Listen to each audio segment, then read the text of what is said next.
Chapter 1. The Borrowed Seed. Ah, it hurts. Liu Fuyi reclined against the bamboo bed, her slender fingers tugging at the torn fabric of her blouse, revealing glimpses of her chest kissed by the spring light. Her hair fell in disarray, as if she had been wronged. With lowered brows, her gaze inadvertently fell upon the man standing beside her bed. Clad in flowing white robes that seemed to carry an ethereal essence, he stirred the depths of her heart's cunning. After a fortnight of worry, perhaps a glimmer of hope had finally appeared. Knowing it hurts, why move? His striking features were complemented by a voice that was equally melodious, especially in his cool, detached tone. Laced with an undercurrent of concern, there was a tantalizing allure that captivated the listener. "I was merely frightened," Liu Fuyi replied, her voice laced with a delicate timbre. "Suddenly finding myself in an unfamiliar environment with a strange man alone in a room with a male companion. Her words trailed off, perfectly embodying her nervous hesitation and embarrassment. The man beside her furrowed his brow, understanding her plight, and stepped back a few paces, the chains binding him clanking softly against the ground. Liu Fuyi turned her gaze to him, the two iron chains binding his hands and feet stark against the dim light. She had never expected to encounter the Duke of Pei, known as Pei Zhouwu, who had been imprisoned in Xiangshan 6 months prior on charges of treason. It was said that Duke Pei possessed a celestial demeanor, and upon seeing him today, she found it to be true. Even shackled, his simple robes could not diminish his otherworldly charm. "However, I believe you to be a man of integrity. Surviving such a fall from that high cliff must have been due to your intervention. Your benevolence shall forever be etched in my memory." Pei Zhouwu exhaled slowly, responding with calm composure. "I have examined your injuries. Aside from your right arm and twisted left foot, which are more severely injured, the rest are merely superficial wounds. Overall, they are not life-threatening. It is currently dark and unsafe to descend. I shall escort you out at dawn." But he addressed several crucial matters. Yet Liu Fuyi's focus was drawn to one particular phrase that sent a shiver through her. "You examined me? You've seen everything?" She feigned embarrassment, clutching her tattered blouse a bit tighter to her words. Pei Zhouwu turned to face her, only to find her eyes glistening with unshed tears. His instinct led him to glance at her chest, but he quickly averted his gaze, feeling a pang of regret for his perceived rudeness. "Miss, do not speak," she urged him, desperately wanting him to cease. On the surface, she appeared utterly mortified at the thought of discussing her body. Yet beneath, a smile threatened to emerge. The more ambiguous the situation, the more entangled it became. "I shall fetch you something to eat," Pei Zhouwu said, turning away, his brow furrowed. In truth, he had indeed seen some things, but not intentionally. It had been a moment of urgency, and he had not considered anything else beyond the need to save her. He grasped the chains and exited swiftly, his figure disappearing quickly. Liu Fuyi turned her attention back to her injuries, noting that she bore wounds from head to toe, each varying in severity. Today, she had ventured out of the city to the Changming Temple to pray for her ailing mother-in-law. Unexpectedly, it rained on her return journey. Slipping on the slick grass, she had plummeted down the cliff, losing consciousness upon impact. When she finally opened her eyes again, she found herself in the scene she had just experienced. Indeed, she has a mother-in-law, and she is already a married woman. However, after 2 years of marriage, she remains untouched, for her husband is as good as absent, perpetually engaged in warfare, and even suggested that she seek the company of other men. Their union is merely a transactional arrangement, devoid of genuine affection. This marriage cannot be deemed authentic. There is a saying that generals are destined to perish on the battlefield, and with her husband Shin Ziyun's reckless disregard for his own life, it is only a matter of time before he meets his demise in combat. Her husband's uncle has perceived their discord, and, citing her lack of offspring, is preparing to contest for the family estate, eagerly awaiting the day her esteemed husband succumbs so that she might be cast aside to AS for children. Shan Xiongyan is not to be relied upon. Not long after, Pei Zhouwu returned with an old porcelain bowl. Upon closer inspection, the thin rice porridge within was pitiable, supplemented with some wild greens that Liu Fuyi did not recognize. That it is indeed a lamentable fate for a once majestic prince who commanded hundreds of thousands of troops. "If you find it distasteful, then feel free to go hungry," he remarked, How could that be? Liu Fuyi replied earnestly, her gaze sincere as she articulated, such sustenance is something I once could only dream of. I dare not despise it. Hearing this, Pei Zhouwu scrutinized her expression anew. Her demeanor seemed genuine, devoid of pretense. Yet, Liu Fuyi discerned the skepticism in his eyes, as if he did not fully believe her. Despite her disheveled appearance, with her hair in disarray and clothes tattered, the fabric of her attire was undoubtedly of fine quality, raising questions about her ability to afford even a meager bowl of porridge. However, as two strangers, it was only natural for them to harbor suspicions and conceal truths. Pei Zhouwu, possessing a kind heart, chose not to hold this against her, attributing her reticence to a desire for comfort. Liu Fuyi did not elaborate further and prepared to reach for the bowl. Alas, her injuries were severe, and the pain was excruciating. Even a slight movement of her right arm brought forth beads of sweat, while her left hand, though mobile, trembled. Uncontrollably, ill-suited for steadying the bowl out of course, there was an element of affectation in her demeanor, yet her furrowed brow spoke volumes of her distress. Pei Zhouwu cast a casual glance her way. Were he not a compassionate individual, he would not have rescued her thus. Adhering to his principle of aiding others thoroughly, he turned to retrieve a bamboo chair and took a seat at the foot of her bed. He positioned himself sideways, his gaze fixed ahead, deliberately avoiding her, while extending his right hand towards Liu Fuyi to offer the bowl of porridge. As Liu Fuyi could only move one hand, she was currently clutching the tattered part of her garment over her chest, and should she release it, a significant portion would be exposed. If he were to look directly at her, he would undoubtedly witness something inappropriate. A knowing smile danced upon Liu Fuyi's lips, tinged with self-mockery. Though she harbored ulterior motives, she found herself drawn to his unblemished innocence. The notion of bearing a child through unconventional means had crossed her mind. In this sprawling capital, secrets are not easily kept. It is simple to indulge in the company of a charming young man. Yet the matter of bearing children is far more consequential. There are two principal concerns. First, the fear that the young man might come seeking his offspring. Second, the dilemma of how to navigate their relationship should the child grow to encounter their biological father.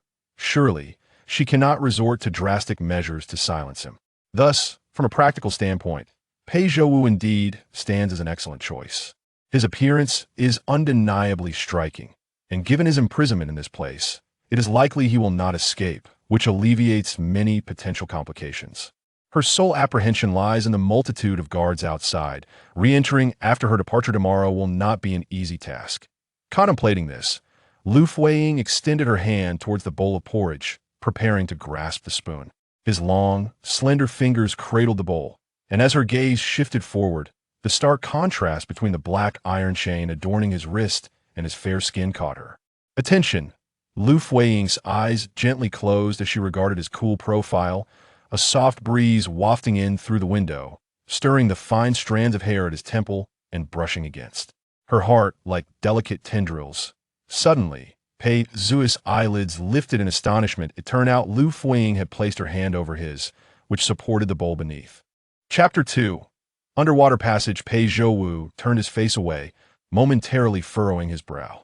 Just as he was about to retract his hand, he noticed Liu Fuyi leaning forward, diligently gulping down the wild vegetable porridge from the bowl. He paused again, realizing that she had extended her hand in an effort to manage the situation more effectively. The porridge was not hot, and before long, she had finished it. She gently pulled back, her hurried drinking causing her to disregard decorum, leaving a smear of pale broth at the corner of her mouth. Pei Zhouwu blinked, deliberately averting his gaze, as if to adhere to the principle of propriety. I apologize. Liu Fuyi's voice trembled with anxiety as she hastily withdrew her hand.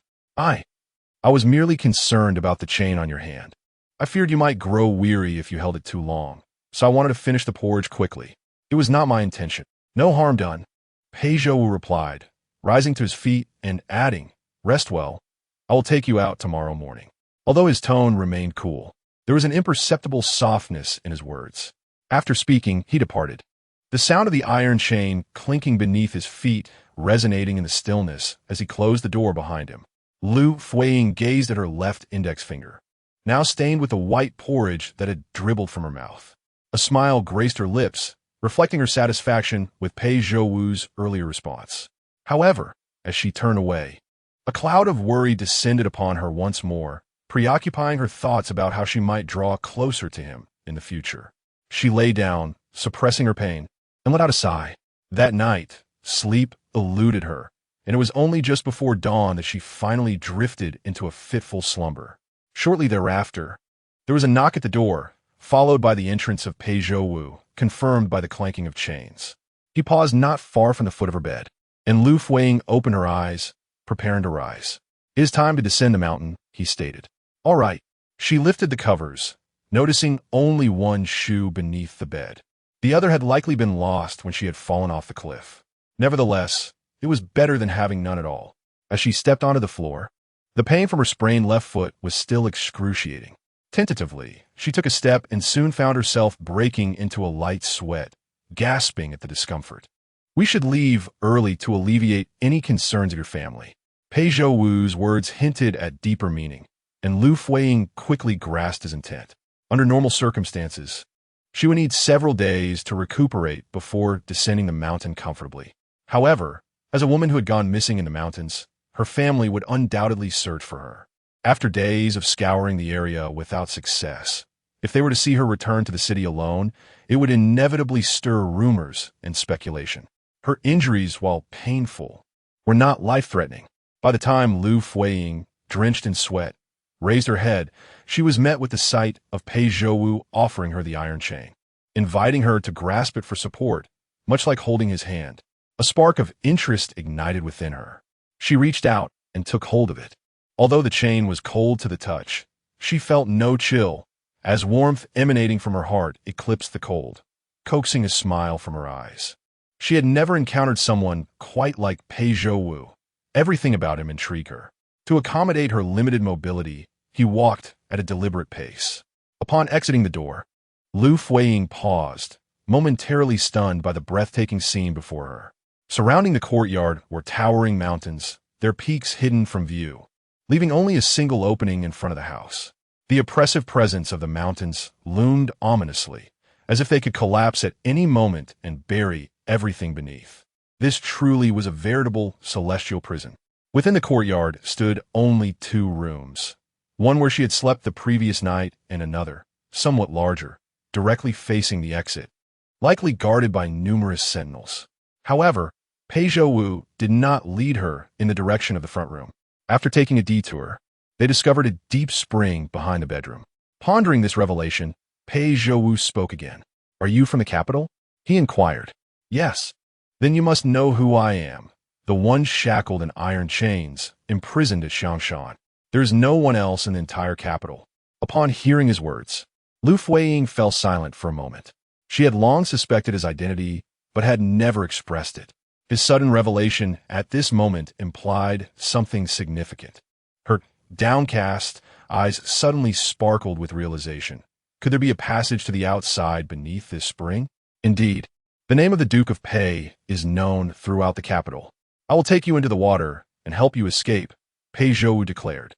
Liu Fuyi quickly responded, assuring him, "Rest assured, Your Grace, I will not disclose the existence of the underwater passage.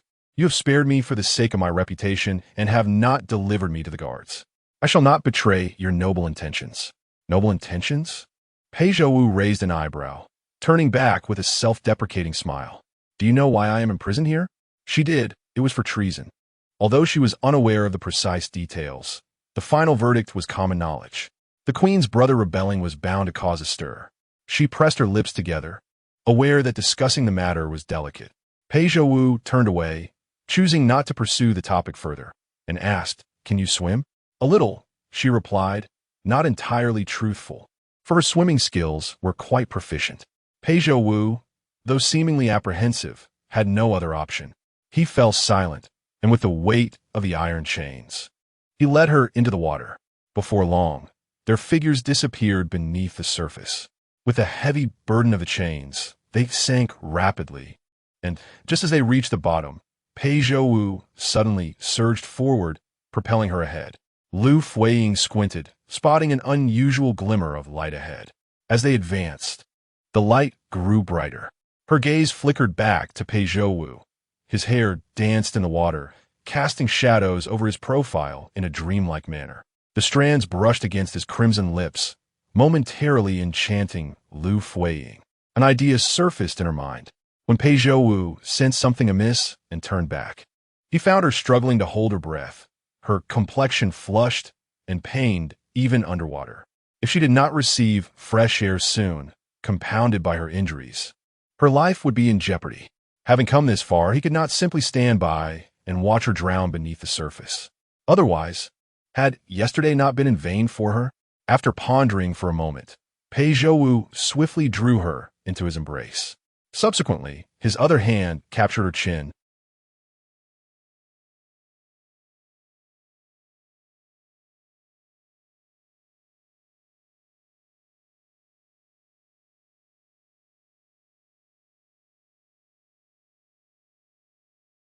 With only his softness magnified infinitely, a delightful indulgence.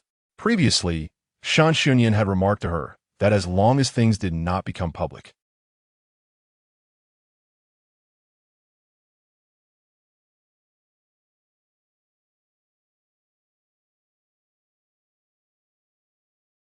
it turned out that the thrill of men's fleeting affections was such a joyous experience.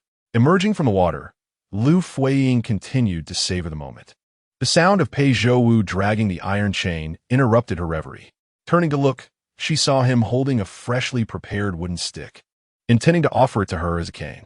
Had the Duke of the State long been aware of an exit beneath the water? Certainly not. How then did you discover it? The exit lies so deep beneath the spring. A chill spread through Liu Fuyi's heart. Could it be that he had once succumbed to despair and attempted to drown himself, thereby discovering that exit underwater? Chapter 3. The warmth on my lips, there was no need for hesitation.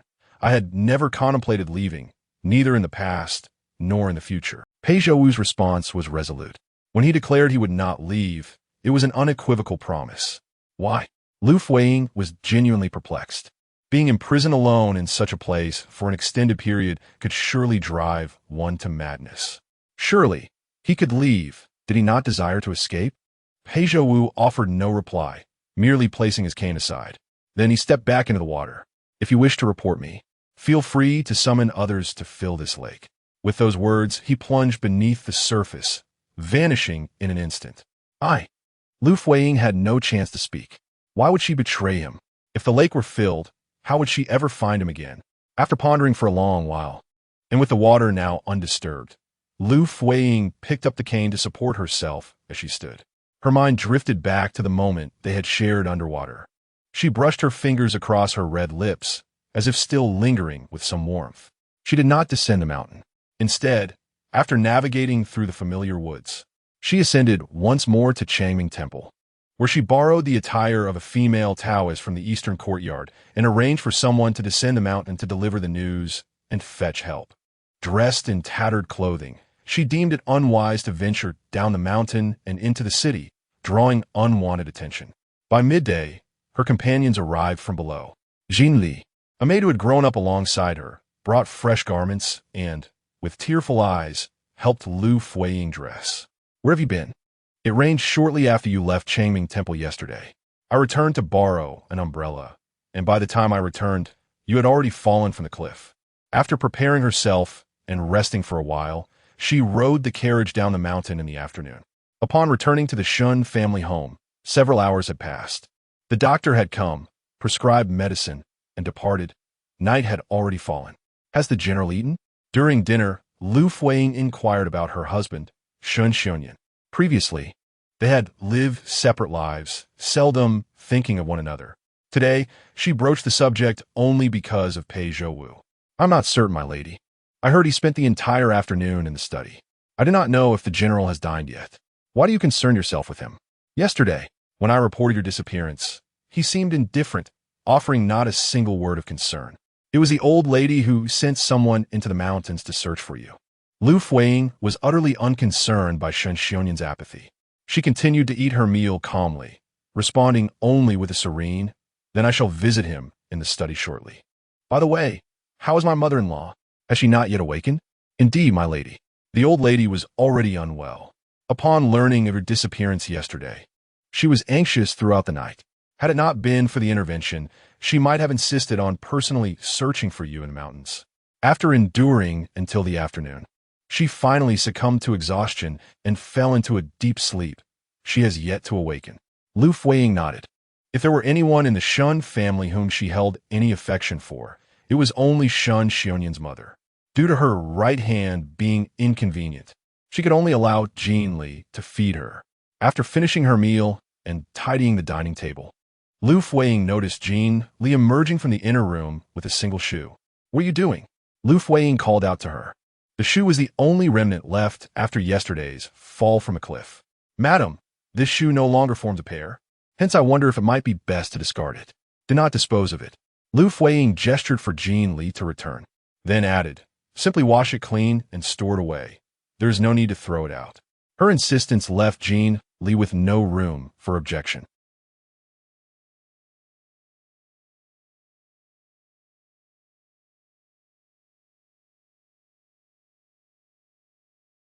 The more feasible her plans seemed. After a brief respite, she was assisted by Jean Li to the study of Shun Xiongnian. She knocked on the door, but no response came from within. Presumably aware of her arrival, Shun Xiongnian chose to remain silent. With a measured breath, Liu Fuyi boldly pushed the door open. Shun Xiongnian, seated behind his desk, showed no sign of acknowledgement, continuing to inscribe something with his brush. Liu Fuyi refrained from approaching, opting instead to take a seat at a distance. To be fair, Shun Xiongnian could indeed be considered a remarkable figure. A young general holding the rank of second grade, his talents were undoubtedly exceptional. Though he may lack the striking appeal of Pei Zhouwu, he was still quite handsome, and in terms of qualifications, he was a fitting match. Regrettably, he was not Liu Fuyi's destined partner. Had the general given thought to the proposal from her uncle's household?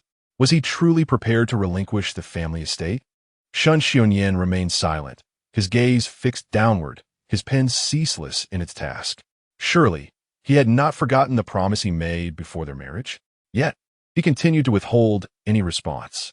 This was typical of him, and Liu Fuyi had long since grown accustomed to it. Our laws dictate that women cannot inherit family assets. Even though I am nominally your wife, after your departure, I would be unable to inherit the Shun family fortune. Your father passed away early, leaving no other sons. And thus, according to the law, the estate would inevitably fall into the hands of your uncle's household. This was a consideration I had not entertained prior to our marriage. Yet reflecting upon it now, it is not too late. The world is perpetually unjust to women. But what of injustice? That which is rightfully hers, she shall not relinquish. It was a promise made by Shun Xiongnian. Otherwise, she would not have wed into the Shun family to endure a life of solitude. The current predicament lies in the fact that even with Shun Xiongnian's own written assurance to bequeath the family estate to her, it would still hold no weight in a court of law. Thus, she must bear children, even if it means resorting to desperate measures. Surely the general would not wish for me to raise his offspring. Hence, I shall have to seek a man outside, as he previously suggested.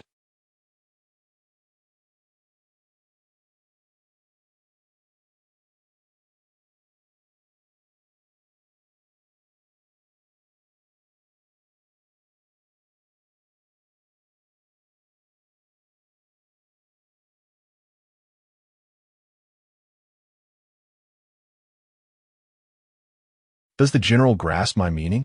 Shun Xiongnian is no fool. He certainly comprehends, yet he continues to scribble in silence. However, I believe he finds himself without alternatives. He would surely prefer not to hand over the estate to his uncle. Once, Shun Xiongnian was a man of heart and soul. Having loved a woman he met on the battlefield, a love so profound that he brought her home. At that time, while he was away at war, his mother's health was failing, and the family business was entrusted to his uncle's household. When he unexpectedly returned with a woman, perhaps fearing the loss of control over the family assets, his uncle conspired to drive her away. Little did she anticipate that this departure would mark the final farewell, leaving her never to see him again. The woman had passed away, taking with her Shun Xiongnian's heart. Throughout the years, he had acted recklessly, often disregarding his own life. Just half a month prior, he had narrowly escaped death on the battlefield, being carried back by others. His uncle seized this opportunity to once again broach the subject of the family fortune, expressing concern that should something happen to Shen Xiongyan, it would be too late to arrange for the aftermath, urging him to prepare in advance. Naturally, he was unwilling to entrust the family estate to an uncle who had conspired to bring about the demise of his beloved. Should the general have any objections, he urged that they be voiced promptly. This implied that if there were no dissent, she would proceed with matters concerning heirs. She spoke at length. Yet Shen Xiongyan remained utterly unmoved, not even fluttering an eyelid. Rest assured, Liu Fuyi rose, her steps light as she made her way outside. In accordance with our promise, I shall take good care of my mother. Upon exiting, Liu Fuyi found herself gazing absent-mindedly towards the direction of Shangshan. Shen Xiongyan's desolation only served to remind her more of Pei Zhouwu. She wondered what Pei Zhouwu might be doing at that moment. Ian, outside the courtyard. Someone called out to her in a loud voice. Chapter 4. Days of Immortals. Liu Fuyi, having gathered her thoughts, descended the stairs with the assistance of Jean Li. Mother. The visitor was none other than Shen Xiongyan's mother, the venerable Lady Yushuang. Ian, you have returned. You frightened me to death. At last, you are here. As she approached, Lady Yushuang enveloped Liu Fuyi in her embrace. Yet the name she called was Ian, not Fuyi. Mother, it is my fault for causing you worry. Liu Fuyi replied, wrapping one arm around her, gently patting her back in a comforting manner. Let me take a look. Lady Yushuang pulled her from the embrace, scrutinizing her from head to toe. Why you seem unsteady and require support? Are you injured? Have you seen a doctor? I have seen one. The doctor assured me there is no serious harm. That is good, very good indeed. Lady Yushuang wiped away her tears, her demeanor reflecting an unusual tenderness, her voice reminiscent of a child's sobs. However, this version of Lady Yushuang was already a significant improvement.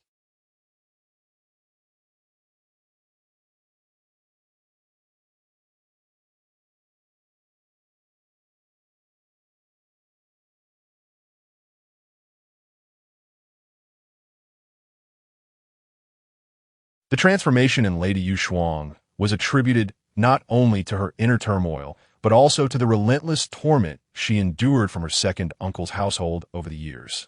Thus, this reasoning fortified Shen Xiongyan's resolve against entrusting the family estate to his uncle. Accompanying Lady Yushuang back to the house, Liu Fuyi instructed the servants to prepare dinner, coaxing the elder lady to eat as one would a child. After the meal, when it was time for the medicinal soup, Lady Yushuang grumbled about the bitterness of the medicine, reluctant to drink it. Liu Fuyi then summoned someone from her courtyard to bring the medicine brewed by today's physician. Preparing to share the experience with Lady Yushuang. Ian, you must take your medicine diligently and recover swiftly, Lady Yushuang urged, though she herself would not partake in the remedy. The repeated use of Ian indicated that she had consistently regarded Liu Fuyi as another person altogether. That girl was Su Yangyin. According to Shen Xiongyan, Su Yangyin was the daughter of a close friend of Lady Yushuang. When Su Yangyin was taken in by the Shen family, she was merely 4 or 5 years old. Tragically, due to a momentary oversight by Lady Yushuang, Su Yangyin lost her life. Her mother, who had entrusted her daughter to the Shens while searching for her missing husband, returned after more than a year only to discover her husband's corpse and the devastating news of her daughter's demise, leading her to despair and ultimately take her own life. For years, this incident haunted Lady Yushuang, becoming the root of her subsequent madness. Upon their first meeting, Lady Yushuang mistakenly identified Liu Fuyi as Su Yangyin, insisting on bringing her back to the Shen residence. However, since meeting Liu Fuyi, Lady Yushuang's condition had improved day by day. This was also why Shen Xiongyan desired to marry her. His intention was solely to ensure her care for Lady Yushuang. After taking her medicine, Lady Yushuang graciously urged Liu Fuyi to rest. Liu Fuyi, with her limbs still recovering, needed to recuperate properly. Madam, your ankle is swollen beyond recognition. You must not exert yourself further. What if you worsen the injury? I understand. I shall return and rest well. She wished to regain her strength, promptly to venture into the mountains, for matters of offspring should not be delayed. Upon returning to her courtyard, Jean Li gently removed Liu Fuying's shoes and stockings, lifting her leg and applying a cloth-wrapped ice pack to alleviate the swelling. Liu Fuying gazed at Jean Li with tender affection, brushing aside the stray strands of hair that fell across her forehead. "You must have been terrified yesterday," she remarked. It was indeed the case. The previous day, Jean Li had accompanied her to Changming Temple to offer incense. Upon returning with an umbrella, she discovered Liu Fuying was missing, undoubtedly leaving Jean Li in a state of utter fright. "Naturally, I was terrified. In this world, you are my only kin. If anything were to happen to you, I would not wish to continue living," she declared. The address of Miss stirred deep emotions within Liu Fuying. As a daughter of a concubine, she had never been favored, and following her mother's passing, the bullying she endured only intensified. During the most arduous times, it was Jean Li who stood by her side. "Do not fear. For your sake, I must strive," Jean Li asserted. "Strive for what?" Liu Fuying inquired. "To claim the family fortune promised to me by Shun Xiaoyan." Suddenly, Liu Fuying recalled a matter from the past. "What do you know about the rebellion of the Duke Pei, who was imprisoned?" she asked, diverting from the previous topic. "The Duke Pei? You mean the brother of the current empress?" Jean Li confirmed. "Yes, indeed. Why do you inquire about him?" "I do not know much. It seems he was accused of treason. Ultimately, one of his subordinates took the blame on his behalf, but he still bore the charge of lax governance. However, this did not warrant a death sentence, so he was confined to Xiangshan for reflection, with the promise of release once the investigation concluded.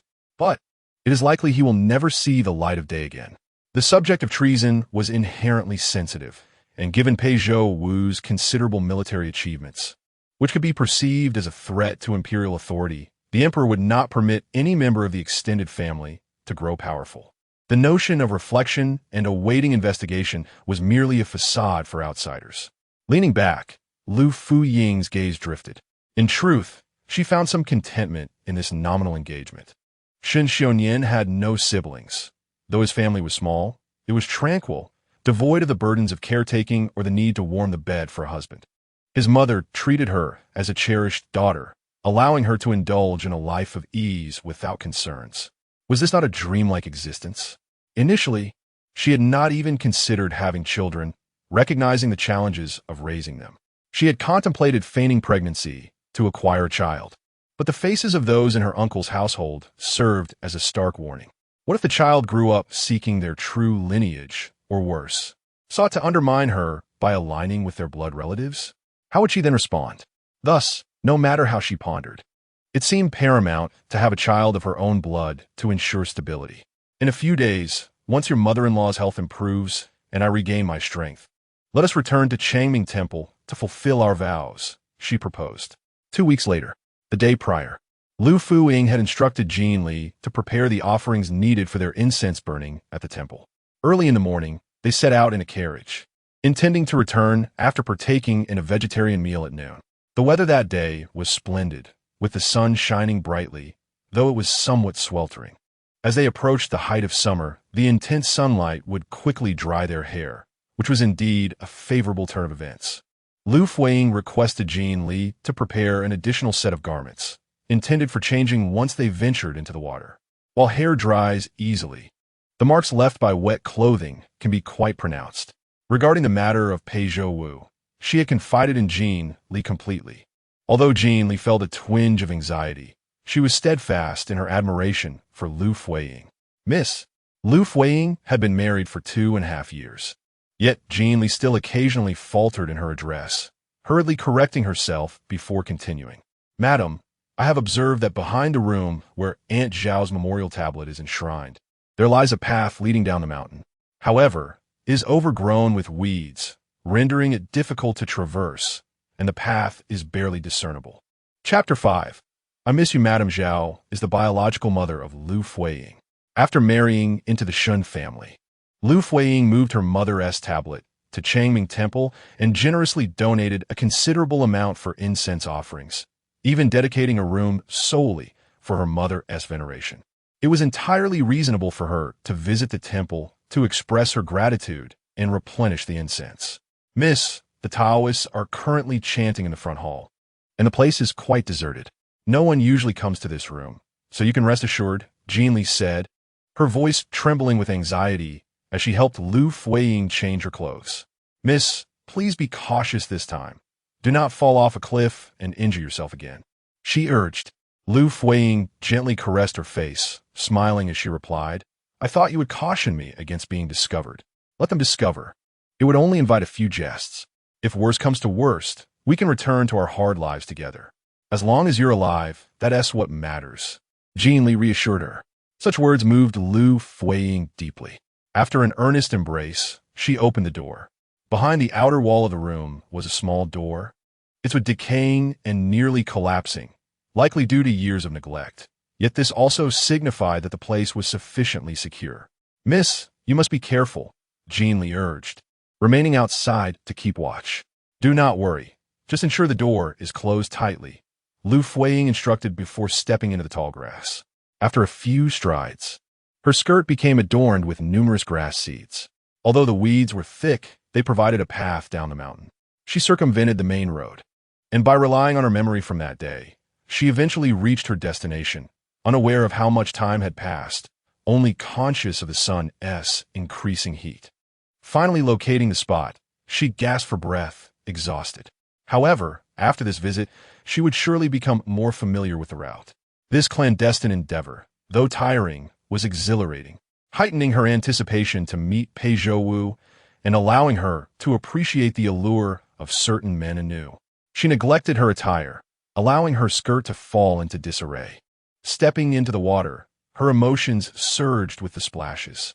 Once submerged, she swam deeper, determined that her arduous efforts would yield results today. In the forbidden area of Xiangshan, Pei Zhouwu sat upon a stone bench in the courtyard, the tea in a round pot long since cooled.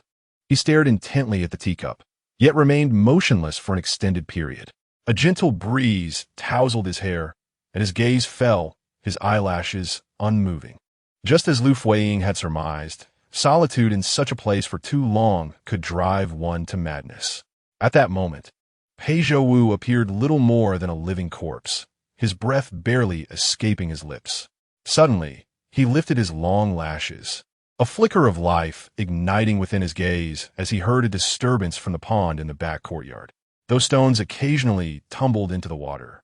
Today's commotion was distinctly different. It sounded as if someone inexperienced in swimming was floundering. Indeed, there was someone. He rose, his suspicions piqued, inadvertently knocking over the teacup with his sleeve. The iron chain dragged along the ground, clattering against the stones as it drew nearer to the deep pond. From a distance, he spotted a figure lying at the water's edge, gasping for breath, a woman emerging from the depths. Pei Zhouwu furrowed his brows, his eyes tightly locked. Apart from a woman he had rescued previously, no one else was privy to the secrets submerged within the depths. He stood at a distance, hesitant to approach for confirmation. It was possible that this was merely a figment of his own imagination. After all, aside from the guards outside, the only person he had encountered in such a long time was that woman from the other day. Loneliness often breeds the illusion of companionship. Liu Fuyi seemed to sense his gaze. She was well aware of his presence. The bedroom was not far from the pond, and such a commotion would undoubtedly attract his attention. Her heavy breathing was a deliberate fa ade, crafted to suggest that she had struggled to swim from the depths. Rising to her feet, her steps were still unsteady. Her garments were drenched and clung to the ground, occasionally causing her to stumble over the hem. This brief distance was traversed with much difficulty until she finally stood before Pei Zhou. Pei Guizhou, it has been a long time. You remember me, don't you?" Her authenticity shattered the illusions in Pei Zhouwu's mind. Her voice, her appearance, the dampness enveloping her, and her smile, brighter than the sun, were so real that they instilled within him a sense of trepidation. Yet, the lifelessness in his eyes gradually began to dissipate, and a flicker of vitality rekindled within. "What brings you here?" he asked, his voice sounding peculiar, as if it had not uttered a word in ages. "Because I miss you," Liu Fuyi replied candidly and passionately. However, Pei Zhouwu's expression turned quizzical, for such words seemed overly ambiguous given their relationship. Liu Fuyi's smile grew more fervent as she tilted her head playfully. "I was jesting. I meant to say that I wish to repay your kindness. That is unnecessary. Pei Zhouwu interjected with a serious tone. He turned his back and began to retrace his steps. If it is a matter of repayment, it is not required. This is not a place for leisure. You should leave. That is a falsehood. Liu Fuyi recognized his concerns, yet the surprise in his eyes had been unmistakably genuine. She had no intention of complying, following closely behind him to the bedroom. Upon reaching the door, Pei Zhouwu abruptly halted. He turned, his demeanor resolute as he reiterated, "Miss, my rescue of you was not intended for your gratitude." "I know," Liu Fuyi replied, her tone resolute.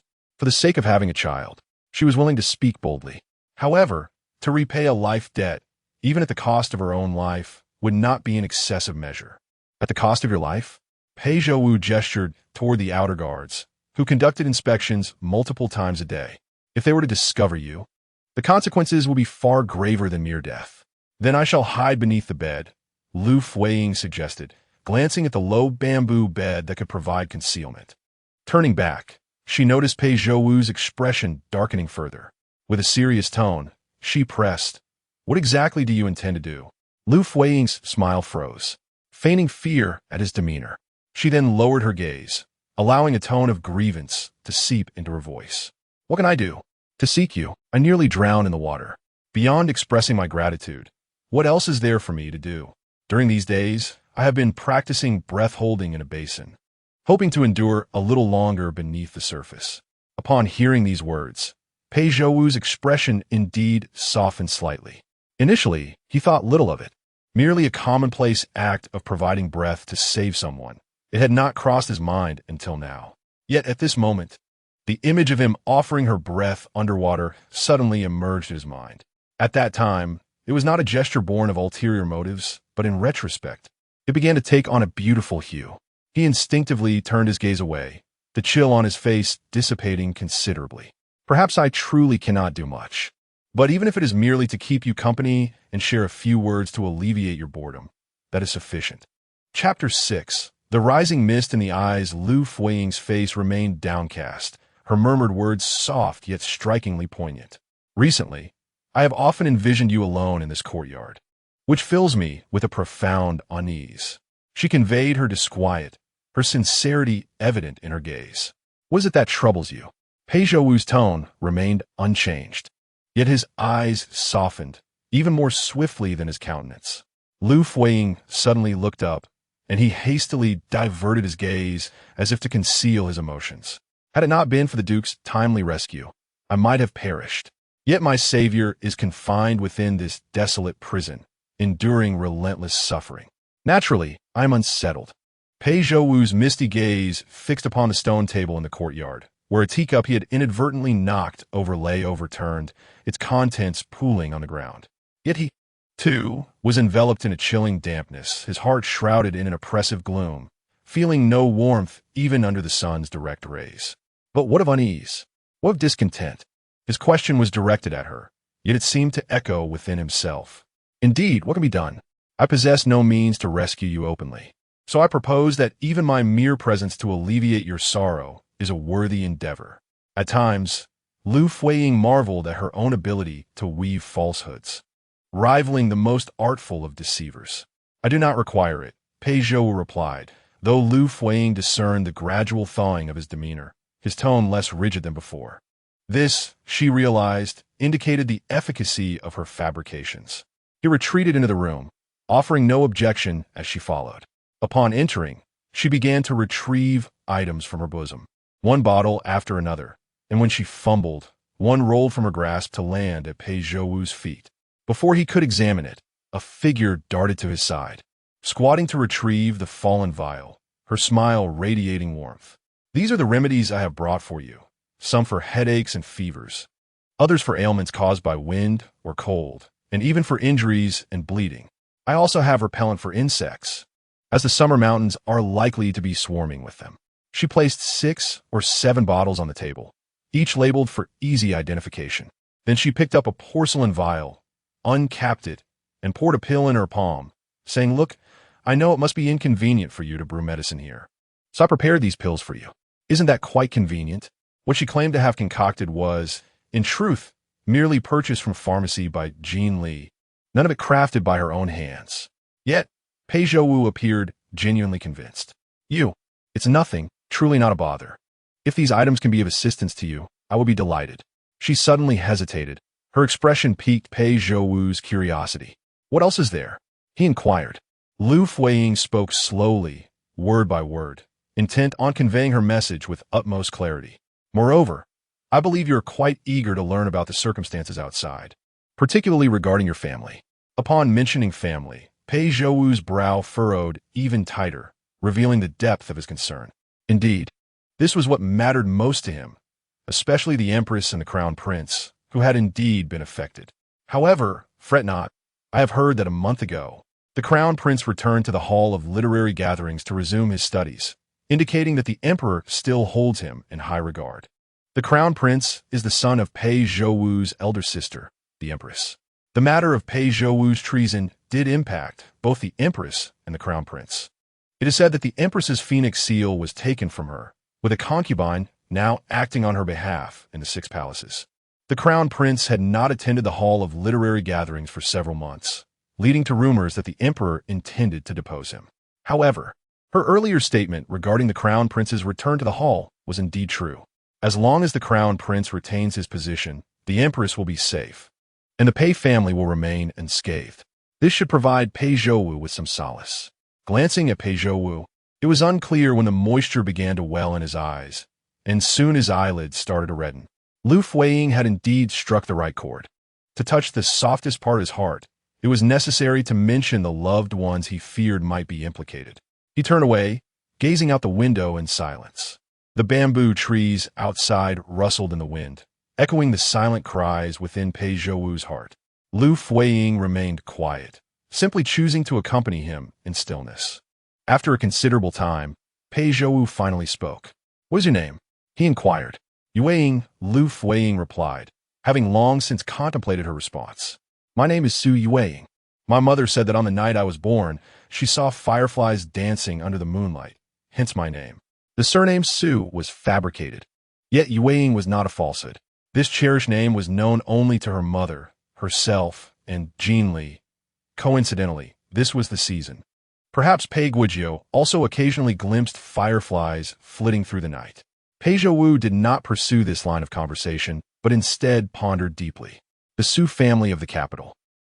"I am not some distinguished young lady," Liu Fuyi interjected hastily, continuing, "Today is the first day of the month. I accompanied our matriarch to the mountain to offer incense, and then secretly slipped away."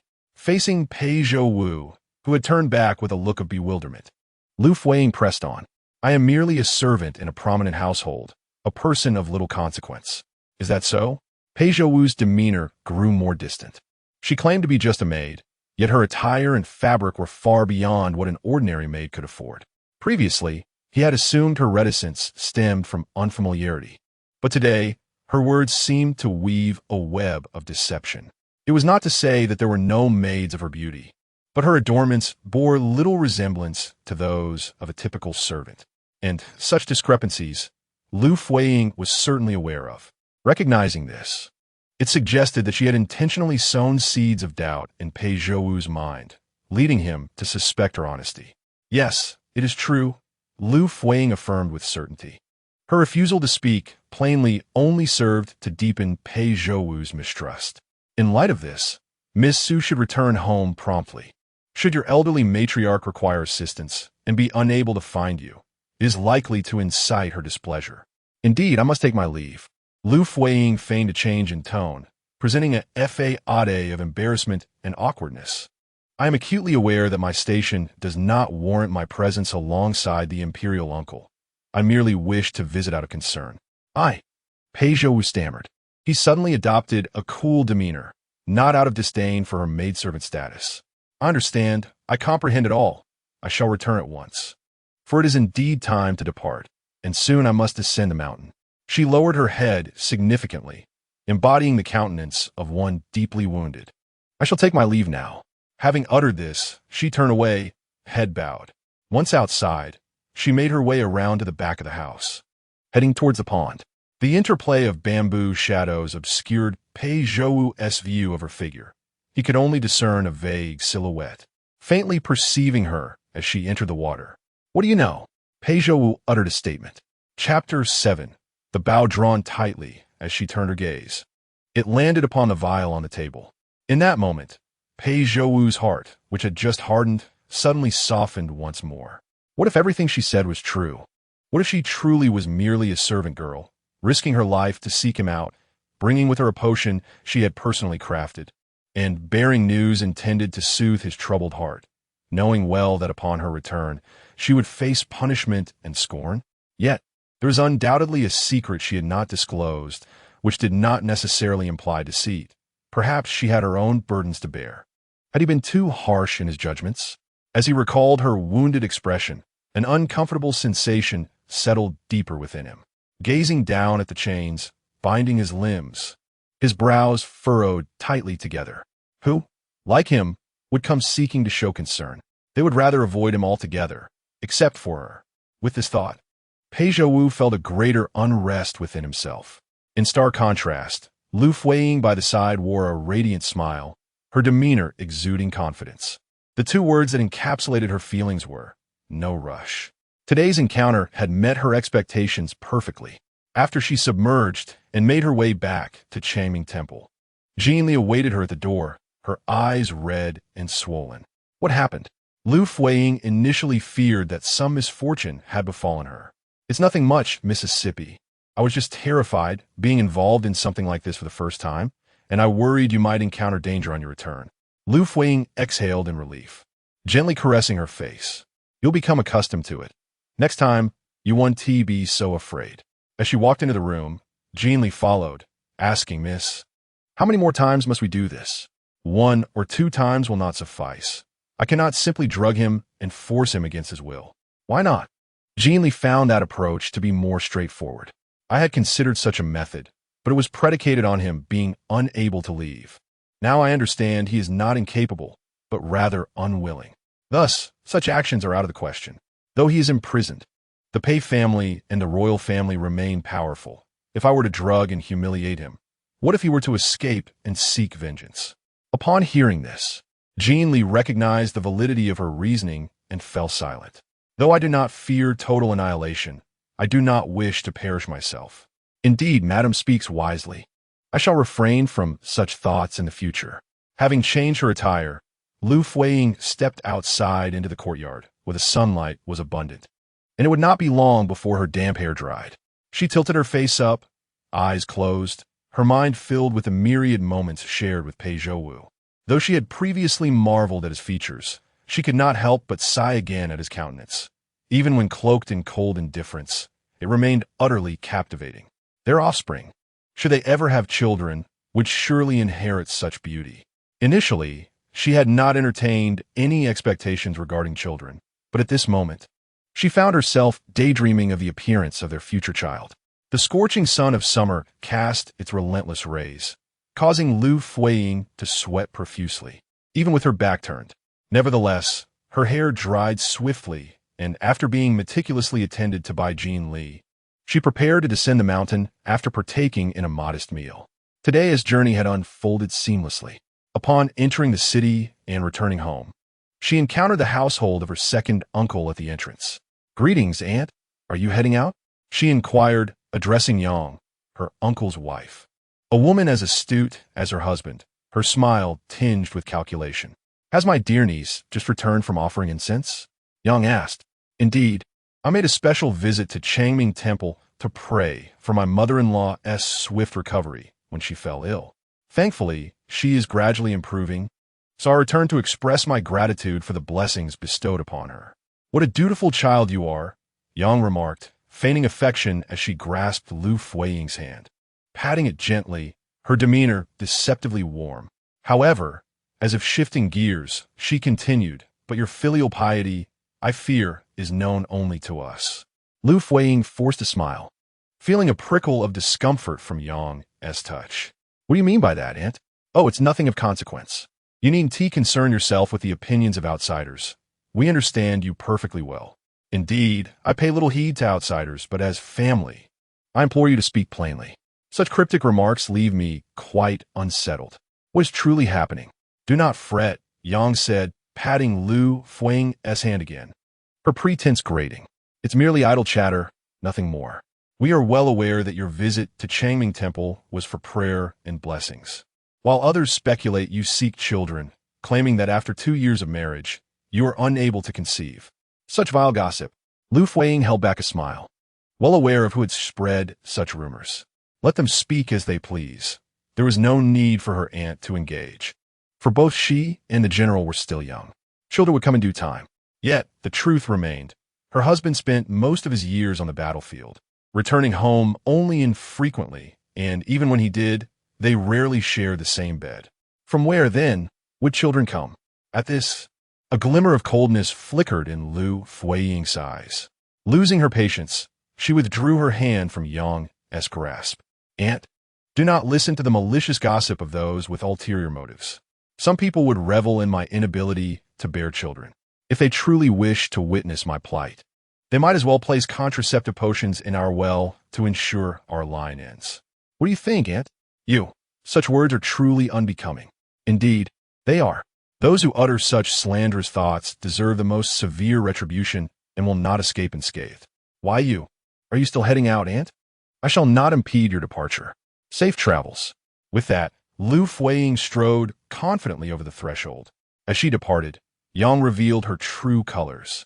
Seething with rage as she yanked down her handkerchief, wishing she could tear it in two. With a tone dripping in sarcasm, she pondered to whom she was speaking. Those with ulterior motives deserved nothing less than to be torn apart and cast into the abyss. Just wait and see. Once we inherit the family fortune, I shall ensure you do not enjoy a moment of peace. From the grand entrance to Liu Fuyi's star grooming chamber, she remained reticent, not uttering a single word. The atmosphere was palpably tense, leaving Jean Li hesitant to break the silence. Upon returning to the room, Liu Fuyi finally spoke with conviction. How could she possibly know that the general has yet to share a bed with me since his return? Indeed, I find it equally perplexing. Our maidservants and servants have all been meticulously chosen and replaced by the mistress, their lips sealed tight, leaving no opportunity for anyone from that household to spread rumors, especially regarding matters between the mistress and the general. Who would dare speak out? Chapter 8. What wrong with love between men and women? Liu Fuyi settled into her seat, leaning languidly back, a glimmer of severity flickering in her deep-set eyes. A traitor has emerged, she remarked. Upon hearing this, Jean Li's expression changed considerably. In the past, such matters could be overlooked. But now was a critical time for her lady, who was contemplating having a child with a man from the mountains. News had also surfaced about her lady's discord with the general and their lack of intimacy, leading to inevitable suspicions about the child's parentage, should conception occur. While the general might be indifferent, outsiders, particularly those from the second household, could not be underestimated. Realizing this, Jean Li immediately turned to leave. Wait. Liu Fuyi called her back, her gaze enigmatic. Relay a message for me. Jean Li approached and leaned in to hear Liu Fuyi's instructions. After she finished, Jean Li nodded and departed with a resolute expression, vowing to uncover the traitor. Liu Fuyi had long instructed her subordinates to avoid any contact with the people from her uncle's household, and there were indeed watchful eyes, making the investigation manageable. An hour later, the traitor was apprehended, a second-tier maidservant from the old madam's courtyard, named Cui Shi. Given Liu Fuyi's decisive nature, her associates were well aware. She was not one to be lenient when it came to punishment, ensuring her people would not dare to betray her. My lady, I also found something in Cui Shi's quarters, Jean Li stated, handing over a finely crafted jade pendant, an item not typically afforded by someone of her station. I have interrogated her. This pendant belongs to the young master of the second household. The young master referred to the son of her uncle's family. No wonder she had the audacity. It seems she has the young master backing her. Liu Fuyi, perched on her high chair, leaned slightly forward to scrutinize the kneeling Cui Shi. Has the young master promised you a lifelong commitment? What has he offered that compelled you to commit such an act of betrayal? I am but a servant. Cui undicesimo stamid. Regardless of whether he has made you any promises, it seems you grew bold, believing you could soar to great heights and fear nothing. Your mistress has treated you generously, fostering your insubordination. Cui Shi trembled on the ground, sweat pouring down her face. Ultimately, the act of betrayal was indefensible, and she feared Liu Fuying's retribution. As a mere servant, she had not truly become the young master's person. If her mistress chose to punish her, the young master would have no power to intercede. "My lady, I understand my error. I shall not dare again. I implore you. What is wrong with love between men and women?" Liu Fuying's voice was laced with a smile, yet it did little to ease the tension, rather tightening the strings of anxiety. Matters of love are often beyond one's control. It is not uncommon to err in a moment of folly for the one adores. After all, you merely let slip a word. It is hardly a grave offense. "Am I to kill you for this?" Though she claimed she would not take her life, Shi quaked with greater fear than if she were to be slain. "Moreover, your service to the old madam, while lacking in merit, should not go unrecognized. Perhaps your contributions can offset your transgressions. I am not one to relish witnessing the separation of lovers. Since you share a bond with the young master, I shall set aside my pride and advocate for you, allowing you to serve him in his quarters." Shi appeared bewildered, as though she had misheard. "Madam, will you not punish me? You need only express your willingness. I, the servant, I am willing. That is sufficient." Liu Fuying ceased her lengthy discourse and rose, instructing Jin Li to escort Shi away temporarily. When the dinner hour approached, Liu Fuying returned with Shi to the second house. Upon entering the main hall, only the aunt was present to receive them. Ordinarily, at this hour, the second uncle or the cousin should have been home. This indicated that no one regarded Shi's situation seriously. Out of deference to Liu Fuying, the aunt had merely made an appearance. Shi knelt on the ground, while Liu Fuying confidently recounted the affair between Shi and her cousin to Madame Yang, presenting the token of identity, rendering Madame Yang unable to refute her claims. The color of her face shifted between crimson and pale. Despite the distance across the courtyard, their affection could not be concealed, affirming their sincerity. Although Shi's status was somewhat lacking, the Shun family was not one to be overly concerned with social standing. Otherwise, as a concubine, I would not have been able to marry into the Shun household. Madame Yang's expression remained stern. She did not even glance at Liu Fuying. Given their relationship, relegating Shi to a mere maid would be an injustice. At the very least, she ought to be a favored concubine deserving of their profound feelings. Liu Fuying's gaze roamed freely over Madame Yang. If the aunt had no objections, then the matter was settled. Madame Yang's countenance was not merely displeasing. Having already accepted the token, retracting it would invite scorn upon her son, branding him as a libertine. The sight of Liu Fuying's graceful departure only served to further inflame her ire. She seized a teacup from the table and, with deliberate force, hurled it at Shi. "You are unworthy even to be my son as concubine. You wouldn't even merit the role of a servant to him. Liu Fuying is a wretched woman, and all the attendants in the main house are equally despicable." Shi was already beyond tears, her sobs falling like raindrops. "The servant and the young master are sincere." Silence. Madame Yang's face turned pale with fury. She knew her son all too well, a libertine who flitted from flower to flower, merely drawn to Shi's beauty. Her begrudging acceptance of their liaison was only to glean information from the adjacent room. "Sincere? Were you to dare speak of sincerity with my son? Look at him. Has he come forth to defend you? Do not harbor such foolish dreams." Her anger escalating, she shattered another teacup. The attendants nearby dared not utter a sound, fearing they might incur her wrath. Whispers circulated that our household was coercing the main house for their inheritance, claiming that Liu Fuying was on the verge of despair and would throw herself into a well. Throughout my return today, I have heard these rumors. Now, it seems the whole capital is abuzz with them. How will I ever face anyone again? Madam, they cannot truly have accepted Shi, can they? On her way back, Jin Li pondered anxiously whether the second branch of the family would shield Shi from punishment out of fear of Luo's gossip, thus granting her an unwarranted sense of ease. How could that be? Just look at her countenance from earlier. It was evident that she was already aware of the rumors circulating outside.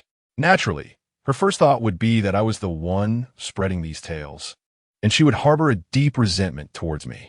If I were to send Shi Shi to confront her, she would likely be driven to madness. Ensuring that she would not have an easy time. Yang's comments regarding the rampant rumors outside were indeed instigated by Liu Fuyi's request for Jin Li to act on the matter. So that was the case. The lady's directive to relay news about the second branch was merely a means to facilitate the disposal of Cui Shi. But it was not solely about Cui Shi. In truth, it was for Pei Zhouwu. Chapter 9. The apology is mine. Desiring offspring is not a pursuit that can hinge solely upon Pei Zhouwu. One must meticulously devise a comprehensive strategy. Madam, are you unwell? Jin Li inquired, noticing a sudden shift in Liu Fuyi's demeanor, unable to discern whether it stemmed from sorrow or distress. I am fine. Please go to mother-in-law's quarters. I shall join her for dinner, Liu Fuyi replied. The atmosphere in the Zhaiyun courtyard, upon Liu Fuyi's arrival, became lively, adorned with a banquet of dishes that she had personally instructed to prepare. All favorites of the old matriarch. Mother-in-law, look at you, eating like a child and getting food all over your face, Liu Fuyi teased, producing a handkerchief to wipe the soup-stained mouth of the elderly lady. You mock me, Lady Shen pouted, her expression reminiscent of a petulant child, voicing her grievances. Not at all, mother-in-law. I find you adorably childlike. Do eat to your heart's content. If you get messy, I shall clean it for you, Liu Fuyi replied, her eyes sparkling with affection. I knew was the best, Lady Shen said, taking another sip of soup. After swallowing, she recalled something and asked, Where is Xiongyan? He hasn't accompanied you. It feels as though I have not seen him in ages. Mother-in-law, he holds a second-rank position and is often occupied with military affairs. Liu Fuyi explained. What military affairs? Since Xiongyan returned from his grave injury, he has been recuperating at home, scarcely leaving his room or paying heed to the world outside. Is he treating you well? If he does not, you must tell me, and I shall confront him. You two are betrothed since childhood. He swore to cherish you. Liu Fuyi placed several chopsticks of food before Lady Shen, her smile unwavering. The art of pretense was one she had long mastered. Mother-in-law, Xiongyan is your son. You should know his character best. He is well, she reassured. Dinner was served in the courtyard, the warm weather making it pleasant to linger afterward in the cool evening air. A figure stood in the shadows outside the main gate, eavesdropping on their conversation. It was none other than Xiongyan. The dim, flickering light from the lantern cast an inadequate glow upon him, failing to illuminate the darkness of his attire or the countenance that had not borne a smile for countless years. His profound gaze, devoid of emotion, rested upon Liu Fuyi. At the very least, she treated his mother well, and that was sufficient. No one knew how long he lingered. He departed as silently as he had arrived. By the time Liu Fuyi returned to the Shushin courtyard, the night had deepened. She felt utterly exhausted, even too weary to wash up, concerned that she might rest uncomfortably. Jin Li urged her to take a warm bath. Leaning against the edge of the tub, Liu Fuyi struggled to keep her eyelids from drooping, yet fatigue overtook her. Madam, when shall we venture into the mountains again? Jin Li asked. Liu Fuyi did not respond, though she was not genuinely asleep. Without a reason, it would be inappropriate for us to visit the mountains frequently. Going too often may raise suspicion, yet if we do not go often, how long might it take to conceive? After a prolonged pause, Liu Fuyi finally spoke softly. This afternoon, I instructed you to spread word. Was there not a sufficient reason? Jin Li was perplexed. The rumors circulating in the afternoon concerned the second branch's contention over family inheritance.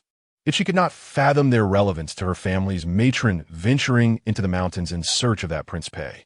Nevertheless, upon hearing Liu Fuyi's voice, which seemed utterly fatigued, she felt a pang of sympathy and refrained from further inquiries. Just the journey into the mountains had been exhausting enough to warrant a lengthy rest, not to mention the anger she would face upon returning home, which was equally taxing.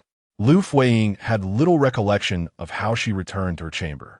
She felt a haze envelop her, and as soon as she lay down, sleep overtook her. Regarding when to ascend the mountain, she was well aware. As she had mentioned, she had a valid reason to enter the mountains, but had patiently restrained herself for nearly half a month without making a move. It was not that she was not anxious. Rather, she was biding her time to ensnare Pei Zhouwu. Since his confinement in Xiangshan, Pei Zhouwu had lost all sense of day and night. Initially, he would count the days, noting how many had elapsed, but eventually, he ceased after counting for less than a month. Counting was futile, for the duration of his imprisonment was not determined by days.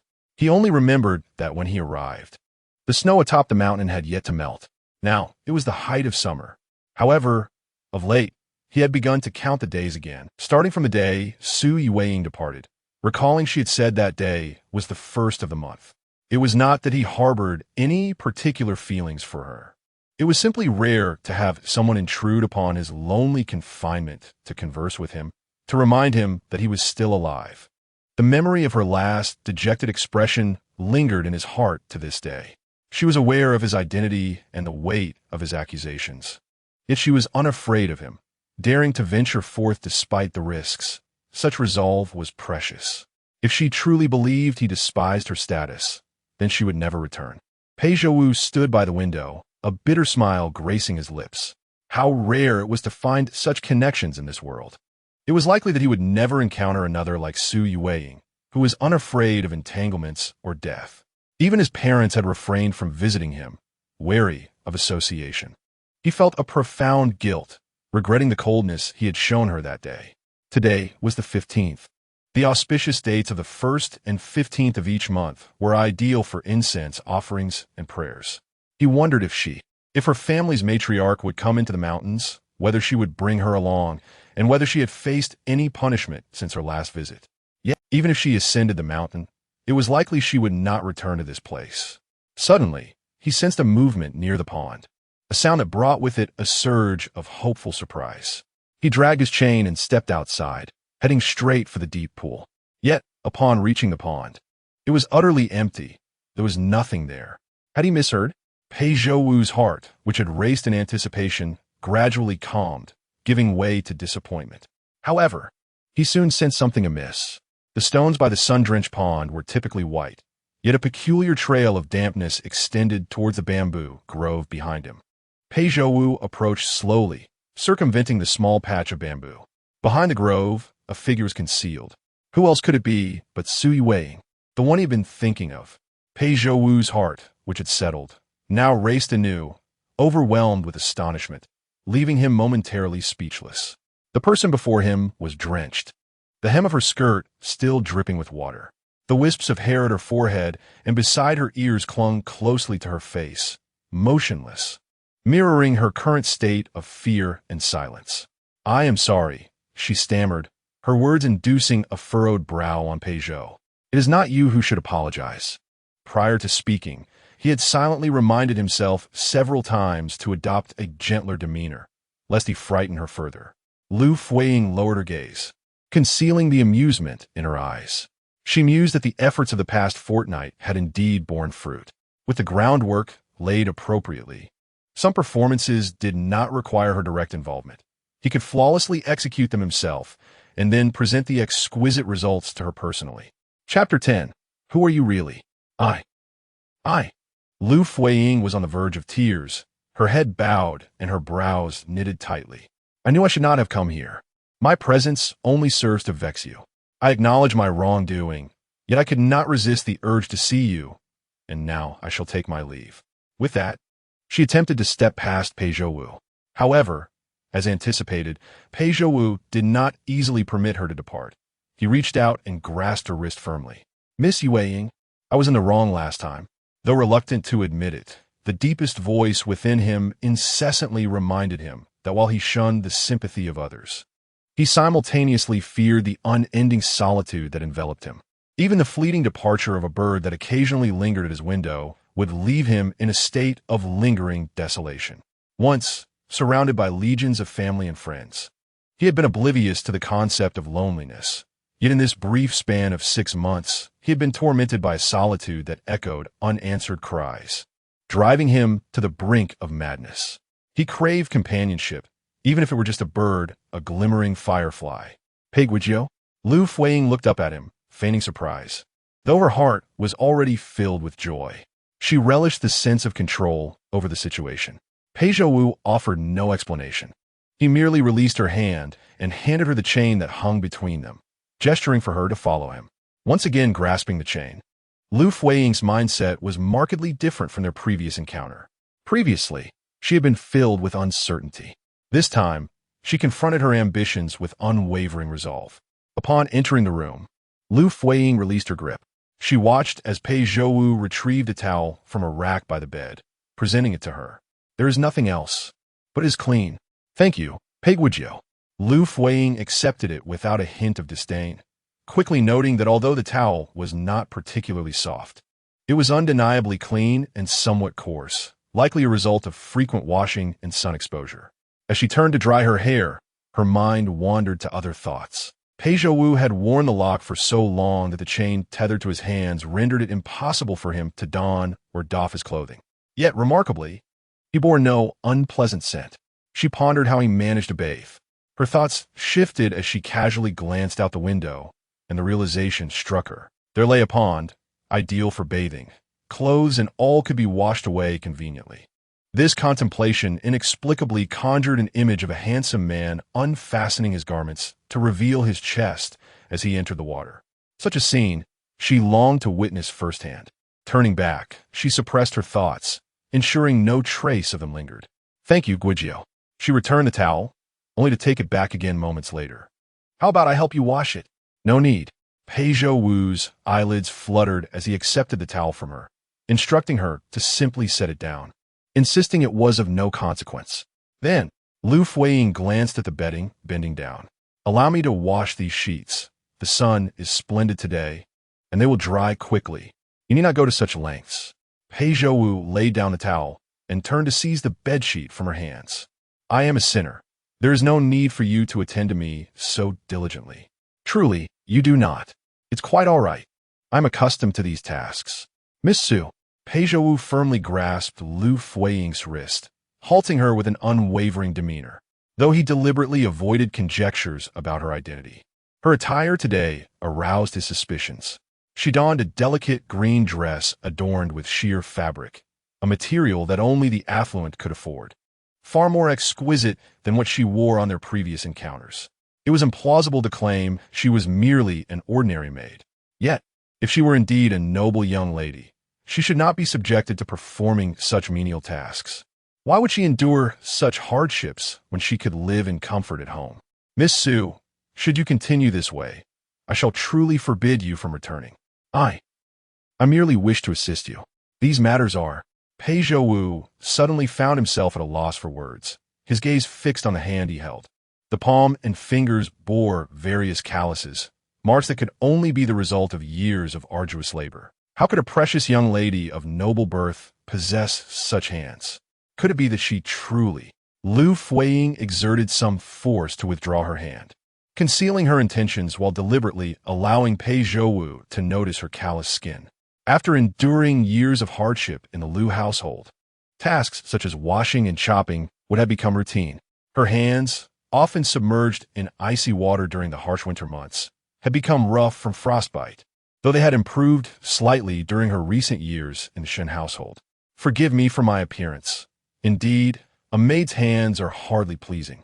Fearing he might misinterpret her as being repulsed by her, Pei Zhouwu hastily sought to clarify. That was not my intention, I meant. Once a commander of thousands, he prided himself on his eloquence. Yet today, he found himself at a loss for words. His emotions were as conflicted as the identity of the person before him. Just as he was about to speak again, a commotion erupted outside. Before Liu Fuiying could register the disturbance, Pei Zhouwu swiftly picked up a bamboo leaf that had fallen on the bed and, pinching it between his fingers, sent it flying towards the door. Moments later, a furious shout echoed from outside. My hair, you bastard Pei Zhouwu.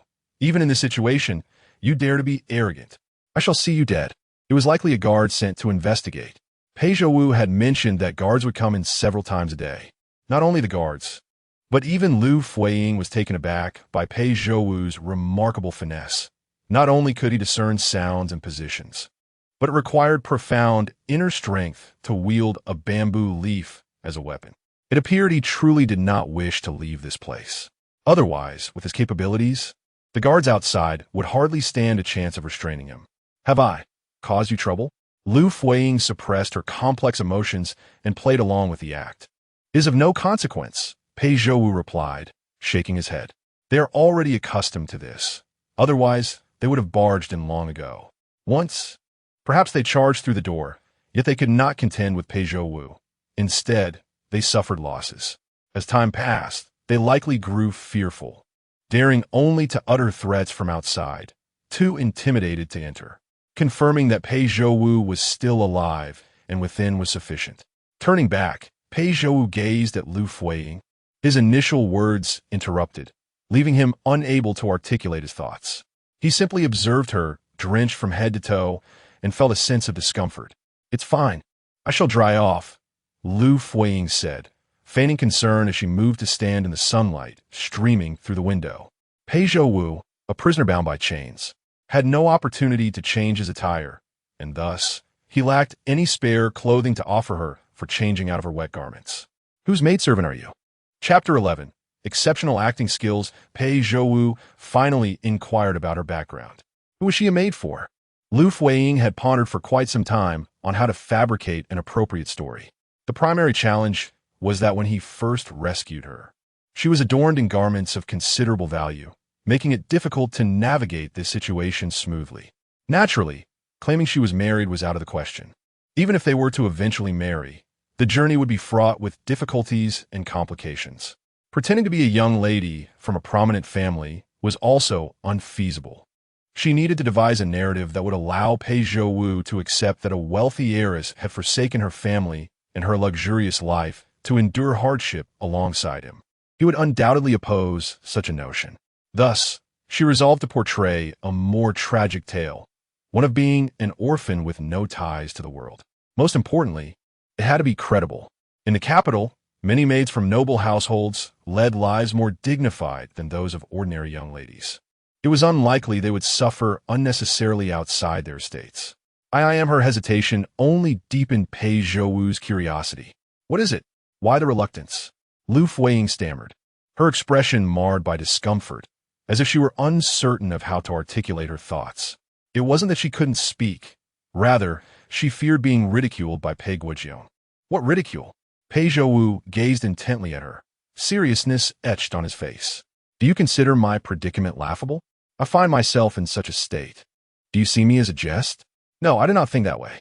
In essence, she was implying that Pei Zhouwu would not mock her either. His curiosity about her had reached a peak. If she remained silent, he might truly become upset. She lowered her gaze, struggling to suppress her burgeoning joy. "I am from the household of the late Prince Qi." Upon hearing this, Pei Zhouwu furrowed his brows. He was familiar with the late Prince Qi. "I serve in the quarters of the old dowager consort, who was a kind-hearted person, never scolding or punishing us servants." At this revelation, Pei Zhouwu's expression relaxed momentarily. Indeed, it was well known that the dowager consort of Prince Qi was devout, regularly visiting Mingguan Temple to burn incense and pray for blessings. However, Liu Fuyi hesitated again. "What is it? Speak." "It is just that the late Prince Qi was a man of lascivious tendencies. I am certain Pei Zhouwu has heard whispers of this. He wishes to take me as a concubine." As her words hung in the air, Pei Zhouwu's previously relaxed brows tightened once more. "Yet I do not consent. He is already 50 years old. The dowager consort has inquired of me, knowing my refusal, yet she has not pressured me. She is a good person, fearful of the sins that might ensue, and has continually restrained the prince." And then the prince, unable to press further, resorted to a stalling tactic, claiming he would adopt me as a goddaughter, yet he would persist in seeking closeness under this guise. Were it not for the dowager consort's presence in his mind, he would have at this point, everything became clear. Pei Zhouwu understood why she donned fine clothing yet claimed to be a maid, and why her hands bore calluses that seemed at odds with her elegant attire. "My parents passed away, and I nearly fell victim to a greedy uncle who sought to sell me into a brothel. While I was being dragged through the streets, I encountered the dowager consort returning to the city after paying respects at the temple. Seeing my plight, she took me into the royal residence. The dowager still offers me a modicum of protection, yet her advancing years render her health increasingly frail. Should the day come when she departs from this world, I shall undoubtedly fall into perilous hands. Pei Zhouwu listened in silence, though turmoil brewed within her heart.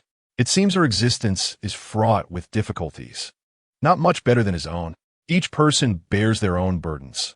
Pei Zhouwu found herself at a loss for words of comfort and merely inquired, upon your last return, did the dowager uncover any incriminating evidence against you?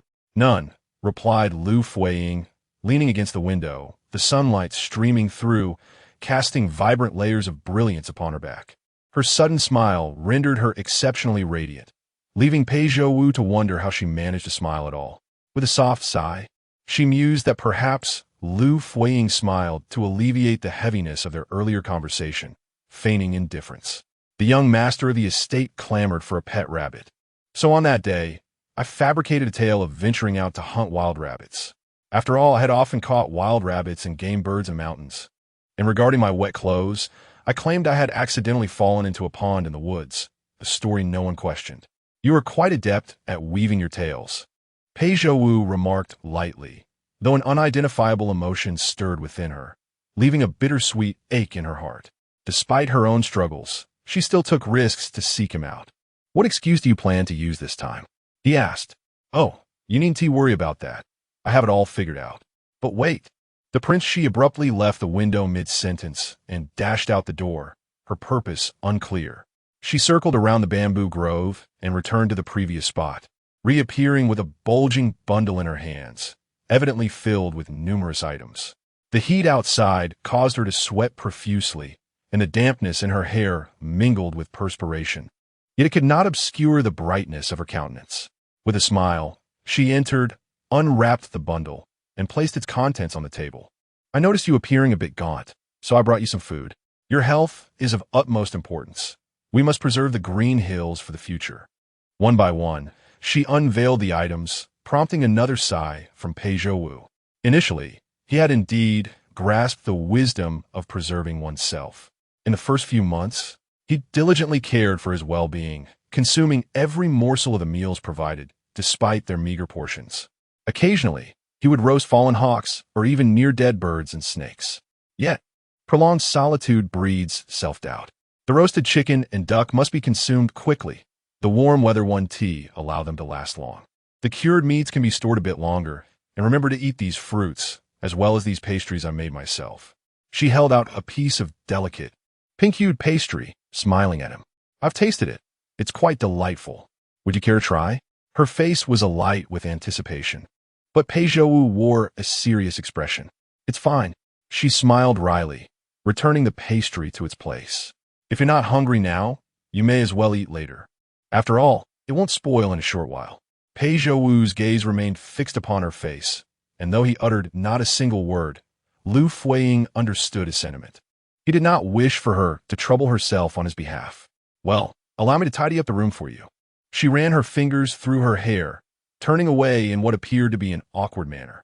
Despite Pei Zhouwu's earlier insistence that she need not do such things for him, she sought to alleviate the tension by finding something to occupy herself. It must be said, her performance was remarkably adept. While immersed in it, she nearly failed to recognize that she was acting. On the washstand lay a sharp stone knife, reminiscent of a razor. Upon seeing it, her heart quivered. His willingness to tend to himself suggested something deeper. It indicated that, deep within, he still yearned for freedom, yet was constrained by some unseen force. Lost in her thoughts, she failed to notice Pei Zhouwu's hand stretching toward her from behind. When she finally realized it, surprise struck her, and in her startled state, she inadvertently grazed his hand with the stone knife. The wound, situated at the web of his left hand, immediately began to bleed.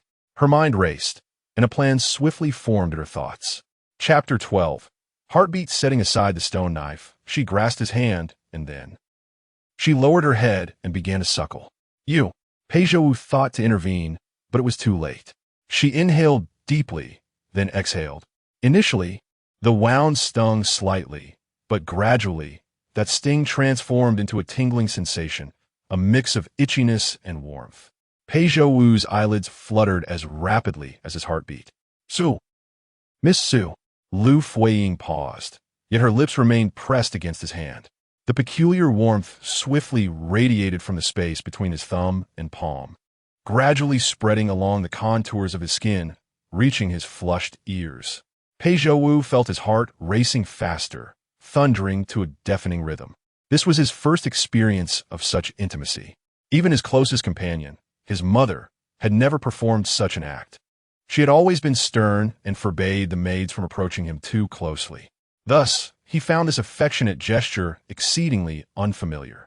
Perhaps realizing her actions, Liu Fuyi abruptly lifted her head and stepped back several paces, panic transforming into tears that quickly filled her eyes, on the verge of spilling over. Sorry. I apologize. Mere words of regret were insufficient. She turned away in embarrassment, her voice trembling with emotion. I did not mean to offend. It was just that every time I was injured as a child, my mother would immediately suck out the blood, saying it would heal faster. Pei Zhouwu opened his mouth, yet found himself at a loss for words. His hand, suspended in mid-air, felt as though it had turned to stone, frozen and immobile. I must return now. Take care. Uncle Pei, I shall visit you again. Before she could finish her sentence, she turned to leave, overwhelmed by shame and indignation. She lifted her skirts and ran away. The vivid green of her dress was especially striking in the sunlight. As she ran, the hem swayed and fluttered, reminiscent of a woodland spirit transformed into human form. Before Pei Zhouwu could regain his composure, she had vanished from sight. For a long while, he remained in a daze, finally able to move his fingers, glancing down to find that the wound had indeed ceased bleeding, yet the lingering warmth continued to simmer, evident in the redness of his ears. She had left so abruptly. He felt a profound sense of disorientation, gradually succumbing to self-doubt. Suyueyin, could you merely be a figment of my imagination? Yet the array of items on the table reminded him that this was no dream. Su Yueing was undeniably a living being, the one who stirred the waters of his heart. As he approached the table, preparing to pick up the pastry she had urged him to try, he hesitated, noticing something concealed within the nearby bundle. Upon unfolding it, he discovered a lacquered wooden hairpin, its fresh hue indicating it had been crafted recently. Examining it closely, he saw that it was intricately carved with two vividly depicted fireflies, one serene, the other poised to take flight. Su Yueing, this must have been crafted by her own hands. He inhaled deeply and then sighed profoundly. In her haste to depart, she failed to convey to him that she should refrain from bringing anything next time, for it was a laborious and costly endeavor, and she herself was not leading an easy life. The thought of her background caused Pei Zhouwu to unconsciously furrow his brows. Liu Fuyi reclined in the courtyard of Changming Temple, while Jin Li was diligently combing her hair from behind. Madam, how do you fare today? Liu Fuyi smiled, her lips curving upward. Though it was merely a fleeting glance, she had clearly noticed Pei Zhouwu's reddened ears, which only bolstered her confidence. Despite commanding legions and appearing aloof, his heart was genuinely pure, making him quite susceptible to flirtation. Observing the expression on her face, it was evident that the results were promising. Liu Fuyi raised her brows, her smile blossoming even more radiantly. Possessing skill, beauty, thoughtfulness, gentleness, and kindness, he considered the feelings of others, yet was not timid when it came to expressing his own emotions. The innocent blush that graced his ears was endearing. She couldn't help but ponder how delightful it would be if he were Shun Xiongyan. With that thought, she straightened her posture. Speaking of Shun Xiongyan truly affected her mood. Let us descend the mountain after our meal. Yes, madam, the vegetarian meal should be ready shortly. Once her hair was dry and her attire neatly arranged, Jin Li returned with the meal, taking her time to finish before exiting the courtyard. As she reached the temple gate, the abbot called out to stop her. Is there something you require, Abbot Su? Dear Liu, there is no need for alarm. I merely heard of your generous donation of incense money to our temple this morning, and I came to express my gratitude. You are too courteous, Abbot. This donation is, in truth, also for my own benefit. How could I hope to move the divine if my intentions were not sincere? But is the elder matriarch at home still unwell? The abbot furrowed his brow, recalling that Liu Fuyi had previously visited on behalf of her mother-in-law, seeking a divination regarding her illness, which he had noted with concern. Thank you for your concern, Abbot. My mother-in-law's health has greatly improved. I have come this time with another request. The abbot nodded, a look of compassion crossing his face. It seems that this matter may prove more challenging than your mother-in-law's ailment. Indeed, within my household, Liu Fuyi hesitated, her head bowed in a pained expression. In the future, I may need to trouble the revered one for some time, perhaps even stay for 2 or 3 days to meditate and pray for blessings. During that time, I would require a separate room to serve the divine. Do not concern yourself with that. I shall make the necessary arrangements when the time comes. Given Liu Fuyi's generous donation, it would not be an issue to provide her with a room. The abbot was undoubtedly at her service. Then I thank you in advance. Abbot, with sincere intentions, even stone can be moved. I am confident that what you seek will come to fruition. Then I shall take your auspicious words to heart. Upon descending the mountain, the carriage slowly entered the city. Passers-by recognized the carriage from the Shun general's household, and whispers circulated along the street. With so many people around, the carriage progressed at a leisurely pace. Madame Shun has once again ventured into the mountains seeking a child. It is quite a burden for her. Indeed, it is said that the second branch of the Shun family has shown a lack of humanity, compelling individuals to such desperate measures for the sake of wealth. It is rumored that on the day Mrs. Shun ventured out to procure fertility medication, her eyes were red from weeping.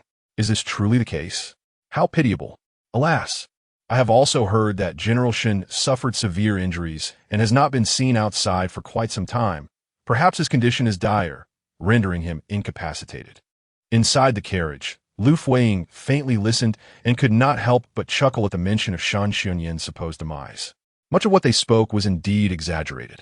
For instance, she had never personally gone out to purchase any fertility medication, nor had Shan Xunyin truly been confined indoors. Such rumors have always been prone to distortion, growing more sinister with each retelling. However, one might argue that this situation is not without its merits. The second branch of the Shun family is truly inflicting suffering upon themselves, as they have already begun to quarrel over the family estate. Is this not a curse upon General Shun, urging him to depart this world sooner? To act in such a manner, while being an uncle, is nothing short of an egregious wrongdoing, especially with the elder's condition being as it is. Chapter 13. The inability to bear children as the carriage gradually distanced itself. The sound from outside began to fade away. Jean Li let out a deep sigh, reflecting on the true purpose behind the message Lady Liu had asked her to spread.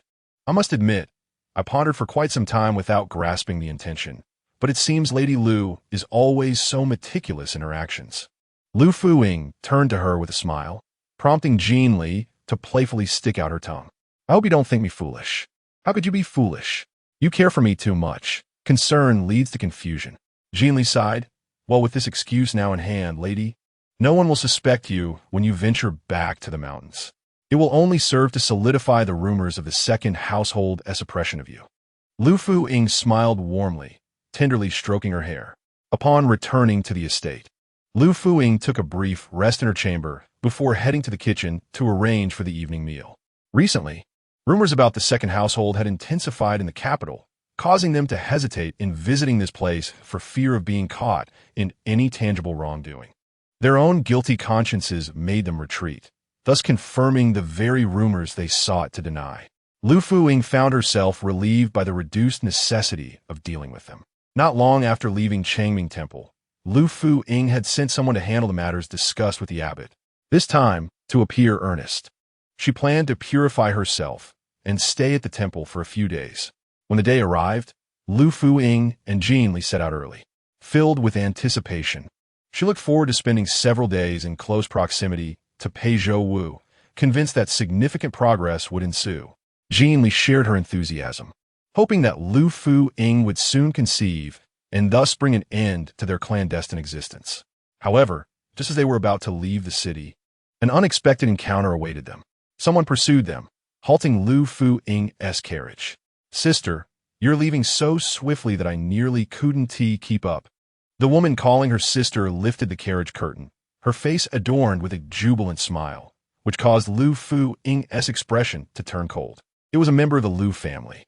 The third daughter of the legitimate wife, Liu Shiyuan, was 3 years younger than Liu Fuyi and of marriageable age.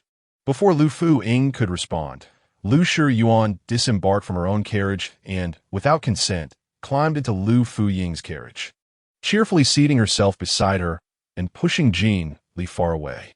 Sister, just the other day, Mother went out of the city to offer incense and heard that you planned to stay at the temple for 3 days to pray sincerely. We then believed that the rumors in the city were indeed true.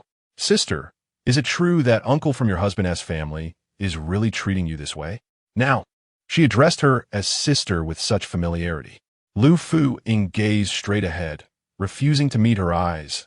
In the past, she had learned from her mother to refer to her as the shameless one. What is your purpose for coming today? Lu Fuyi's tone was notably frosty.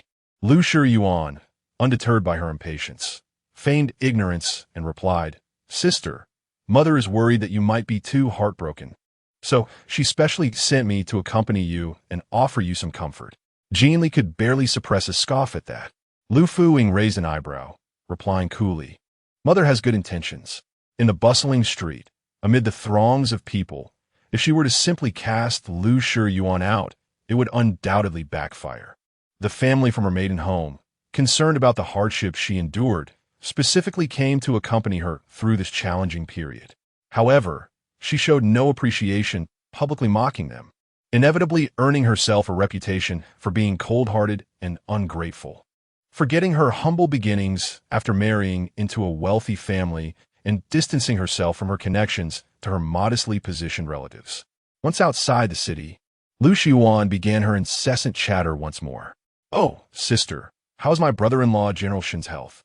Liu Fuyi exchanged a glance with Jean Li, signaling her to respond, as she had no desire to engage with Lu Shiyuan. Miss Shiyuan, our general is recovering well. Oh, that's wonderful. I heard that the general prefers to stay indoors, likely due to a reluctance to meet others, which is why we have refrained from visiting, fearing to disturb him. Liu Fuyi's patience was wearing thin.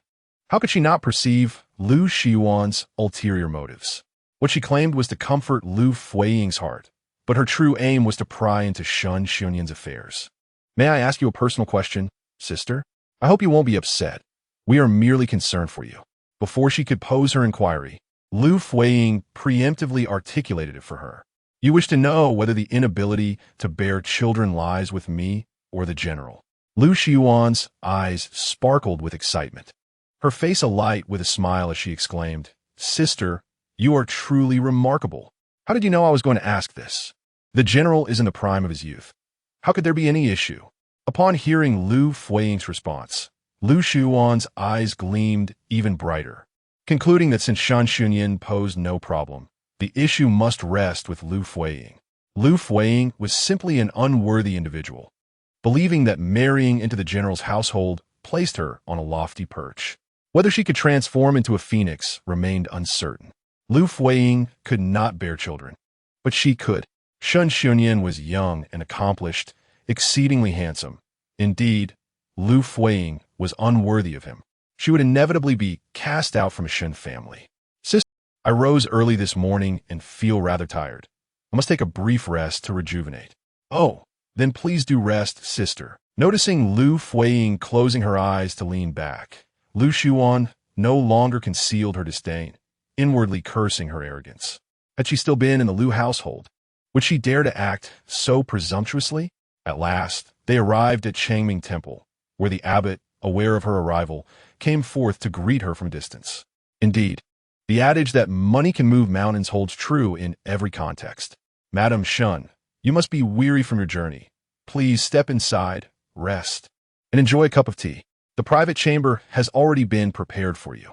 My gratitude to you, abbot. That chamber was located in the same courtyard as the one where Liu Fuyi honored her mother's spirit, with one room to the east and another to the north.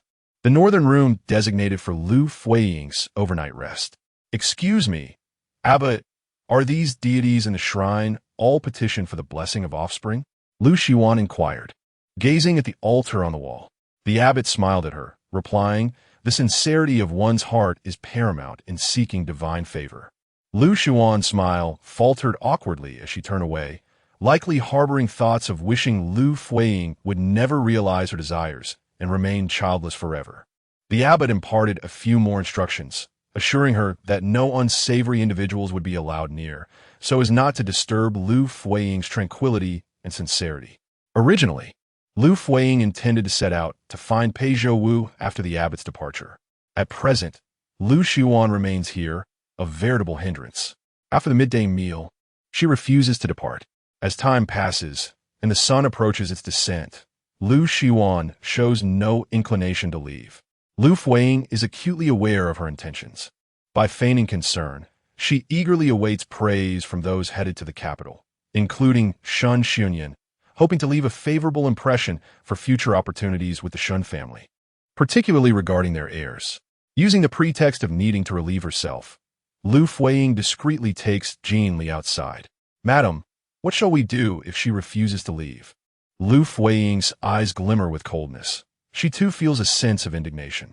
An entire afternoon has been squandered, diminishing her chances to interact with Pei Zhouwu. "Go inside and fetch my insect lure powder." "Insect lure powder? Did you not mention that it was meant for use with Duke Pei?" Chapter 14. Shedding clothes. The so-called insect lure powder is, in fact, a bait for snakes.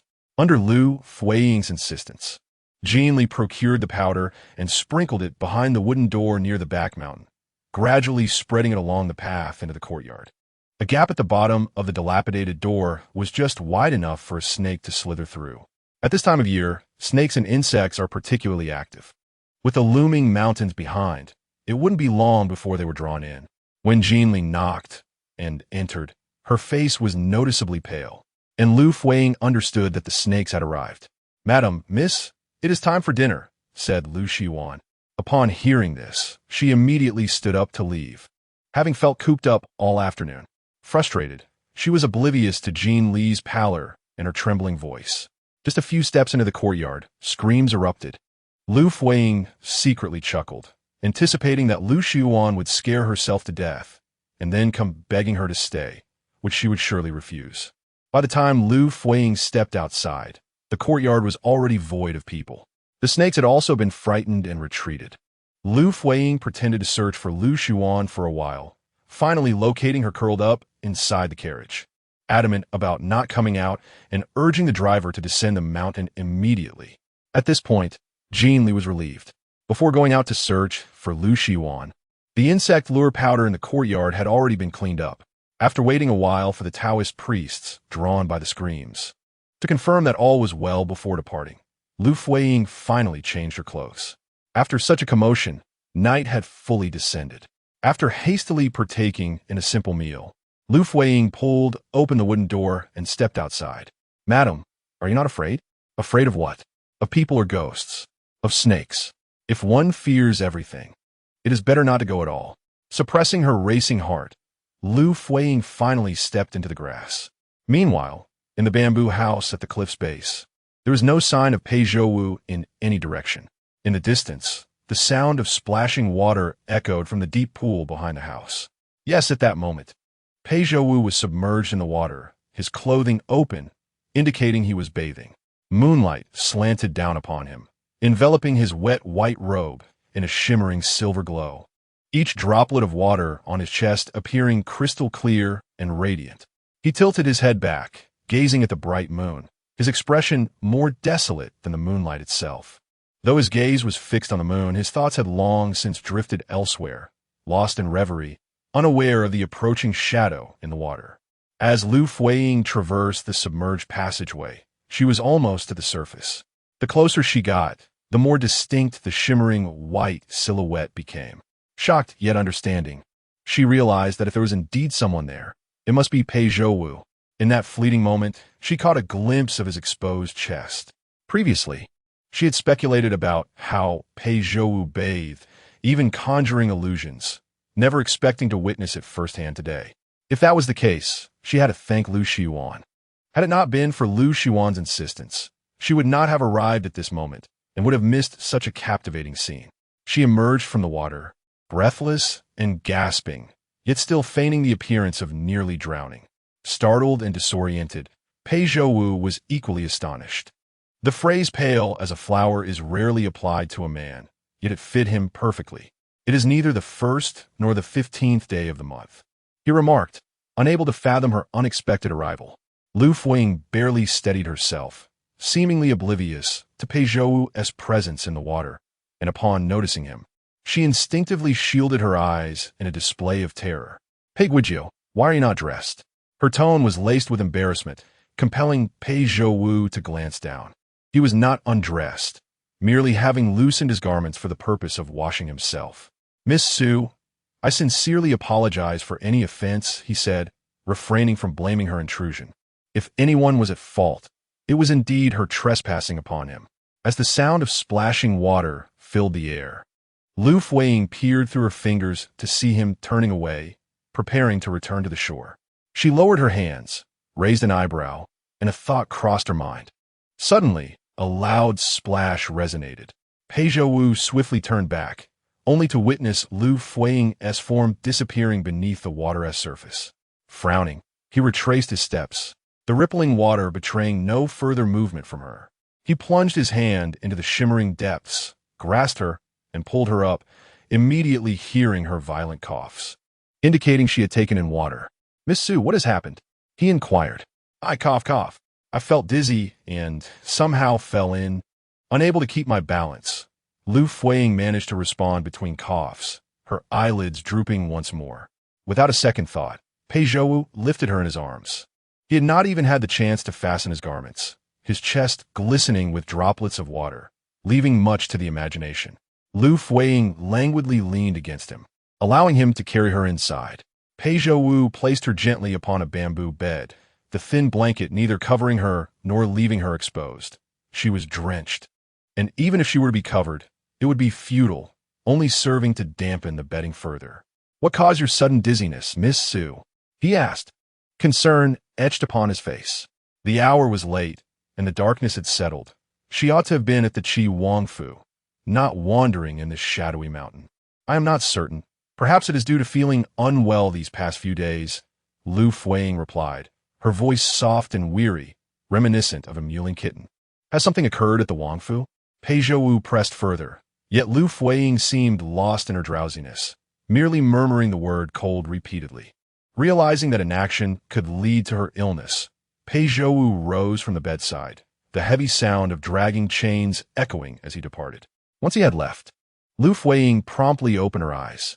In the past, she had been unaware of her own cunning.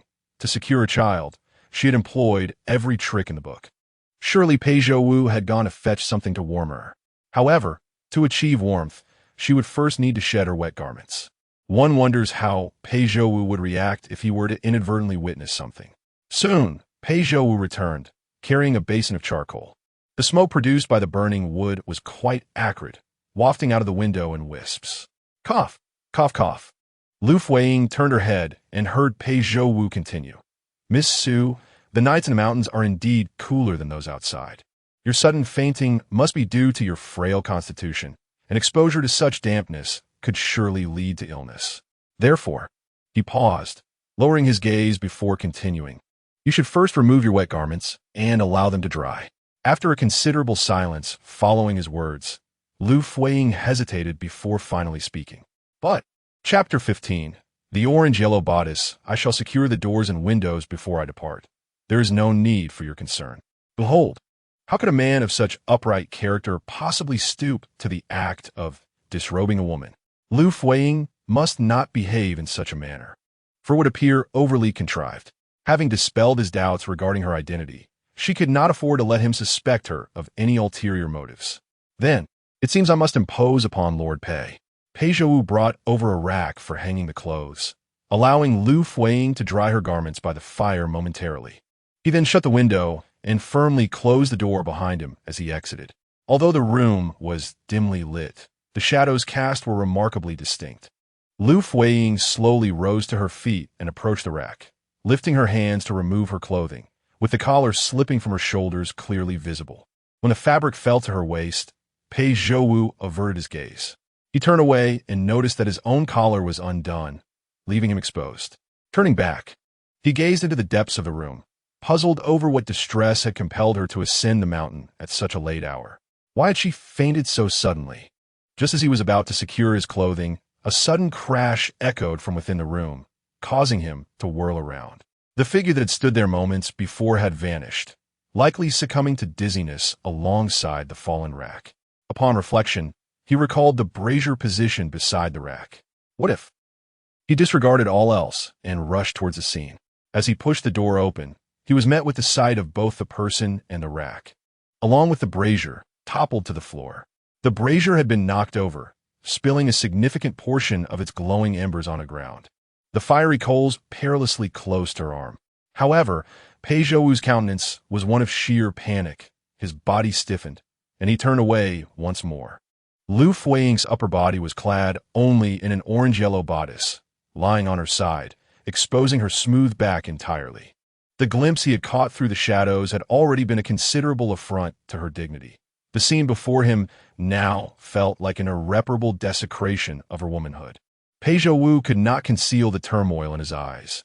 An unfamiliar fear sent his heart racing.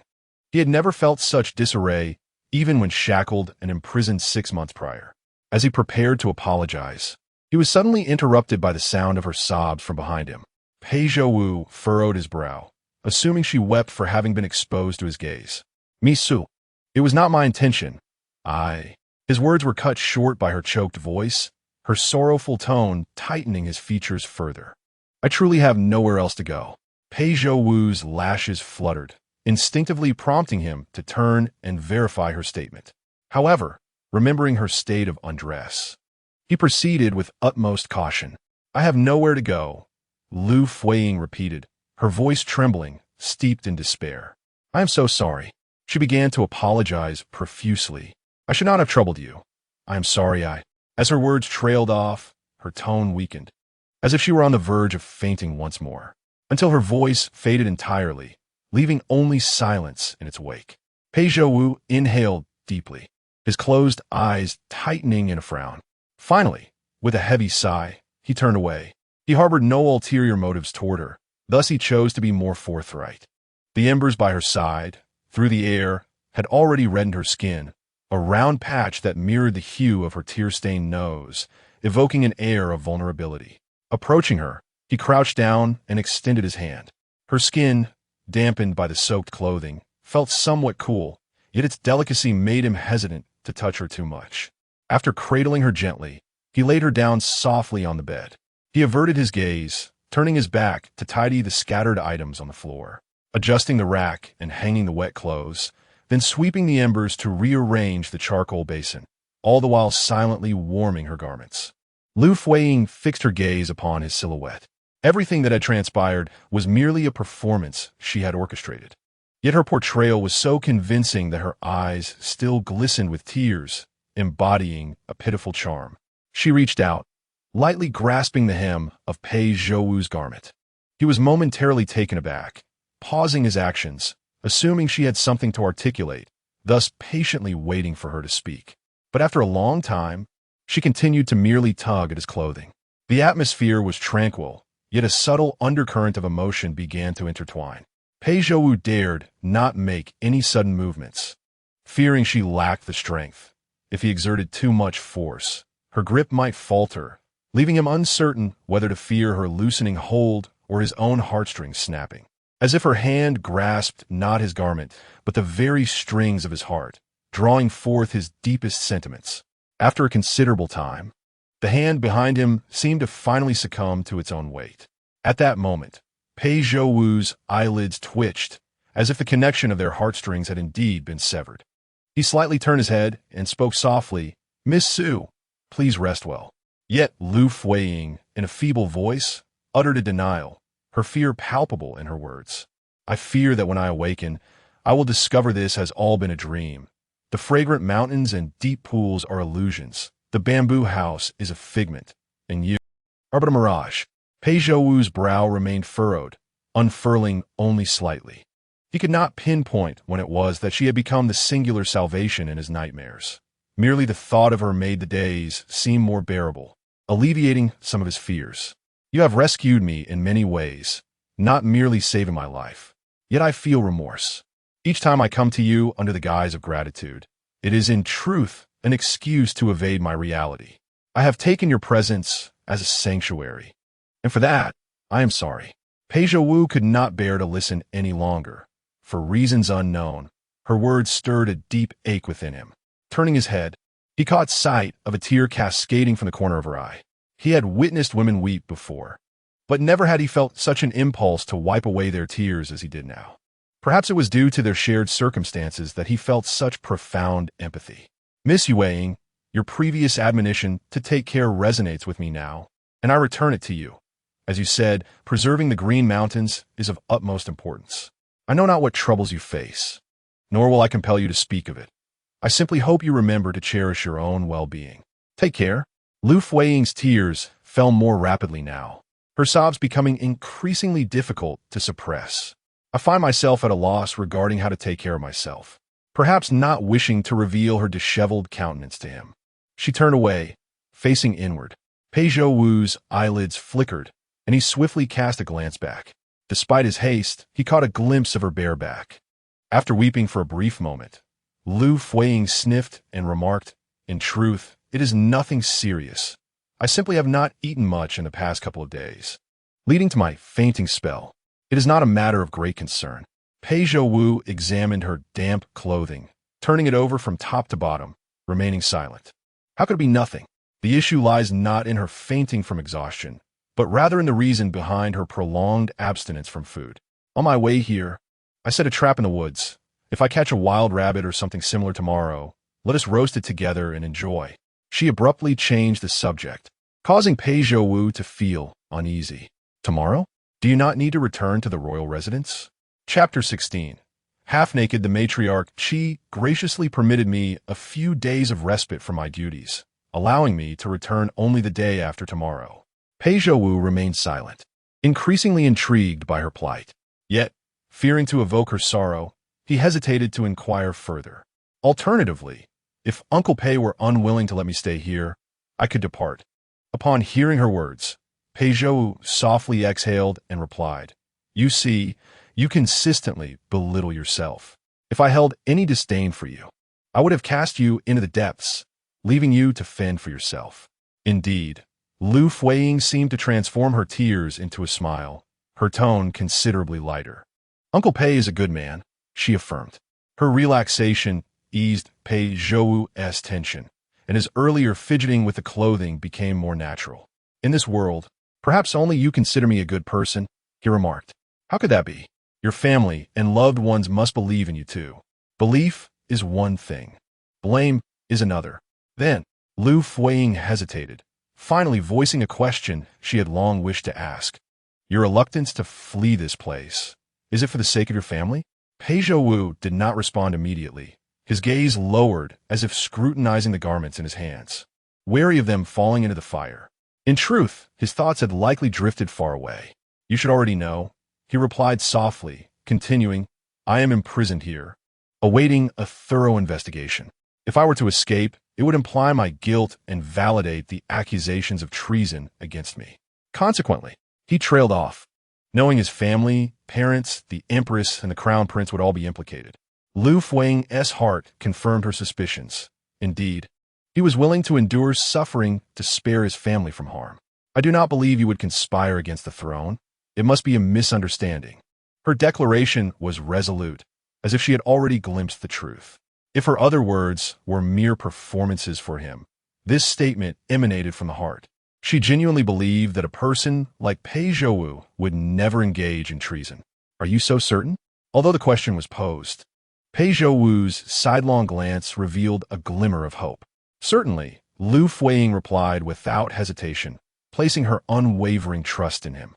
"If you were indeed a vile traitor, why would you involve yourself in rescuing me? What benefit could you derive from such an act? If discovered, my presence here would only bring you trouble. Not only did you save my life, but you also ensured my safe and honorable departure. I do not believe the accusations against you," she added firmly.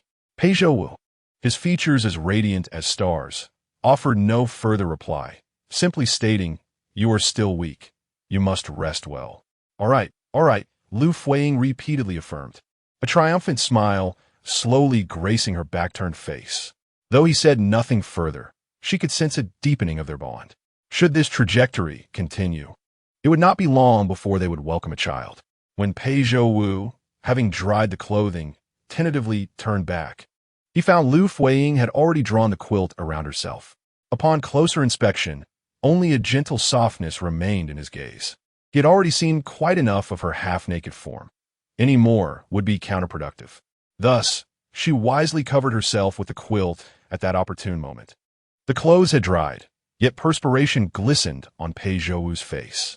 The heat was stifling, even during the night, but he refrained from uttering a single complaint or seeking praise, silently attending to his tasks. On the surface, Liu Fuyi appeared to be fast asleep, but in her heart, she was constantly lamenting. If only Pei Zhouwu were Shun Xianyan, how blissful she would be. Shortly thereafter, Pei Zhouwu departed with the charcoal fire tray. The candlelight extinguished, the door closed, leaving only the rustling of bamboo leaves outside, stirred by the night breeze. Liu Fuyi found a comfortable position and fell into a deep slumber, one that was particularly sweet. Upon waking, she noticed Pei Zhouwu was absent from the courtyard, nor was he by the pond in the back. She surmised he was likely in the large house ahead, which presented her with an opportune moment to leave. Having entered the water, the clothes that Pei Zhouwu had labored to dry the previous night were soaked once more. She returned to Changming Temple. When Pei Zhouwu stood at the bedroom door with a bowl in hand, the room was already devoid of occupants. He knocked several times, but received no response. Contemplating, he wondered if she had indeed been cold the previous night. He knocked louder twice more, yet still no answer. His suspicions of her illness solidified, and upon pushing the door open, he found the bed empty. After placing the bowl down, he swiftly turned and searched outside. He had already known upon arrival that the courtyard was empty, so he immediately headed to the deep pond. The water lay still, the banks deserted.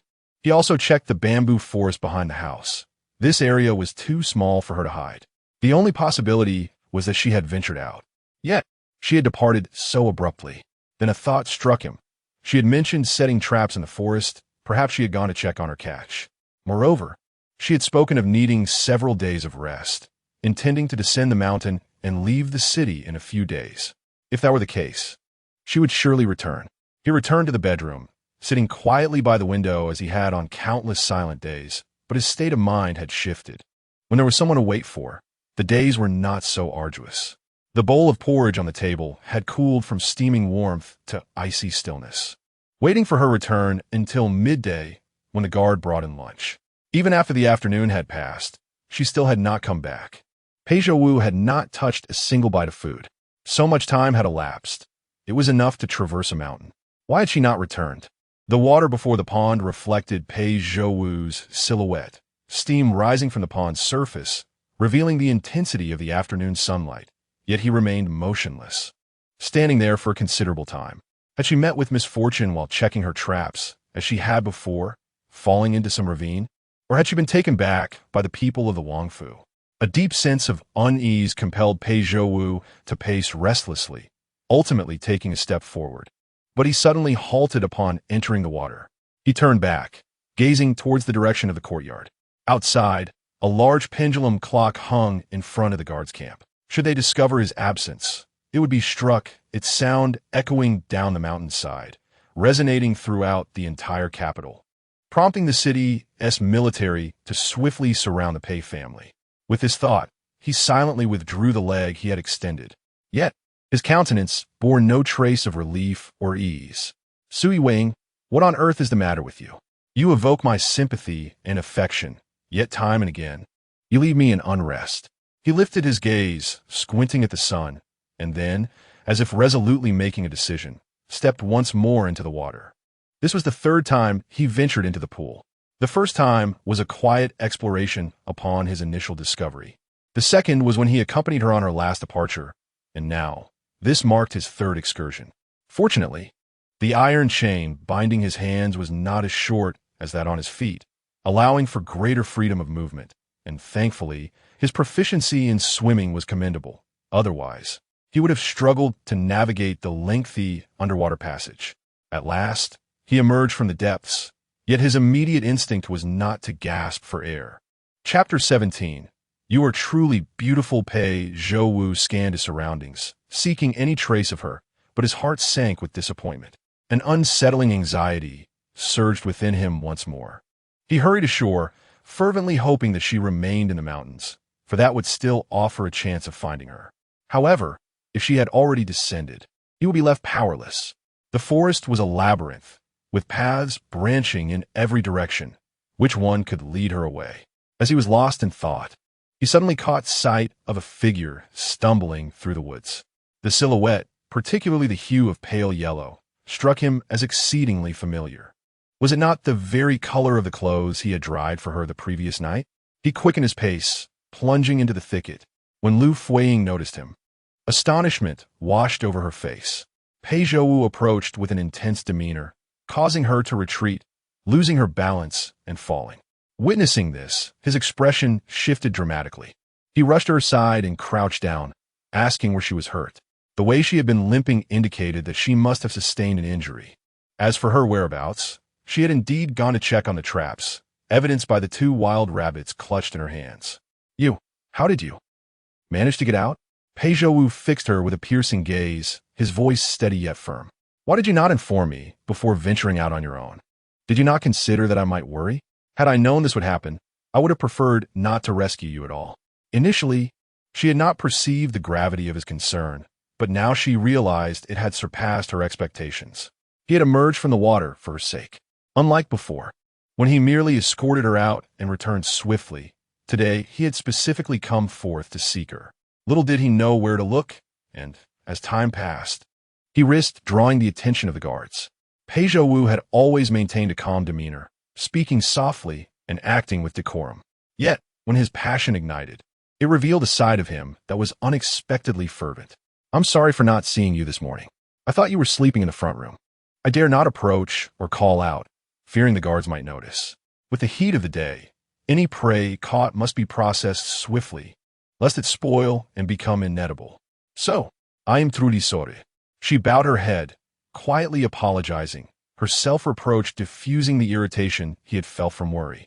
He sighed and accepted the rabbits, noting they had not yet begun to rot. Did you set this trap beyond the 2 mountains? He asked, attempting to lighten the mood with a teasing tone. No. Liu Fuyi glanced up at him, only to quickly avert her gaze once more. Her pitiful demeanor tugged at his heartstrings. I didn't set it that far. It's not far from the edge of the forest. But the wild onions and herbs for seasoning are not easy to find. I stumbled while searching for the herbs and twisted my ankle. As she spoke, she tugged at her skirt to cover her sprained ankle. It felt much better now. Earlier, the pain had rendered her unable to take a single step, and she had even cried in frustration.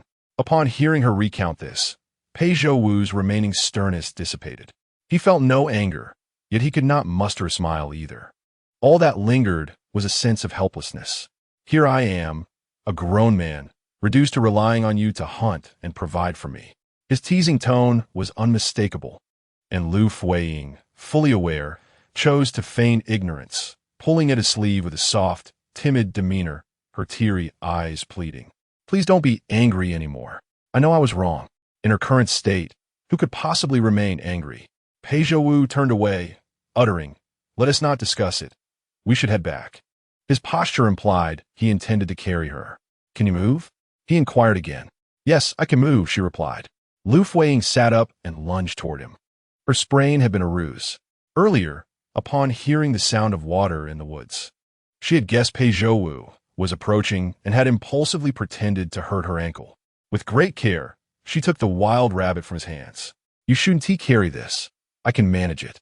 Then she climbed onto his back, one hand gripping the rabbit and the other wrapped around his neck. Pei Zhouwu, wearing an iron chain, was fortunate that its length allowed him to secure her legs with his hands. Otherwise, she would have fallen.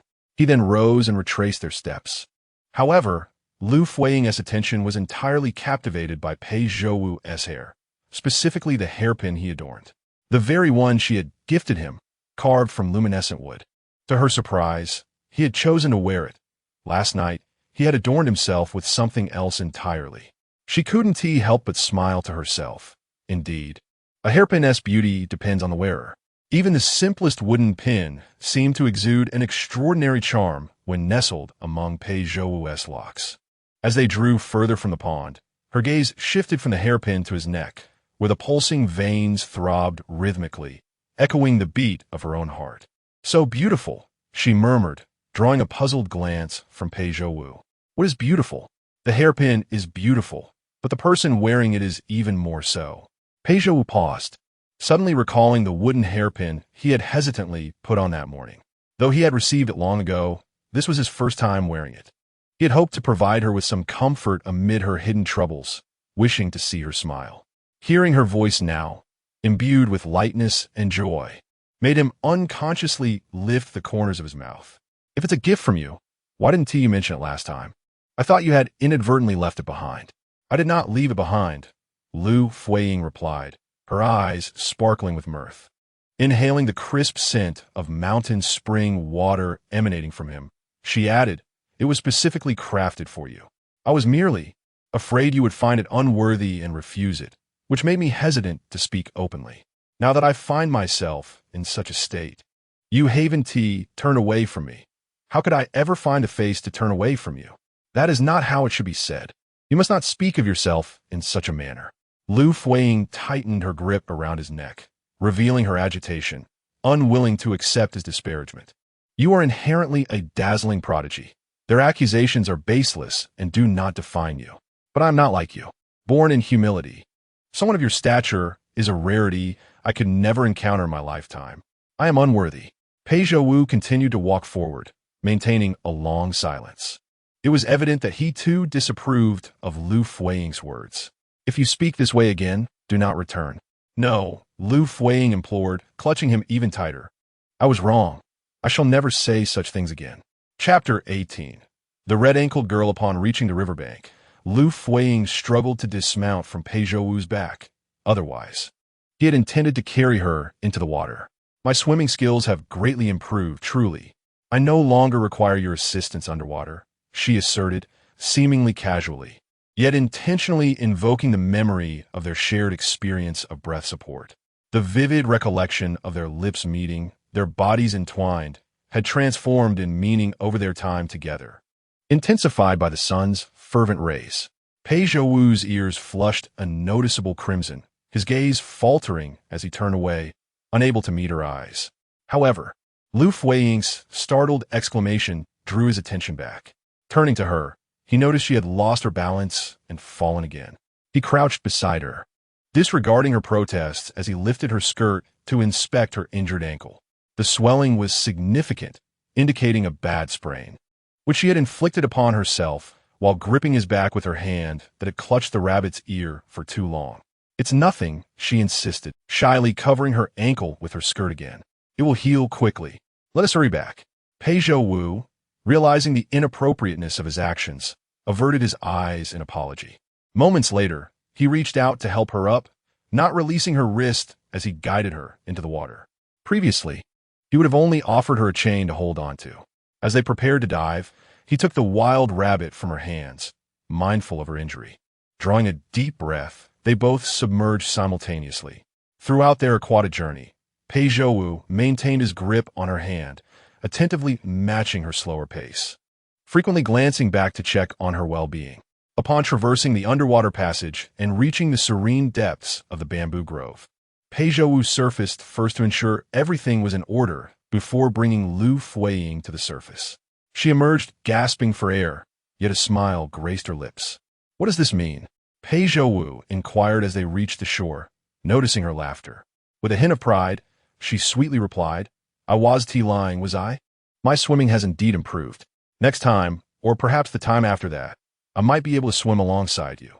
Seeing her smile, Pei Zhouwu found himself unwittingly mirroring her expression, unaware of the shift in his feelings.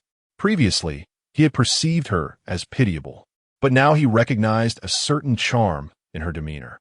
Don't you believe me? Liu Fuyi pressed. Pei Zhouwu remained silent, merely continuing forward, which encouraged her to follow closely, reiterating her determination. Even if I'm not adept next time, surely by the time after that, I will be. By then, I can bring even more things along. Sooner or later, I will swim as skillfully as you do. Pei Zhouwu remained quiet but listened patiently, finding her enthusiasm endearing.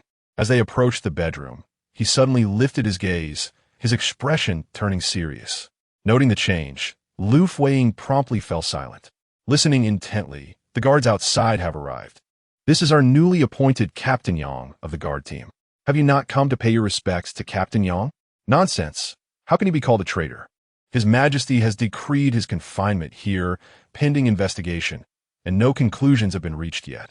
How can we unjustly accuse our noble lord? The two voices, in a discordant duet, were clearly meant to provoke, making those who listened feel uneasy. Liu Fuyi was fortunate that the bedroom offered some concealment. Yet should those individuals decide to intrude, she would be discovered in an instant. At that moment, she could only remain motionless, her feet resting upon a thick layer of gravel, which would betray even the lightest of steps with noise. Furthermore, she was feigning an ankle injury. Pei Zhouwu gazed ahead, resolutely approaching to obstruct their passage. Behold, this is our formidable general, the esteemed brother of the Empress, Pei Zhouwu. Captain Yang has long heard tales of the noble lord, and upon this encounter, he indeed radiates an imposing presence. Another individual, recognizing the leader's intent, directed his ire towards Pei Zhouwu once more. How audacious! You, a mere prisoner, dare not kneel before our esteemed lord. Liu Fuyi remained silent, her brow furrowed in concern, uncertain how Pei Zhouwu would respond, yet she felt an inexplicable trust in him. In this world, there are few who could compel me to kneel: my parents, the sovereign, and perhaps no one else. Pei Zhouwu was not arrogant. His tone remained detached, as if nothing mattered to him. How dare you, Pei Zhouwu? You have already fallen to the status of a captive, yet still, I have warned you against rudeness. The guard captain named Yang stepped forward, leisurely brandishing his sword towards Pei Zhouwu. Why is the noble lord drenched? Have you been seeking solace in the water? Indeed, this sweltering weather is unbearable. If you're suffering, imagine how we, your captors, feel. Yet I have heard you've been quite abusive to them. Noble lord, why be so cruel? We are all in difficult circumstances. They are merely obeying orders to guard you. Must you not show them some mercy? We wish. Pei Zhouwu's tone had grown even colder. It is nothing but a humble request for you to apologize to each person you have wronged in the past. And if I refuse, then I shall have no choice but to be unkind, Pei Zhouwu. Truthfully, I would prefer not to resort to such measures, but as their leader, I must stand up for them. Otherwise, how could I continue to lead them in the future? Wouldn't you agree? Liu Fuyi stood behind the wall, hearing but not seeing anything. A sharp clang startled her from her thoughts. It sounded as though a blade had struck iron chains, indicating that violence had erupted, followed swiftly by a cry of alarm. Captain Yang, are you all right? Hearing this, Liu Fuyi exhaled slowly, realizing that it was likely Pei Zhouwu who was unharmed. Pei Zhouwu, do you still believe you are the illustrious noble lord? Do not be so arrogant. Captain Yang, do not speak. You are bleeding from your mouth. Get away. Captain, why do you not help me up? Soon, the sound of hurried footsteps echoed, accompanied by a voice exclaiming, Pei Zhouwu, I will not let this go. Before long, Pei Zhouwu turned to approach Liu Fuyi. You must leave at once. It is imperative that you depart from here, Pei Zhouwu insisted with an undeniable seriousness. Liu Fuyi clenched her fists, her gaze drifting towards the two wild rabbits that Pei Zhouwu had discarded moments earlier to avoid detection. She had initially intended to return and roast the rabbits together with him. Tomorrow was meant to be another day to deepen their bond. But now it seemed all for naught. Yet, she understood Pei Zhouwu's concerns. That newly appointed Captain Yang would surely not relent easily. He was bound to entangle himself with Pei Zhouwu for days to come. If she remained here, her presence could potentially expose them. Pei Zhouwu picked up the wild rabbits and offered them to her. Chapter 19. Cohabitation. This rabbit, which you have so painstakingly hunted, must not be wasted. Indeed, Liu Fuyi reached into her bosom, finally extracting a handful of seasoned wild vegetables, also a hard-earned treasure that ought not to be squandered. She declined the rabbit and pressed the wild vegetables into Pei Zhouwu's hands. Do not send me off. I can manage on my own. It will be troublesome if they were to discover your absence shortly. With that, she turned and walked towards the deep pond, her gait deliberately uneven, as if to maintain the facade. Halfway, she glanced back at Pei Zhouwu and said, I shall visit you again on the first day of next month. You must take care. After uttering these words, she turned once more, laboriously wading into the water. As she submerged, The surface of the lake quickly returned to tranquility. Yet, the furrow in Pei Zhouwu's brow deepened. Perhaps he too felt a sense of loss. In the brief time they had spent together, something had shifted between them. Just as he sought to grasp this change, the connection abruptly severed, leaving him with a lingering sense of regret. Inside the Changming Temple, Jinli was seated behind Liu Fuyi, braiding her hair. Liu Fuyi had entered with a somber expression, and Jinli dared not inquire about her sudden return after having been gone only a short while. Once her hair was dried, Liu Fuyi retreated to her chambers to rest. Unable to contain her curiosity, Jinli followed her in and asked, "Madam, did you roast the rabbit? How did it taste?" The rabbit had been purchased alive from a hunter and raised in the household. Liu Fuyi had never set traps for hunting. What rabbit? She recalled the guards who had come to provoke trouble, and the thought alone filled her with disdain, rendering her too weary to respond. Forget it, she thought. I shall descend the mountain tomorrow and return later. After a brief respite, Liu Fuyi spent the afternoon in the room where her mother's memorial tablet was placed. She prayed earnestly, beseeching her mother for a smooth childbirth, a wish she had never expressed to the deities within the temple. She held no faith in these gods, for they had never bestowed blessings upon her or her mother. The following day, before sunset, Liu Fuyi returned to the capital. During her 3-day absence, tranquility reigned at home, although old Madame Shun missed her dearly, lamenting her absence daily. Upon hearing of Liu Fuyi's return, old Madame Shun hastily went to her courtyard, neglecting even her evening meal, and upon seeing her, was overwhelmed with emotion, nearly in tears. It seemed as though 3 years had passed since they last met, rather than merely 3 days. "Ayan, you have finally returned. In your absence, I could neither eat nor sleep, constantly yearning for your swift return. I feared that you might leave and never come back."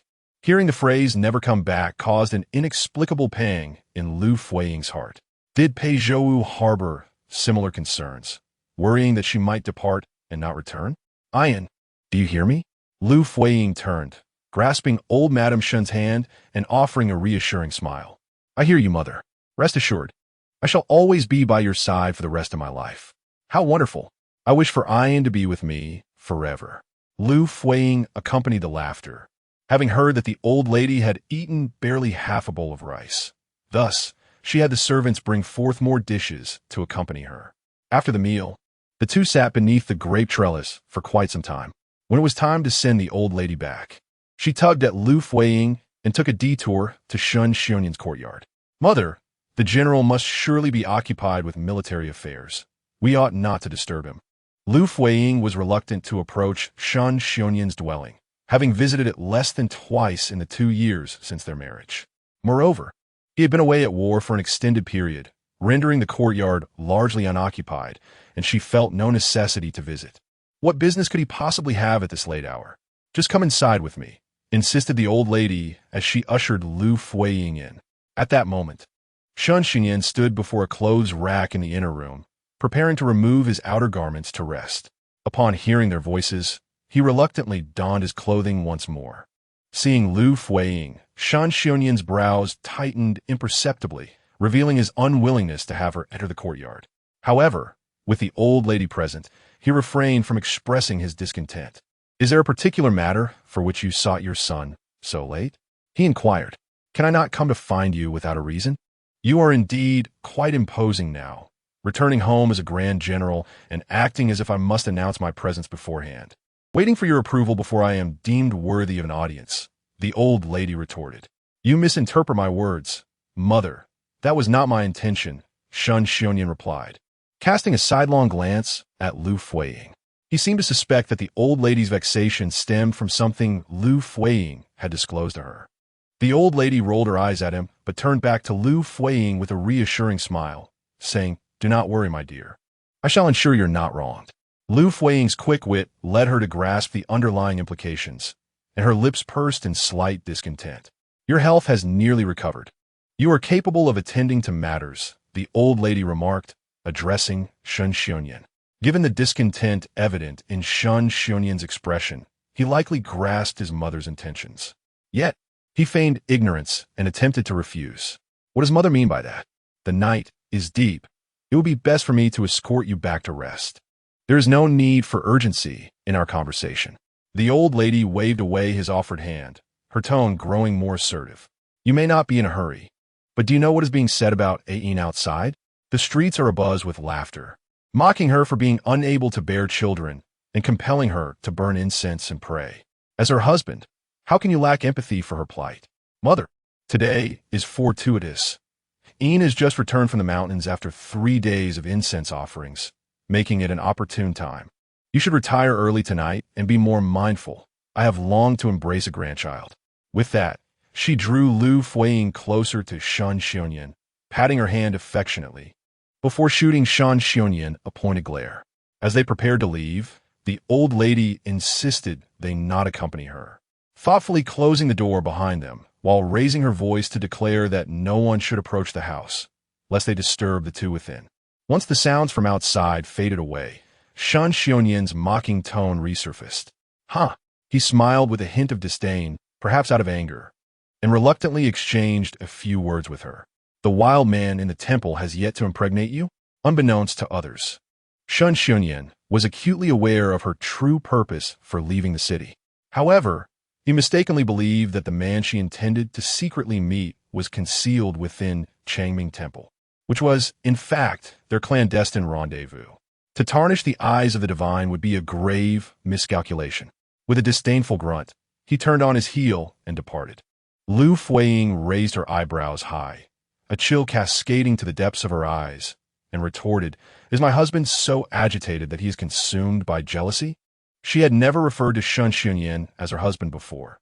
Today, the use of the term was intended solely to provoke him.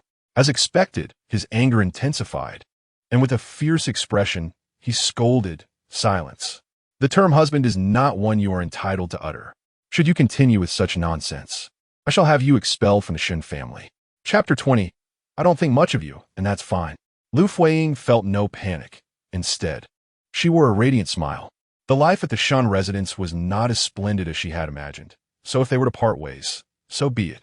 There was no one here she would miss, though she pitied the old matriarch for having to endure yet another blow. The latter part of her statement struck a chord with Shan Xiongyan, extinguishing his anger in an instant. He could not bear to envision what another illness would do to his mother. Experiencing the torment of loss once more might deepen her despair, and this time, it could cost her life. His mother had mistaken Liu Fuyi for Su Liangyin from years past, firmly believing in her identity. He could not allow his mother to witness the disappearance of the figure she held dear yet again. However, Liu Fuyi's threat did not sit well with him either. Did she think that leaving the Shun household would grant her a life of ease? What could a discarded woman hope for in terms of comfort? Liu Fuyi maintained her fearless demeanor as she slowly turned to him and replied with a smile. Where is there truly a carefree life? Who among us does not bear the bitterness of existence? The notion of true freedom may well be reduced to the idea that an early death leads to rebirth. Perhaps in death, one could ascend to paradise. Her gaze intentionally drifted towards the pillow by Shan Xiongyan's side. Indeed, she caught a glimpse of the wooden plaque. How poignant it was for a living person to cling to a cold, lifeless tablet while sleeping, as if it were a symbol of deep affection. That was the memorial for the woman he cherished. Liu Fuyi recalled her first visit to his chamber when she inadvertently saw the plaque beside his pillow, resulting in his furious reprimand, as if her mere presence had desecrated the memory it represented. Since then, she had never returned. Before she could examine it closely, Shan Xiongyan's icy gaze swept over her, compelling her to avert her eyes once more. She then asked, What shall we do tonight? Upon hearing this, Shan Xiongyan fell silent again. If he knew she had returned to her chamber rather than remaining here, his mother would surely make another appearance tomorrow. It would be best to play this farce out to avoid further turmoil. Sharing a room did not necessitate sharing a bed. He could cling to his memorial tablet as he pleased. After a long pause, there was still no response from Shan Xiongyan. Once his ire had subsided, he seemed to revert to his usual taciturn self, indifferent to her presence. When Liu Fuyi turned back to look, he had vanished from the foot of the bed, and the curtains were drawn tight, concealing whatever lay within. Liu Fuyi felt a twinge of exhilaration, as if her eyes had been opened. Though she smiled, a chill crept up from her feet, sending a wave of discomfort coursing through her. Shen Xiongyan had not sent her away, perhaps indicating his tacit approval of her earlier words. As for how she would sleep tonight or where she would rest, it was of no concern to him. Drawing a deep breath, Liu Fuyi strode out, leaving Shen Xiongyan and his cherished plaque behind. She had no desire to intrude. She spent the night in a chair outside. The next morning, she awoke with aches throughout her neck and back, her complexion wan. As she slowly rose, she discovered her legs were somewhat numb. Just then, Shen Xiongyan emerged from within, casting a cursory glance in her direction before turning his face away as if he had merely observed the air. Outside the threshold, a voice called to him. It was one of his subordinates bearing urgent news.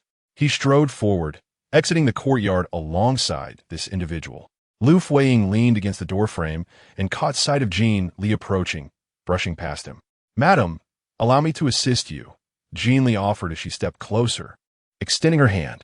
Remaining even a moment longer in that courtyard would have left Liu Fuyi feeling ill at ease. Thus, after a brief moment of composure, she departed. Upon returning to the Shuxing courtyard, she promptly instructed someone to prepare bathing water. Although she did not feel unclean after being immersed in the mountain's deep spring, having spent the night in Shen Xiongyan's abode left her feeling thoroughly uncomfortable. To speak candidly, she felt as though she had spent the night in a coffin, surrounded by a chilling aura of death. After cleansing herself, she had not fully donned her garments when the door to the bathing room was suddenly kicked open with great force, startling Jean Li. "General, this is our madam." Liu Fuyi. It was Shen Xiongyan, his countenance twisted with rage and a murderous intent that seemed almost palpable. Liu Fuyi recalled the last time he had been so enraged. It was when he discovered the spirit tablets resting on his bed. What madness had overtaken him today? Had he not tacitly accepted her presence in his quarters yesterday? "General, what do you intend to do?" You, Jean Li, intimidated by his fierce demeanor, positioned herself protectively in front of Liu Fuyi, only to be met with Shen Xiongyan's thunderous roar. "Get out!" His bellow echoed like thunder, a testament to his fury. Liu Fuyi gently patted Jean Li's shoulder, signaling her to step aside, though her clothing was not yet properly arranged. Her outer robe, hanging loosely and the belt around her waist left unfastened. Shen Xiongyan showed no regard for her dignity. His icy, merciless gaze suggested that he would not hesitate to strip her bare and cast her into the streets. Liu Fuyi tightened her garments and met Shen Xiongyan's gaze, feeling an overwhelming annoyance. "What is your intention, General? Speak plainly." Was he still feigning ignorance? Shen Xiongyan's eyes bore into her, filled with a piercing intensity, as if he longed to pin her against the wall. "There is no one else in my room but you. Who else could it possibly be?" Shen Xiongyan. Liu Fuyi, "I warned you not to disturb Su's spirit tablet, or I would make your life miserable." Now, comprehending his accusation, Liu Fuyi found little desire to engage in a dispute. "Instead of wasting your breath in anger, perhaps you should return and search thoroughly." She gathered her attire, preparing to leave, but unexpectedly, Shen Xiongyan seized her by the arm. If not for Jean Li's quick reflexes, she would have nearly been thrown to the ground. Just managing to regain her footing, her hair disheveled, and her already disarrayed clothing in further disarray, she became an object of his deeper disdain. "Stop your pretense." Shen Xiongyan's fury reached its zenith, and his words grew increasingly harsh. "Unbeknownst to you, it is not that the man outside is ineffectual, rendering you incapable of conceiving. Rather, you have set your sights on me with ulterior motives. Last night, perhaps under the guise of seeking counsel from my mother, it was indeed your scheme all along. If one were to count the days, it has indeed been nearly 2 months since she visited Changming Temple multiple times. If each visit were to yield results, she should have conceived by now. Thus, Shen Xiongyan's assumptions are rather presumptuous." Liu Fuyi's expression turned frigid. In the past, Shen Xiongyan's indifference had never stirred her emotions, whether due to his aloof demeanor or other factors. However, today his words ignited a sense of disgust within her for the first time. "Shen Xiongyan, I hold you in contempt." Despite her growing irritation, her demeanor remained cold, and the insult in her words deepened the furrow in Shen Xiongyan's brow. "What did you say?" he inquired, astonished. "I said I hold you in contempt. For the sake of a woman, You have forsaken your own mother, leaving her in the care of a stranger. Such a cowardly man is beneath my regard. Do you think I married into the Shun family because I was enamored with you? There are countless men in this world. Even if I were tempted, your form would not entice me. Shun Xiongyan, spare me your unwarranted affections. Enough, enough. Shun Xiongyan's fury intensified, rendering his countenance even more fearsome than before. Chapter 21. Don't go. Shun Xiongyan gritted his teeth, calling out her name with a voice laced with venom. His brows furrowing with such intensity that they seemed like blades poised to inflict harm upon Liu Fuyi. Get out. Leave the Shun household at once. He gestured towards the door, his words brimming with fury, as if he wished for her to never return.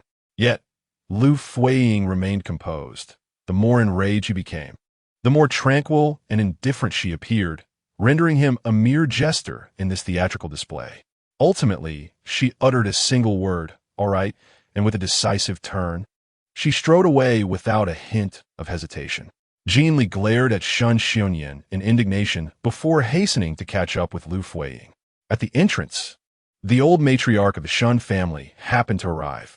The moment Liu Fuyi laid eyes on her, her eyelids flickered, especially upon noticing the plaque cradled in the old lady's hands. It became abundantly clear that Shun Xiongyan was adamant that it had been taken by her. It was, in fact, with the old matriarch. She paused briefly to glance back, only to find Shun Xiongyan approaching from the direction of the bathing room. Upon meeting her gaze, he felt an even deeper disdain welling up within him. He had just thought her departure was graceful, yet it was merely a ruse, a ploy to draw him back into her orbit, hoping he would call out for her to stay. Everything else could be negotiated, but not his Susu. He would never allow anyone to trample upon her, even if it was just a plaque. He had long made it clear to Liu Fuyi that Susu's plaque was sacred and should not be tampered with. That was his unwavering boundary.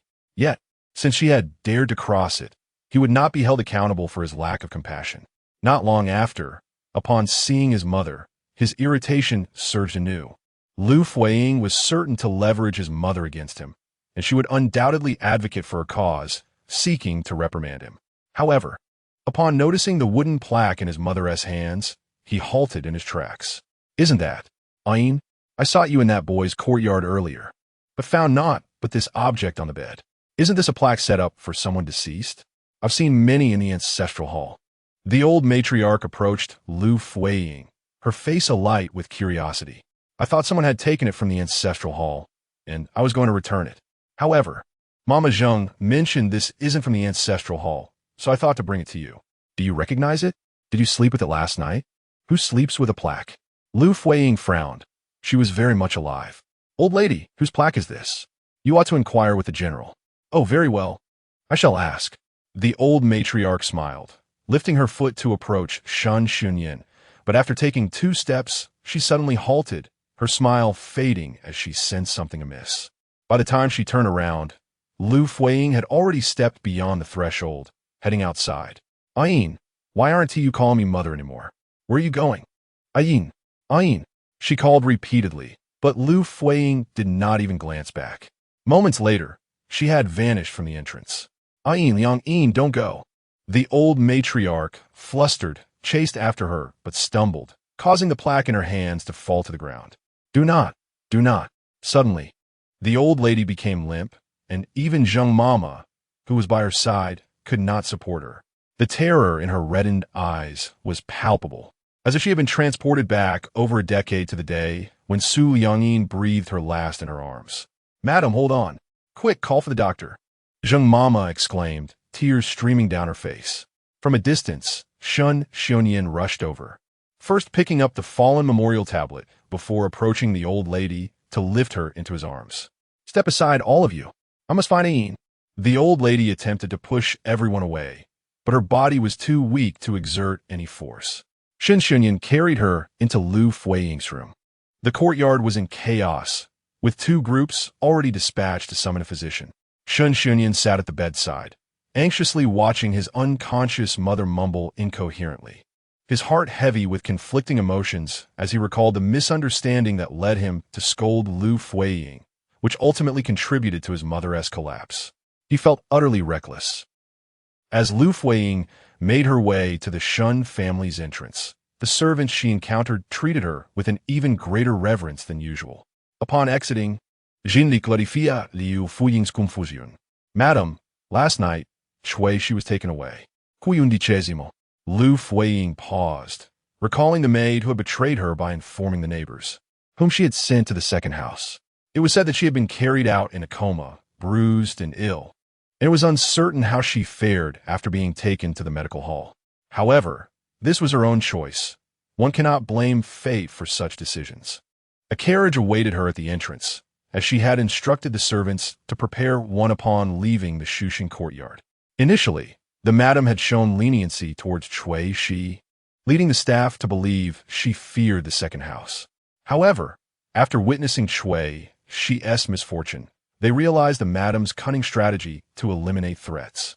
Thus, they now approached her with heightened caution, likely to adopt a more prudent demeanor in the future.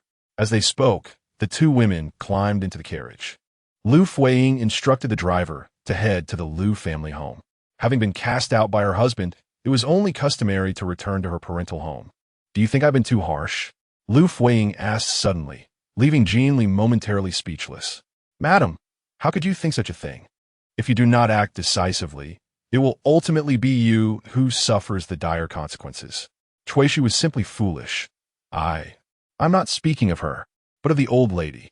Madam, this is not your fault either. I know she cannot endure further trauma, yet I resolutely left before her eyes. She has always treated me kindly, while my heartlessness. It will not. Jin Li turned to face her, gripping Liu Fuyi's hand firmly. Madam, consider how Shan Xian treated you just moments ago. He nearly pushed you to the ground and showed no regard for your disheveled state. He was the one who ordered you away, so whatever happens to the old lady should be his concern. Indeed, my lady, you have always been steadfast. Do not allow yourself to soften when it is inappropriate. If you choose to remain for the old matriarch today, the general will undoubtedly discern your weakness and learn how to manipulate you in the future. Liu Fuyi nodded, acknowledging the truth in this statement. After all, she was the biological mother of Shun Xianyan. Could he truly be indifferent and expect her to care for her? She could attend to him, but only under certain conditions. The carriage glided slowly along the street before finally halting in front of the Liu residence. Not far from the entrance, a small stall selling rouge had gathered a few people engaged in conversation. Is it true that Duke Pei is already a prisoner? Can he still commit murder? The mention of Duke Pei, such a sensitive topic, instantly captured Liu Fuyi's attention. There is no doubt about it. The body was hastily taken down the mountain last night. That Duke Pei, TSK. Chapter 22. Seizing the opportunity previously, I was skeptical about the accusations of treason against him, but now, it seems there may be some truth to it. It is truly regrettable for such an ethereal person. Who could deny it? In the past, every eligible maiden in the capital aspired to marry Pei Zhouwu. With such a distinguished lineage and a person of immense worth, how could his ambitions be so insatiable? However, who did he actually kill? It appears to have been a guard, which is truly lamentable. He did not spare even a mere sentinel, likely in a desperate bid for escape. Liu Fuyi entered with hesitation, and beside her, Jin Li furrowed her brows in concern. Madam, I understand. I shall inquire about what transpired shortly. Upon entering, she unexpectedly encountered a familiar figure. Liu Xuan was also about to leave, and, upon noticing Liu Fuyi's sudden return, felt a mixture of surprise and joy. Sister? She called, hastening toward her. Sister, why are you back so early? I heard you spent 3 days at Changming Temple and just descended yesterday. I thought you would be enjoying some intimate moments with your husband and discussing the important matter of progeny. The sarcasm in her words was palpable. Liu Fuyi, preoccupied with thoughts of Pei Zhouwu, chose to ignore her. If Pei Zhouwu truly committed murder, would he face punishment? What if he were imprisoned in the city's dungeons? Not to mention, she had yet to savor his lips. Sister, are you all right? You appear rather disturbed, Liu Xuan remarked, but as Liu Fuyi brushed past her, she did not even spare a glance. The smile that had adorned Liu Xuan's face vanished instantly, replaced by indignation as she turned to chase after her. Sister, you haven't quarreled with your husband, have you? Liu Fuyi was greatly irritated and cast a sidelong glance at her, which only fueled Liu Xuan's enthusiasm. Sister, I mean no offense, but I know you are eager for children, and there is nothing wrong with that. However, you must also consider your husband's pride. After all, having children is not solely a woman's affair. Who knows what others might say about your husband as capabilities? Liu Xuan continued, presuming to understand the reason for Liu Fuying's return to their family home. After all, her husband was a man of high standing. How crucial reputation was to him. Such a grand display at the temple was akin to a slap in his face. As they turned the corner of the corridor, Liu Xuan persistently followed. Jin Li, on the other side of Liu Fuying, rolled her eyes in exasperation. It seems I truly cannot compete with you in matters of social interaction. Perhaps you should advise your husband to calm his temper. Huh? Liu Xuan exclaimed, both surprised and delighted, pausing momentarily. Though she remained at the Liu residence, her heart seemed to have already drifted to the general's estate. Sister, do not worry. Your husband is likely just momentarily upset. I will speak to him on your behalf. With Liu Fuying's opening, Liu Xuan seized the opportunity to approach Shun Xianyan, disregarding any further mockery of Liu Fuying, and dashed off. Yet, what kind of person was Shun Xianyan? Even Jin Li was well aware of that. His abode was devoid of even a single maidservant to attend to him. If he were truly so easy to approach and provoke, he would not have spent years clutching a wooden plaque while sleeping. Jin Li did not accompany Liu Fuyi back to the house. She hurriedly sought information regarding Pei Zhouwu along the way. Liu Fuyi returned alone to the courtyard where she resided before her marriage. It was empty, not a soul in sight, and dust clung to every surface. A thick layer of grime coated the table, indicating a lack of care and cleaning.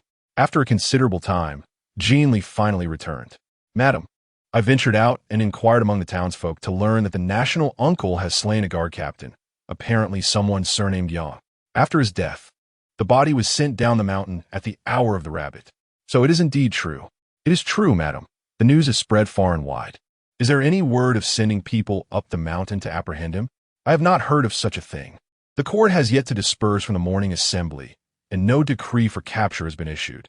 Without a moment's hesitation, Liu Fuyi rose and, after a few steps, turned back to Jin Li, instructing, go outside and hire a common carriage. Nothing extravagant. I wish to leave the city. Madam, go. Jin Li understood her intent to seek Pei Zhouwu on the mountain, and despite her concerns, she could not oppose her will and obediently rushed out. Left alone, Liu Fuyi pondered with a composed countenance. She reasoned that Pei Zhouwu would not be the one to initiate harm, much less take a life so easily. Even disregarding his own safety, he would still consider the Pei family and be anxious about the implications for the queen and the crown prince within the palace. Yesterday, he had made an enemy of that young fellow, and she had not anticipated such a swift escalation of conflict, reaching a point of no return. Regardless of the circumstances, Liu Fuyi was unwilling to squander her efforts on Pei Zhouwu without gaining anything in return. After clandestinely toiling for so long, she had reaped no benefits. How could she find peace in this? Fortunately, the carriage was not far off, and she quickly secured one. Instead of departing from the Liu family, she boarded a carriage in a bustling street, where people were converging and multiple vehicles crowded the area. Concealing her face with her long sleeves, she entered the carriage unnoticed. The vehicle stopped at the foot of Xiangshan Mountain, not reaching the entrance of Changming Temple directly. It was customary to walk the remaining distance to demonstrate sincerity to the deities. This was not an unusual practice. Many pilgrims seeking blessings similarly traversed the path, and the driver was well accustomed to it. Once in a secluded area, Liu Fuyi led Jin Li into the woods. After searching for a considerable time, according to her bearings, she finally discovered the deep spring where the water flowed.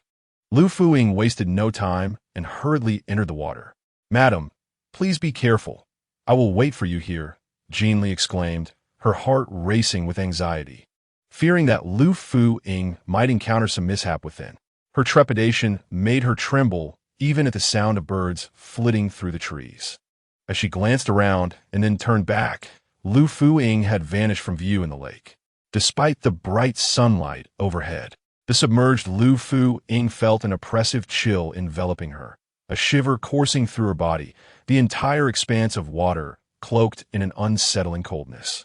At last, she reached the deep pool of the bamboo hut, yet she did not hastily emerge from the water.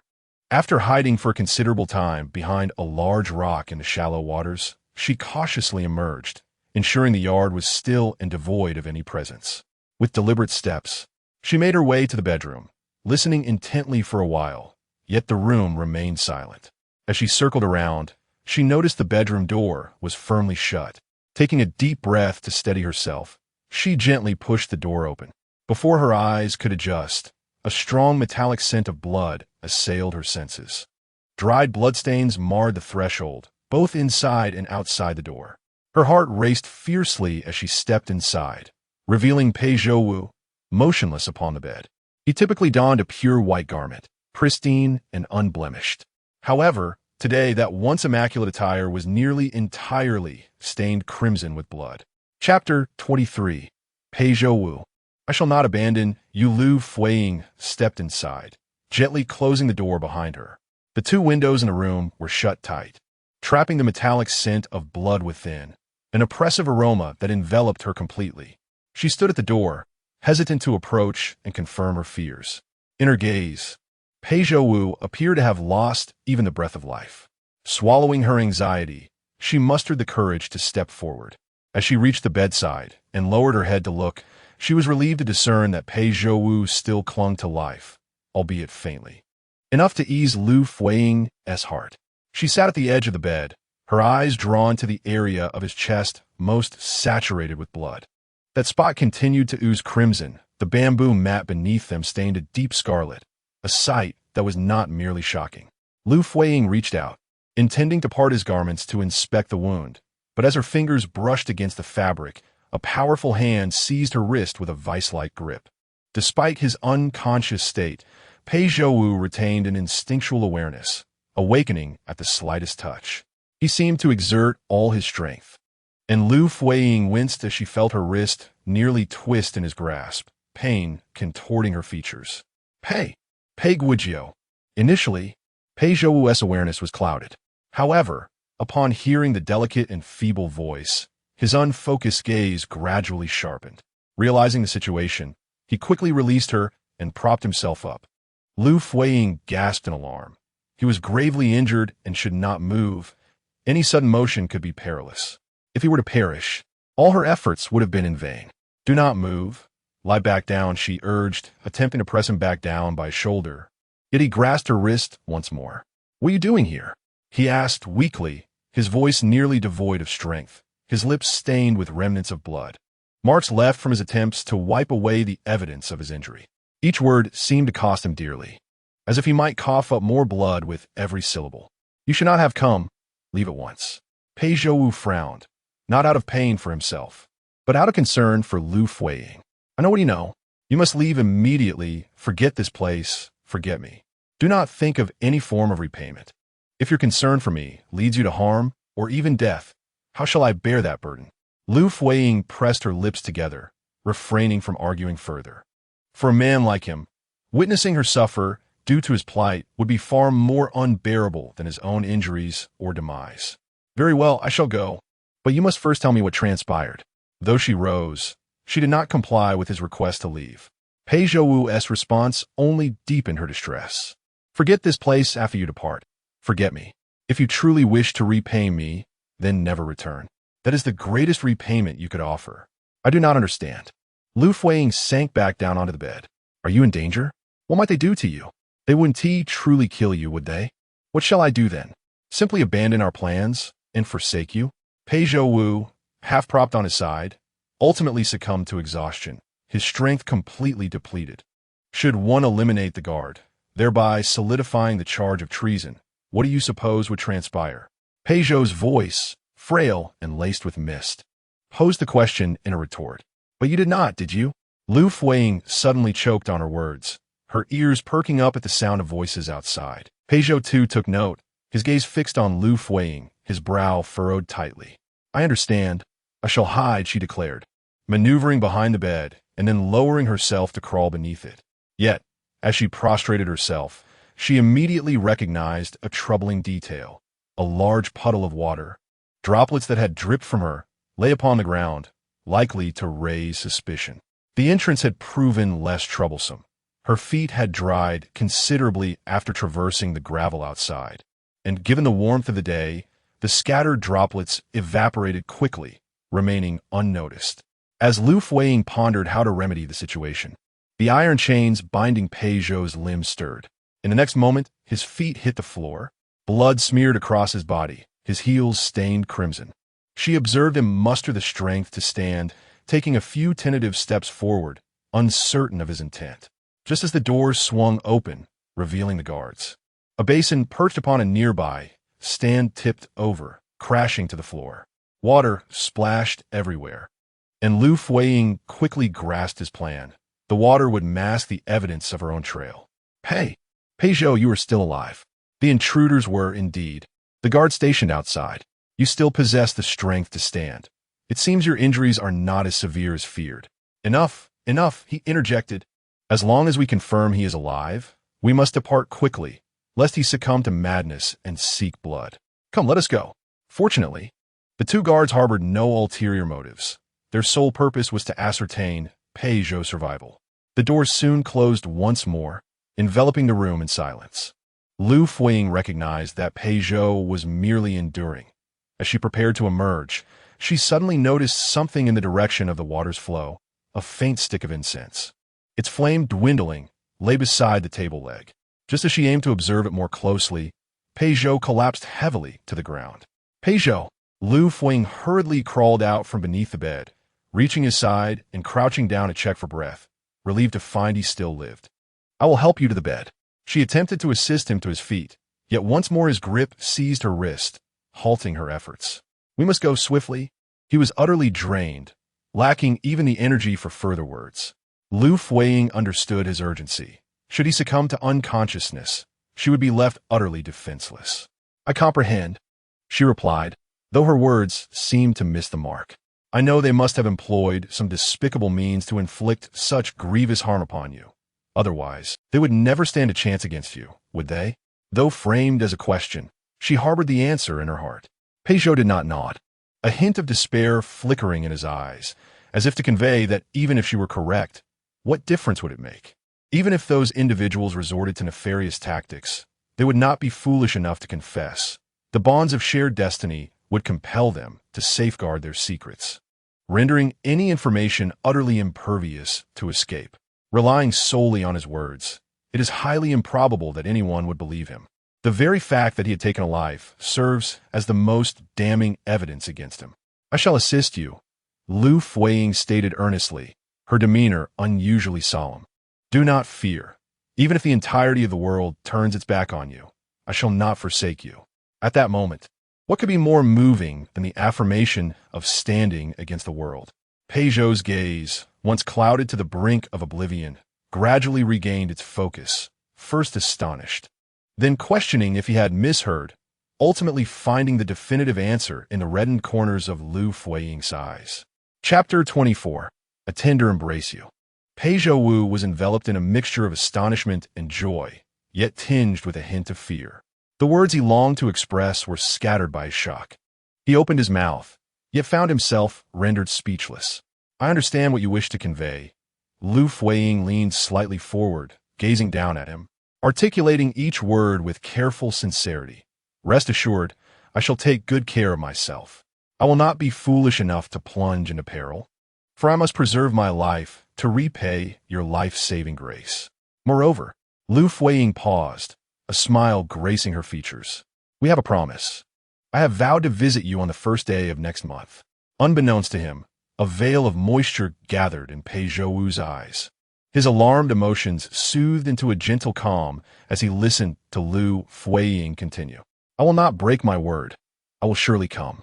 Her smile, more radiant than the sun, seemed to carry a fragrant essence that penetrated his very soul, causing Pei Zhouwu to forget the pain that enveloped his body. Liu Fuyi offered her support once more, and this time he no longer resisted. Yet, despite his deliberate cooperation, it required considerable effort to assist him to the bed. When he finally reclined, Liu Fuyi's own balance faltered, nearly causing her to fall onto his wounded chest. Although she had managed to brace herself with her hands, in a fleeting moment, She released her hold and willingly leaned down, one arm encircling his neck while the other grasped his shoulder.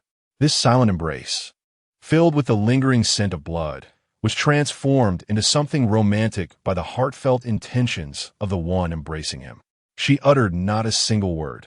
After the embrace, she turned away. As she crouched to retrieve the basin, she discreetly picked up the fallen incense stick from the foot of the table, while Pei Zhouwu remained oblivious. When she turned to place the basin back on the shelf, she lowered her head to inhale the scent of the incense. What intoxicating fragrance it was. Just a brief whiff sent her mind adrift. Moreover, it was evident that the incense had nearly burned out, revealing how much Pei Zhouwu had inhaled.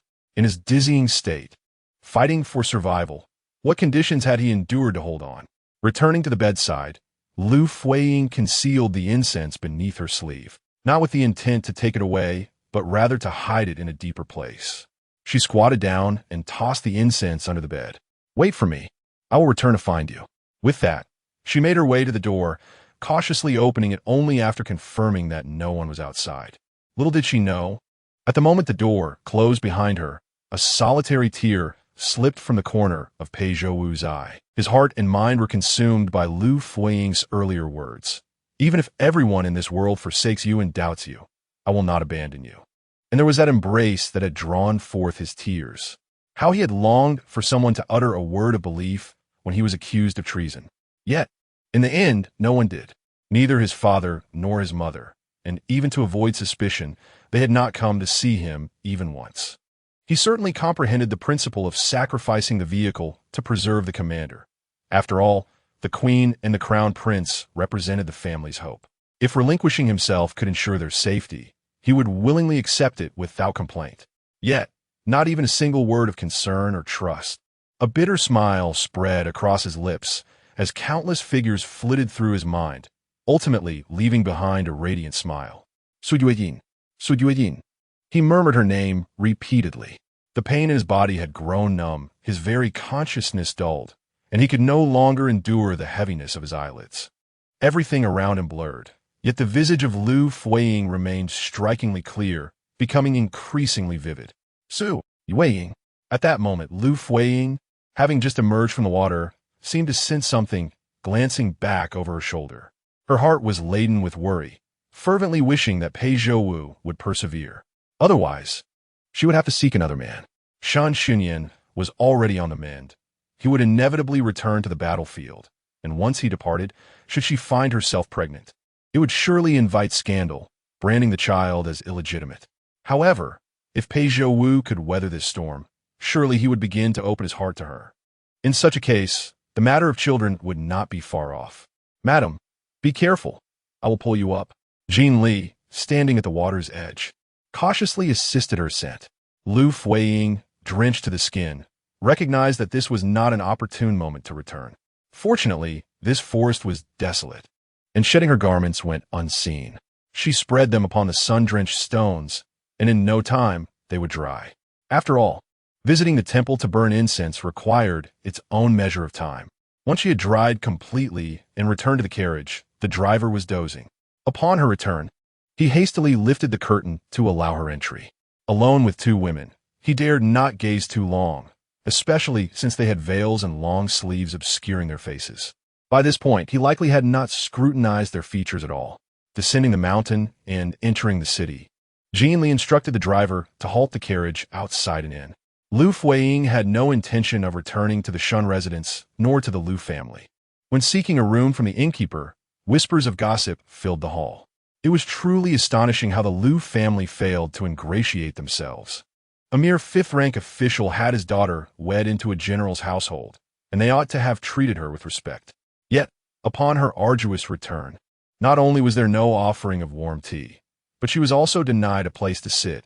Such neglect was bound to leave one feeling disheartened.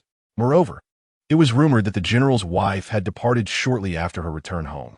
Alas, in her marital home, she faced tribulations, and in her maternal home, she endured the same. It was said that her visit to her family was spurred by a quarrel with General Shun regarding offspring. What was there to argue about?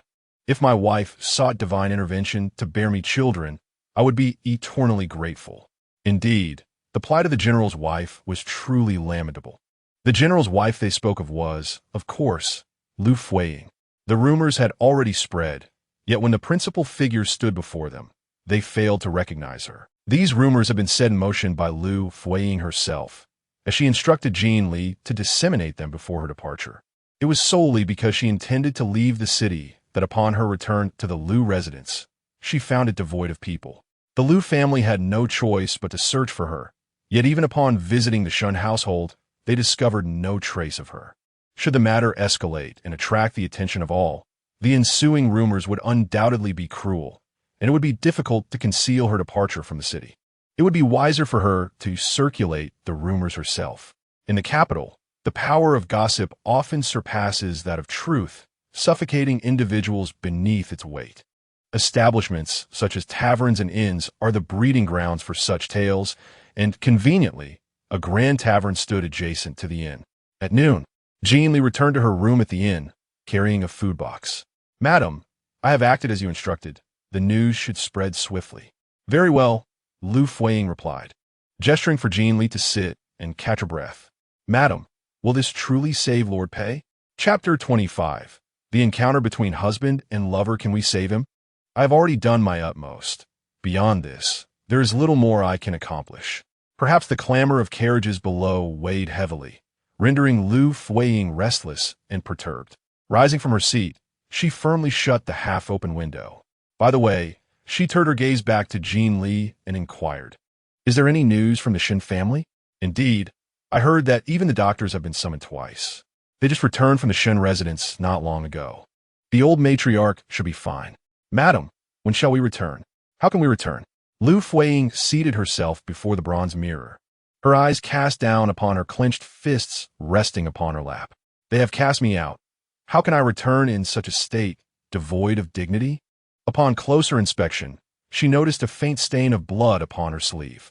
She lifted her hand to confirm, and as she pressed her fingers together, a few drops of crimson remained upon her fingertips. It was indeed blood. It must have been from when she embraced Pei Zhouwu earlier. "Madam, that is not my meaning. What I intend to convey is, when will the general or the old matriarch come to fetch us back?" Jean Li's words seemed to fade into oblivion, for Liu Fuyi's mind was consumed with the image of Pei Zhouwu, drenched in blood. At the Shun residence, Liu Xuan had awaited for quite some time in the courtyard. The servants of the star-combining pavilion had incited her ire, adamantly refusing her entry to wait within. This was all a consequence of Liu Fuyi's usual strictness.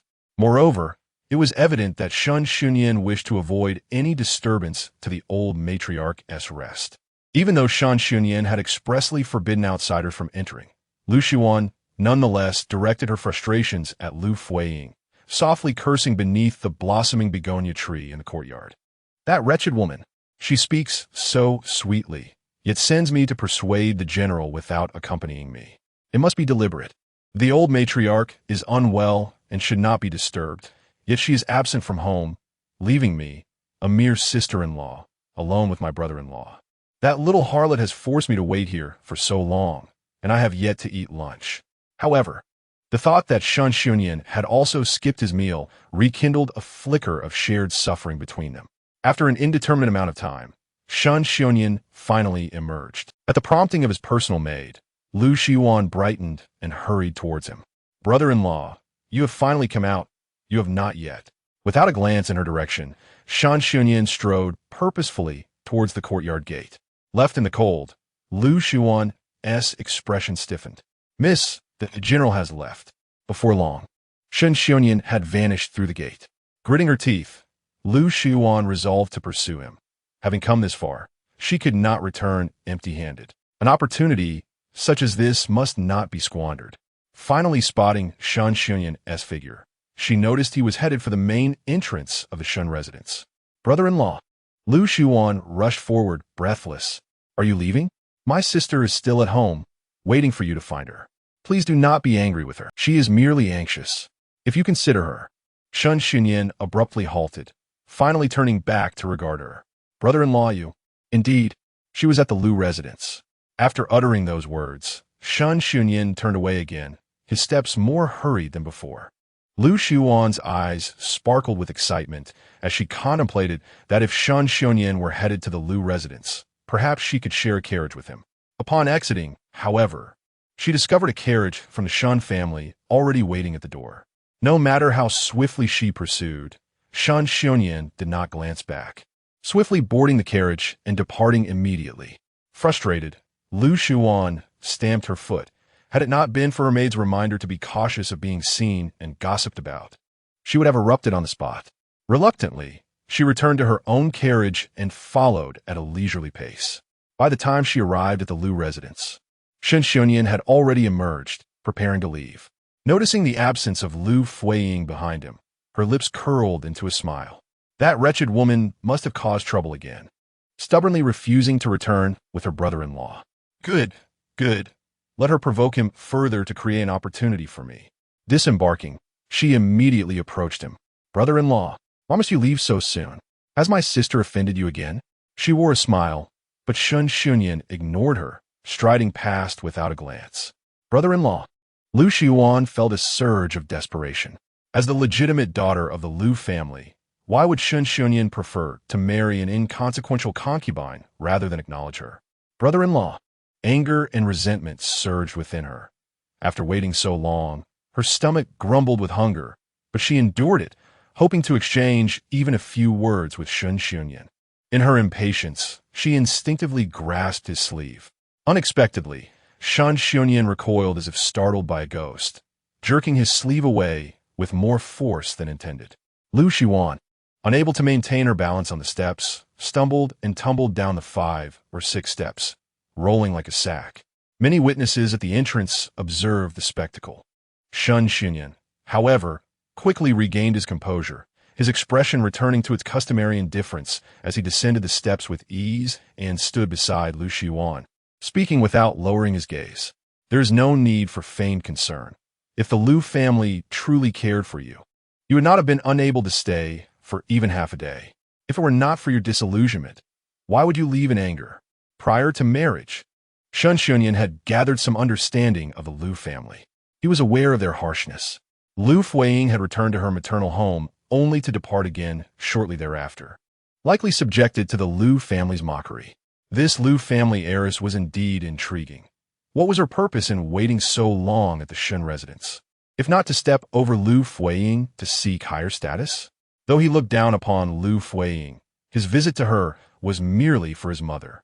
The disdainful countenance of the other Liu family members repulsed him even more.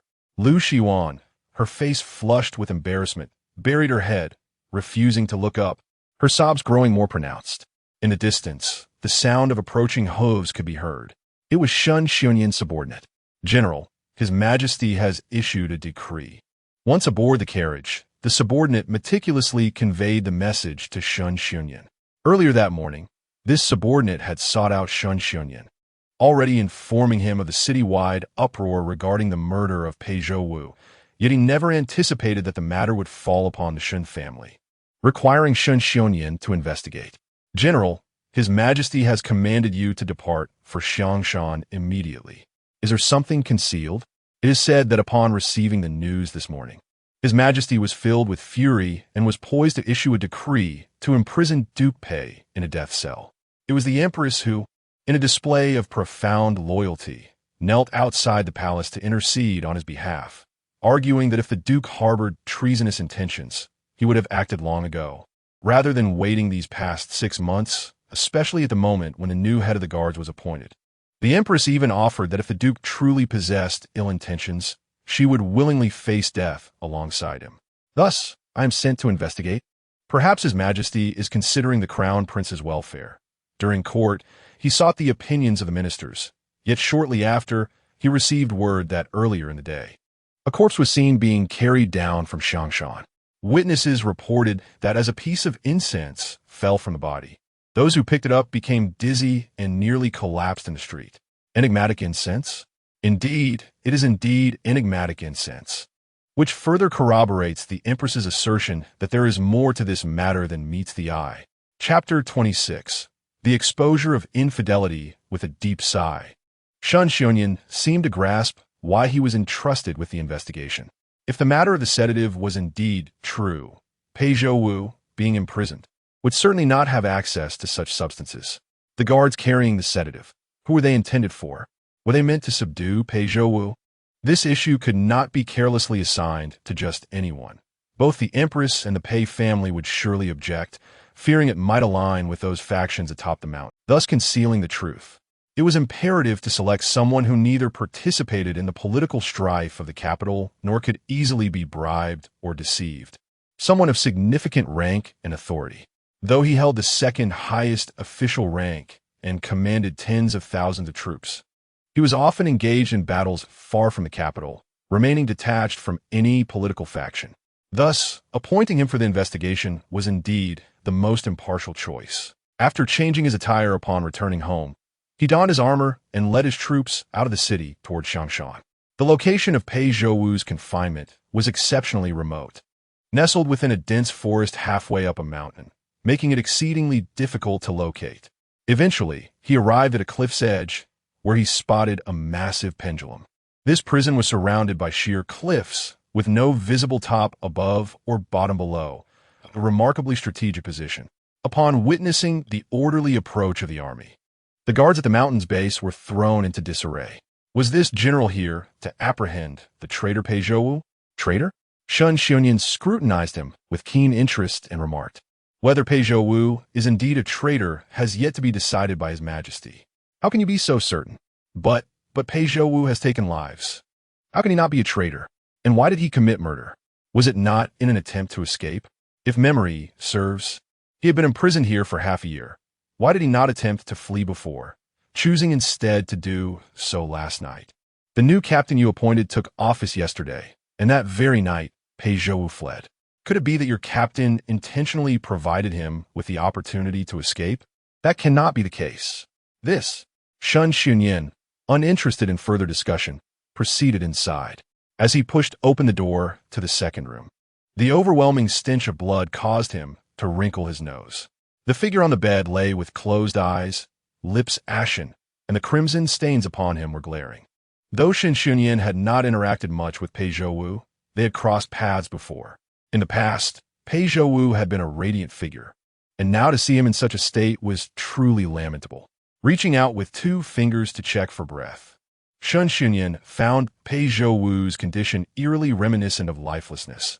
There was no rise and fall of the chest. "Su!" Hearing Pei Zhouwu murmur, he quickly withdrew his hand. "Yueying."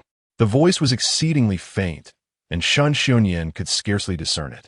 Yet, driven by his desire to uncover the truth, he thought that if he could glean anything useful from Pei Zhouwu's delirious murmurs, it would be worth the effort.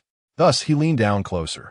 After a brief pause, Pei Zhouwu murmured again, repeating 2 syllables, "Aing, aing, ah-ing." Shun Xianyan echoed the sounds. "Aing." Suddenly, he straightened up, his spine taut. It was no wonder that the first name to escape Pei Zhouwu's lips was that of Aing. Among all the individuals he knew, only Liu Fuyi bore that phonetic resemblance. Pei Zhouwu's persistent murmurs and affectionate calls undoubtedly indicated a woman's name. In an instant, Shun Xianyan's mind was beset by an absurd notion. Could it be that he had uncovered Liu Fuyi's infidelity? He was aware that Liu Fuyi had someone outside, often visiting the Changming Temple in Changshan, leading him to suspect that she had arranged clandestine meetings there. Yet could he have misjudged? Was the person not at Changming Temple, but elsewhere? No, it seemed improbable. The surroundings were fraught with peril, with sheer cliffs and watchful soldiers. How could Liu Fuyi possibly gain entry? Suddenly, a memory struck him, and he furrowed his brow, stepping back. He recalled an incident where Liu Fuyi had fallen from a cliff in Changshan, returning home the following day. Since that event, she had frequented Changshan, claiming to pray for a child at the temple. But was it merely a coincidence? Xiangshan, Aiying. What an uncanny alignment. Or perhaps it was indeed just coincidence. The person Pei Zhouwu mentioned merely shared a phonetic similarity with Liu Fuyi's name, and it was his overthinking that led to these conclusions. Otherwise, even the guards at the entrance would not have allowed her to pass. They would have executed her on the spot rather than let her repeatedly meet Pei Zhouwu in secrecy. Aing. Pei Zhouwu's murmurs continued, and with each utterance, Shun Xiongnian's heart raced faster. His concern was not born from jealousy over Liu Fuyi and Pei Zhouwu's potential relationship, but rather from the complex nature of Pei Zhouwu's identity. Any misstep could spell disaster for the Shun family. Hairpin, hairpin. Pei Zhouwu's anxious murmurs stirred Shun Xiongnian's emotions. Mustering his courage, he stepped closer, eager to glean more clarity from the situation. Hairpin. Pei Zhouwu's voice grew urgent, prompting Shun Xiongnian to furrow his brow, concentrating intently to catch every word. Yueqing. Su Yueqing. Su. At last, Shun Xiongnian discerned clearly that the person Pei Zhouwu spoke of bore the surname Su, not Liu. He sighed in relief, his furrowed brow relaxing with reassurance. If it was not Liu Fuyi, then all was well. As he moved, his foot inadvertently stepped on something, prompting him to glance down and discover a wooden hairpin on the floor before the bed. He crouched to retrieve it, finally grasping the significance of the hairpin Pei Zhouwu had mentioned earlier. As his fingers brushed the hairpin, his peripheral vision caught sight of something beneath the bed. With keen eyes, he recalled what his subordinate had mentioned earlier about the intoxicating incense. Reaching out, he pulled out a burnt stick of incense. A chill ran through him, and when he looked up, he was met with Pei Zhouwu's gaze, her eyes unexpectedly open. He sprang to his feet, and Pei Zhouwu, despite her apparent weakness, struggled to sit up. Though her body was frail, her gaze was sharp and fierce, fixed on Shun Xiongnian with a piercing intensity that suggested he was the one in peril. Pei Zhouwu did not utter a word, merely extending her hand outward. The silent standoff stretched infinitely amidst the suffocating stench of blood that permeated the room. Shun Xiongnian comprehended his intent. What he desired was the wooden hairpin in his possession. Even in a state of slumber, the attachment to such an object underscores its significance to Pei Zhouwu. This sentiment, so profound and unforgettable, was not lost on Shun Xiongnian. They were both ensnared by their emotions. He did not find it burdensome to comply, extending the wooden hairpin towards him. Furthermore, he noted the intricate carvings of two fireflies upon the pin, which elucidated the earlier murmurs of Pei Zhouwu regarding eyeing, revealing that it indeed referred to the firefly. It became evident that he had been overly imaginative. Liu Fuyi and Pei Zhouwu. How could such a connection exist? Reflecting on Liu Fuyi's dismissive remarks about him that morning, it was clear, if Liu Fuyi held him in disdain, it was improbable she would ever regard a prisoner like Pei Zhouwu with any favor. General Shun, Pei Zhouwu rasped, breaking the silence. Chapter 27. Concern for another's wife, Pei Zhouwu grasped the flowing firefly wooden hairpin tightly in his palm. I never anticipated that it would be you who arrived. If it were you. Pei Zhouwu paused, a cryptic smile emerging on his pale face. If it were me, what then? He turned his gaze towards the doorway, lightly inquiring, what have you discovered? Upon hearing this question, Shun Xiongnian's eyelids twitched. He thought to himself how astute Pei Zhouwu was, able to discern the essence of the matter merely by the identity of the visitor. Shun Xiongnian revealed the alluring fragrance in his hand, speaking calmly, this surely does not belong to the Duke. Pei Zhouwu cast a sidelong glance at it, remaining silent. The answer was inherently evident. Having been imprisoned here, where could he procure such an item? Shun Xiongnian surmised that the guards outside likely remained unaware of the fragrance's existence. He had already formed a hypothesis, choosing not to conceal it. Otherwise, they would have entered and disposed of it long ago, allowing it to remain in the room where it could be discovered. It was highly probable. As Shun Xiongnian spoke, he attentively observed the subtle changes in Pei Zhouwu's expression. It was highly likely that the individual who had used the fragrance had perished, hence the failure to eliminate the incriminating evidence. Viewed in this light, the situation became increasingly clear.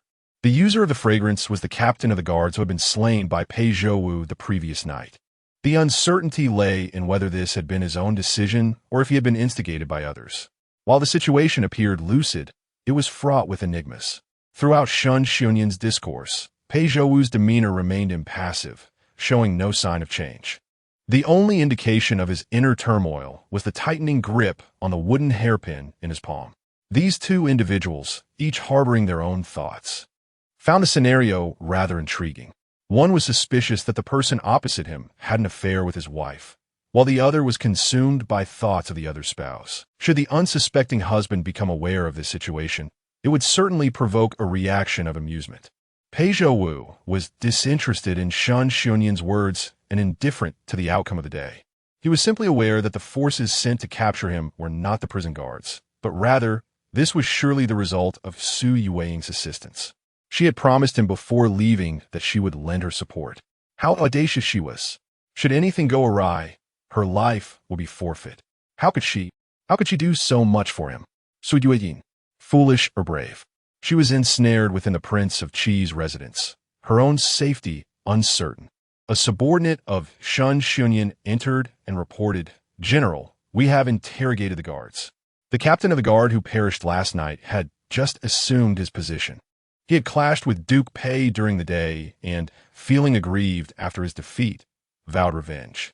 Under the cover of night, while the others slept, he came alone to confront Duke Pei, and the ensuing commotion alerted the soldiers. "I see," Shen Xunyan responded, confirming his suspicions. Once the subordinate had departed, he turned once more to Pei Zhouwu, stating, "I shall report the events that transpired here to His Majesty with utmost accuracy." After a brief moment, Pei Zhouwu uttered, "Then I shall trouble you, General."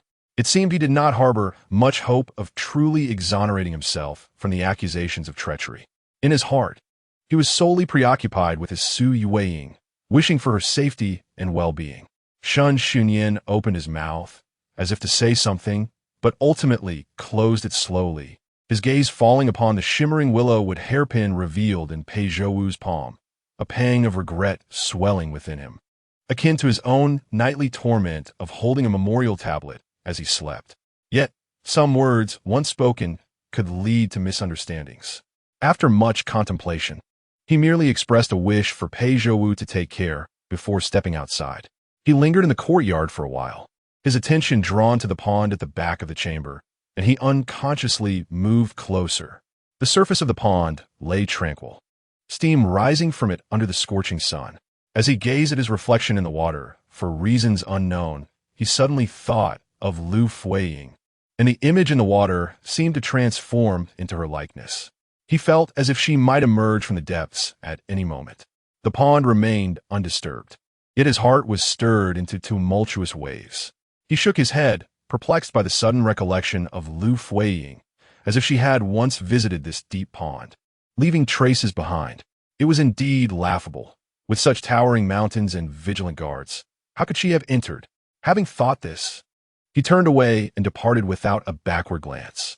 Liu Fuyi awoke from her afternoon slumber, and upon glancing at the slanted sunlight outside, she was startled to realize she had slept until sunset.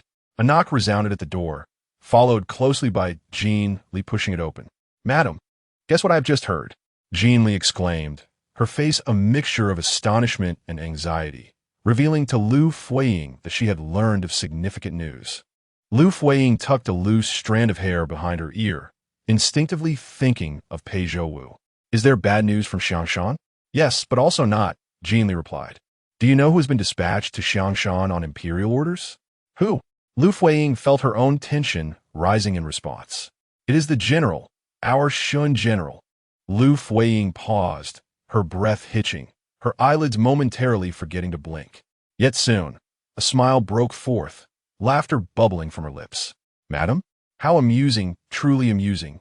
Liu Fuyi's smile blossomed further as she grasped Jean Li's hand, eagerly inquiring, "When I asked you if there was bad news from Xiangshan, and you said yes and no, does that mean the bad news pertains to Shen Xunyan, while Pei Zhouwu represents good tidings?" Jean Li, taken aback by Liu Fuyi's radiant expression, stammered, "Yes, yes. It seems our general has uncovered that the deceased guard intended to seek revenge, thus inflicting grave harm upon Duke Pei, who acted in self-defense rather than treachery." Upon hearing this, Liu Fuyi laughed once more. "Madam, please stop laughing, I am frightened." "Frightened of what? Is it not amusing? My husband personally saved the man outside who was being unfaithful to him. Is that not intriguing? The more you say, the more I fear, madam. What if this comes to light? What of it? What does he intend? It was his own suggestion to let me seek out another man. Madam, let's not dwell on this matter any longer. Have you prepared the items I requested?" Jean Li was about to set down the parcel in her hands. which contained various medicinal supplies intended for Pei Zhouwu. The carriage is also ready. As you suggested, this time we shall drive the horses ourselves. However, I am unaccustomed to handling a carriage, and the mountain roads are winding and treacherous, which fills me with trepidation. Liu Fuyi is preparing to venture outside the city once more, and she will not return tonight. This journey pertains to personal matters rather than a pilgrimage to Changming Temple. Thus, it is best to remain discreet. In order to secure a comfortable future, we must strive to overcome the present challenges. Liu Fuyi stepped out wearing a veil. Her lustrous, dark hair could not conceal her gracefully slender silhouette. When noticed by others, they could merely speculate that she might be a traveler from afar, seeking kin in the capital. Chapter 28. The deep-kissed Jean Li indeed lacked proficiency in driving. While the roads within the city were relatively smooth, traversing the mountainous paths outside proved to be a challenge. The wheels often jolted against the stones, causing her to scream in fright. At one point, they nearly veered off the mountain path. Liu Fuyi took the reins, and together they tugged at the harness, their palms becoming sore. By the time they reached the mountain lake, darkness had enveloped the surroundings. Rest assured, my lady, I shall sleep in the carriage tonight. This is Shanshan, with Changming Temple above. This place is blessed by the bodhisattvas, and I am not afraid. Whether or not she truly felt fear, Liu Fuyi was acutely aware. Nonetheless, for Jean Li's sake, she was determined to give her utmost effort.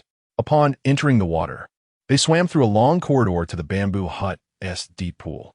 From afar, the candlelight illuminated Pei Zhouwu's chamber, yet no one was present outside.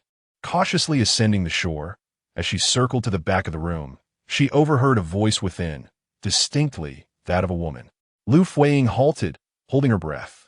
I know you have suffered injustices, but in our current situation, who has not?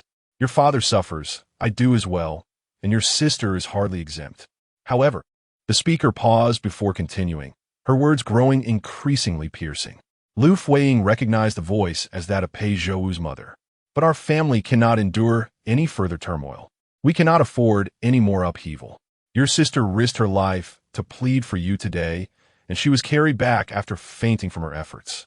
The crown prince has been weeping incessantly, to the point where even the emperor has grown weary of his tears.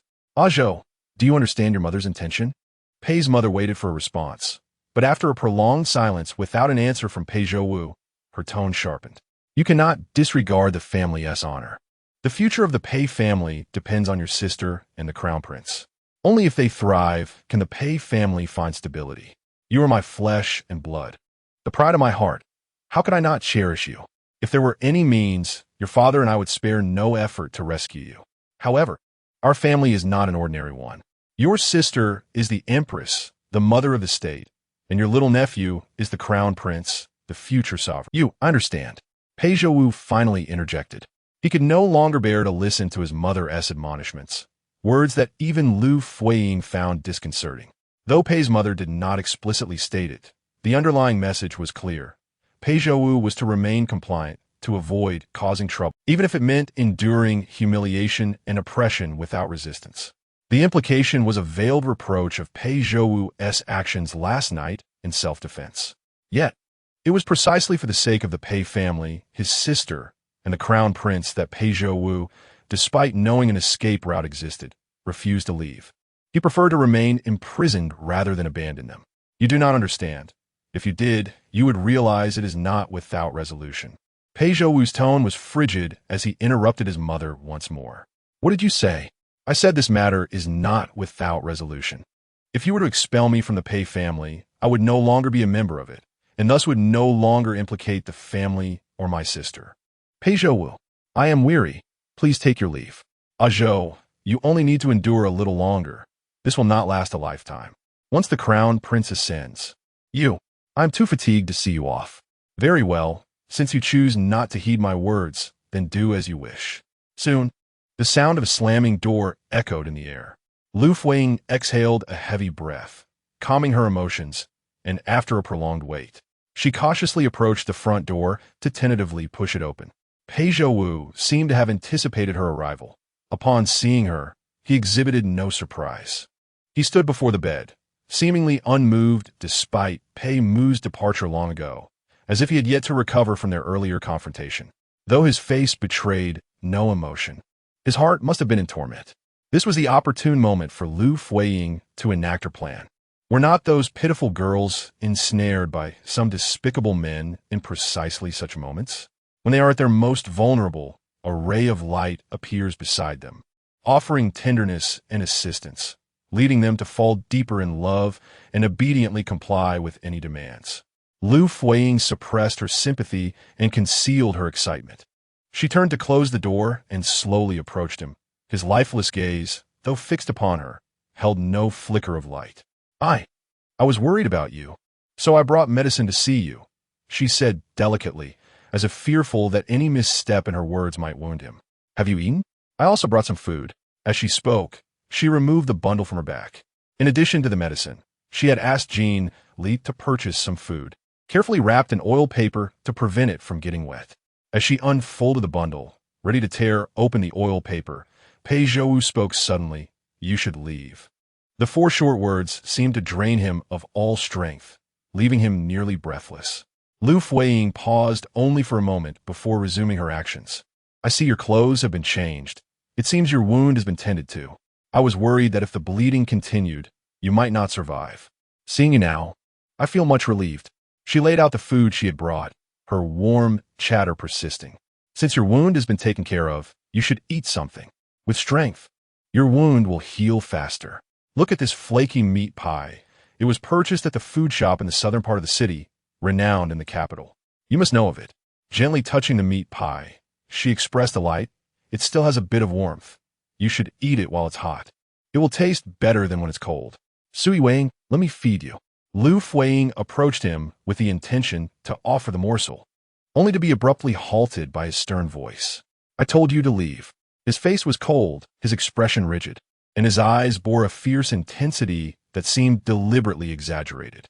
Yet, his red-rimmed eyes betrayed a hint of vulnerability. Though he insisted on driving her away, Liu Fuyi understood the unspoken words in his gaze. He was pleading, "Do not go. Do not leave me alone. I find myself ensnared in deception, putting on a facade, while in truth, I yearn for companionship, for solace, for care. I shall not depart." Liu Fuyi continued to approach him step by step, her gaze tender as it met his. "I have vowed that even if the entirety of the world forsakes you, I shall remain steadfast by your side. As long as you require me, I will always be near." Her words, imbued with gentleness, resonated with profound strength. Each syllable fell upon his heart with precision, dismantling the impenetrable barriers he had erected, gradually revealing the softness within. He could no longer bear the weight of his sorrow, stumbling before collapsing onto the bed. No one can accompany another indefinitely. It is an impossibility. Pei Zhouwu continued to attempt to conceal his disarray, his drooping eyelids heavy with fatigue, momentarily oblivious to the figure drawing closer before him. By the time he widened his eyes in surprise, Liu Fuyi's soft lips had already pressed deeply against his. Chapter 29. I like you indeed. Liu Fuyi felt a surge of nervousness. She had never kissed any man in such a manner, not even her husband with whom she had shared 2 years of marriage. To claim that she felt no trepidation would be a falsehood. However, this anxiety was swiftly supplanted by an exhilarating thrill that surged forth. After months of circling around one another, she finally tasted Pei Zhouwu's lips. Yet, this fleeting brush felt woefully insufficient. In contrast, Pei Zhouwu displayed an unmistakable vulnerability. His slightly trembling eyelashes betrayed his uncertainty.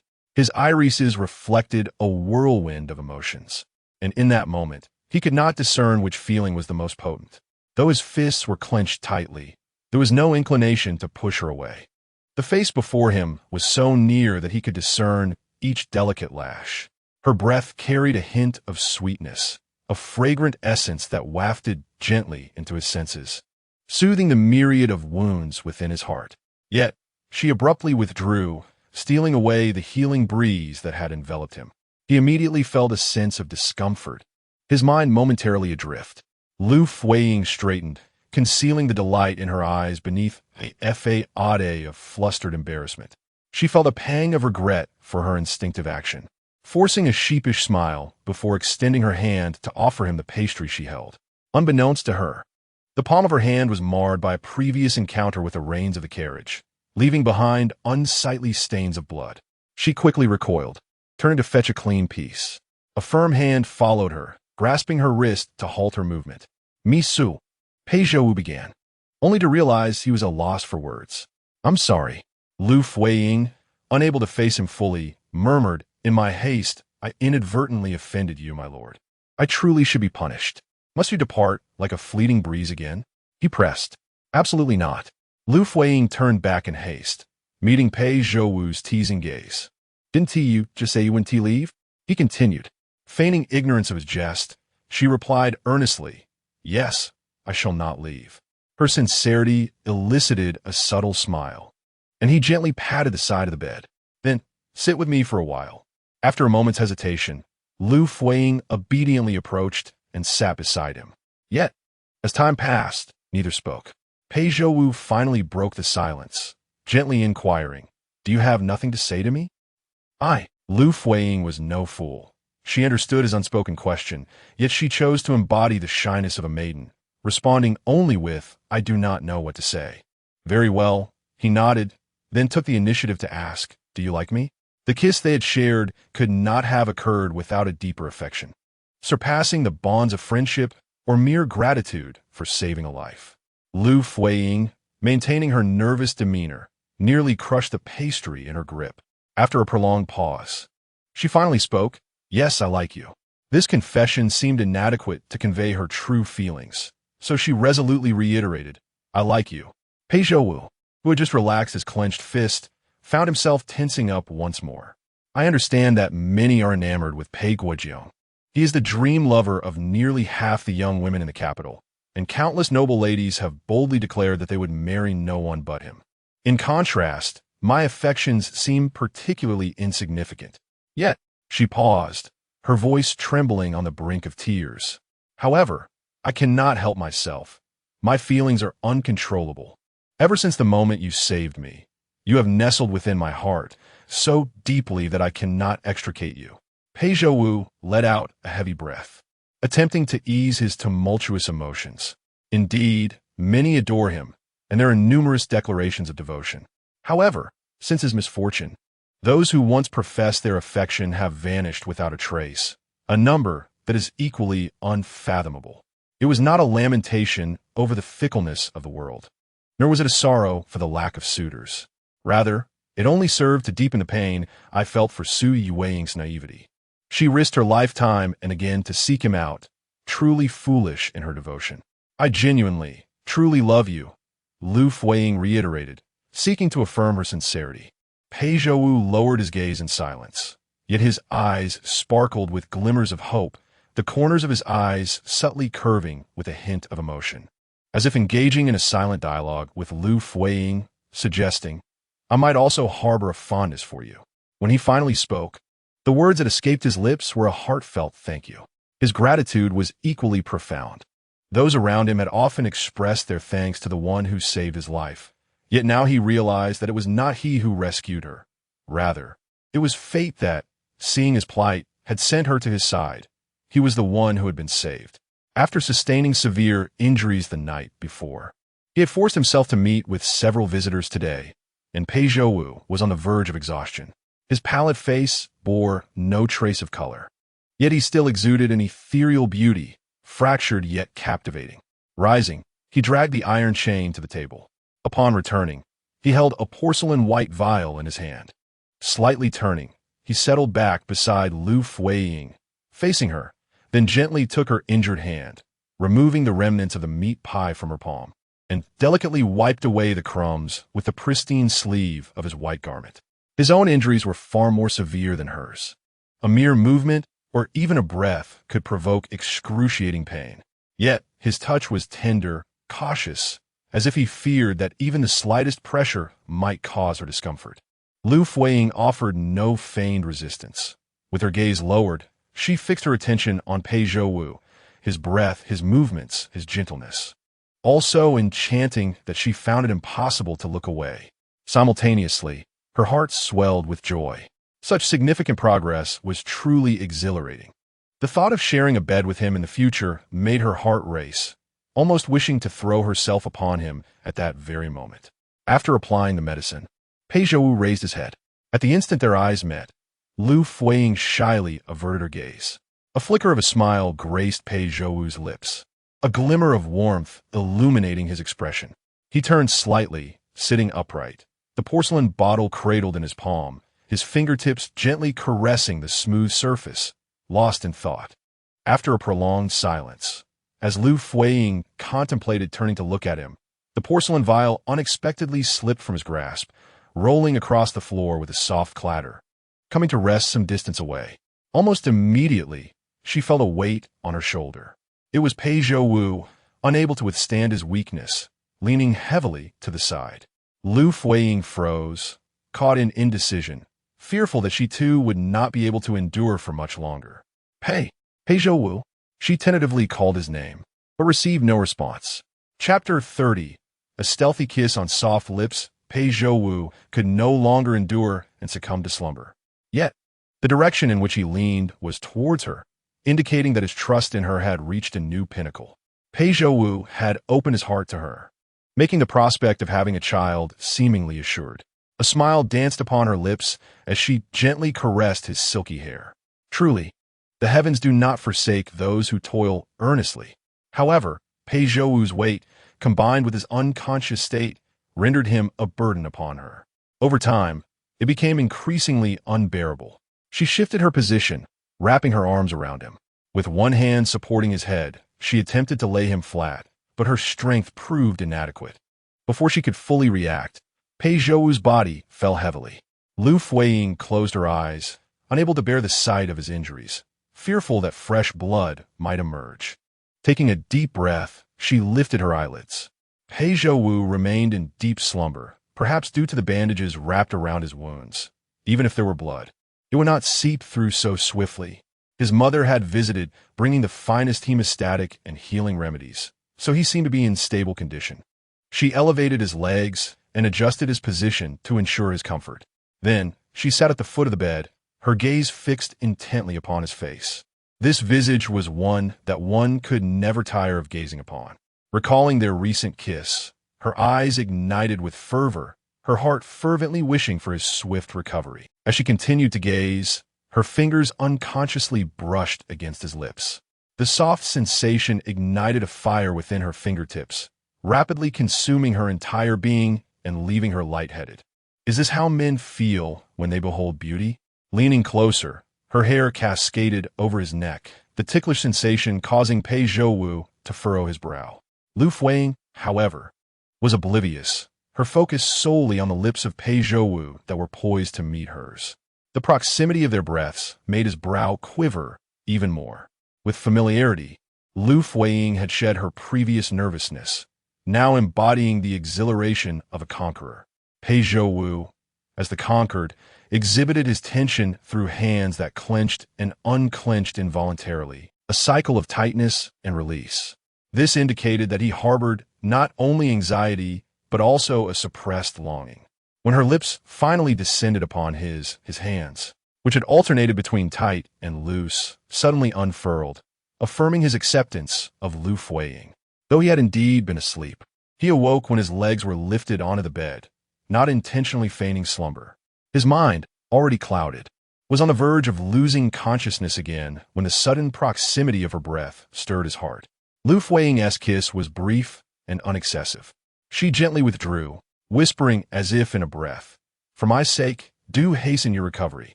In that moment, it was not yet a complete victory for her. Fortunately, she refrained from revealing more of herself. Even if Pei Zhouwu heard her words, they merely served as a comfort, urging him to cherish his own well-being with her as a cherished thought, utterly unobjectionable. "Go to sleep. I shall return shortly." With that, she rose to tidy the items on the table, which included not only her belongings but also the medicines and some bandages that Pei's mother had brought in. She placed the excess items into a small bamboo cabinet within the room. The cabinet contained few items, several familiar medicine bottles she had previously brought for him, and a delicate firefly wooden hairpin nestled deep within. Liu Fuyi gently touched it and glanced over at the closed eyes of Pei Zhouwu. Perhaps one day, he would hold her in the deepest and most cherished place in his heart, but for now, shaking off her distractions, Liu Fuyi closed the cabinet door. She then turned to carry the basin of water and stepped outside. Meanwhile, Pei Zhouwu had lost his drowsiness, feeling rather awake. Unbeknownst to him, the sorrow left by his mother had gradually dissipated, the sadness and heartache replaced by the resounding echo of Liu Fuyi's promise to always be by his side. Along with her heartfelt declaration, he raised his hand, dragging the heavy iron chain across his lips. In his nostrils lingered the scent of her presence, an intoxicating allure. Yueying, Su Yueying, how wonderful it is to have you. Upon Liu Fuyi's return, the basin was filled to the brim with water. She unfastened Pei Zhouwu's clothing, revealing the bandages soaked through with blood. A gentle twist could unleash a torrent of crimson. The wound had reopened. Carefully, she removed the bandages and used a damp towel to wipe away the remnants of blood. In a short while, the water in the basin had turned a deep red. She turned to retrieve the medicines from the table and meticulously applied them to the wound on Pei Zhouwu's chest. The gash appeared alarming, as if inflicted by a small dagger, small yet profoundly deep. On such a hot day, it was imperative to prevent infection and suppuration. After rewrapping the wound with clean bandages, she carried the basin of bloodied water and the used bandages outside. The water from the pond behind the house flowed elsewhere, suitable for washing the bandages without tainting the pond as waters. At that moment, she wondered how Jean Li was faring alone in the carriage outside. Though she claimed to be unafraid, her heart surely harbored fear. Regrettably, Liu Fuyi had urged her multiple times to return to the city, promising she could come back the following day. Yet Jean Li stubbornly insisted on waiting outside, having endured much hardship alongside her since childhood. Liu Fuyi vowed that once she took over the Shun family business, she would ensure Jean Li lived a comfortable life and even purchase a house for her to enjoy her own preferred way of living. With such thoughts, Liu Fuyi found renewed vigor in washing the bandages. As for the Shun family, it was likely in utter disarray, just as she suspected upon waking from her illness. The old matriarch had been incessantly calling for Liu Fuyi, weeping throughout the afternoon until her eyes were swollen. Shen Xiongyan had returned from Xiangshan and reported the findings to the palace. Upon returning to the estate, he was greeted by a chaotic scene in the backyard that made his head ache. "General, we have searched the city thoroughly, but there is no trace of the mistress." Hearing his subordinate's words, Shen Xiongyan felt a twitch in his eyelid. In the past, Liu Fuyi maintained a cautious and reserved demeanor within the Liu family, resulting in strained relations with its members, and she had no friends outside. She had exhausted all inns and taverns in her search for refuge, but to no avail. Shen Xiongyan clenched his fists. He had married Liu Fuyi for the sake of his mother, yet now his mother's illness was a consequence of her absence. He slammed his palm on the table and rose in indignation. If she was not within the city, then she must be beyond its borders. He resolved to head to Chaming Temple. If she had any acquaintances outside, it would undoubtedly be the lover she had hidden away there. Upon exiting, he mounted his horse and rode straight towards the city gate, determined to bring Liu Fuyi back before curfew. At Xiangshan Bamboo Courtyard, Liu Fuyi hung the freshly washed gauze on the bamboo poles behind her house, then returned inside, closing and bolting the door. This night was destined for solitude. Chapter 31. Caught in the act, Liu Fuyi brought a small bamboo stool and seated herself at the edge of the bed, resting her chin on one hand. Her gaze was unwaveringly fixed upon Pei Zhouwu's handsome face. As she stared, an involuntary smile crept across her lips. His breathing was shallow. If one did not look closely, one might think he had slipped into a deep slumber, devoid of breath. She pulled the stool closer, her fingers tracing the outline of his features, from the tip of his nose along the bridge to his brow and temples, finally resting on his lips. In the past, she had been unaware of her own latent desires. Yet, Pei Zhouwu was exceedingly captivating. Alas, it was a pity that Pei Zhouwu lay incapacitated, unable to partake in what was a precious night of solitude. Withdrawing her hand, her gaze fell upon the thick iron chain that dangled from his waist. She had never scrutinized it before, But today, upon closer inspection, she noticed that many parts of the chain had rusted.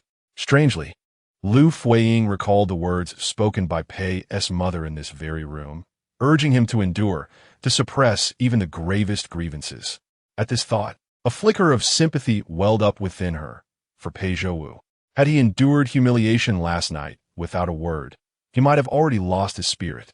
To blame him for not being more resilient seemed unjust. He had already borne the weight of the Pei family's burdens to the utmost degree. Realizing she was pitying Pei Zhouwu, Liu Fuyi quickly shook her head, attempting to dispel unnecessary thoughts. Her intentions towards Pei Zhouwu were clear. She sought to bear his child.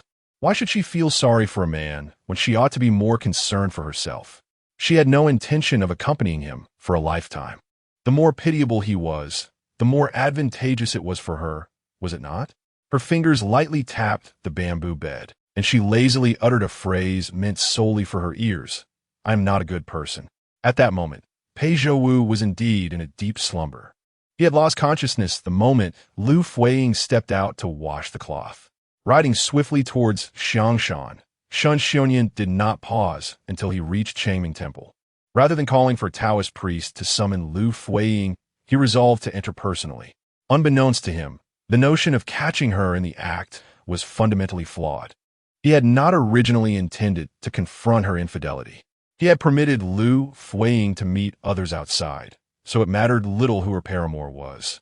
He merely needed someone to inform Liu Fuyi to come out, for he was there to retrieve her for his ailing mother.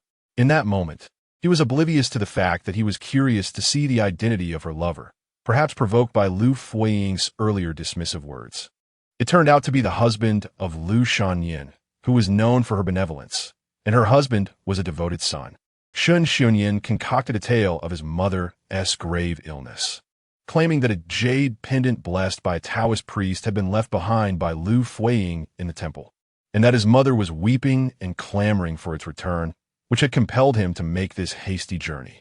As the sun set the day before, Liu Shanren hastily descended the mountain, inadvertently dropping his jade pendant. "Do not fret. I shall escort you to the courtyard where Liu Shanren rests to search for it," the Taoist priest said, leading the way with a serene demeanor and a gentle smile. Shen Xian was acutely aware that the priest was oblivious to Liu Fuyi's clandestine meeting in the rear courtyard. Should the celestial beings discover such indiscretions beneath their very noses, the repercussions would be dire, tarnishing the reputation of the general's residence. Therefore, as they approached the dwelling, Shen Xian resolved to send the priest away and enter alone. However, the courtyard housed several rooms, all personally acquired by Liu Shanren for tranquility and prayer. Without her presence, no one would dare enter, and the darkness within might render his search futile. "It would be prudent for me to accompany you. I could assist in your search," the priest suggested. Shen Xiongyan halted abruptly, pondering the implication that Liu Fuyi might not be there. Was it possible she had stealthily slipped in to rendezvous with her lover? Unbeknownst to the Taoist, the thought was unbearable. Shen Xiongyan could not fathom the chaos that would ensue should the priest discover them. Regardless, he clung to the belief that Liu Fuyi was indeed inside in the company of her paramour. "There is no need. I carry a fire starter and would not wish to trouble you at this late hour. My heart is uneasy, fearing divine retribution. I shall enter alone," he insisted. Having heard this, the priest could only acquiesce, directing him to the door before turning away. Shen Xiongyan hastened towards the entrance, but suddenly paused. What if the scene inside was one of utter disgrace? Would he not feel humiliated to witness Liu Fuyi and her lover in disarray? His mind was a tempest. Recalling the morning's events in the bathing chamber when Liu Fuyi had yet to don her attire, nearly falling to the ground due to his raging anger, he had uttered many harsh words, only to realize later that he had wronged her, resulting in his mother suffering greatly. It was not her fault. According to the premarital agreement, the Shen family's estate was entrusted to her, while she would care for his mother in her old age. Yet, if his uncle's faction were to claim the estate under the pretext of heirs, their pact would be rendered null, and he would soon return to the battlefield. What then would become of his mother? He would never betray Liu Fuyi, for the notion of her lover was one he had tacitly accepted. Why must he complicate matters further? What wrongdoing had Liu Fuyi committed? Regaining his composure, He hesitated and took 2 steps back, abandoning his previous impulsive thoughts. After a moment's contemplation, he raised his head and gently knocked on the door. Jean Li, the maid, was with Liu Fuyi. If she were inside with her lover, Jean Li would surely keep watch in the courtyard. At the slightest noise, she would alert them immediately. He waited a moment, allowing time for Liu Fuyi and her lover to compose themselves. Soon after, he knocked again at the courtyard door, and after a further wait, he remained poised, ready to act. Shen Xiongyan gradually sensed that something was amiss. Logically speaking, in order to pacify the visitor at the door, Jean Li should have at least offered a response to prevent the person outside from barging in. Yet, it had been quite some time, and there was not a single word from within. He pressed his ear against the courtyard door and listened attentively for a while. Inside, there was an utter silence, devoid of any sound. His growing suspicions weighed heavily on his heart, and he could no longer afford to wait. With a firm push, he opened the door, revealing the darkness that the Taoist had previously described. Could it be that they were truly absent, or had they slipped away the moment he knocked? Striding across the threshold, he ignited a torch and meticulously examined each room, paying particular attention to the one with a bed. The bedding was neatly arranged, the blankets folded with precision, giving no indication that anyone had occupied the space. He reached out to feel the bed, and it too was devoid of warmth. The room, long abandoned, exuded a faint mustiness, lacking any trace of life. He let out a bitter laugh, shaking his head in resignation. Chapter 32. Itching. Shen Xiongyan. What manner of being are you? His self-mocking voice echoed in the empty room. This morning, Liu Fuyi's dismissive words were not unfounded. His heart was indeed tainted and narrow. No wonder she could not regard him favorably. How could he have thought Liu Fuyi had come to meet her paramour? He clenched his fist, his self-reproach reflected in the tightness of his brow. Turning on his heel, he strode out of the courtyard and into the world beyond. Had the recluse found the jade pendant? The Taoist who had led Shen Xiongyan in, seeing him depart, kindly inquired. Yes, I have found it. Thank you, Taoist. Shen Xiongyan's mood was foul, and he spoke without looking back, his strides long and purposeful. Upon exiting the temple gates, his subordinate, Zhang Ku, approached, inquiring whether Liu Fuyi had been located. Shen Xiongyan remained silent, simply mounting his horse. With a firm tug on the reins, he galloped down the mountainside under the moonlight. However, midway he suddenly halted. Zhang Ku, who was following closely, barely managed to rein in his horse to avoid a collision. General, what troubles you? Shen Xiongyan did not respond, but a visage began to surface in his mind. Pei Zhouwu. He could not fathom why Pei Zhouwu came to mind so suddenly, nor could he understand why he linked Liu Fuyi's disappearance to him. They had clearly clarified this matter in the afternoon. The eyeing mentioned by Pei Zhouwu was not the same as Liu Fuyi's surname. Why then did he recall him now? Could it be that Liu Fuyi was with Pei Zhouwu? General, are you unwell? Zhang Ku's persistent questioning did not rouse Shen Xiongyan from his reverie. He tightened the reins and urged his horse into an even swifter pace. Upon encountering a fork in the road, Shen Xiongyan veered onto a path distinct from the descent, further bewildering Zhang Ku. That direction led to the place where the Duke of Pei was imprisoned. General, what is the matter? You cannot proceed any further. Think carefully, General. General, Zhang Ku pursued urgently, yet he could not match the speed of Shen Xiongyan's steed, uncertain of what had befallen his commander. The last time he had chased Shen Xiongyan with such fervor was years ago, upon hearing the news of his beloved Jiang Susu's demise. General, ahead lies the Duke of Pei's holding place. Without an imperial edict, your presence here at night will surely give rise to rumors implicating you in collusion with him. The incense you found earlier will serve as evidence of your conspiracy with the Duke. You may disregard your own safety, but you must consider the Shen family, your mother, and the 20,000 soldiers under our command. At last, Shen Xiongyan was swayed, pulling up his horse. Zhang Ku halted as well, exhaling a sigh of relief, wiping the sweat from his brow as he approached Shen Xiongyan once more. General, I do not know what has transpired, but whatever the matter, we can discuss it. We cannot approach it in such a reckless manner. Shen Xiongyan slowly exhaled, beginning to contemplate the consequences of his actions. The guards at the holding site had changed shifts. Any irregularity would be reported directly to the emperor. Whatever course of action you choose, General, please think it through. Indeed, Shun Xianyan, belatedly realizing his folly, understood that he had momentarily lost his senses. The guards assigned to watch over Pei Zhouwu have been replaced with a stricter contingent, making it nearly impossible for Liu Fuyi to gain entry. What has befallen him? Is his mother ill, and has he succumbed to her ailment as well? General? Shun Xian slowly turned around, his expression one of regret as he addressed Zhang Ku, saying, I have acted rashly. It is time to return. Let us descend the mountain. This descent was leisurely. Shan Xianyan wished to let the mountain breeze wash over him, granting him a moment of clarity.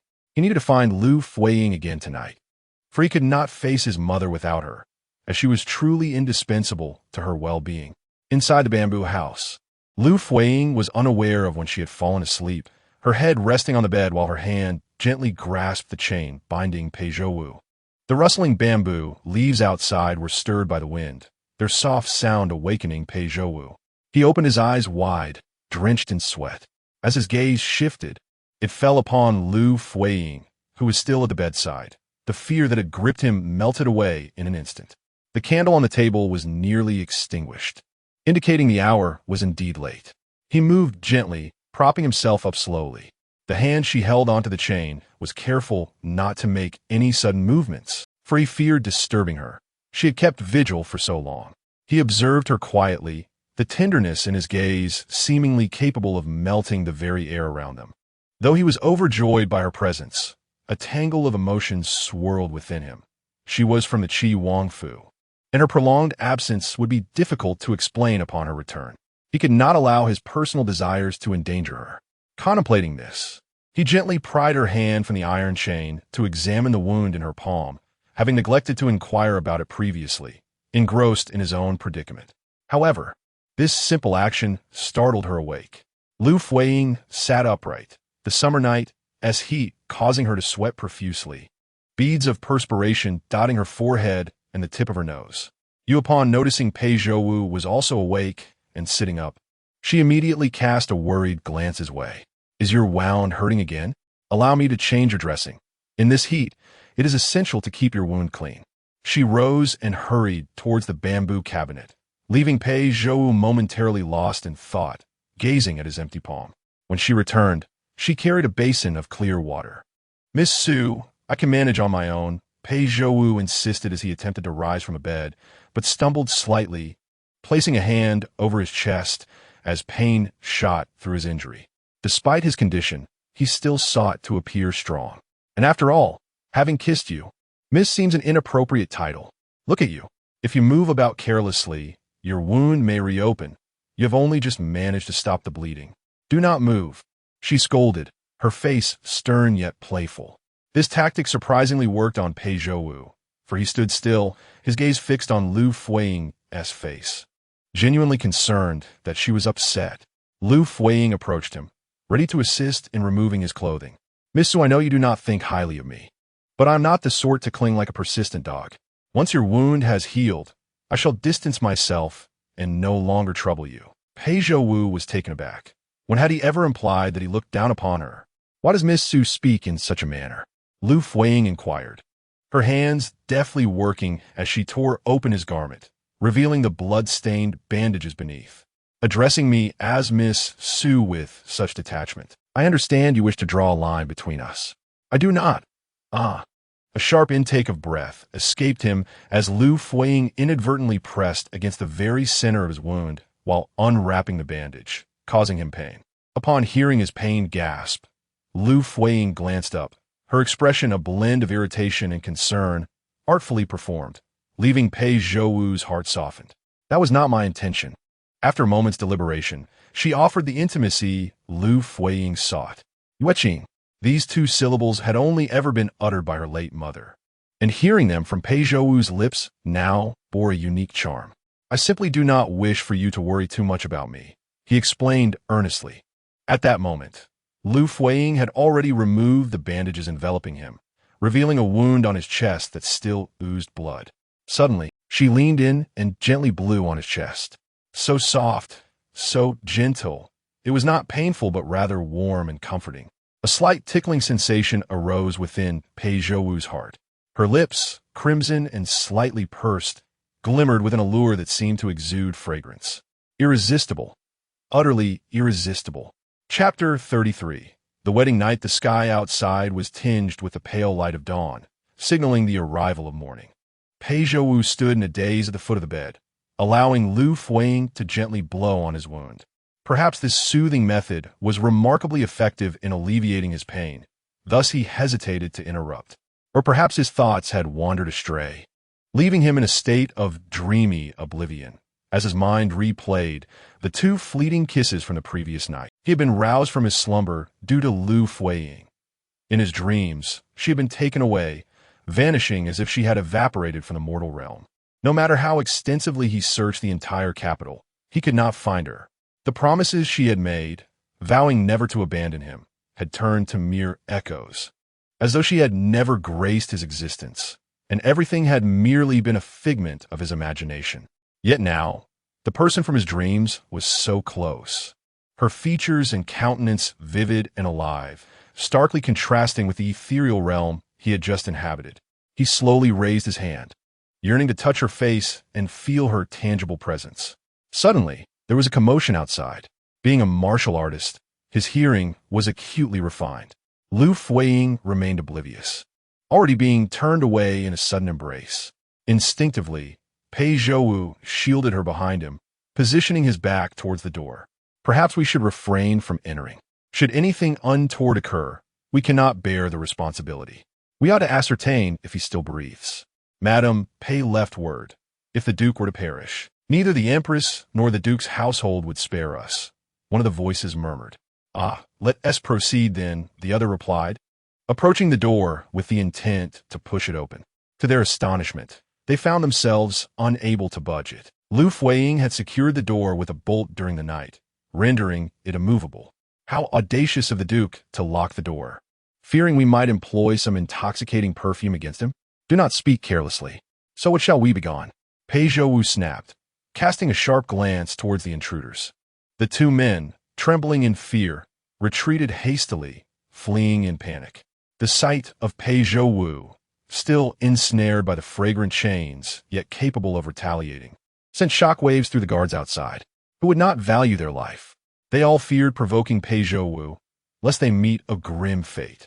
Once the men had vanished from sight, tranquility enveloped the room once more. Moments earlier, as Pei Zhouwu had embraced Liu Fuyi, he had also covered her mouth with his hand. His palm was large enough to obscure half her face.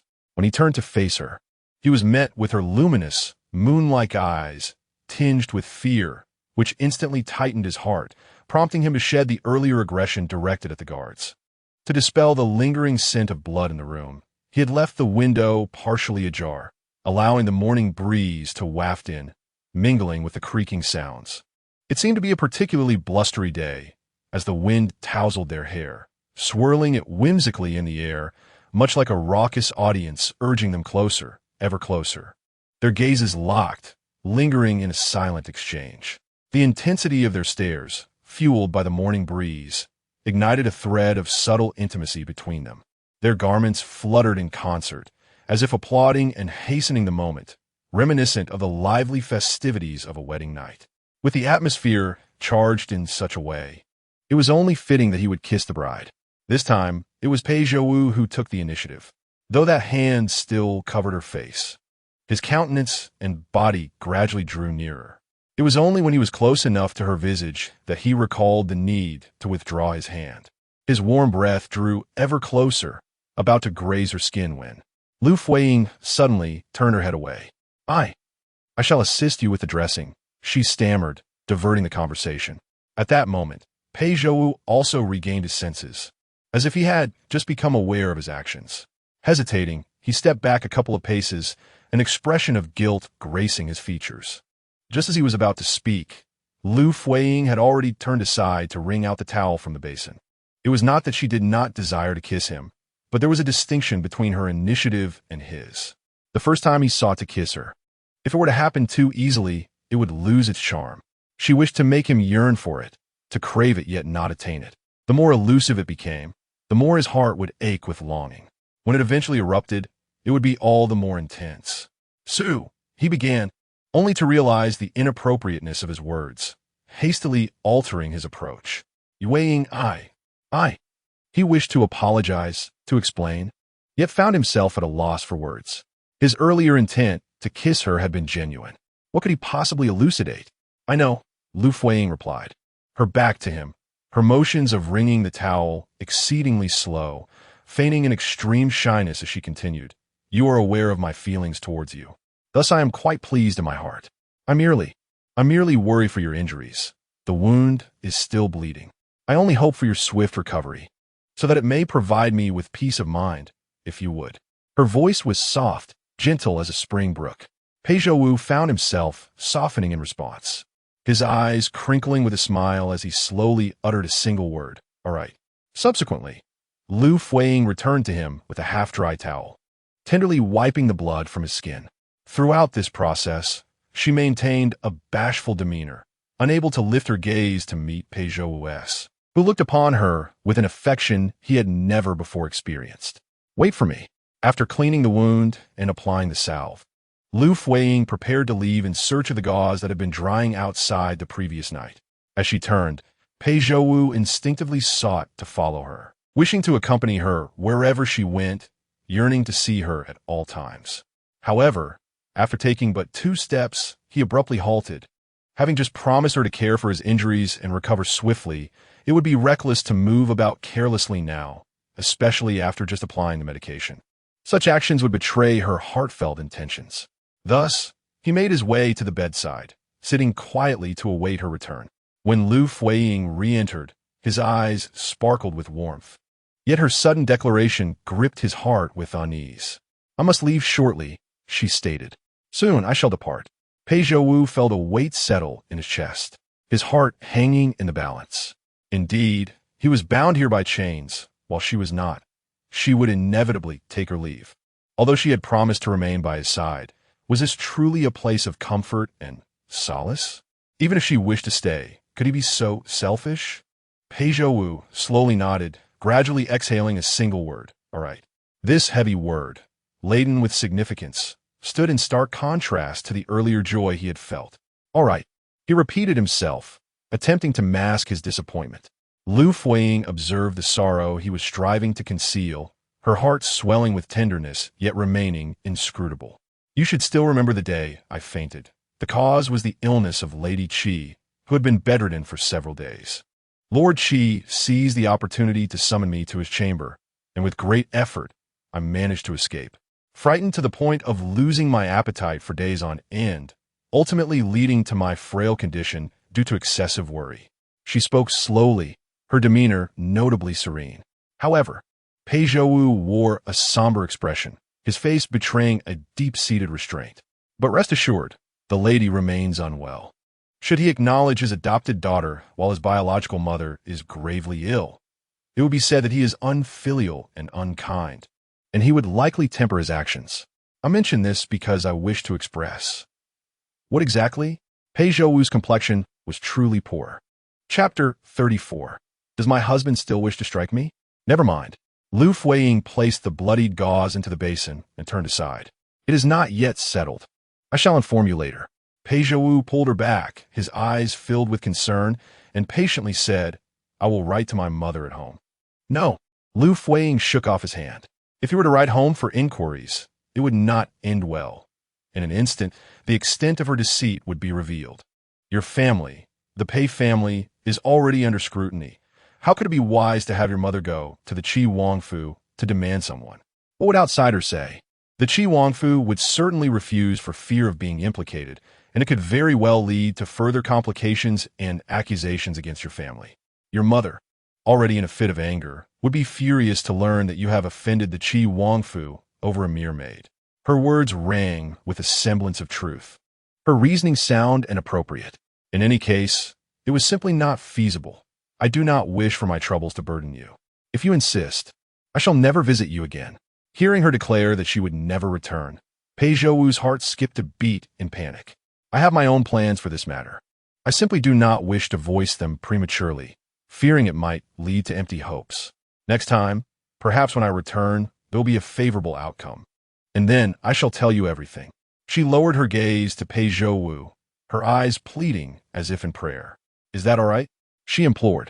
Pei Zhouwu did not respond affirmatively or negatively, but his silence served as a tacit concession. "With only a few days remaining until the 1st of next month, I shall visit you again under the pretext of paying respects to the Grand Princess. By then, I hope your wounds have healed considerably. I have examined the medicines in the cabinet, and those brought by your mother are of the finest quality. Remember to apply them daily. When the bleeding ceases, do not keep the wound covered excessively. Ensure it is cleaned and allowed to breathe to prevent infection in this warm weather." Pei Zhouwu sat silently at the bedside, not uttering a word. His chest wound had been redressed by Liu Fuyi with clean gauze, and his clothing was neatly arranged. This indicated that she was to take her leave. As for the food and pastries, some may last longer, but others must be consumed promptly. "I know." Pei Zhouwu finally spoke. "You should return." He endeavored to maintain a calm and gentle tone to spare her feelings. "Since I have promised you, I shall take care of myself. You must hurry home. I am capable of looking after myself." He feared that if she lingered too long, she would face reproach. In the end, he solemnly uttered the resigned words, "I will wait for you." Liu Fuyi, however, took the time to wash the basin and the gauze before departing. In the bedroom, Pei Zhouwu remained seated before the bed for a considerable time, his hand reaching toward his chest wound, hesitating to touch it, for if it ached, there would be no one to soothe it. His reluctance and worry transformed into deep sighs. Jean Li sat upon a stone by the shore, and upon seeing Liu Fuyi emerge, her face immediately brightened with joy. Originally composed, her eyes turned red the moment she laid eyes on Liu Fuyi. Liu Fuyi, feeling a pang of sympathy, longed to embrace her, yet hesitated, fearing to transfer the dampness clinging to her. Instead, she gently pinched the small face of Jean Li to offer solace. Having spent the night alone in this forest, it was only natural that she must have been terrified. "If it were to happen again, would you still dare to remain here? I urged you to return yesterday, yet you refused, and now you find yourself in tears." "I did not cry," Jean Li retorted, though her hands betrayed her as they wiped away a tear. "Even if it happens 3 or 10 more times, I shall wait here for Madame. Did you not say that familiarity diminishes fear? Next time, I shall not be afraid." "Very well, I see your determination." Liu Fuyi sought a relatively flat spot on the stony shore to recline, covering her face with a handkerchief to shield it from the sun, closing her eyes to rest while waiting for the sun to dry her clothes. Merely entering and exiting was not a viable solution. She needed to contemplate a reason to stay long-term in the bamboo courtyard, relishing the company of Pei Zhouwu daily, for the arrival of children would surely follow. The morning sun was not overly intense, and after much deliberation, they returned to the carriage to descend the mountain. So much time had passed, and she wondered how the Shun family was faring. Shan Xianyan must be beside himself with worry. She was curious to see his expression. At that very moment, the Shen household was in a state of chaos. The entire courtyard was unable to restrain the old matriarch, her face pale, her lips trembling, murmuring incoherent phrases. "It is all my fault, all my fault. I have harmed Ayin. It is my wrongdoing. I deserve to die. I ought to pay with my life." Outside the courtyard, Shan Xianyan had stood for quite a while, his eyes reddened as though he had not slept all night. "General, what should we do? The imperial physician visited last night and prescribed medicine. Yet it seems the old matriarch's condition has worsened this morning. Where are you going?" Shan Xianyan turned his back and strode away. Zhang Ku hurried after him, inquiring, "Are you going to search for Madame again?" "We have scoured every possible place throughout the night." "To Mount Xiang," Shan Xianyan declared resolutely. "Mount Xiang? Did we not go to Changming Temple last night?" Not to Changming Temple." Shan Xianyan's strides were long, and he regretted turning back halfway last night. He should have gone there to see. For reasons he could not comprehend, his heart was persistently drawn to Pei Zhouwu, even if Liu Fuyi were not there. He merely sought a sense of peace. Upon exiting, he mounted his horse and sped straight toward the city gate. The hooves galloped swiftly, kicking up much of the grass beyond the gates. "General, look!" From a distance, a carriage approached, and upon closer inspection, the driver was none other than Jean Li, the little maid by Liu Fuyi's side. Li noticed them too, startled, and pulled the reins to halt the horse. "Madam, the general has arrived." Liu Fuyi, reclining in the carriage with her eyes closed, suddenly perked up at these words. Soon after, the sound of hooves ceased beside the carriage. Someone stepped up, flinging open the carriage door and entering. Who else could it be but Shen Xiongyan? He seated himself beside her, his gaze fixed upon Liu Fuyi with the intensity of a wolf. Liu Fuyi, with a smile radiating warmth and a leisurely demeanor, addressed him. "My dear husband, are you in such a hurry to leave the city not to seek me? Are you?" He was already in a fit of rage, and the term husband struck him like a thunderclap, igniting his fury. "Liu Fuyi, you? What? Do you still intend to strike me, husband? I have long told you that you are unworthy to call me that." His face contorted with rage, veins bulging, as if he were about to unleash a punch. Unfazed, Liu Fuyi chuckled. "Indeed, we are but a name without substance. I shall not pry into your affairs, and you need not inquire about my whereabouts. Wouldn't it be delightful if we simply refrained from interfering with each other?" "Delightful?" Shen Xiongyan scoffed, his expression sourer than the soles of shoes. "You find joy in this. You know full well your mother cannot bear to be apart from you yet. You are aware that your mother cannot separate from me. So why create such a scene to cast me away, only to end up desperately seeking me to resolve your troubles? Truly, you have no shame." Liu Fuyi, Shen Xiongyan, exasperated, suddenly leaned closer to her. Chapter 35. A disrupted heartbeat. Were it not for the fact that Liu Fuyi was a woman, Shen Xiongyan would have likely seized her collar in exasperation. "I ask you," he said, fixing his gaze upon her as he shifted the topic, "where did you go last night?" Liu Fuyi shifted slightly, expressing her disdain by distancing herself from him, and replied with a smile, "Why not tell me where you want to search for me?" The mere thought of Shen Xiongyan having ventured to Xiangshan to investigate on behalf of Pei Zhouwu, thereby assisting in clearing his name, brought a smile to her lips. "Let me guess," she continued, her eyes sparkling with mischief. The unrestrained cleverness she displayed was something she never revealed in the presence of Pei Zhouwu.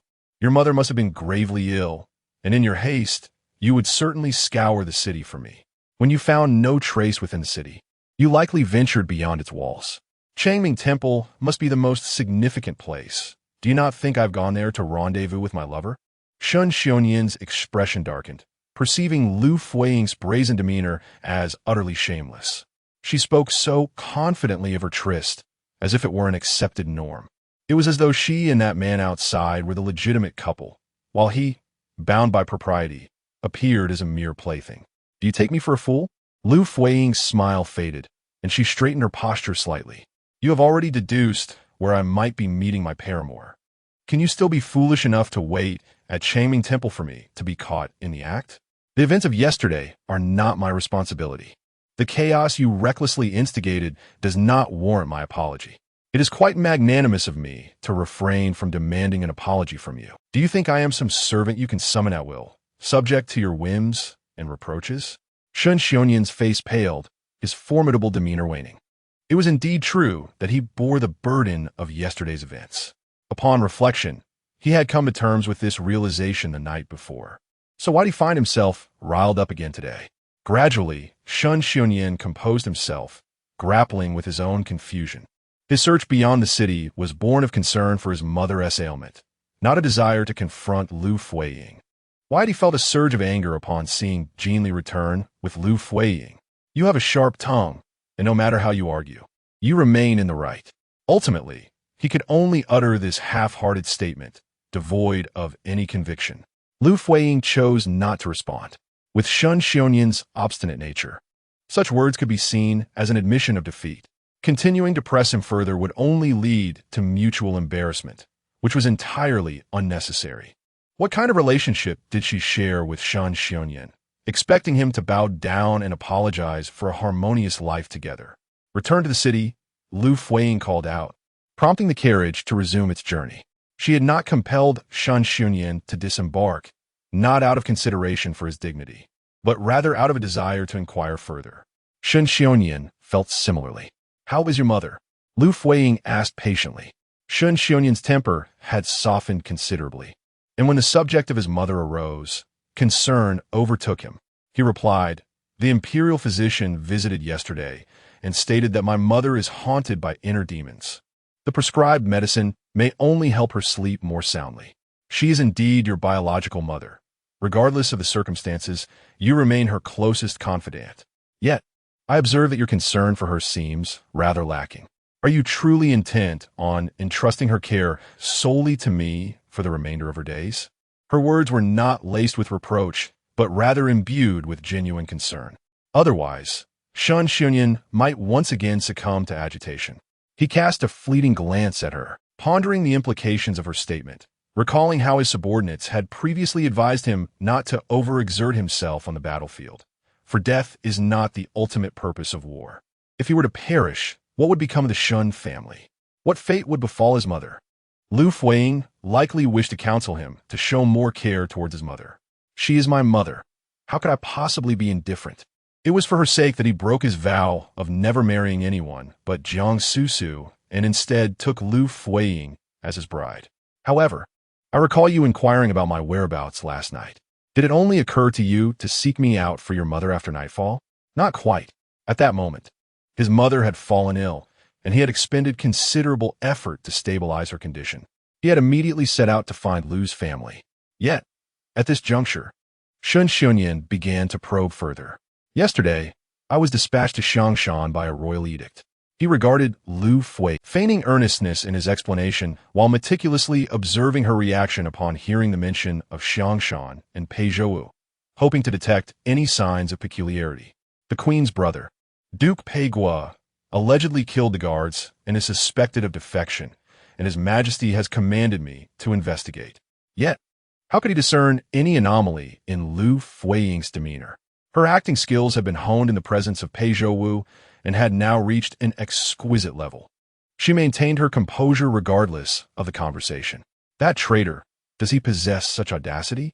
As she uttered these words, her expression was a blend of intrigue, astonishment, and a hint of trepidation, yet devoid of the self-doubt Shen Xunyan sought to witness.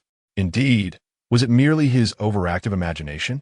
Perhaps he had truly succumbed to delusion, repeatedly associating Liu Fuyi with Pei Zhouwu. "He is not a traitor." Shen Xunyan turned away, feeling a sense of reassurance wash over him, and his tone softened considerably. The deceased guard had grievously injured Duke Pei and inadvertently implicated himself. When his body was returned to the city, it was discovered that he had lost a vial of hallucinogenic powder. After the news spread, His Majesty had dispatched me to investigate to quell public unrest. Hallucinogenic powder? A guard using such substances on a prisoner is utterly scandalous. Who disseminated this information? Shen Xunyan shook his head. The incident involving Duke Pei had circulated throughout the capital, making it impossible to trace the origin of the rumors. Regardless, a used vial of hallucinogenic powder had indeed been found in the facility where Duke Pei was detained, providing sufficient evidence. Upon hearing this, Liu Fuyi finally felt a sense of relief. The news had originated from her, yet as long as she remained undetected, all was well. She had become quite adept at spreading information, skillfully transmitting it through various channels without attaching her name. For the larger the uproar, the more elusive the source became. Thus, it could be concluded that the traitor is indeed innocent. Not just innocent, but also pitiable. Shen Xunyan, usually reticent, found himself unusually loquacious in Liu Fuyi's presence today. Once, General Pei was a figure of immense prestige, having accomplished countless feats on the battlefield. Yet now, he has tragically fallen to the status of a prisoner, a pitiful soul ensnared by the chains of love. Listen closely. He has even found a kindred spirit in Pei Zhouwu. But wait, Pei Zhouwu ensnared by love? The general is investigating a case, yet delving into such personal matters? Shen Xunyan let out a heavy sigh, exhaling slowly as he remarked, "What personal matters are there to investigate? I observe that even in his slumber, he cannot forget the wooden hairpin that has fallen to the ground, likely a token from his beloved. The wooden hairpin, the luminous firefly wooden hairpin." In that moment, Liu Fuyi felt her heart lurch as if struck by an unseen force. Chapter 36. Administering medicine upon returning to the estate the elderly matriarch Shun had succumbed to exhaustion and fallen into a deep slumber. She had fallen ill the previous day in Liu Fuying's star-catching pavilion, and now remained in her chamber, undisturbed. Liu Fuyi sat by the bedside for an extended period, feeling a deep sense of gratitude toward the old lady who had treated her kindly. Naturally, she wished for the matriarch's swift recovery. With the Shun family's fortunes as a potential exchange, she was more than willing to care for the matriarch in her twilight years. Perhaps it was due to the tranquilizing medicine prescribed by the physician, but the matriarch did not awaken until nightfall. Rising from her bed, she ventured out to find Liu Fuyi seated at the dining table, partaking of her meal. In disbelief, she rushed over, causing Liu Fuyi's chopsticks to clatter to the ground. The old lady embraced her tightly, tears flowing freely as she struggled to articulate her emotions, her excitement rendering her momentarily speechless. Shun Xunyan, having completed his duties, arrived to visit his mother and stumbled upon this poignant scene. "Mother, please do not cry. I am well, and right here beside you. If you weep, I shall weep too," he exclaimed. The old lady clung to Liu Fuyi, her visage a picture of sorrow. "I truly feel as though I might weep my very heart out. Ain, why did you leave without a word? I called out to you, yet you did not look back. How could you just depart?" Having heard that she had been incoherent during the day, it was now evident that her mind was clear once more. She recalled everything that had transpired the previous day. "Ain, if that scoundrel Shinshonian has wronged you, I shall teach him a lesson on your behalf. Do not leave me in a fit of anger. You must not depart from my side again. Do you hear me? I forbid you to go." Very well, Liu Fuyi soothed, gently patting the old lady's back as one would comfort. "If Shan Xunyan dares to provoke me again, I shall report him to you, and you shall discipline him on my behalf. You will stand for me." "Yes, I shall stand for you, and I shall turn the tables on him." Just then, a maidservant entered and called out, "General." Both women turned to find Shan Xunyan standing at the threshold. The old lady immediately released Liu Fuyi and rushed toward him, tears streaming down her face. "You wretched scoundrel! What did you promise me? Did you not swear to treat Ain well and ensure she would not suffer? What have you done to drive her away? You insolent child, prepare to face my wrath." The matriarch was genuinely incensed, delivering a slap and a punch to Shun Xunyan's body. Liu Fuyi watched with a smile, feeling a sense of vindication. As his mother rained blows upon him, he dared not retaliate, mindful of her fragile health, standing still and allowing her to express her fury. Despite the blows, a sense of joy welled within Shun Xunyan. At the very least, his mother had returned to her senses, no longer lost in delirium. Indeed, it was Liu Fuyi who served as her remedy.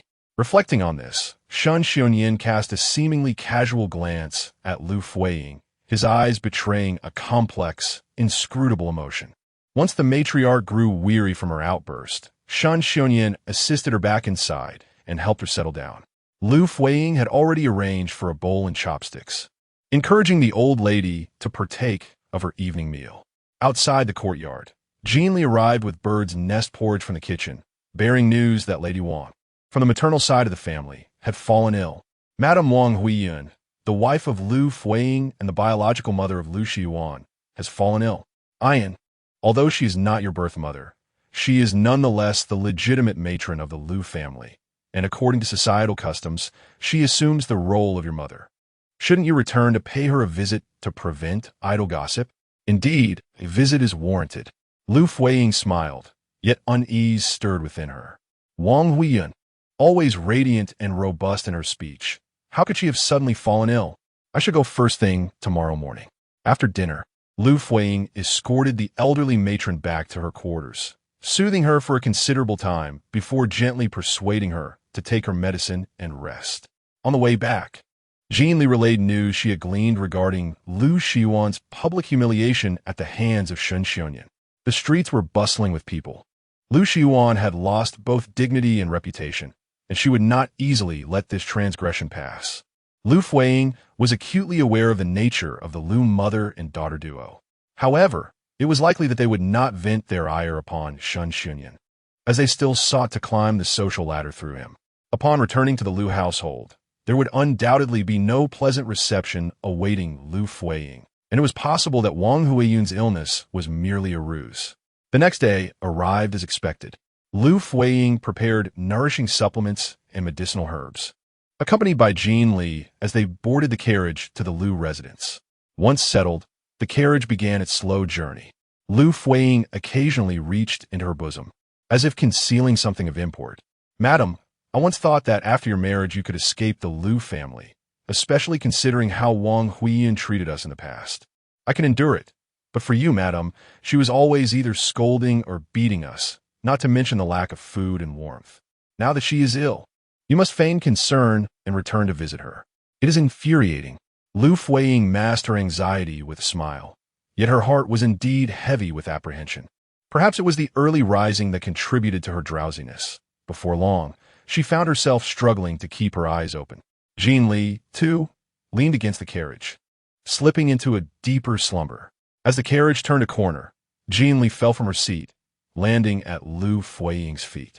This unexpected jolt roused Liu Fuyi. Yet, even upon opening her eyes, she realized she had barely the strength to do so.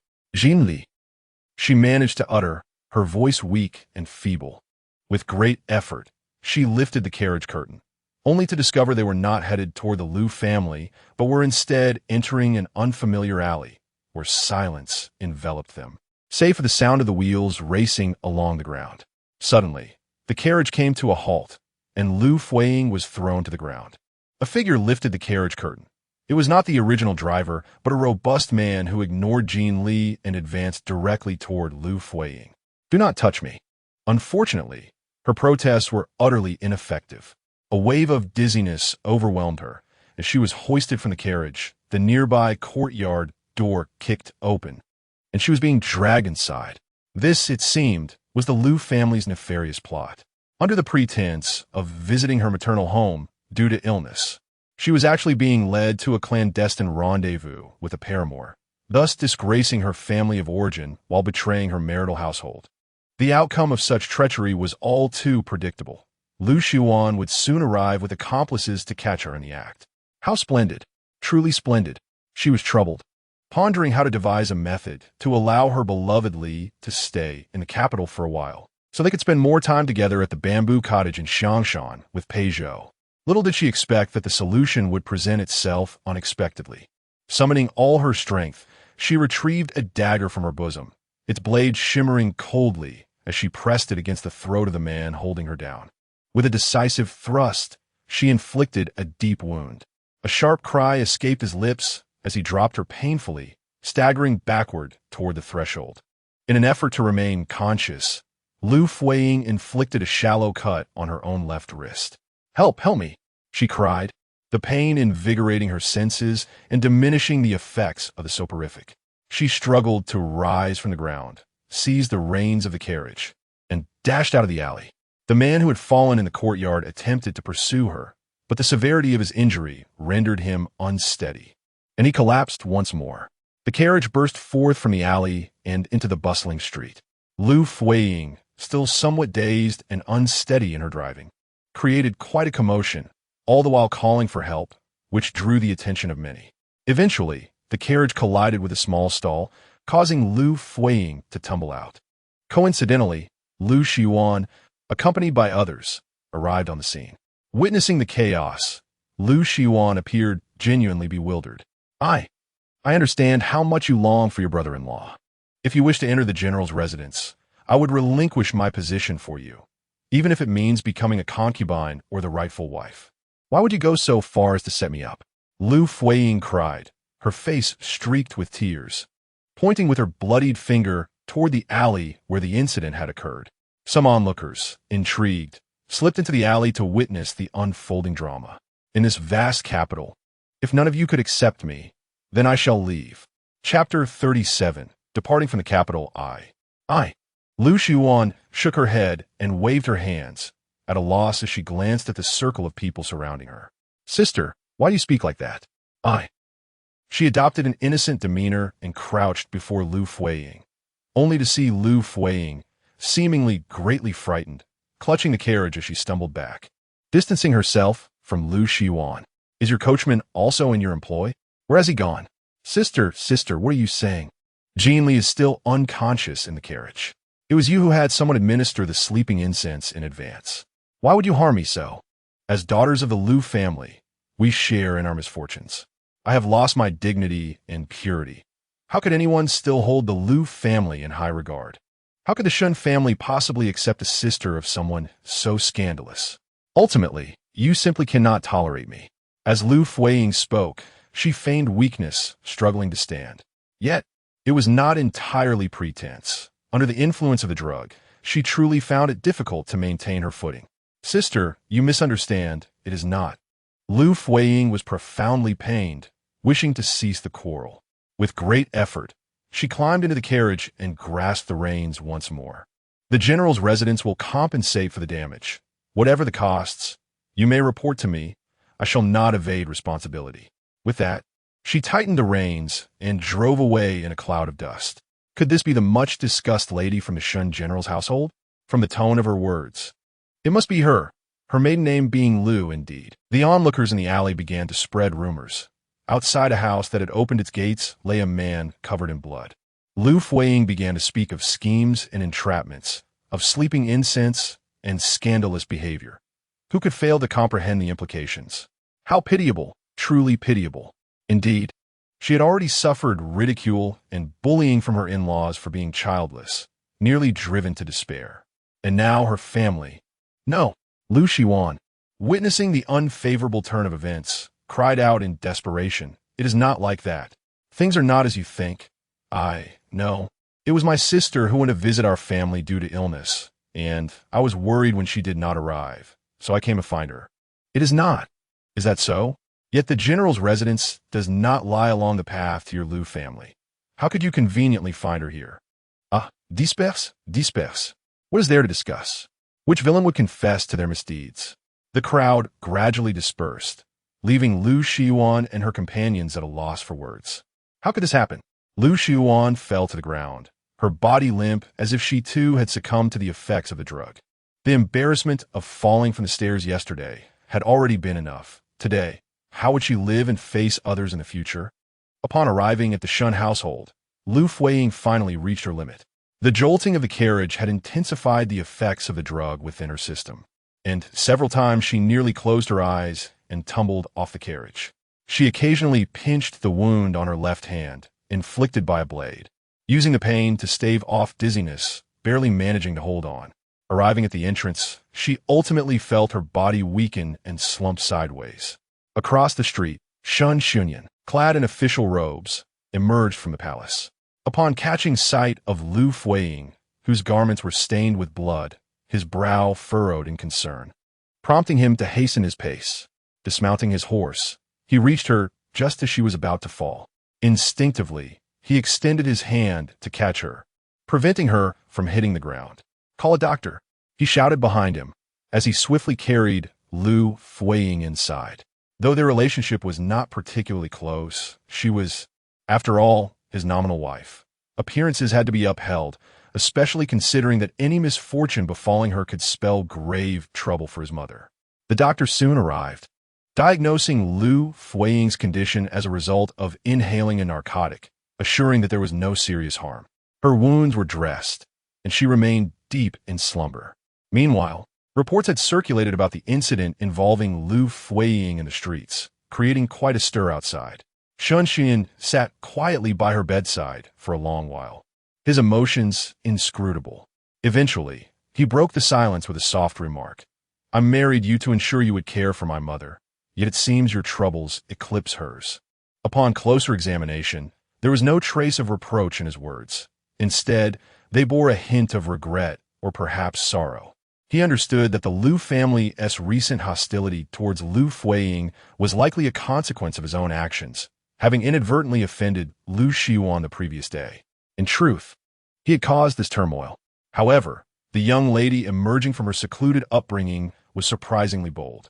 It was said that the man who attempted to assault her had nearly been left breathless by her fierce retaliation, and despite the potent narcotic, she managed to return to the Shun residence, demonstrating her resilience, though the wound on her left arm was dangerously deep. With a heavy sigh, Shun Shunyan rose and departed. He fell into a slumber, only to awaken in the evening. Liu Fuyi roused amidst the sound of weeping, her eyes opening to find Jean Li at the foot of her bed, inconsolable. Upon noticing Liu Fuyi was awake, Jean Li rushed forward to embrace her, repeatedly apologizing, "Madam, it is all my fault. I failed to protect you, and you face such peril alone." "Enough," Liu Fuyi said, raising her left hand, wincing from the pain of her wound before placing it back down. "This was an unforeseen event. I too was caught off guard. The drug must have been colorless and odorless, released within the confines of the carriage. Who could possibly detect it?" At that moment, the old matriarch entered the room. Jean Li wiped her tears, rising obediently to make way. "Ayin, you are awake. I went to the kitchen and asked them to prepare your favorite dishes, hoping you would be awake in time for a meal. I returned just in time to see you awake. You must be famished since you missed lunch."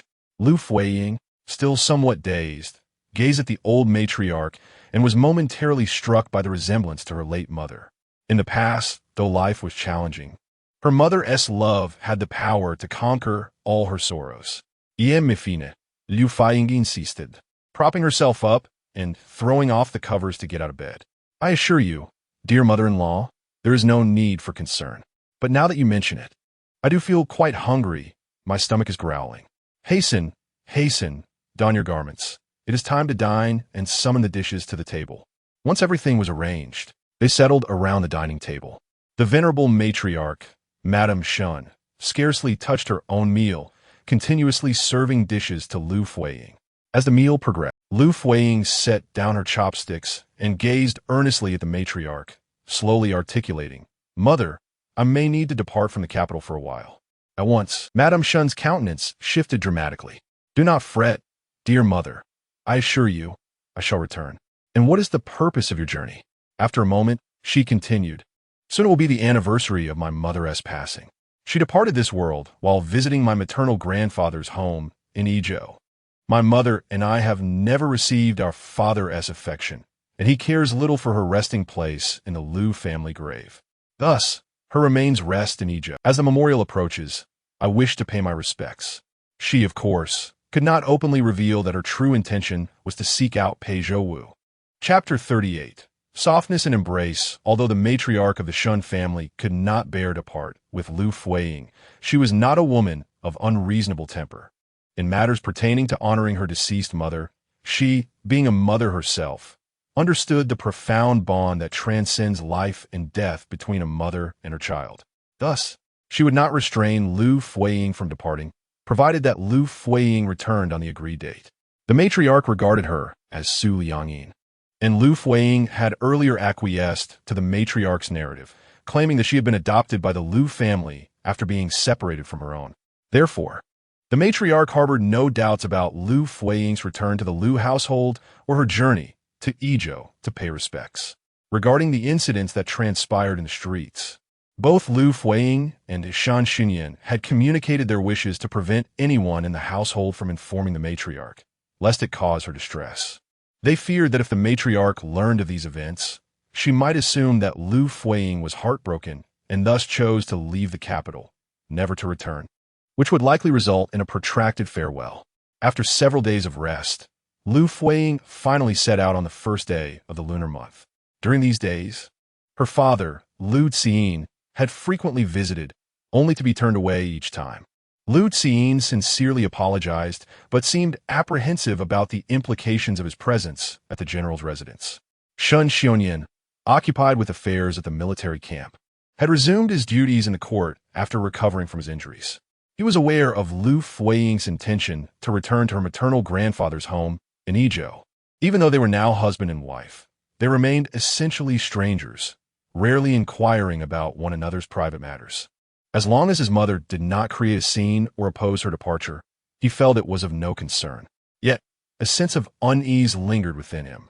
It could be said that Liu Fuyi's decision to seek solace at her maternal family's home was a response to the distress caused by recent events on the streets.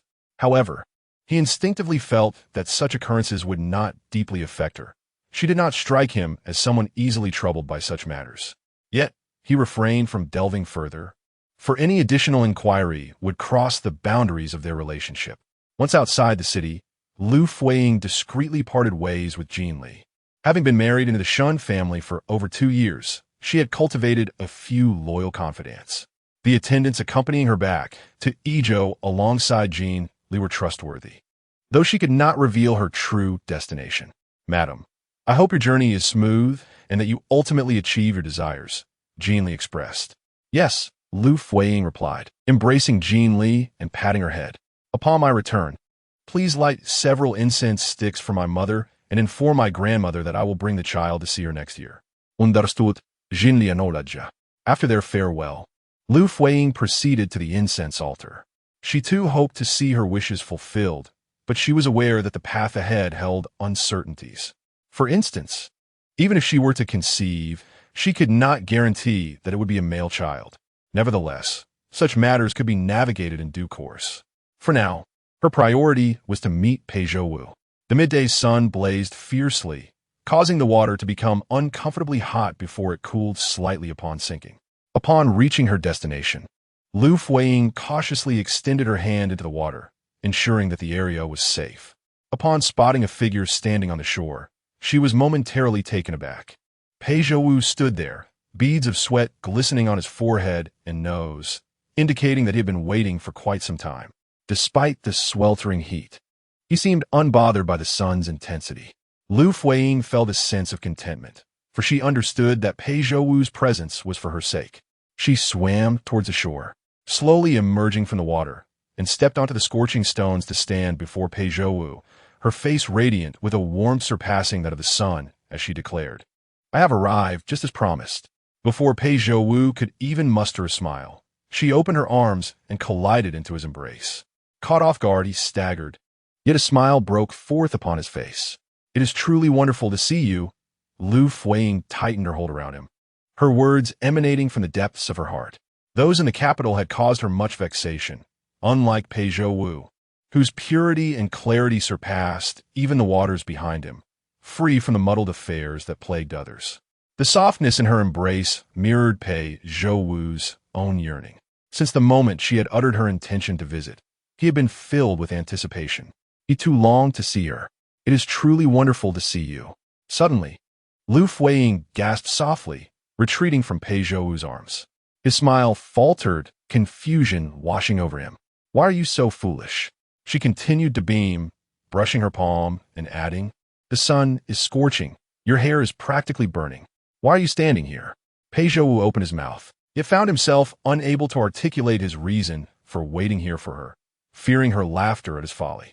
But even without words, his intentions shone through the affection in his eyes. "Come here." Liu Fuyi grasped his hand, leading him towards the bedroom. "You mustn't do this anymore. What if you suffer from heat stroke? Under this blazing sun, one could fry an egg on the stones." Once they reached the shaded eaves of the bedroom, Liu Fuyi stood facing him. Unaccountably, she recalled that day when Shan Xunyan mentioned that Pei Zhouwu had thought of her even in his sleep, yearning for the firefly hairpin she had gifted him. Pei Zhouwu had taken her to heart. Surely, from then on, everything would proceed smoothly. "Let me see your injury. You promised me you would take good care of it. I wonder if you have." She feigned a stern expression, as if she would be displeased if he had not adhered to her request. Pei Zhouwu did not resist her tugging at his garment, patiently awaiting her discovery that he had indeed followed her advice. The wound had healed considerably. The bandages had been removed. The gash was deep, though it no longer bled. Still, it would take some time for it to fully heal, yet thankfully it had not festered, a testament to his diligent care in cleaning and dressing it daily. "Very well," Liu Fuyi remarked as she straightened his clothing, her smile revealing her satisfaction. "You truly took my words to heart." Her smile was sweet, and Pei Zhouwu felt a warmth blossom within him. He cherished her words and earnestly fulfilled her requests, all to witness her joyful countenance upon their reunion. "Now," Liu Fuyi pointed to the spot where Pei Zhouwu had stood by the pond earlier. "You must promise me not to stand foolishly under the blazing sun, waiting for me again. As long as I say I will come, you can count on it. I will definitely be there. Will you promise me?" She pressed for his assurance. "Yes." Pei Zhouwu's gaze was bright and resolute as he nodded repeatedly, affirming his agreement. However, his expression abruptly changed upon noticing the blood seeping from the left sleeve of Liu Fuyi. He grasped her hand firmly, though initially she attempted to withdraw, resisting his hold. Yet his grip was unyielding. It was evident that Liu Fuyi was intentionally playing a game of cat and mouse. Several days had passed since her injury, and logically, the wound should have ceased bleeding by now. The current state of her injury was a direct result of her deliberate reduction in medication, causing the healing process to slow. She was clearly trying to draw Pei Zhouwu's attention to her condition. "Let me see," he stated, his tone firm and devoid of argument. He gently lifted Liu Fuyi's sleeve, revealing the blood-stained gauze beneath, which had darkened further after being submerged in water for an extended period. Chapter 39. Will you let me stay? Such a heavy aura of blood indicates that this is no mere trivial injury. Pei Zhouwu raised his gaze, resting his eyes upon her face, and earnestly inquired, "I did not ask you last time how you acquired the wound on your palm, and now I wonder what has befallen your arm?" Having spoken, he took hold of her other hand. The mark left by the reins on her palm had nearly healed. Pei Zhouwu scrutinized her closely for a considerable time, yet she remained silent. "Are you unable to confide in me?" He gazed into Liu Fuyi's eyes, waiting for her to reveal her thoughts. He also noted the bulging bundle she carried on her back, which he had observed since she emerged from the water. Her evasive glances and hesitation only deepened his curiosity. "Miss Su." Although he had previously addressed her as Yueying, he reverted to calling her Miss Su now. The deliberate emphasis in his tone signaled that he intended to denote a distance between them. If she chose not to speak the truth, she would henceforth be merely a stranger to him, referred to as Miss Su. "I implore you, do not be angry." Liu Fuyi presented a demeanor of fear and estrangement. Her panicked expression suffused with a plea for him not to distance himself from her. "Isn't the old dowager ill?" She lowered her head, pausing for a moment before continuing. "I have heard it said that in the Western Qi, there exists an ancient method wherein human blood can be used in medicine for miraculous effects. So you too have resorted to using blood in medicine to treat the dowager?" Liu Fuyi nodded, her head bowed in affirmation. Setting aside the question of its efficacy, regarding the dowager, "I am aware." Liu Fuyi stepped back a pace, timidly raising her gaze to meet his, as if fearing to see disdain reflected in his expression. "What I did was not solely for the dowager. It was also for myself." In her current state, she could speak lies with ease, weaving words and performances more convincingly than the truth itself. At times, she even found herself believing her own fabrications. Moreover, she wished fervently for her words to become reality. The prince was not a fool. He would undoubtedly harbor doubts about the entire situation. For instance, why would the dowager repeatedly offend her own son for the sake of a mere servant girl? To her, it would be a loss without gain. The dowager was kind-hearted, yet she cherished her son. If he merely wished to take a concubine, why would she not assist him, instead of aiding an insignificant maid? Upon deeper reflection, there were indeed many inconsistencies. If Pei Zhouwu cared to scrutinize, he would surely uncover numerous flaws. Perhaps he had already harbored suspicions, yet due to his good nature, he preferred to believe she had her reasons, refraining from questioning her to spare her embarrassment. Today marked Liu Fuyi's final attempt to dispel his doubts. In truth, there had been an incident from years past that the dowager had never mentioned to outsiders for the sake of her reputation. Pei Zhouwu furrowed his brow, waiting for her to continue. At that time, on the way to Changming Temple from Xiangshan, a landslide caused by incessant rain rendered the mountain path impassable for horse-drawn carriages, necessitating a detour to ascend. The dowager was a person of great principle, and despite the inconvenience, she insisted on making the pilgrimage. Regrettably, the slippery terrain caused her to tumble down the mountainside, injuring her leg. My father discovered her and brought her home to tend to her wounds, much like the day you rescued me. Listening to this, Pei Zhouwu's thoughts drifted far away. He vaguely recalled that many years prior, there had indeed been an incident of a landslide on Xiangshan, which tragically claimed a life. My father was a hunter in the mountains, and with my mother having passed away early, it was just my father and I relying on each other. A solitary man, my father encountered the dowager in the mountains. Similar to how you discreetly aided me by pulling me from the water, the dowager, wary of idle gossip in the capital, chose not to disclose this matter. A hunter. Pei Zhouwu listened quietly, nodding slowly. This made sense. Her father was a hunter. It was no surprise that she understood how to set traps for catching wild rabbits. Later, my father met with an unfortunate accident in the mountains. And as I previously mentioned to you, my uncle and aunt, motivated by greed, sought to sell me to a brothel when they fortuitously encountered the dowager. Recognizing me, she took me back to the royal residence, and her subsequent protection of me stemmed from my father's past act of saving her life. Upon hearing this, Pei Zhouwu indeed felt a sense of relief as his doubts dissipated. Yet, the one constant remained, the tenderness in his gaze, unwavering in its compassion for her. Observing that look, Liu Fuyi suddenly felt envious of the character Su Yueying in her story. If only she were Su Yueying, perhaps she could remain by Pei Zhouwu's side. As this thought emerged, she could not help but feel a rush of emotion.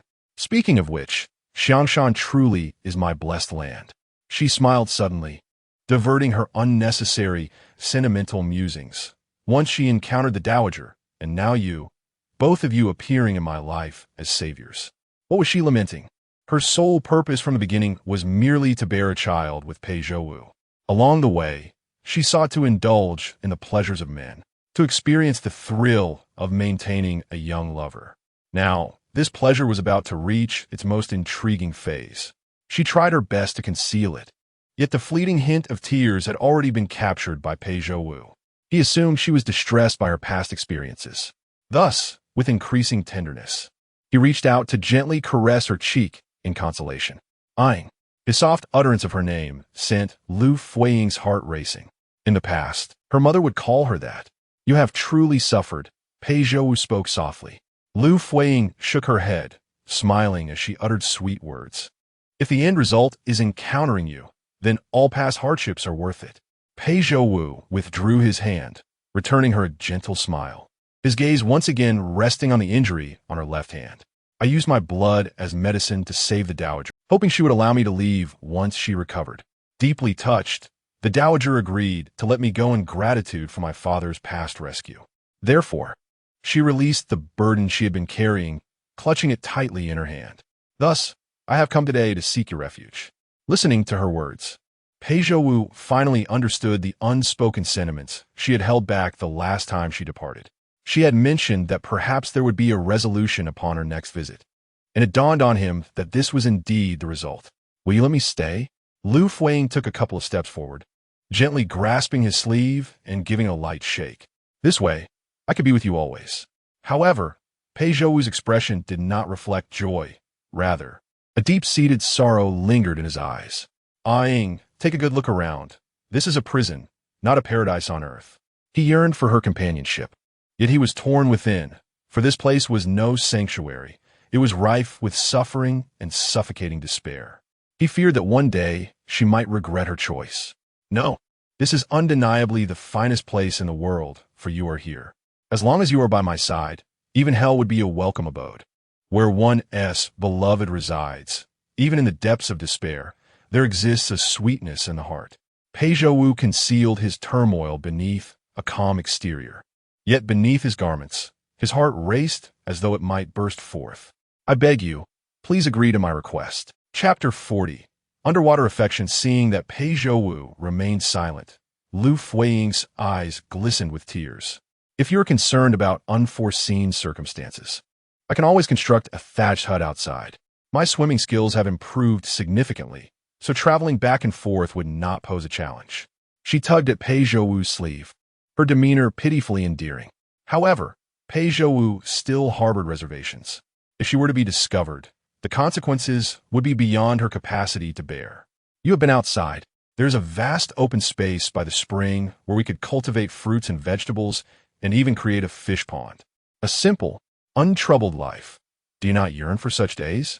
Liu Fuying's words brimmed with dreams of the future, igniting a spark of longing within Pei Zhouwu as well. I beseech you, I truly have nowhere else to go. The tears in her eyes coalesced into droplets, which, with a moment's inattention, cascaded down, rippling against Pei Zhouwu's heart. I implore you, I beg you. Liu Fuying once again flung herself into his embrace, clinging tightly to his waist, unwilling to relent unless he acquiesced. In the end, Pei Zhouwu could not bring himself to refuse her. He nodded in acceptance, Very well. A simple affirmation, yet it bore the weight of profound contemplation and significance. To keep her close meant he must shoulder the responsibility of her protection. She forsook a life of freedom outside to remain by his side. How could he not be willing to sacrifice for her? Yet, he could not bear the thought of her living in perpetual fear, confined to this place, suffering in silence. A life of evasion was hardly a lasting solution. He pondered deeply, his thoughts taking shape. How wonderful, how delightful! Liu Fuyi joyfully tightened her embrace, only to suddenly remember his chest wound, causing her to hastily release him and grasp his sleeve again. Why don't we go inside? It's too hot out here, and your injury hasn't healed. You need to rest properly and reapply your medicine. Indeed, let us, Pei Zhouwu replied, taking her hand and guiding her toward the interior. His palm was warm, enveloping hers entirely with a gentle grip, causing her heart to race. How powerful would it feel if such a hand were to encircle her waist? Once inside, Pei Zhouwu led her to sit by the bed, then turned to pour her a cup of tea. He subsequently retrieved several jars of medicine from the bamboo cabinet, gently rolling up Liu Fuyi's sleeve to meticulously tend to her wounds. Noticing the depth of her injuries, Pei Zhouwu became increasingly cautious in his ministrations. After applying the medicine, he inquired, "You have not yet had lunch, have you?" Liu Fuyi sipped her tea delicately, shaking her head shyly in response. "Wait here." With that, Pei Zhouwu stepped out of the bedroom, heading toward the larger room that likely housed. He emerged with several plates of food, including fish and meat. Liu Fuyi had heard that since Pei Zhouwu had been gravely injured due to someone else scheming, the emperor's attitude toward him had softened considerably, and the Pei family no longer maintained their previous reservations, frequently sending over fine clothing and provisions. Reflecting upon this, Liu Fuyi could not help but think of Shen Xiongyan. Had it not been for Shen Xiongyan's keen insight in restoring her beloved's honor, perhaps the current situation would have been entirely different. She suppressed the urge to laugh, taking a seat beside Pei Zhouwu.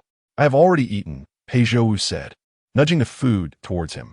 Although he claimed to have dined, the fish on the plate remained untouched and still warm, likely due to his meticulous preparation in the kitchen. Liu Fuyi picked up her chopsticks, smiling yet silent. To have such a considerate husband would indeed be a stroke of fortune. Yet, Liu Fuyi felt unworthy of such affections. What was a man? What was love? With an abundance of wealth at her disposal, what sort of man could she not find? As long as she firmly grasped the Shun family's assets, everything she desired would be within reach. After their meal, Liu Fuyi opened the bundle she had brought, revealing several sets of her changing garments, all damp from soaking in water, prepared to be hung out to dry on the bamboo trees behind the house. She also retrieved a small package. Seizing the moment while Pei Zhouwu was preoccupied with applying medicine, she slipped outside with the items. Initially intending to assist him with the application, he had insisted on tending to himself, fearing she would tire. Once she reached the back of the house, Liu Fuyi carefully inspected the contents of the package. Wrapped in oiled paper, it contained a heap of pale yellow powder, an insect-attracting powder specifically for luring snakes and pests. She had used it before, initially intending to apply it for Pei Zhouwu, but fate had led to its use on Liu Xuan instead. Now, she found herself with a second opportunity. Thankfully, the oiled paper was securely wrapped, preventing the powder from dissolving in the water. After confirming its integrity, she re-wrapped it, concealing it beneath a pile of stones at the base of the bamboo trees. Upon returning to the house, she found Pei Zhouwu had finished applying his medicine and was tidying his clothing. The weather was warm. Pei Zhouwu rose from the edge of the bed and approached the table, continuing to address Liu Fuyi. "This hour is most conducive to lethargy and drowsiness. You must be utterly fatigued from your journey. You should lie down and rest." "I am fine. You should take a rest instead. Your injury is quite severe. Do not argue with me." Pei Zhouwu firmly grasped the plates and bowls on the table, his gaze resolute, forbidding her refusal. "I will clean these. You simply rest." With that, he strode out the door. Liu Fuyi followed him with her gaze, contemplating how capable a husband he truly was. Very well, she decided to let him be. Her spirits lifted at the thought of what the night might bring. A brief respite to recharge was indeed wise, as there would be delightful events to unfold later. Perhaps the earlier journey had truly worn her out, for she soon fell into a deep slumber despite the heat.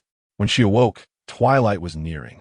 Pei Zhouwu was absent from the room, and just as she contemplated going out to find him, he entered from the front room, carrying a meal. She hurried towards him, falling into step beside him as they walked back together. "Did the guards not come in today?" she inquired. Pei Zhouwu shook his head, preventing her from taking the steaming plate from his hands.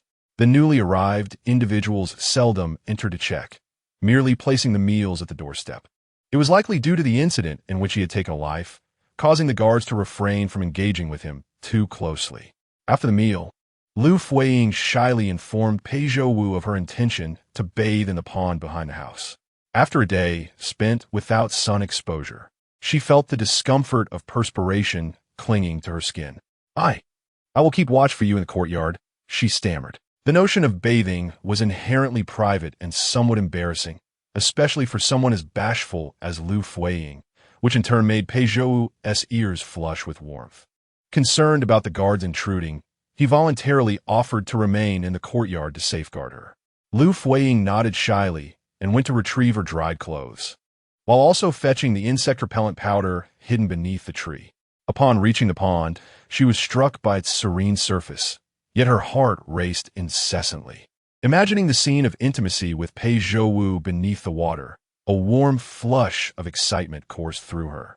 As she set down her clothing, she unwrapped the oil paper and sprinkled the powder among the sand and stones, rendering it indistinguishable.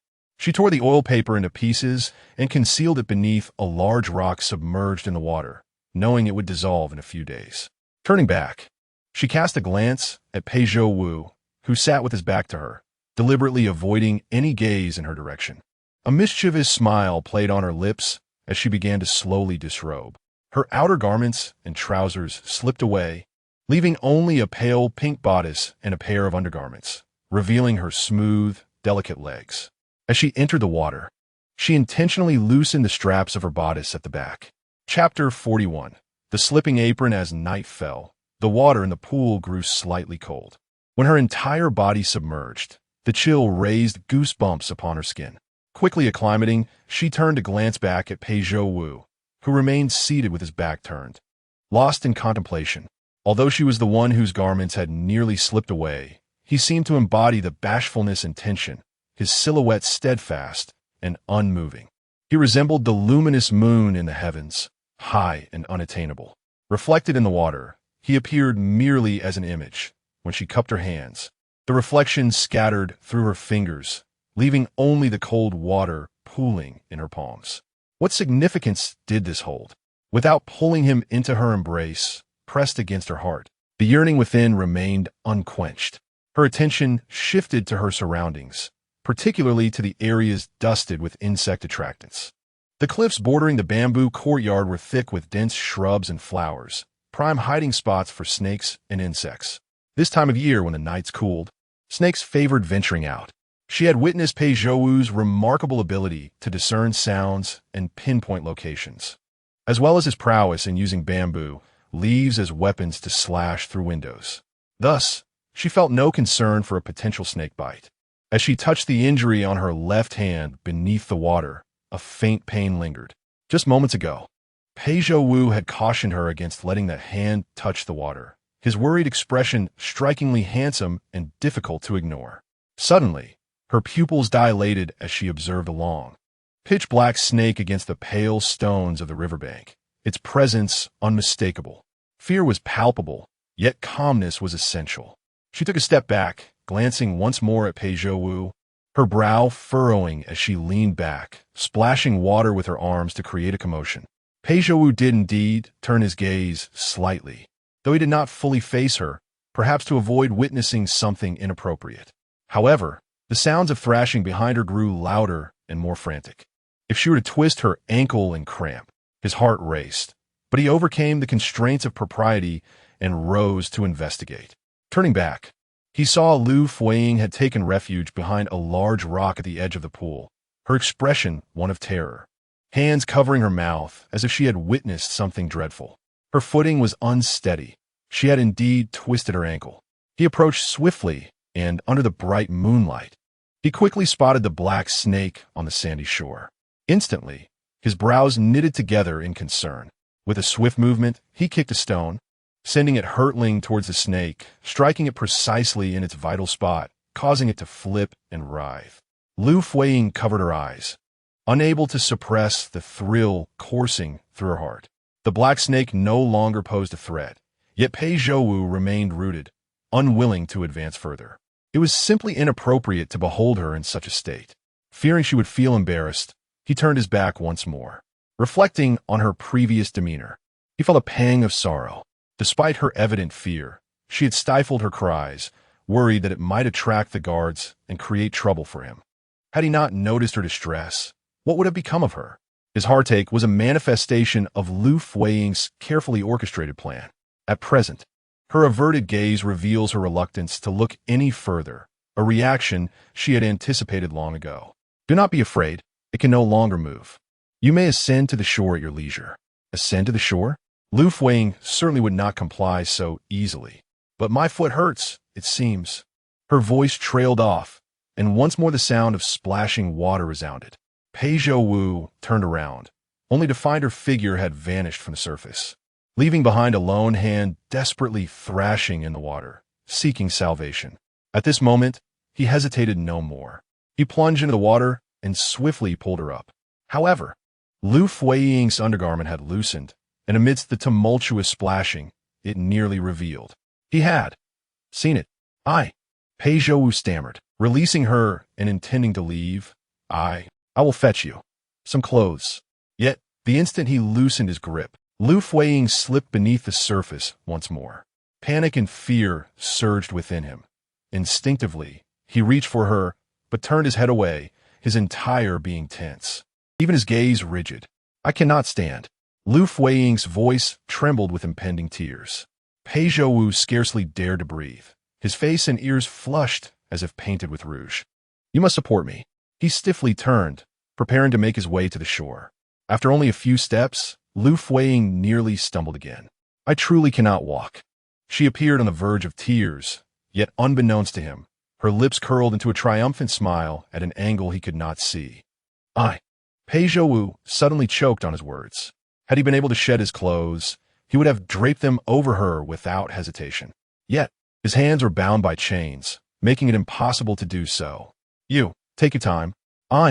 He was startled, for Liu Fuyi had pressed her body against his, wrapping her arms around his waist. I have lost all dignity, she said, her voice a mix of embarrassment and fear. You saw everything, did you not? You saw that. I did not mean to. I was unaware. I am truly sorry. Yet, no matter how sorry she felt, the sight had been witnessed. Pei Zhouwu found himself once again at a loss for words.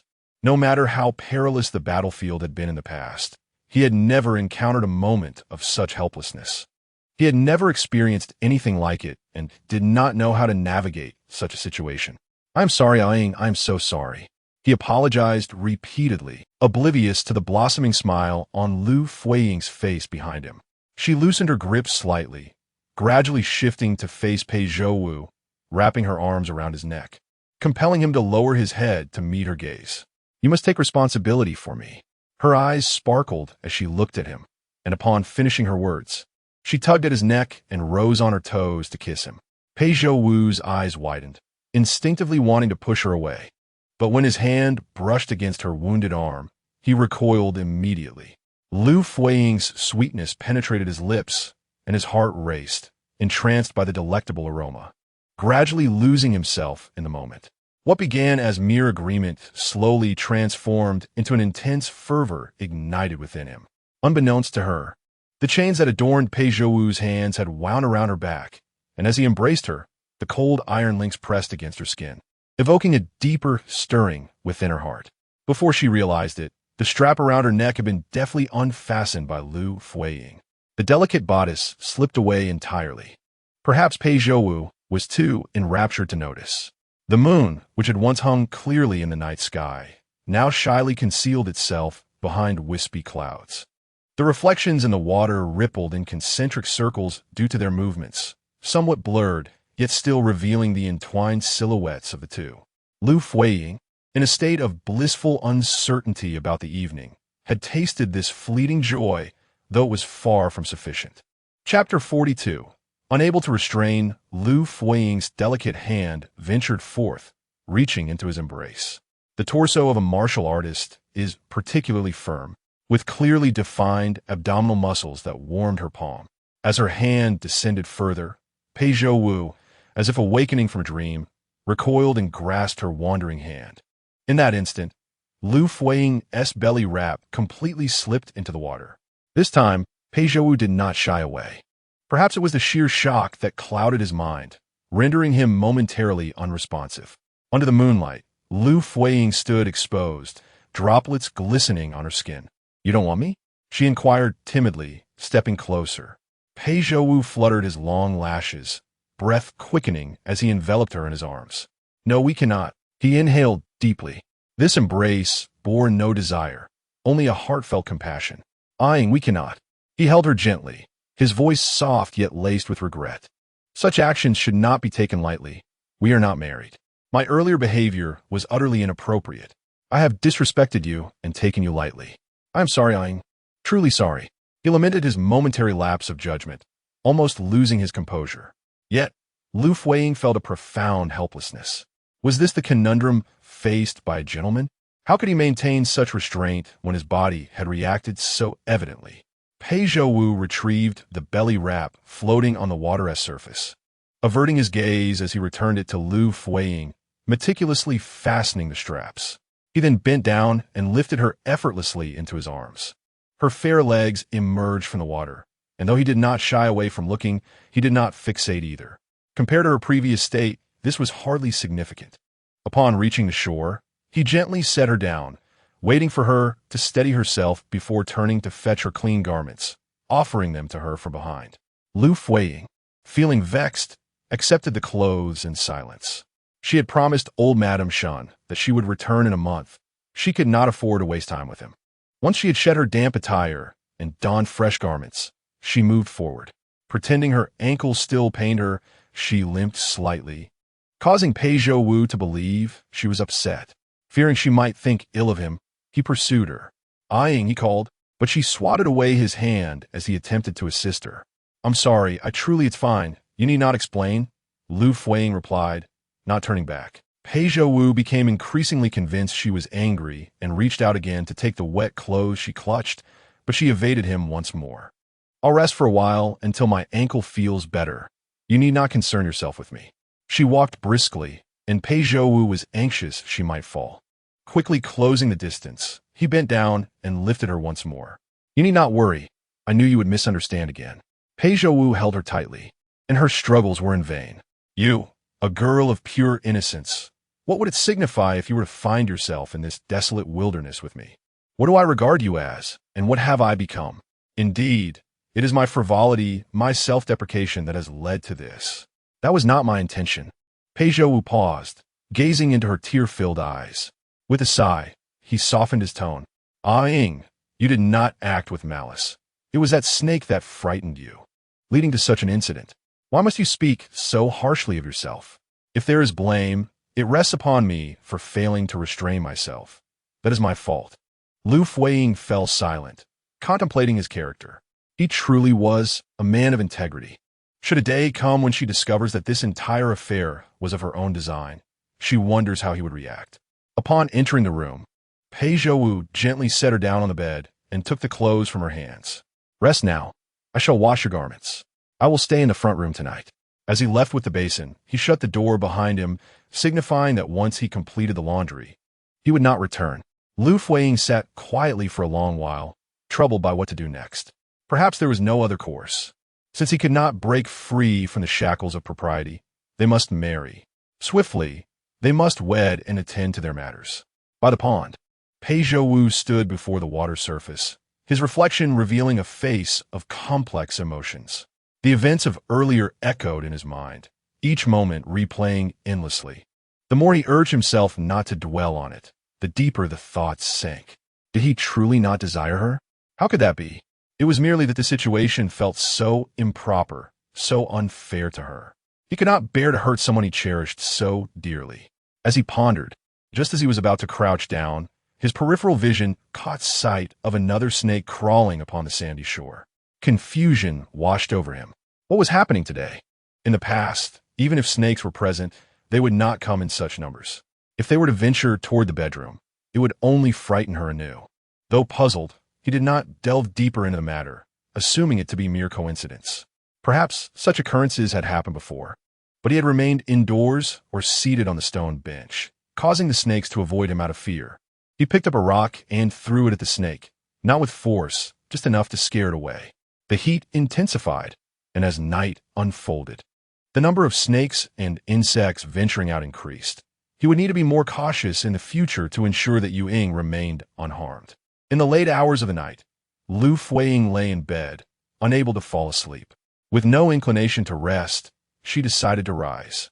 Quietly, she slipped out of the door and stealthily made her way to the front room, marking her first venture in that direction. Peeking out for some time, she noticed several tents standing beyond the distant fence, and faint silhouettes of night watchmen could be discerned. Fortunately, the door to the front room did not face the fence directly. It was positioned at an angle, partially concealed by bamboo trees. Liu Fuyi opened the door and slipped inside.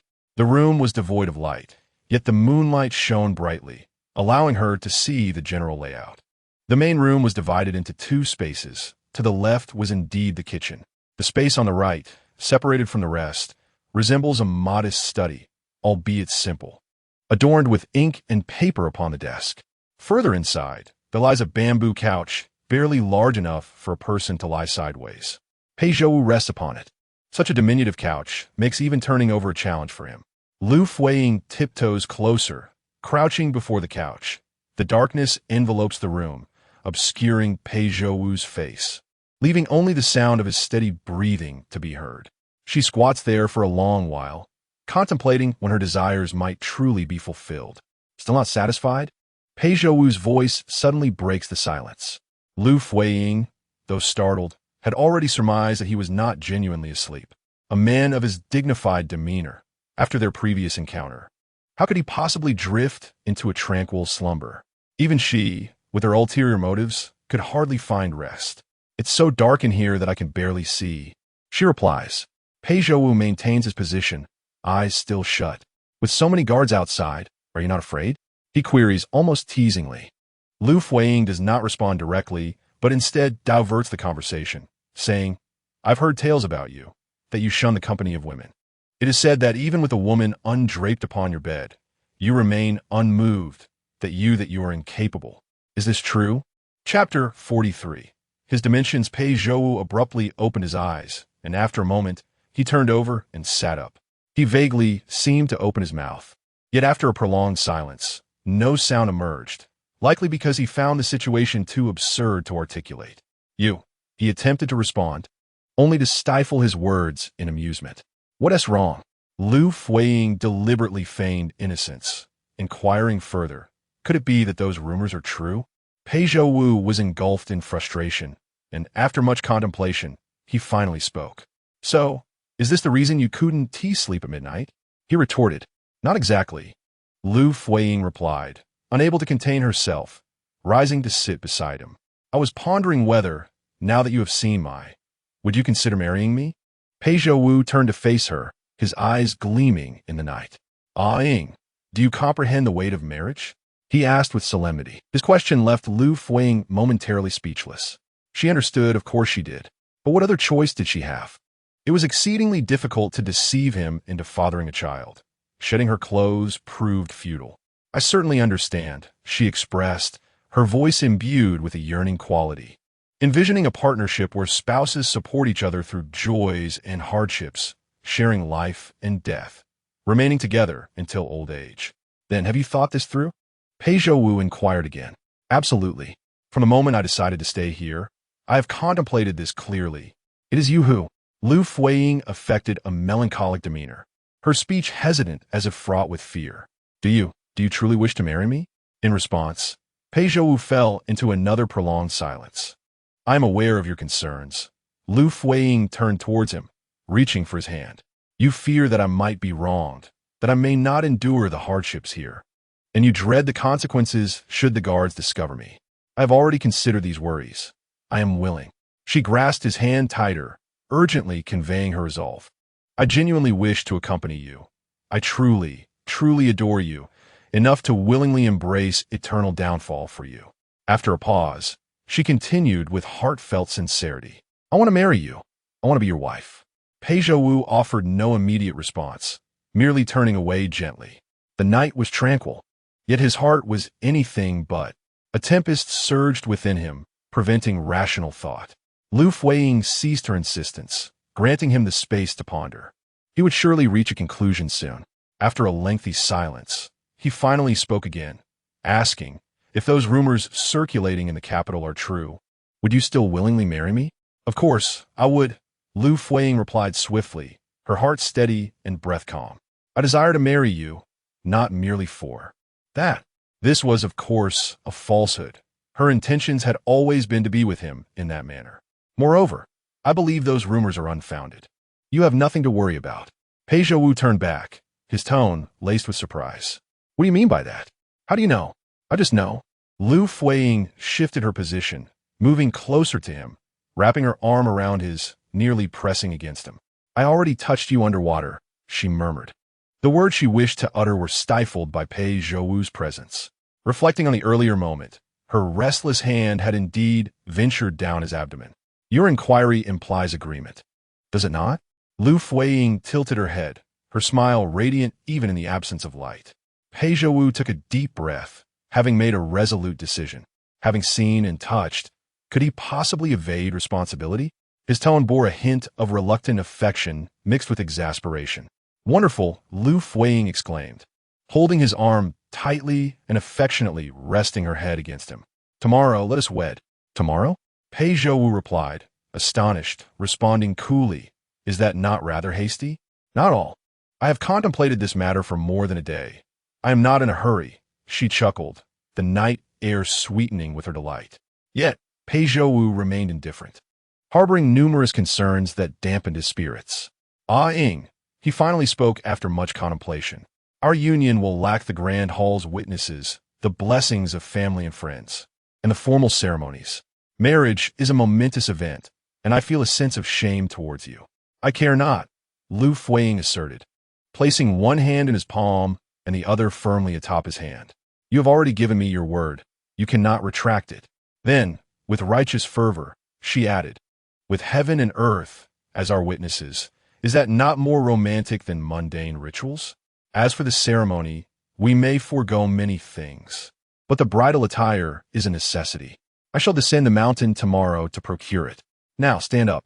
She urged Pei Zhouwu to rise, measuring his back and waist with her arms encircling him. What are you doing? He inquired. What does it seem I am doing? To buy the bridal attire. I must take your measurements in advance. Turn around, she instructed, guiding him to face away as she meticulously measured him from behind. Do not dwell on uncertainties.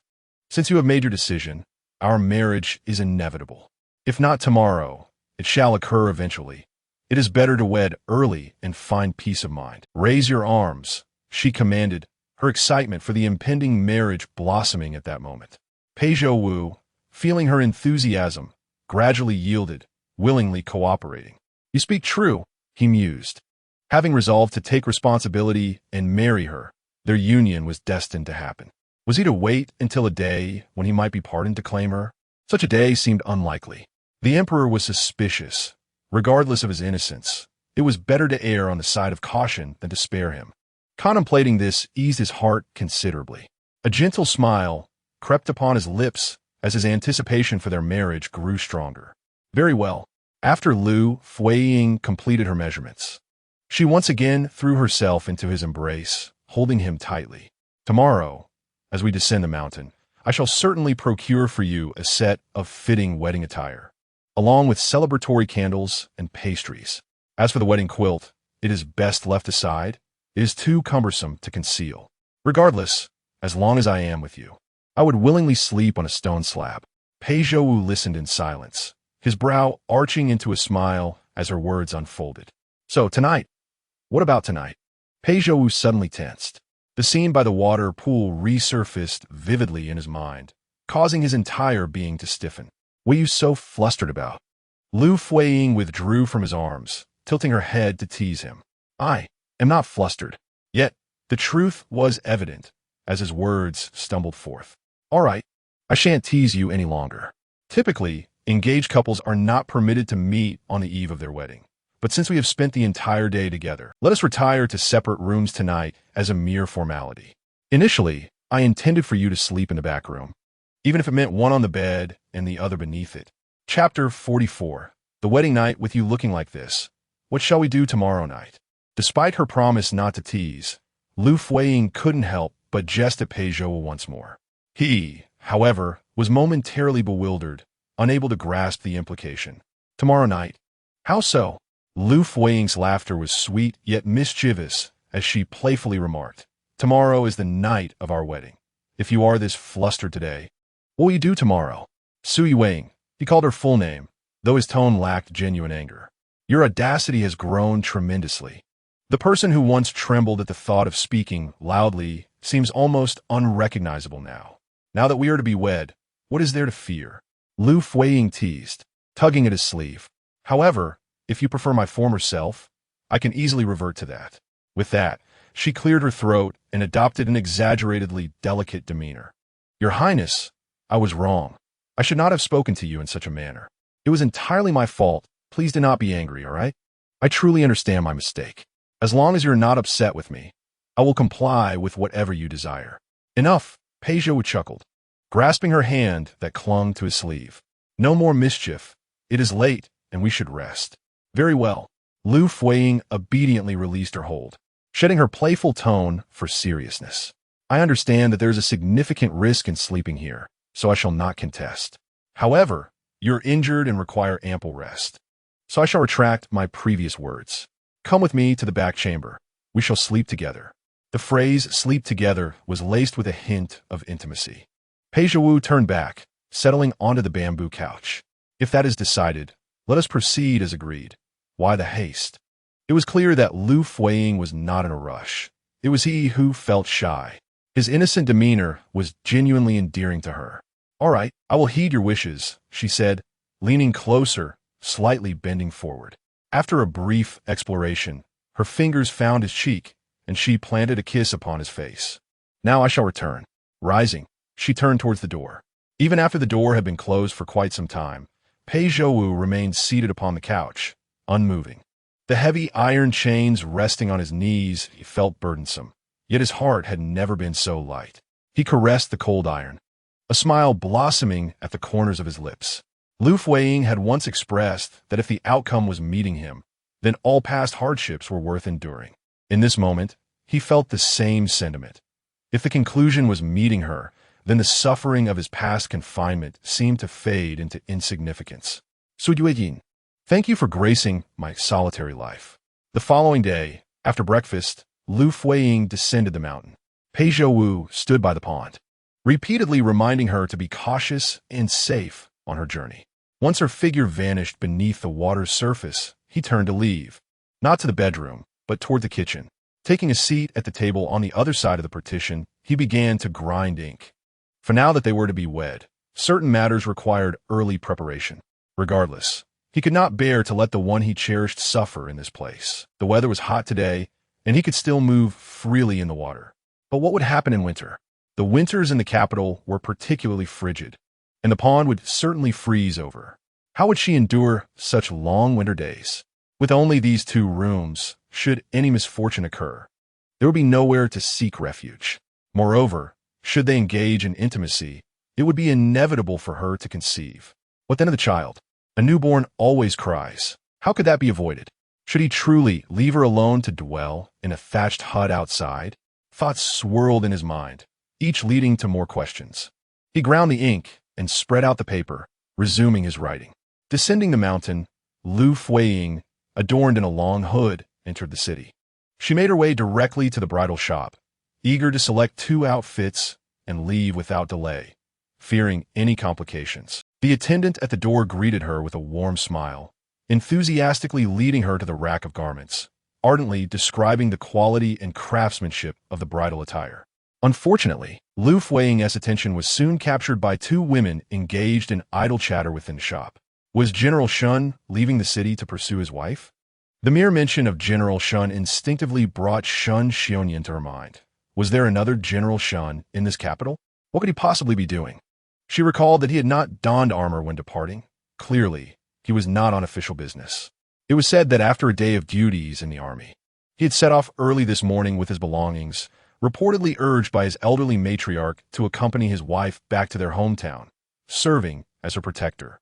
Hearing this, Liu Fuyi found it quite puzzling. How curious that after all these years of her being somewhat deranged, the moment her daughter-in-law entered the house, she seemed to regain her sanity. Was it possible that this daughter-in-law possessed some miraculous remedy?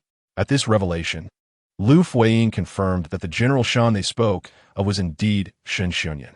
However, she felt a twinge of confusion. Had Shun Xiongyan also journeyed to Yizhou? Was it true? If he went there, wouldn't he uncover her secret of not going to Yizhou? Miss, did you hear what I said? The attendant inquired, noticing Liu Fuyi's prolonged silence. Startled, Liu Fuyi quickly refocused, pointing to two sets of bridal attire displayed prominently nearby, proclaiming, "I would like to see those two sets. They appear quite appealing, neither gaudy nor plain, yet elegant and ethereal, perfectly suited to Pei Zhouwu's refined and ethereal disposition." She could vividly imagine how splendid that bridal gown would look on Pei Zhouwu. No matter what, it was inconsequential whether Shun Xiongyan was indeed heading to Yizhou. Tonight was undoubtedly her wedding night with Pei Zhouwu. Yet, how could Pei Zhouwu change clothes with those chains binding her? Surely they could not tear the bridal attire in half and sew it back together after putting it on. After selecting the bridal garments and leaving the shop, she proceeded to a nearby store to purchase bridal candles and cakes, along with some decorative window flowers bearing auspicious characters. Even if they would soon be torn down, it would still serve as a ritual, a gesture to bring joy to Pei Zhouwu. Upon returning to Fragrant Mountain, it was already midday. As she emerged from the tranquil waters, Pei Zhouwu was, unsurprisingly, waiting at the water's edge. "I have already mentioned that you should refrain from waiting for me under the blazing sun," Liu Fuyi said, standing before him, her brow furrowed in an expression of discontent. "Then why did you not heed my advice and insist on descending the mountain today?" Pei Zhouwu extended his hand to take the bundle from her, continuing, "Your ankle has yet to fully recover. There is no rush to descend in a few days. Yet, you refuse to listen, showing no concern for potential mishaps in the water." Liu Fuyi pressed her lips together and snatched the bundle back. "You are not yet my husband, so why this incessant nagging?" In response, Pei Zhouwu raised an eyebrow, saying, "You complain of my nagging before I even become your husband. Perhaps this marriage should not proceed after all?" "It shall proceed," Liu Fuyi replied with a cheerful smile, thinking that he was rather clever with his words today. "My wedding attire is soaked.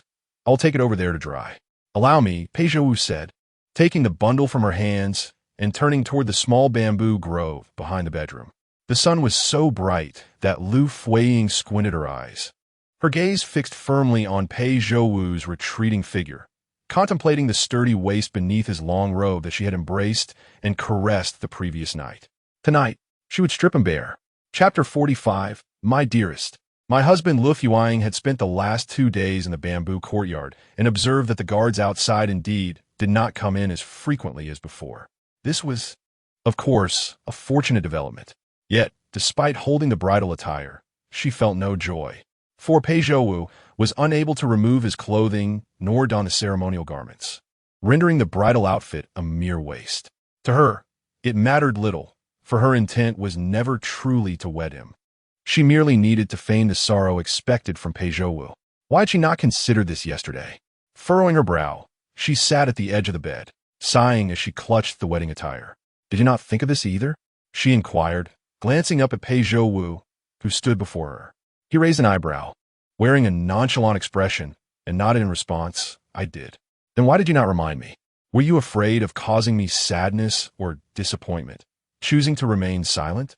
Is it merely for the sake of appearance that we have this bridal outfit, even if it cannot be worn, simply to hang by as a token of circumstance?" Pei Zhouwu smiled enigmatically, remaining silent. Outside, the sky had darkened. After their dinner, Liu Fuyi had initially planned to change into the bridal attire for the ceremony. Now, the inability to wear it left her in a state of discontent. Just as she grew increasingly vexed, Pei Zhouwu turned and moved behind the bamboo cabinet, gently shifting it aside and reaching inside to feel along its back. Before long, he emerged, standing before Liu Fuyi, extending his hand from beneath his sleeve, revealing a fragrant stick. Her brow furrowed, and she sprang to her feet. Is this the intoxicating incense? It was the very incense that had previously caused severe injury to Pei Zhouwu.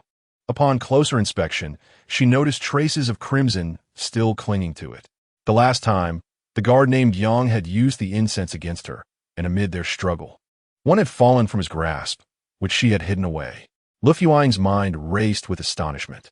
Previously, she had spread rumors in the capital about a guard's corpse from which the intoxicating incense had fallen, prompting the emperor to send someone to investigate and clear Pei Zhouwu's name. Little did she know that the incense had indeed fallen from a guard, right beneath Pei Zhouwu's nose. What do you intend to do?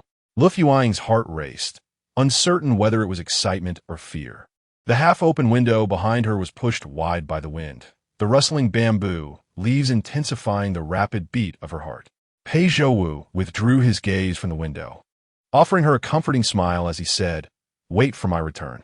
It seemed he was waiting for that very gust of wind. With that, he turned and exited. Liu Fuyi set down the bridal attire and hurried to the door, watching as he first made his way to the kitchen, then soon covered his mouth and nose with his sleeve as he ventured into the small grove of bamboo ahead.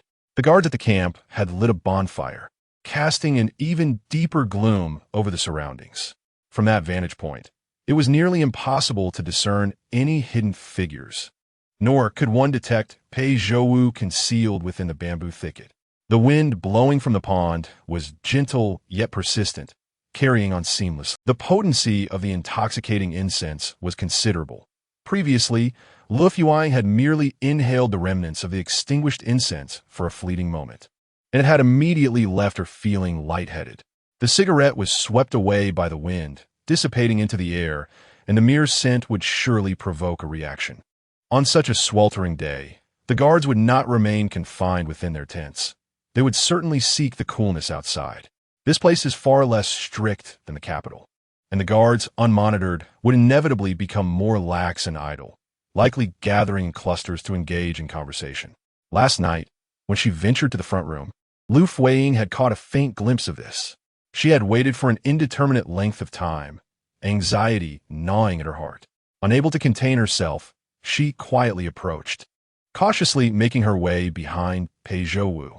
The incense in his hand was already half consumed, and several guards lay collapsed outside the fence. Upon noticing her, Pei Zhouwu extinguished the incense by burying it in the earth beneath his feet. "Is it ready?" she whispered. "Just a little longer," he replied. "Are you concerned that the incense may be insufficient in potency?" Pei Zhouwu shook his head in response. "This is a specially crafted, soul-enthralling incense, worth 2 taels for a single stick. Its smoke is unlike ordinary incense that dissipates quickly. 1 stick can bewitch thousands in a military camp. My concern is not its effectiveness, but merely a precaution. We must ensure that no one is absent or remains inside their tents. If we wait a while longer, should anyone be unaffected by the incense, the sight of so many people sprawled on the ground will undoubtedly cause an uproar. Return to your chamber," Pei Zhouwu instructed again. "But I have yet to don my ceremonial attire. Do you not require some grooming?" Liu Fuyi understood that Pei Zhouwu wished to send her away out of caution. She appreciated his intentions and obediently turned to leave. However, it was not the fragrant confinement of the incense, nor the chains binding his hands and feet, nor the guards outside that imprisoned Pei Zhouwu, but rather himself. Look, as long as he wished, even without the pond leading to the outside world, he could escape. Regardless of the incense, given his capabilities, slaying and fleeing would not pose a challenge. The combined might of all the guards outside would likely be no match for him alone. A sudden wave of worry washed over Liu Fuyi. What if, upon her departure after bearing his child, he chose to escape and seek her in the capital? No, he wouldn't. For the sake of the Pei family, the empress, and the crown prince, he would not. Should he flee, he would bear the weight of treason, subjecting the Pei family to the agony of confiscation and extermination, and the empress and the crown prince would face deposition. These are the shackles that bound Pei Zhouwu. And he was not a selfish man. He would not act in such a manner. After a considerable while, silence still enveloped the guards' camp. Pei Zhouwu emerged from the bamboo grove, lightly treading on his toes to execute his agile movements. There were 31 guards in total, and he meticulously checked their numbers within the camp, confirming all were present before seizing the keys from the guard captain.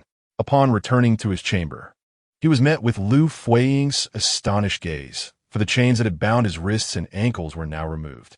Liu Fuyi had already donned her ceremonial attire, the vibrant red color accentuating her beauty. Pei Zhouwu advanced towards her, step by step, the absence of clanking chains rendering his approach silent. Liu Fuyi furrowed her brow slightly, overwhelmed by a myriad of emotions, unable to articulate the sensations within her. Standing before her, Pei Zhouwu gently inquired, "Might I trouble you to assist me in removing my garments?" A single tender utterance sent a thrill racing through Liu Fuying's heart, as if it were about to leap from her throat. The most affectionate term of endearment, spoken from Pei Zhouwu's lips, stirred her emotions even further. Slowly, she reached out to untie Pei Zhouwu's sash, peeling away his outer garment. The ceremonial attire draped upon him was insufficient. Liu Fuyi meticulously arranged his hair and adorned him with a crimson jade crown. In that moment, she perceived that there could be no more handsome and charming groom in the entirety of the realm than him. Pei Zhouwu retrieved a glowing firefly hairpin from the bamboo cabinet and offered it to her, requesting that she place it in his hair. Although this wooden pin did not complement his festive attire, it represented a rare and heartfelt sentiment. Accepting the pin, Liu Fuyi, as Pei Zhouwu bent before her, delicately inserted it into his crown. There exists a saying that a newlywed husband bows his head before his wife, signifying his willingness to humbly submit to her for a lifetime. Liu Fuyi's hand trembled slightly as she withdrew it, and the thought of addressing him as husband soon ignited a flutter of nervousness within her heart. Chapter 46. The Moonlit Union Under the Resplendent Full Moon. The sandy shores sway gently, adorned with flickering red candles that dance in celebration of newlywed joy. On a low table, intricately stacked wedding pastries symbolize the intertwined lives of the couple, who will support each other through the days to come. Liu Fuyi and Pei Zhouwu kneel before the wedding altar, their hands clasped in reverence, particularly Pei Zhouwu, whose steadfast gaze shines more brilliantly than the moon above. We, Su Yuing and I, are united in marriage today, offering our worship to the divine in gratitude for the blessing of our encounter and acquaintance. A playful smile lingers at the corner of Pei Zhouwu's lips, a sight that stirs the heart. With a bow to heaven and earth, they express gratitude for their fateful union, pledging to hold each other's hands and grow old together in enduring love. After this, they bow their heads in unison. Next, they kneel before the luminous moon, beseeching it as witness to their unwavering devotion and commitment to weather life's storms together. Rising from their bows, they turn to face one another. Pei Zhouwu's eyes radiate an unprecedented tenderness, brimming with love that seems too profound for mere words to encapsulate. In this moment of mutual bowing, they declare their joyous union, wishing for all to go smoothly and for happiness and health to accompany them. Upon hearing his words, Liu Fuyi responds with a warm smile. He returns her smile, yet a pang of emotion catches in his throat, revealing a hint of vulnerability. As they bow together once more, Pei Zhouwu's eyes are now glistening with tears. In stark contrast, Liu Fuyi beams with uncontainable excitement, thinking that everything has fallen perfectly into place. "Husband," she calls out sweetly, drawing closer to him. He reaches up to caress her cheek, yet before he can speak, tears begin to flow. "What are you crying for, my husband?" Liu Fuyi steps nearer, wiping away his tears. He bows his head, chuckling softly, feeling a tinge of embarrassment at his emotional display, but he is unable to contain himself. "I'm overwhelmed with joy," he confesses, grasping her hand tightly. "Aying, you cannot fathom how grateful I am for the moment I chose to save you. I was sitting in the courtyard when I heard a commotion above, and upon looking up, I saw someone falling from the cliff, having broken a branch. Though the branch cushioned the fall somewhat, it was still a dangerous drop. I thought that whoever fell must have started from the top of the precipice, enduring countless impacts along the way. If they fell again, they would likely lose their life. He pauses, emotion choking his words. In that moment, I questioned the significance of my own compassion while I myself was imprisoned in despair, wondering who had ever cared for me. Why should I extend kindness when it seemed to hold no meaning for me? He had managed to hold back his tears until now, but as he recalls these memories, they begin to flow once more. He clutches Liu Fuying's hand tightly. Heaven still shows me mercy, bringing you into my life. Perhaps the rarity of this happiness renders him somewhat dazed. After reliving the past's grievances and pains, he feels a deeper appreciation for genuine affection, prompting his tears to fall uncontrollably. Yet, as he speaks of sincerity, Liu Fuying leaps into his embrace, ostensibly seeking comfort, but in truth, fearful that Pei Zhouwu might discern her own insecurities. Perhaps the one truly blessed by heaven is not Pei Zhouwu, but rather herself. Her heart was set on bearing a child, and thus, Pei Zhouwu appeared before her, granting her not only a son, but also the affectionate company of a handsome man. How could this not be considered a form of love? Rising, Pei Zhouwu assisted her to her feet, and then made his way towards the edge of the pond, seemingly intent on entering the water. "Are we going out?" she inquired. "Yes, I shall take you to a place," he replied. Liu Fuying turned a glance back towards the direction of the guards' camp. "Do not worry. The soul-devouring fragrance is potent. They will not awaken until tomorrow morning." With his assurance, Liu Fuying felt at ease. Freed from the shackles, Pei Zhouwu moved gracefully beneath the water, requiring no effort from Liu Fuying, who was merely carried along by him. Upon reaching the mountain spring, both emerged from the water, their garments clinging to their bodies, accentuating their exquisite forms. "Where are you taking me?" Liu Fuying asked, wringing out the excess water from her clothes as they reached the shore. Pei Zhouwu remained enigmatic, pulling her along with a simple, "Follow me." As they walked, fireflies occasionally flitted past them. Rather than leading her down the mountain, he ventured deeper into the forest, where the trees grew denser and the underbrush thicker. When walking became difficult, he squatted down and lifted Liu Fuying on his back. "Do not struggle," he insisted. "You twisted your ankle yesterday. While it is not severe, you have walked a long way today, and the ground here is uneven with weeds and stones. If you twist it again, it will take a long time to heal." Liu Fuying lay against his back, her gaze fixed on the damp firefly hairpin atop his head. "All right, I will listen to you, my husband." Upon hearing the term husband, Liu Fuying sensed a notable shift in Pei Zhouwu's demeanor. Initially, he found the title unfamiliar, but soon lowered his gaze, concealing his bashful sweetness. He was indeed a husband now, no longer alone, but with a companion by his side. "Husband, what mysterious place are you taking me to? You're not selling me off in exchange for something, are you?" She looked up and exclaimed, "Look, there are so many fireflies." Ahead, on the sloping path, countless fireflies danced like stars in the night sky. Pei Zhouwu smiled gently as he ascended the hill with her on his back. Wow! On the other side of the slope, hundreds of green glowing fireflies illuminated the area. A scene so enchanting that Liu Fuying could hardly look away. She eagerly struggled to free herself from Pei Zhouwu's grasp, but he swiftly caught her. "Be careful. The grass below is wet and slippery in some places, and there are muddy pits that could ensnare you.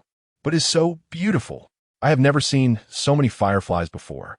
Even so, caution is paramount." Pei Zhouwu gently pulled her closer, soothing her as he continued. "Fireflies prefer to dwell in lush and damp areas. There's an underground river here, and the water seeps up from below. Beneath those reeds lies a stream. Should you tread carelessly, you may fall in or get hurt by the reeds.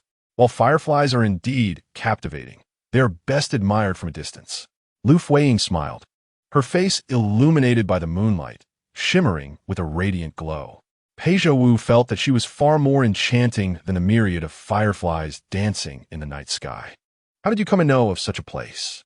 Liu Fuying inquired, her gaze fixed ahead while her hand grasped Pei Zhouwu's sleeve.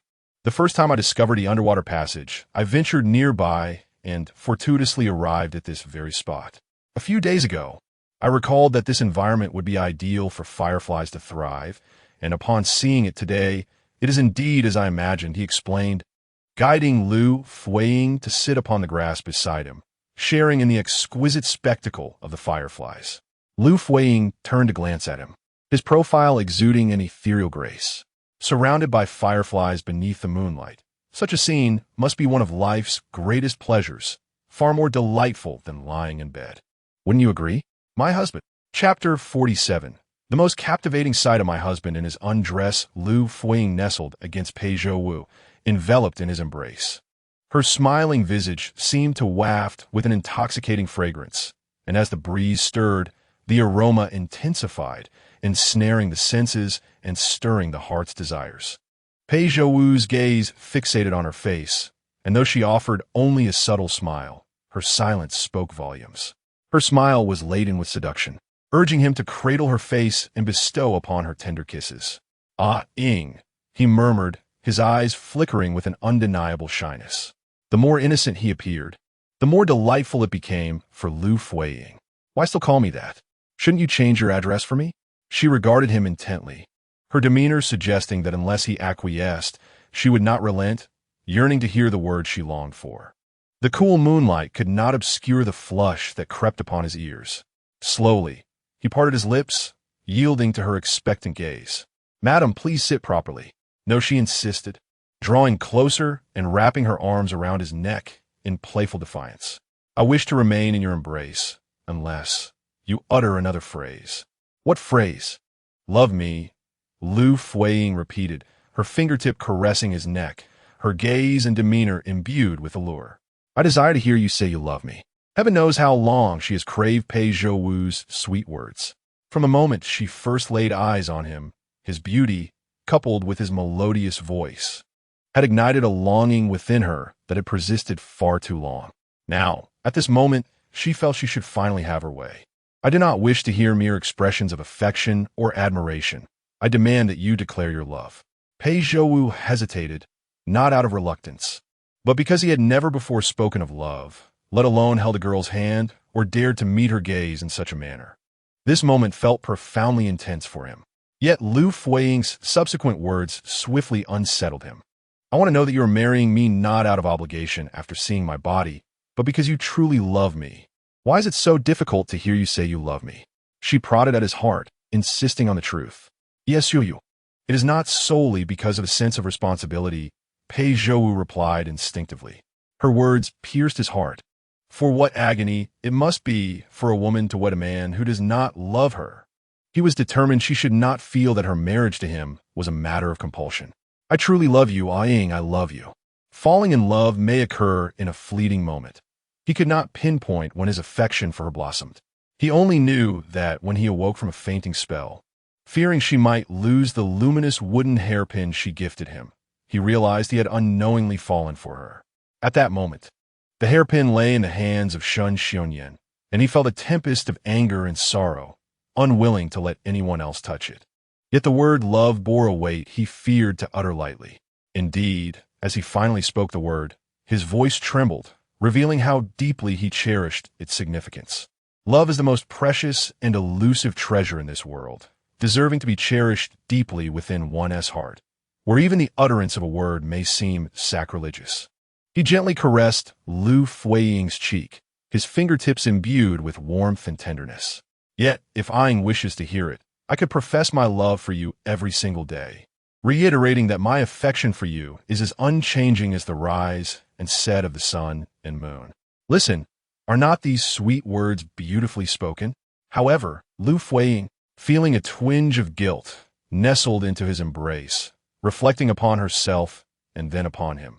He truly was a rare and noble gentleman, while she felt like a scheming vixen in comparison.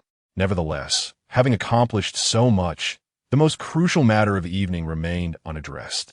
"My husband, tonight marks our wedding night." Indeed, Pei Zhouwu nodded, still processing her implication.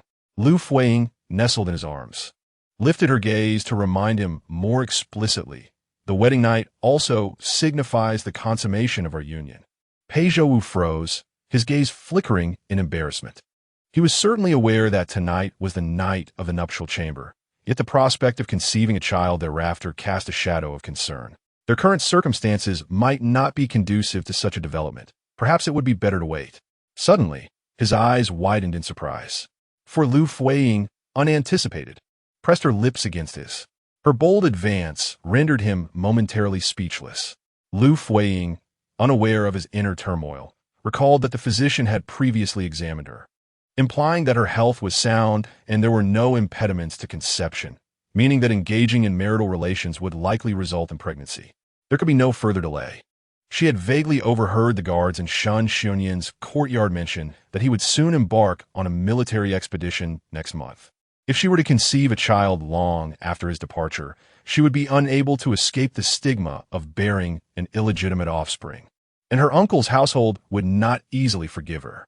Seizing the moment, while Pei Zhouwu was unprepared, she pushed him down with determination. Before he could react, she leaned in again, capturing his lips with another kiss. Her fervor left Pei Zhouwu unable and unwilling to resist, as his body's instincts compelled him to embrace her tightly in return. Liu Fuyi had never ventured into such territory before, hence her attempts were somewhat clumsy. Yet it was this very awkwardness that ignited the flames of passion. The fire began to blaze upon Pei Zhouwu's lips, gradually spreading to envelop his cheeks, earlobes, and neck. Liu Fuyi, with a spark of desire, trailed kisses down to his Adam's apple. A gentle bite elicited a fervent swallow from Pei Zhouwu. Perhaps the flames of passion burned too fiercely, leaving both parties parched and in desperate need of a cooling respite. "My husband," Liu Fuyi gasped heavily, her breath only fueling the blaze. I desire you, my husband." Suddenly, Pei Zhouwu flipped over, taking control of the fervor that had ignited between them. The flames tousled his hair, lending him an alluring wildness, while the flowing hairpin precariously perched in his hair seemed as if it too could not withstand the fervent heat of the moment. Liu Fuyi smiled broadly, finding Pei Zhouwu captivating no matter his appearance. "My husband is truly handsome. Is that so?" Pei Zhouwu gradually bent down, her elbows resting on the ground, her palms tenderly caressing her hair, where she looked exquisite. She was beautiful everywhere. Her hand, resting on Pei Zhouwu's waist, tugged heavily. "Yet, I believe my husband would look most splendid without wearing anything at all." Suddenly, the fireflies surrounding them scattered, and the vibrant red wedding gown was tossed high into the air before gently descending. Such a spectacle made the fireflies shyly retreat into the reeds below. If they had hands, they would surely cover their ears in embarrassment. If they could speak, they would scold the indecency of such public display, exclaiming that it was too much, and daring to cry out, they would not dare to listen, nor fear the laughter of their insect peers.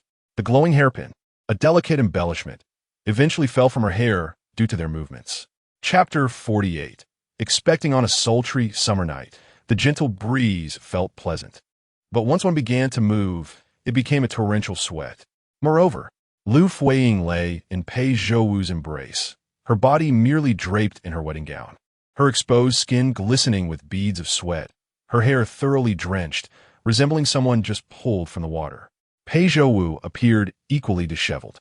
"Does it hurt, my husband?" she asked, peering at the wound on his chest. The medicinal remedies from the national elder's residence were exorbitant and difficult to procure. A single day's use provided an effect equivalent to 10 days of ordinary medicine. The original wound, which had begun to scab, flared up again from their recent exertions, looking as though it had been freshly bitten, a bright crimson hue, though it did not bleed. She anticipated it would be so exhausting. Afterward, her entire body felt weak, her eyelids heavy and unresponsive, exhausted, yet undeniably exhilarated. Initially, Pei Zhouwu had restrained himself, but soon he could no longer hold back. She felt as if her body had fallen apart. "Can you still get up?" Pei Zhouwu inquired. Though the primary fervor had originated from him, his spirit remained vibrant. Unlike Liu Fuyi, who could easily drift into slumber. "I can't move at all," she murmured in exhaustion, causing Pei Zhouwu's heart to soften, tenderly stroking her hair. "Did it hurt terribly?" he asked again. Liu Fuyi lacked the strength to nod, unwilling to utter another word, merely responding with a faint "Then let us rest a while longer. I will take you back." To seek rest, one must find solace in a bed. "All right," Liu Fuyi replied softly, slowly closing her eyes.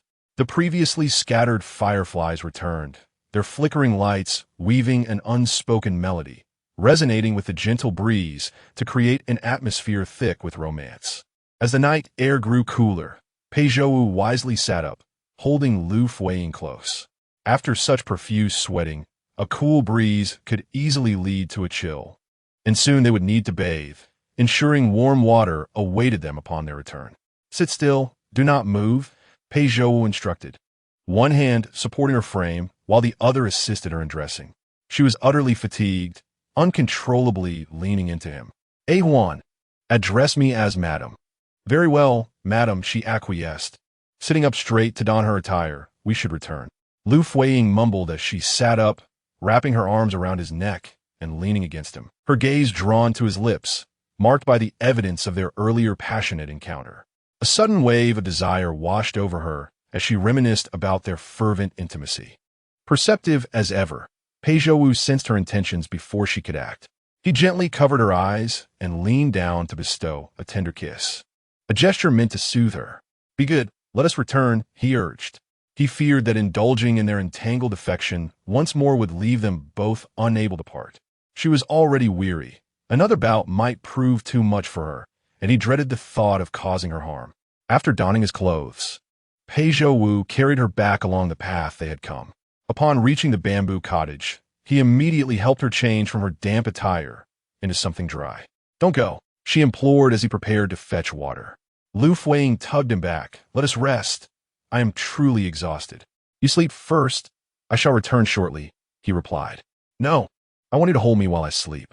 With that, she nestled back into his embrace. Pei Zhouwu sighed softly, then lifted her and carried her to the bed, laying her down gently before drawing a thin blanket over her. He caressed her forehead and brushed his fingers against her cheek, reassured by her calm demeanor. Rest easy. I will not leave. I will stay by your side tonight, and for many nights to come, he promised. Liu Fuyi smiled in response, though deep down, she lamented that he was not her true husband. Throughout her life, apart from her mother and the ever-loyal Jean Li, she had never encountered a man as exceptional as Pei Zhouwu. His kindness captivated her heart. She reached up to caress his face, her fingertips gliding along his nose and resting on his crimson lips as she sighed. 2 ounces of peach blossom brewed into wine. Yet 1,000 cups cannot compare to your tenderness. This couplet seemed tailor-made for Pei Zhouwu. His gentle eyes softened, and he leaned down to kiss her forehead, his voice imbued with affection. Close your eyes and sleep.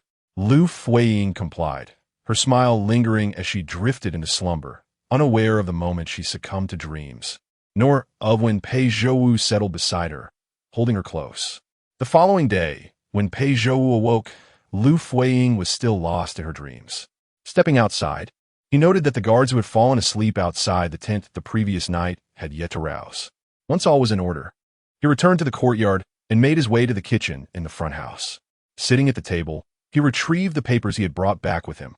The pages were densely filled with the words he had penned the day before, intended for delivery that very day. Soon, the household's young servant, tasked with delivering meals, would arrive. Those chosen for this duty were the most astute and trusted servants, adept in their skills to prevent any foul play along the way. He carefully reviewed the documents, his expression growing grave as he absorbed their weighty content. At last, commotion arose from the direction of the tent, and amidst the noise, someone unlocked the gate and rushed inside. Pei Zhouwu tucked the letters away and stepped out to greet them, eager to prevent any intrusion into the bedroom behind him. The guard, upon seeing Pei Zhouwu, was momentarily taken aback, unsure whether to feel joy or fear, likely believing that Pei Zhouwu had already escaped. Yet, he was still shackled and remained inside. Pei Zhouwu's cold gaze deterred them from approaching. Pei Zhouwu, did you notice anything unusual last night? Pei Zhouwu raised an eyebrow, fully aware of the absurdity, and retorted, is it not laughable for a guard to inquire about the peculiarities observed by a prisoner? The man turned pale, rendered speechless. One of his subordinates whispered in his ear, Boss, could it be that the mutton we ate, which had been left for several days, combined with alcohol, caused poisoning? Silence. To indulge in drinking and merriment during duty would only constitute another offense. Fortunately, Pei Zhouwu remained. Otherwise, they would all face dire consequences. Likewise, everyone who had been negligent in their duties would also incur severe penalties. Therefore, regardless of whether they had consumed something poisonous or experienced an alternative misfortune, they were determined to conceal the truth as long as Pei Zhouwu remained confined. After the guard departed, Pei Zhouwu returned to her chamber. Inside, Liu Fuyi had already risen and was seated at the foot of the bed. After closing the door, Pei Zhouwu approached her and gently touched her forehead, harboring concerns that she might have caught a chill the previous night. This area was cool, but this area was warm. Liu Fuyi grasped her hand, guiding it down to rest against her heart. "Stop teasing," Pei Zhouwu chuckled, attempting to withdraw her hand, only to find Liu Fuyi's grip firm. "I'm not teasing. I dreamt all night last night about the events at the Firefly Pavilion, and I was drenched in sweat. My heart feels so hot." She pouted and complained, her gaze pleading for assistance. "What would you like?" Pei Zhouwu inquired engagingly. Liu Fuyi tightened her hold, playfully teasing, "I want you to blow on it." Pei Zhouwu opened her mouth in surprise, but restrained herself. "Blow where?" "Eyeing, do not jest. I cannot always maintain my composure, especially after having tasted such exquisite pleasures." It became increasingly difficult to rein in her desires. "Why must you hold back?" Liu Fuyi questioned, prompting Pei Zhouwu to furrow her brows in response. "Are you not afraid of becoming pregnant? What is there to fear about pregnancy? It would be wonderful." From the very beginning, that was her desire. Only with a child would her wishes truly be fulfilled. However, it also meant that once she became pregnant, she could no longer roam freely in and out of the city, nor could she hold her breath for extended periods while traversing the long underwater passage. If she jeopardized the pregnancy, everything would be in vain. As her body grew larger, she would be unable to walk or swim. Thus, becoming pregnant signified the end with Pei Zhouwu. "Are you afraid now?" Seeing her remain silent for a while, Pei Zhouwu assumed she understood the implications and dared not act recklessly, especially given their current circumstances were not conducive to having a child, at least not in this place. He would devise a plan, and in due time, he would take her far away from the capital.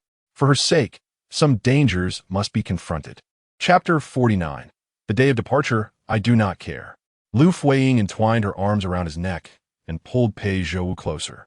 "I am burning with heat. I need you to blow on me. It is too hot." She had only this month, and she must seize every moment with the sole aim of conceiving a child. Pei Zhouwu intended to offer further comfort, yet she had already leaned in, her crimson lips meeting his. The tender memories beneath the moonlight surged into his mind. Such exquisite pleasure could easily become an addiction. Once tasted, it was difficult to relinquish.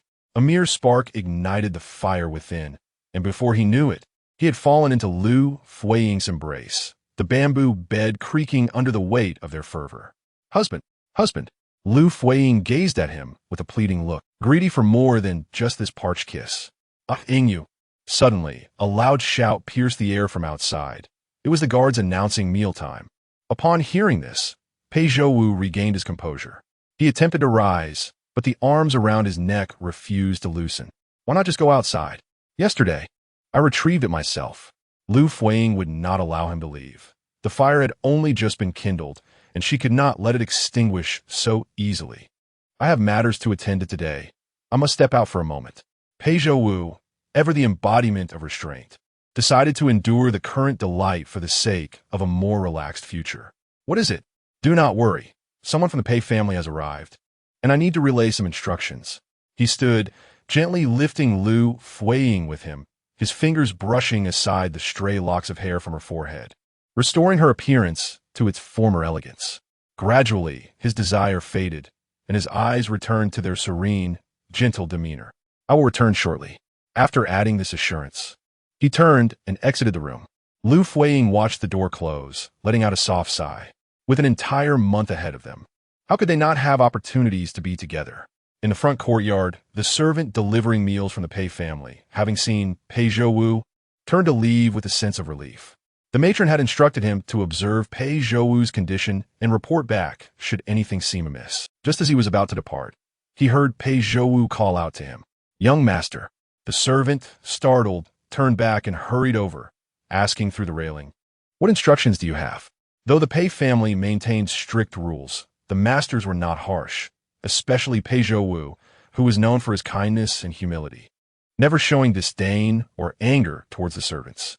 Upon learning that Pei Zhouwu had been imprisoned here, the servant had felt deep sorrow for him. "Wait, I need you to deliver a letter to my mother." "Very well, young master, I shall wait here." The guards exchanged wary glances, becoming alert, perhaps fearing that Pei Zhouwu intended to secretly pass something illicit outside. They subtly moved closer, ready to intervene should anything seem amiss. Before long, Pei Zhouwu emerged from the inner room, holding a folded piece of paper. He passed it through the railing into the servant's hands. The young servant, upon taking hold of the documents, discovered beneath the surface a thicker sheet folded into a small square. He instantly comprehended that the upper letter was merely a ruse. The true message intended for the lady of the house resided below. "Rest assured, I shall deliver this letter in its entirety to the mistress," he declared, bowing respectfully to Pei Zhouwu. Intelligent individuals require no excessive words. A mere glance suffices to convey unspoken sentiments clearly. With that, the servant turned away, the correspondence still clutched in his grasp, although the underlying letter had already been discreetly concealed elsewhere. The guards at the entrance exchanged knowing glances, and one of them approached the young servant. "What are you doing?" Upon realization, the servant halted and turned back. The guard, wearing a smile, remarked on the young servant's feigned ignorance. "What do you think I intend to do? After all, Pei Zhouwu is a prisoner. We must inspect anything he sends out.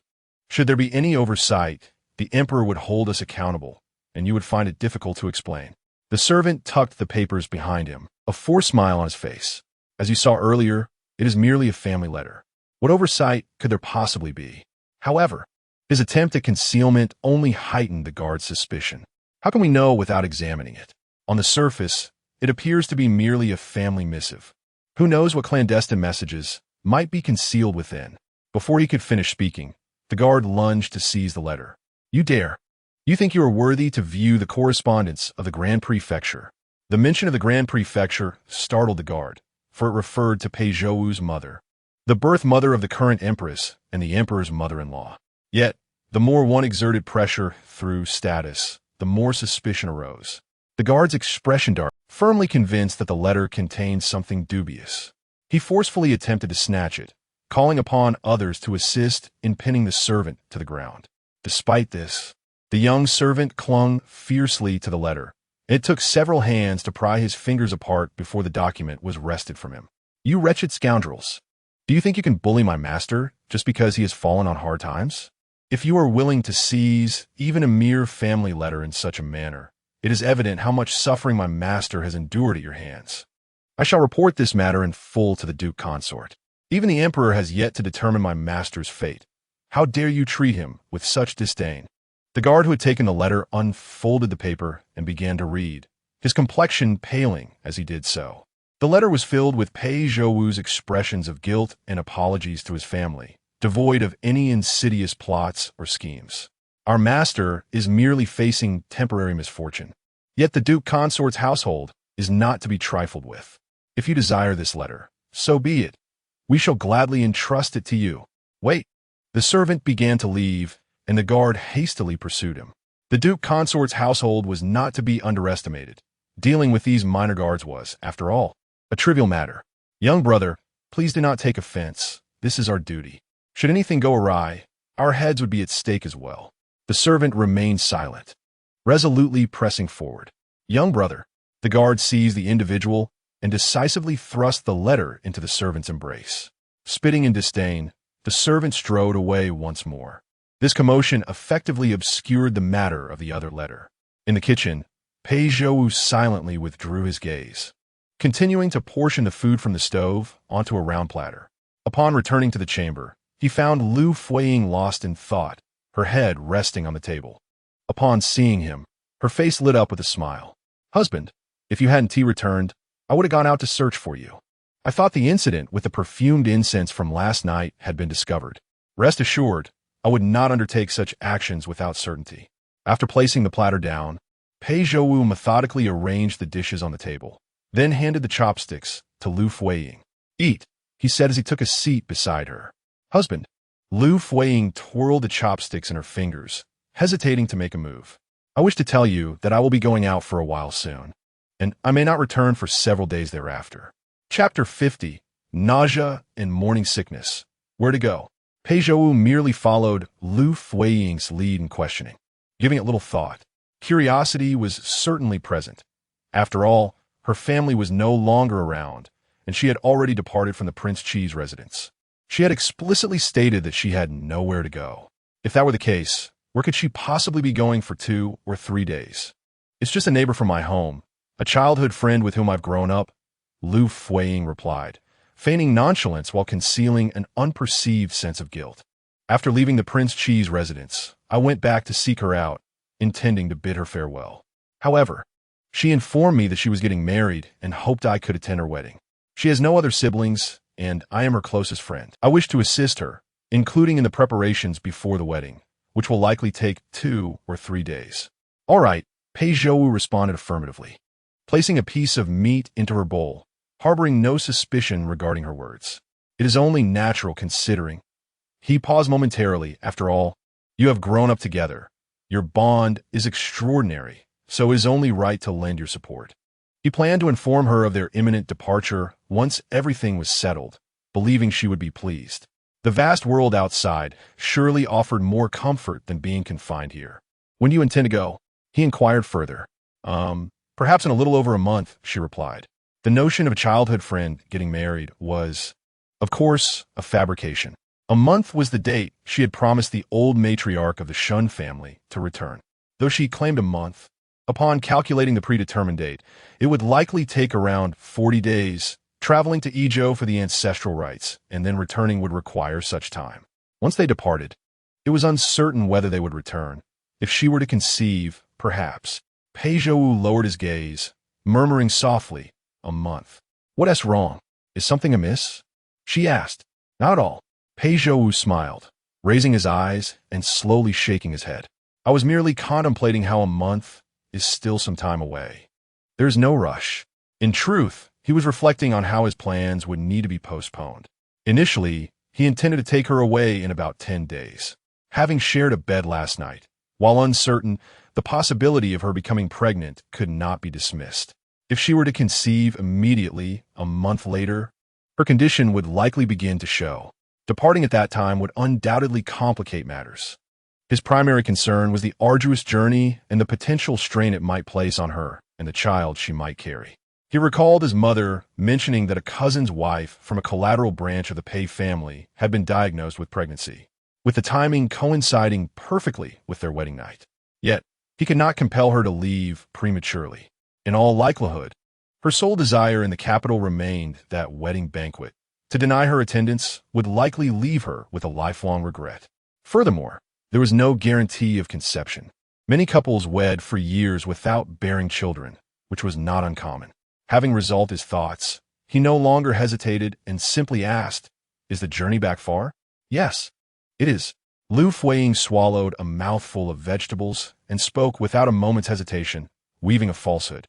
"It takes 2 or 3 mountains to traverse from here, but it matters not. I have grown up in the mountains since childhood and am accustomed to climbing." After a chuckle, she turned back and picked up another chopstick of food. In the capital, at the residence of the Grand Chancellor, Madame Pei received a letter from Pei Zhouwu. After reading it, her expression changed dramatically as she rushed to the study to seek out Zhouwu's father. Pei father, upon reading the letter, wore a similarly solemn visage. "My lord, what does this letter from Zhou truly signify? The last time I met him, he mentioned being expelled from the Pei family, and I thought him merely speaking in anger. Yet this letter he has penned is exceedingly grave. He is resolute in his desire to sever ties with our family lineage and declares that, should he encounter any affairs in the future, he shall never implicate the family. Is he mad, confined to the point of folly? My lord, please say something." Pei father clenched the letter tightly, his fist trembling slightly. After a prolonged silence, he finally spoke. "He is scheming something, hence the prior notice to prepare us mentally." "What does he intend? To defect, perhaps?" Rising from his seat, Pei father lit a candle at the edge of the table and extended the letter forward. "My lord, I shall enter the palace tomorrow." Pei father, with eyes reddened at an unknown moment, continued with restraint. "Not long ago, the crown prince pleaded for Zhou before His Majesty, asserting that Zhou's injuries were the result of persecution and that the previous rebellion was also unjust. This petition incited the emperor's fury. The empress, being prudent, would not instruct the crown prince to utter such words. It is likely that he has been deceived by certain scheming individuals within the palace. Discussing this matter, Madame Pei, too, felt troubled. In recent days, the emperor has grown closer to the son of concubine Li. I fear that he may be contemplating the removal of the crown prince. For the emperor, Zhou's existence is a source of unrest.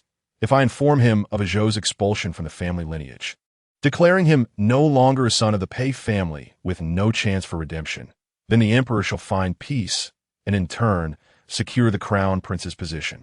My lord, what is Zhou? Upon hearing Pei father's words, Madame Pei was already in tears.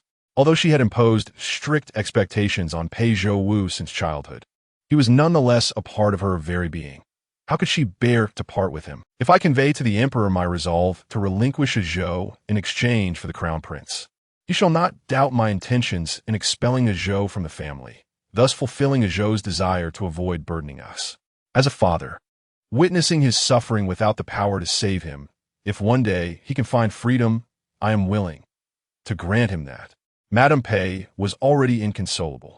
In the following days, the servants of the Pei family ceased bringing meals into the mountains. Pei Zhouwu understood that his parents had accepted his request.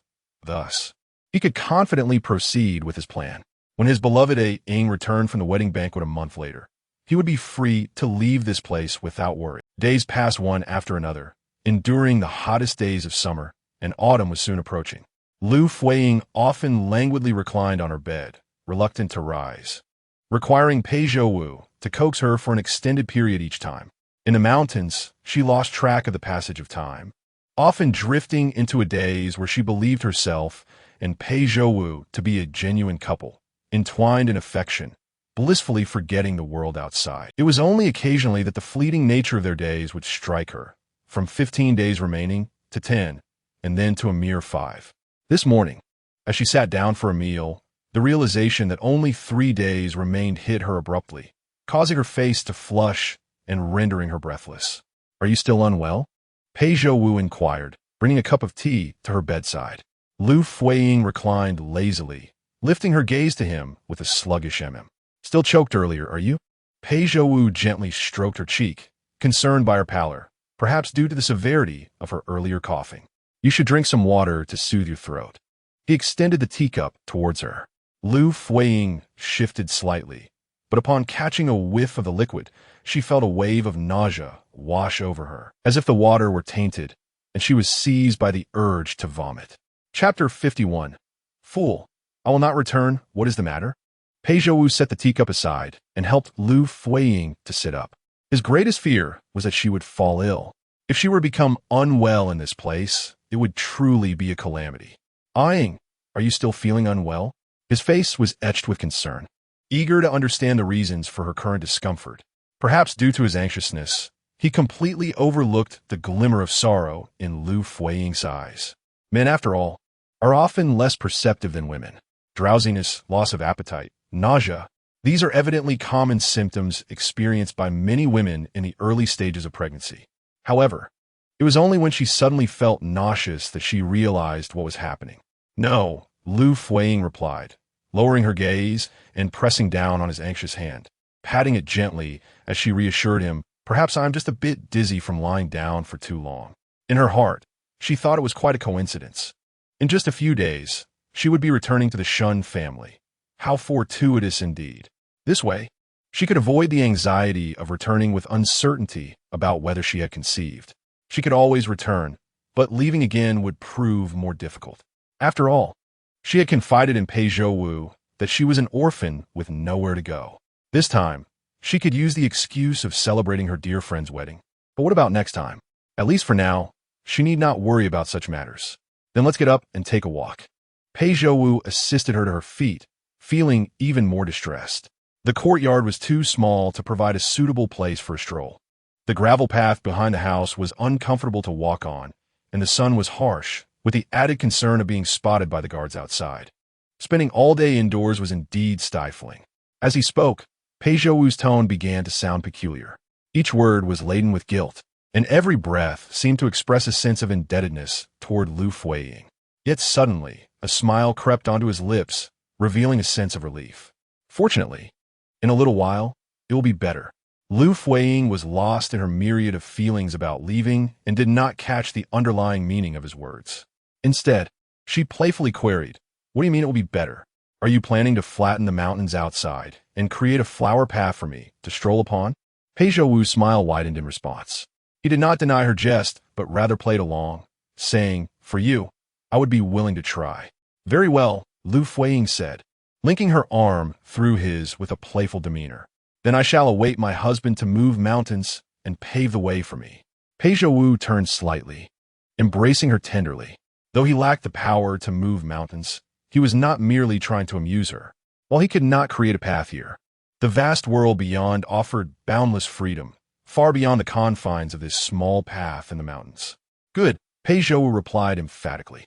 Countless dreams were nestled in his embrace, holding her ever closer. "Wait for your return." He gently inclined his body, resting his chin atop her head, his expression suffused with affection. "When you come back, I will move mountains and pave the way for you." "Wait for her return?" Liu Fuyi leaned against his chest, her expression a blend of tranquility and uncertainty. "She is unlikely to return. Pei Zhouwu, that fool, is foolish to the point of being." She slowly closed her eyes, her brow furrowed in an unyielding knot. Everything had unfolded as per her design. She had finally achieved her desires, yet the joy she anticipated seemed elusive. She ought to be elated, but instead, she felt an unexpected reluctance. Of course, it was reluctance. There were few suitors as admirable as Pei Zhouwu in the world. Were she a man, she would surely take Pei Zhouwu as a cherished concubine. No, even that would be an injustice. She would first dismiss Shen Xiongyan and then elevate Pei Zhouwu to the rank of wife. The thought of this delightful prospect made her unable to suppress a laugh. "What is the matter? Do you not believe me?" Pei Zhouwu assumed she was mocking his earlier words. It was not so. Liu Fuyi's laughter came swiftly, yet faded even quicker. Rather than feeling comfort, it tightened her heart. "I merely think that you are truly wonderful, my husband." Pei Zhouwu wrapped one arm around her waist and gently patted her back with the other. "It is you who is wonderful, not I," he said. His words bore more sincerity than Liu Fuyi could muster, each syllable resonating with more weight than the most solemn of vows. "Were it not for you, I would not be the person I am today, so blissfully content." Liu Fuyi pressed her lips together, conceding to herself that it was acceptable. If she could bring him happiness, it would count as her contribution. Despite her lingering reluctance, she ultimately had to part ways. Having eaten little at noon, Pei Zhouwu returned from the kitchen with a pot of warm porridge, coaxing her until she finally consumed half a bowl. Afterward, she lazily reclined on the bed and drifted off to sleep. She awoke when the sun had set, relieved to find herself still in the fragrant bamboo house. Just moments ago, she had dreamt of Pei Zhouwu barging into the Shun residence to seek her out. He had even engaged in a fierce altercation with Shen Xiongyan, leaving him bruised and battered. The household guards had surrounded them, and even the garrison from the capital had been summoned, encircling the Shun estate to apprehend Pei Zhouwu. With reddened eyes, he had asked her if she would follow him. Thank goodness, thank goodness. Rising from the bed, she opened the door to find Pei Zhouwu seated at the stone table in the courtyard, brewing tea. Upon seeing her emerge, he turned and smiled. A gentle breeze wafted past him, lifting the edges of his pristine white garments, his hair dancing gracefully like a celestial being. That smile made Liu Fuyi feel dizzy, momentarily leading her to believe he might soar away with the wind, never to be seen again. Yet, the one destined to depart was undeniably her.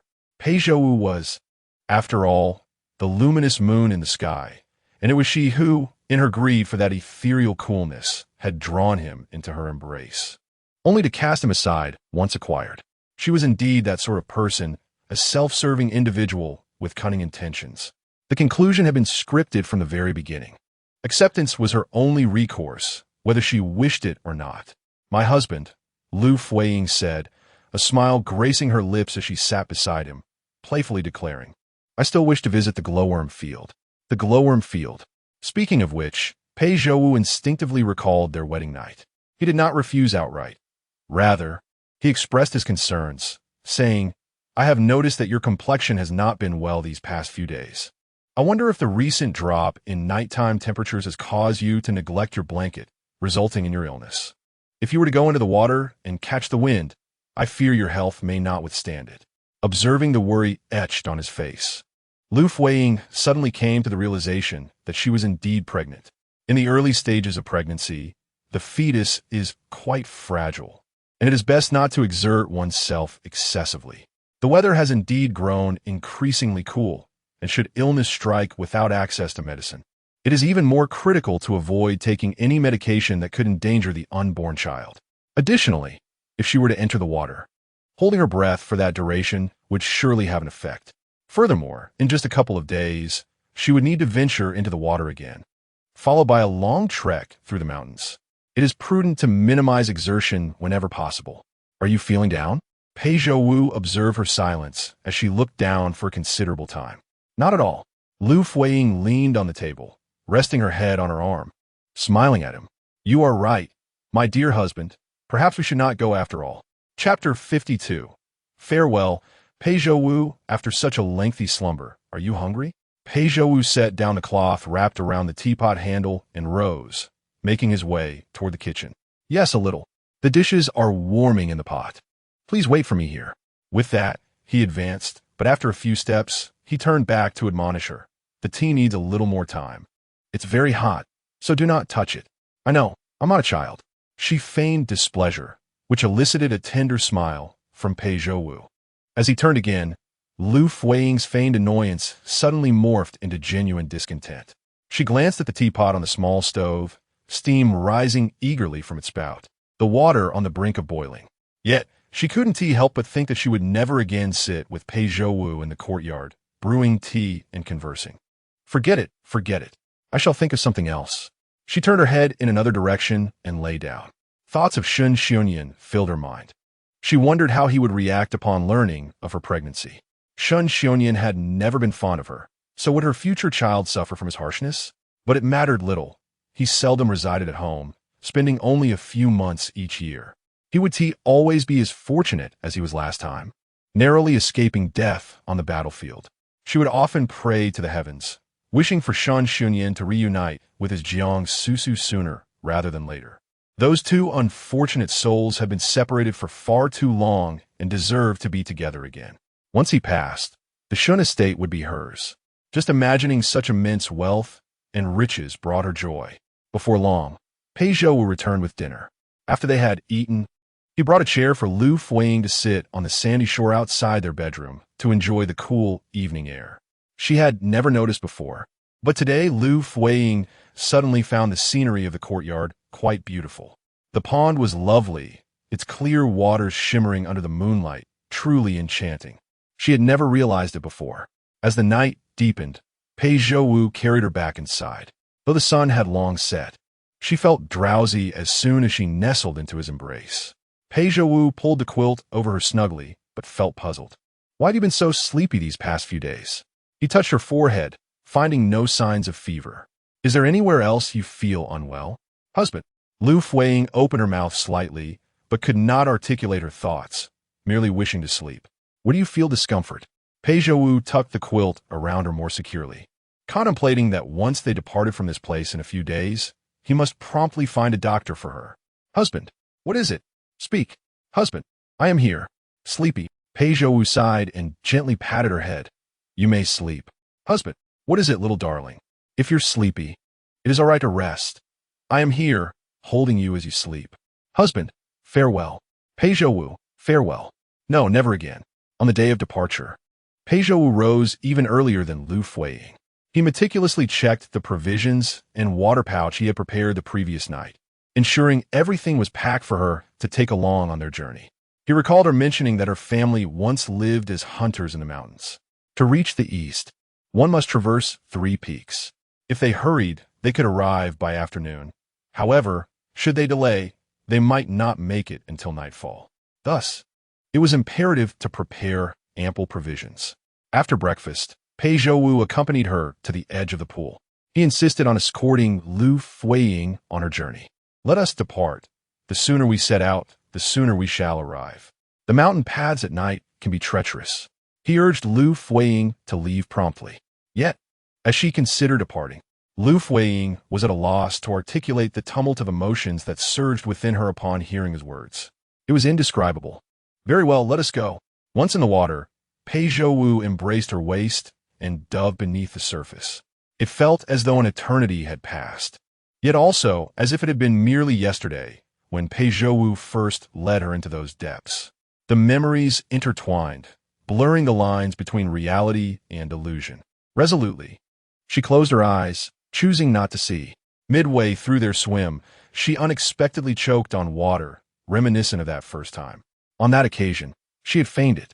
This time, however, she was bewildered, unable to contain herself. Pei Zhouwu swiftly turned, holding her close and providing her with air through a kiss. After retreating, he cupped her face, his eyes silently questioning her ability to endure. Yet, she found herself lost in the sight of his hair billowing in the water. It was so reminiscent of their initial plunge together. Was she dreaming? Perhaps ever since that fateful fall from the cliff, she had remained in a perpetual slumber, and all that transpired thereafter was merely an elaborate dream. Pei Zhouwu gently tapped her cheek, abruptly bringing her back to reality. Almost unable to hold her breath again, she hastily nodded at Pei Zhouwu, who then guided her to swim faster. Finally breaking the surface, she gasped for air, this time genuinely. "You were boasting about your improved swimming and breath-holding skills. I see that may not be the case," Pei Zhouwu remarked, soothing her back to calmness. Liu Fuyi feigned nonchalance, managing a smile. "Just one last time," she thought, pretending to act coy before him, saying, "Then I shall trouble you, dear husband, to teach me properly next time." "Very well, I shall teach you." Pei Zhouwu assisted her onto the shore, but then quickly withdrew. Following his direction, Liu Fuyi then noticed 2 sets of clothing hanging from a branch in the nearby woods. Those were her garments. He retrieved the clothes and collected a cloth pressed with stones, intended for wrapping provisions. Returning to Liu Fuyi, he knelt to unpack the damp bundle he had set down. "After you fell asleep last night, I took these 2 sets of clothing out, thinking they would dry overnight. You should change into one, as it's uncomfortable to travel in wet clothes. You can take the other set with you. It should suffice for a few days. I will take the damp one back to dry." As he spoke, he began to extract the food from the wet bundle. All the provisions were freshly delivered that morning, wrapped in oil paper to keep them dry. After confirming their condition, he carefully repacked everything into the dry cloth. He lifted his head and noticed Liu Fuyi's expression was one of deep contemplation, prompting him to furrow his brows. "Aying, are you feeling unwell again?" He quickly rose to his feet. "No, not at all," Liu Fuyi replied, shaking her head, which only served to evoke a torrent of emotions within her.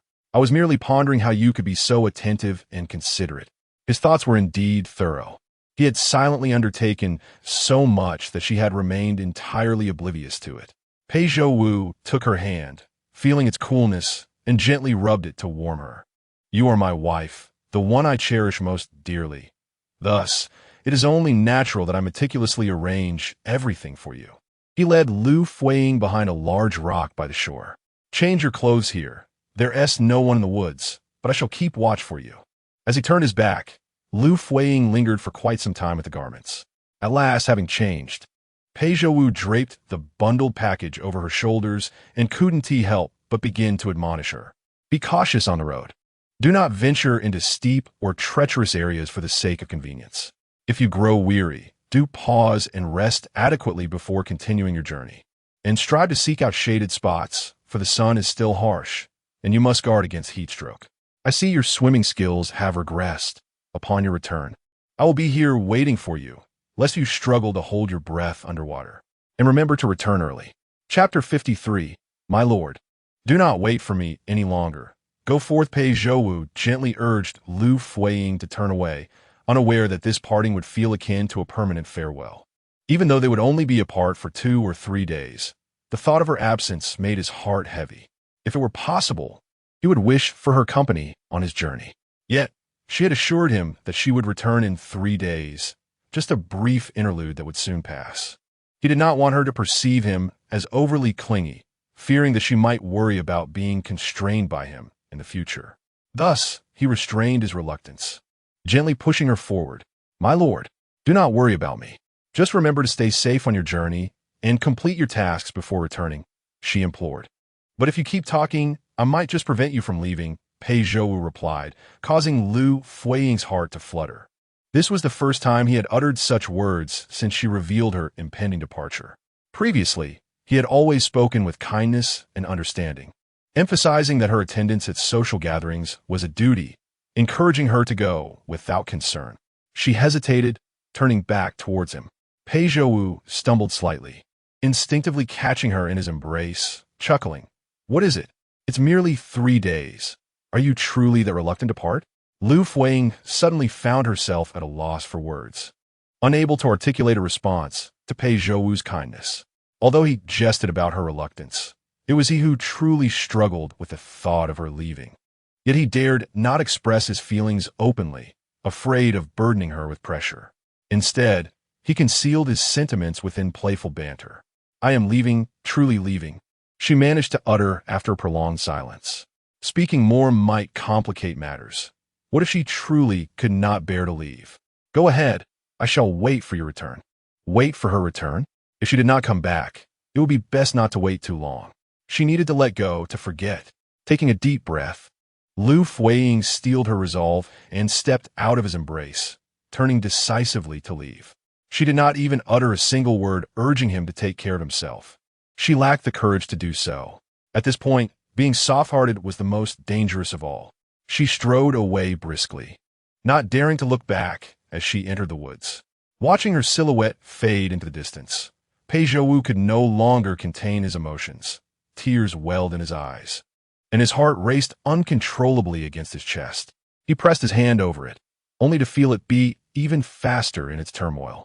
Through the haze of his vision, she quickly vanished from sight, lost amidst the dense foliage.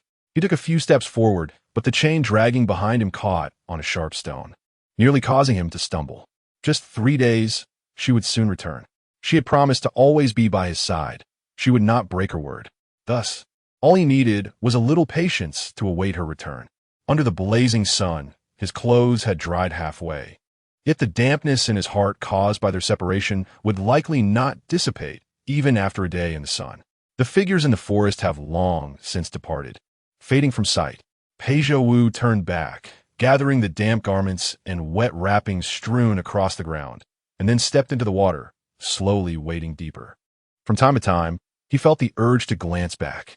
Yet, should she catch wind of his hesitant demeanor, he could only imagine the amusement it would evoke. How could a man of his stature be reduced to such effeminacy? As the water rose to his chest, he paused once more.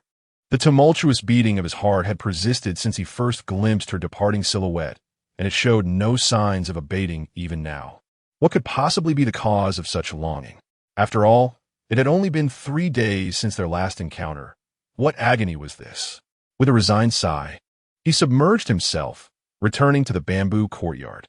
Perhaps it was due to her condition that Liu Fuyi found the descent from the mountain to be a laborious journey, marked by frequent pauses. She deliberately chose a less traveled path, hoping to avoid any encounters with the pilgrims heading to Changming Temple. By the time she neared the foot of the mountain, her legs felt utterly weak. Just ahead lay the designated meeting place, where Jean Li was to collect her. Perfectly situated towards Yizhou, with numerous branching paths leading to various villages and towns. Thus, it was most prudent for the carriage to await her there. Even if seen, no one would suspect she had not ventured to Yizhou. As she approached, she spotted Jean Li before any sign of the carriage, waiting alone by the roadside. Jean Li's expression revealed no joy or excitement at the sight of Liu Fuyi after such a long absence, but rather a furrowed brow of concern. "Madam, at last, I have found you," Jean Li exclaimed, rushing toward her. The tone of her voice conveyed not exhilaration, but rather anxiety and distress. "What troubles you? Why this expression? Where's our carriage? I'm utterly fatigued and yearn a rest." Even without Jean Li's words, Liu Fuyi could surmise that the source of her distress was likely related to Shen Xunyan during their recent trip to the city to procure wedding attire. She had overheard discussions about him pursuing her to Ezhou.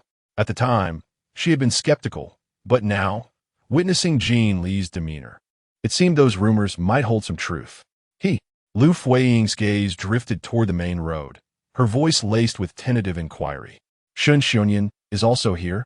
Yes, Jean Li replied, nearly on the verge of tears, grasping Liu Fuiying's arm.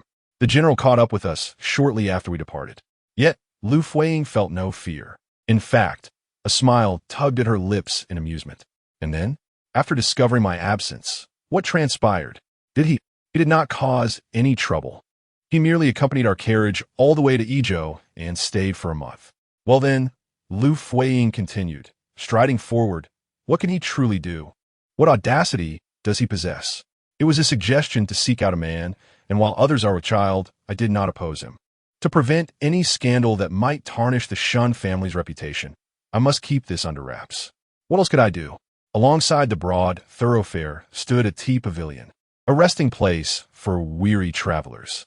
There, Shun Xiongyan, clad in somber black, sat rigidly, his back turned, utterly still. The general, Madam has returned, someone announced. Upon hearing Jean Li's report, Shun Xiongyan remained seated, showing no inclination to respond, not even turning his head. General? Jean Li still felt apprehensive in Shun Xiongyan's presence. As she turned back, she noticed Liu Fuyi confidently mounting her carriage and hurriedly chased after her. Madam, please wait for me. Observing this, Shun Xiongyan finally exhibited a reaction. His hand, which had been resting on the table grasping the teacup, struck the surface with considerable force, causing most of the untouched tea to spill over, while the teacup began to show faint cracks. Madam, Jean Li heard the commotion and instinctively shrank closer to Liu Fuyi in the carriage. What is there to fear? Look, he merely dares to vent his frustrations upon a teacup, displaying nothing but impotent rage. Liu Fuyi leaned back, unconsciously placing a hand over her abdomen. She could only wish that in the future, all would be well. Chapter 54. Pei Zhouwu can finally leave Xiangshan upon witnessing her actions. Jean Li reacted with remarkable swiftness. Madam, could it be that you are a child? Liu Fuyi remained silent, merely casting a gentle smile towards her abdomen. How wonderful. This means Madam can return to the city. Jean Li's excitement was abruptly interrupted by the loud call of Shun Xiongyan from outside. Madam, it seems the general is quite upset. There is no need to pay him any mind, Liu Fuyi replied, lifting the carriage curtain to gaze naturally towards the direction of Xiangshan. He cannot remain with the one he loves, so he harbors jealousy towards me. Let him stew in his anger.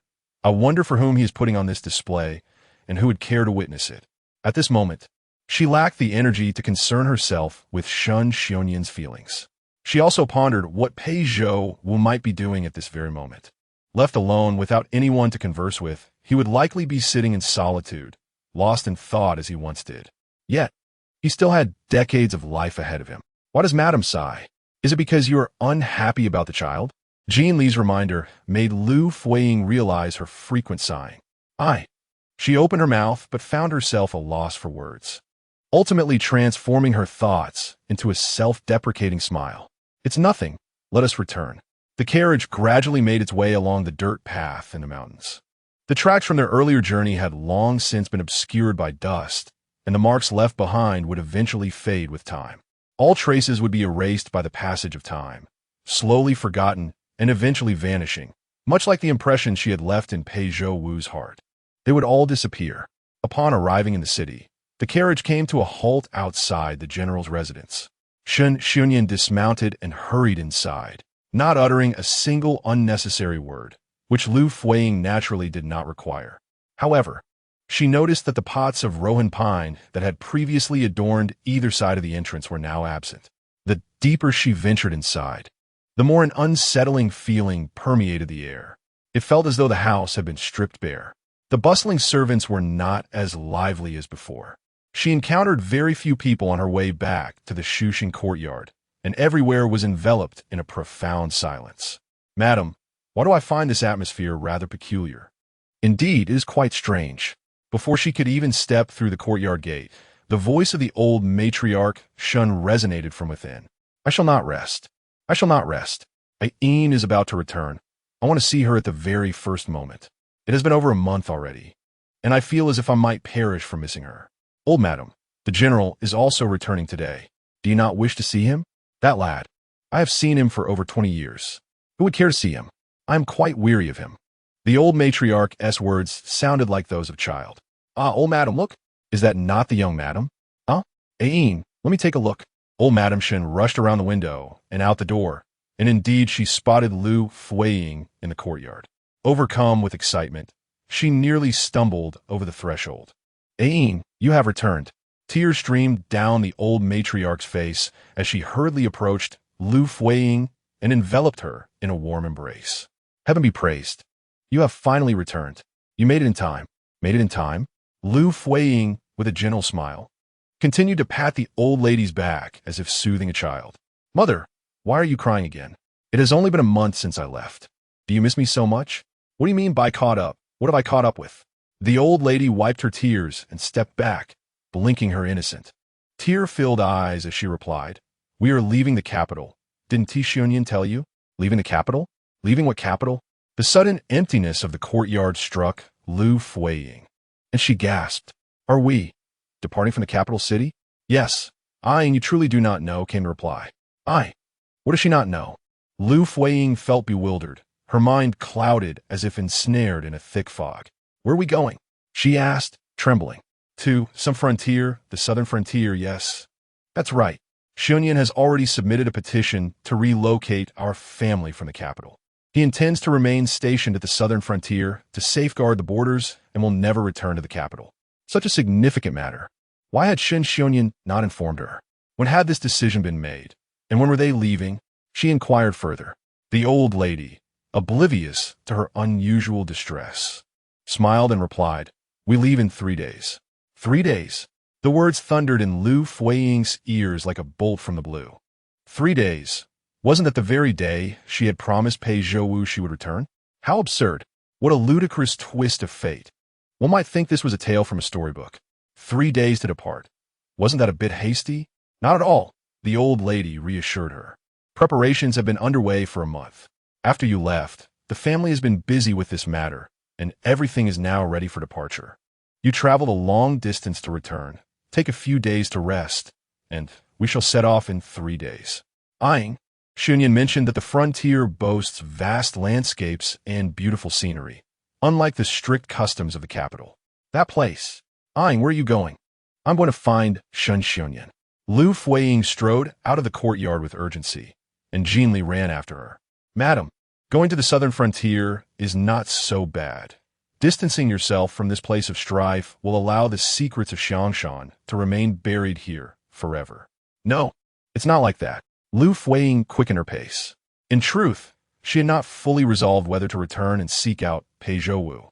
With a bit more thought, crafting a perfect excuse might not be impossible. Now, with the impending move from the capital, much of the family's valuables had been cleared away, and half of the servants had been dismissed. Shunyan's study had remained unattended for some time, and upon her arrival, Liu Fuyi overheard a conversation within. This letter concerns Uncle Pei. We must exercise caution. Liu Fuyi's hand, poised to knock, suddenly halted in midair. What was the mention of Pei Zhouwu doing in there? Indeed, the contents were all evidence regarding Pei Zhouwu's framing and slander. Previously held for self-preservation, now, with their imminent departure to the southern frontier and a permanent exit from the capital, they no longer posed a threat to those individuals, and thus, they would naturally be safe. As for this letter, should the general deliver it to the Pei family? With this evidence in hand, perhaps the Duke of Pei will be able to return from Xiangshan. Let us keep it for now, just in case. Liu Fuyi withdrew her hand, retreating step by step. After a prolonged moment of daze, she turned and retraced her steps. Yet, unlike her earlier urgency, each stride was deliberate and slow, which only heightened the anxiety of Jinli beside her, who was troubled by Liu Fuyi's pallid complexion. Madam, are you unwell? You are still carrying a child. Please do not overexert yourself. Be cautious for the sake of the fetus. Liu Fuyi's eyes, veiled beneath her lashes, began to glisten with unshed tears. She had not wept before, not even when parting from Pei Zhouwu. She had held back her emotions. Yet now, an unbearable pang of sorrow surged within her, compelling her to cry. He could be free. Pei Zhouwu could emerge from that prison in Xiangshan. Chapter 55. I would rather you hate me, you are right. After a prolonged silence, Liu Fuyi finally spoke, her voice barely a whisper, as though the very essence of her strength had been drained away. Perhaps going to the southern frontier is indeed a good thing. Upon finishing this statement, a rather unsightly smile crept across her face. It seemed she could not muster the energy to move, and she sank down beneath the boxwood tree in the garden. Has the lady agreed to go to the southern frontier? Li crouched beside her, gently placing her hands over the trembling back of Liu Fuyi's hands resting on her knees. Li, unfamiliar with the history between Liu Fuyi and Pei Zhouwu, could not comprehend the myriad of peculiarities that plagued Liu Fuyi today. Liu Fuyi parted her lips, yet her countenance betrayed her, tears welling up before any words could escape. My lady, please do not cry. All our efforts have been in pursuit of bearing a child, and now that we are blessed with one, with the secrets of Xiangshan remaining unspoken, this is indeed a tremendous blessing. You should be joyful. Li continued, as for Uncle Pei, soon we shall depart for the southern frontier. Even if he were to emerge, it would matter not, for we shall not cross paths again. But Liu Fuyi suppressed a sob, unwilling to allow the tears to flow freely. But if he were to emerge, he would discover my deceit, realize that Su Ying is but a figment, and upon visiting the Qi prince's residence to investigate, At this juncture, she let out a self-deprecating laugh, ultimately shedding tears alongside her mirth. It was indeed a source of absurdity. Here she was, a scheming deceiver, yearning to remain an impeccable figure in the heart of the deceived. How laughable! Yet, deep down, she understood that once Pei Zhouwu uncovered the truth, all that had transpired, the depth of his affection, his love, his sincerity, would dissipate like smoke, and he would never love her again. No one would ever love her as Pei Zhouwu did. How intriguing, she mused. She was thoroughly wicked, desiring everything at once. My lady, please do not despair. Did not the general just say he would not deliver that letter to the Pei family? Thus, Uncle Pei shall remain confined, so you need not worry. However, Liu Fuyi merely shook her head vigorously, at a loss for words. Pei Zhouwu must emerge. She would rather he harbor eternal hatred towards her, prefer to be separated from him forever as long as he could, regain his freedom. My lady, I just saw the general leave the house in official attire. He must be heading to the palace. Li breathlessly reported upon rushing back to the Shushin courtyard. After returning from the garden, Liu Fuyi had instructed Li to keep a vigilant watch on Shen Xionyin's movements, particularly to inform her immediately should he venture outside. Liu Fuyi set aside her half-finished bird's nest soup and rose to join Li in exiting the courtyard once more. Upon arriving at Shen Xionyin's study, they found themselves thwarted at the door by a lock. What shall we do, my lady? Li inquired, but Liu Fuyi remained silent, showing no sign of retreat. She turned, descended the steps, and approached a tree in the courtyard, bending down to grasp a stone the size of her head. My lady, that stone is too heavy. Allow me to assist, Li urged. Before Li could extend her hand to catch it, she saw Liu Fuyi already returning to the door with ready to smash it against the lock. Madam, Li exclaimed, both startled and fearful, worried that Liu Fuyi might harm herself and anxious that the noise would attract attention. After failing to break the lock on the first attempt, Liu Fuyi picked up the stone again and struck it down once more. On the third attempt, the lock finally gave way, leaving a significant dent in the door. Madam, with the door damaged like this, won't the general realize someone has broken in? If he investigates, I fear Shen Xionyun might find out. Yet, she was curious to see what Shen Xionyun would do if he were to learn the truth. Once inside, Liu Fuyi began rummaging through the room. She searched through desks, drawers, and bookshelves, but could not find the letter they had mentioned earlier. In her haste, she neglected to maintain any decorum, scattering items around as if a thief had ransacked the place. As she explored the bookshelf, she heard a click, and a small drawer popped out from the center. Inside lay several valuable items, but Liu Fuyi's eyes were solely fixed on a yellowed letter. Upon opening it, she discovered 2 pages of letter paper, which bore an official seal at the end. After reading it thoroughly, she understood the entire sequence of events. The one who had framed Pei Zhouwu was, in fact, the current prime minister. He had conspired with key members of the Pei family's military to leak vital information to the enemy, resulting in a catastrophic defeat at the border.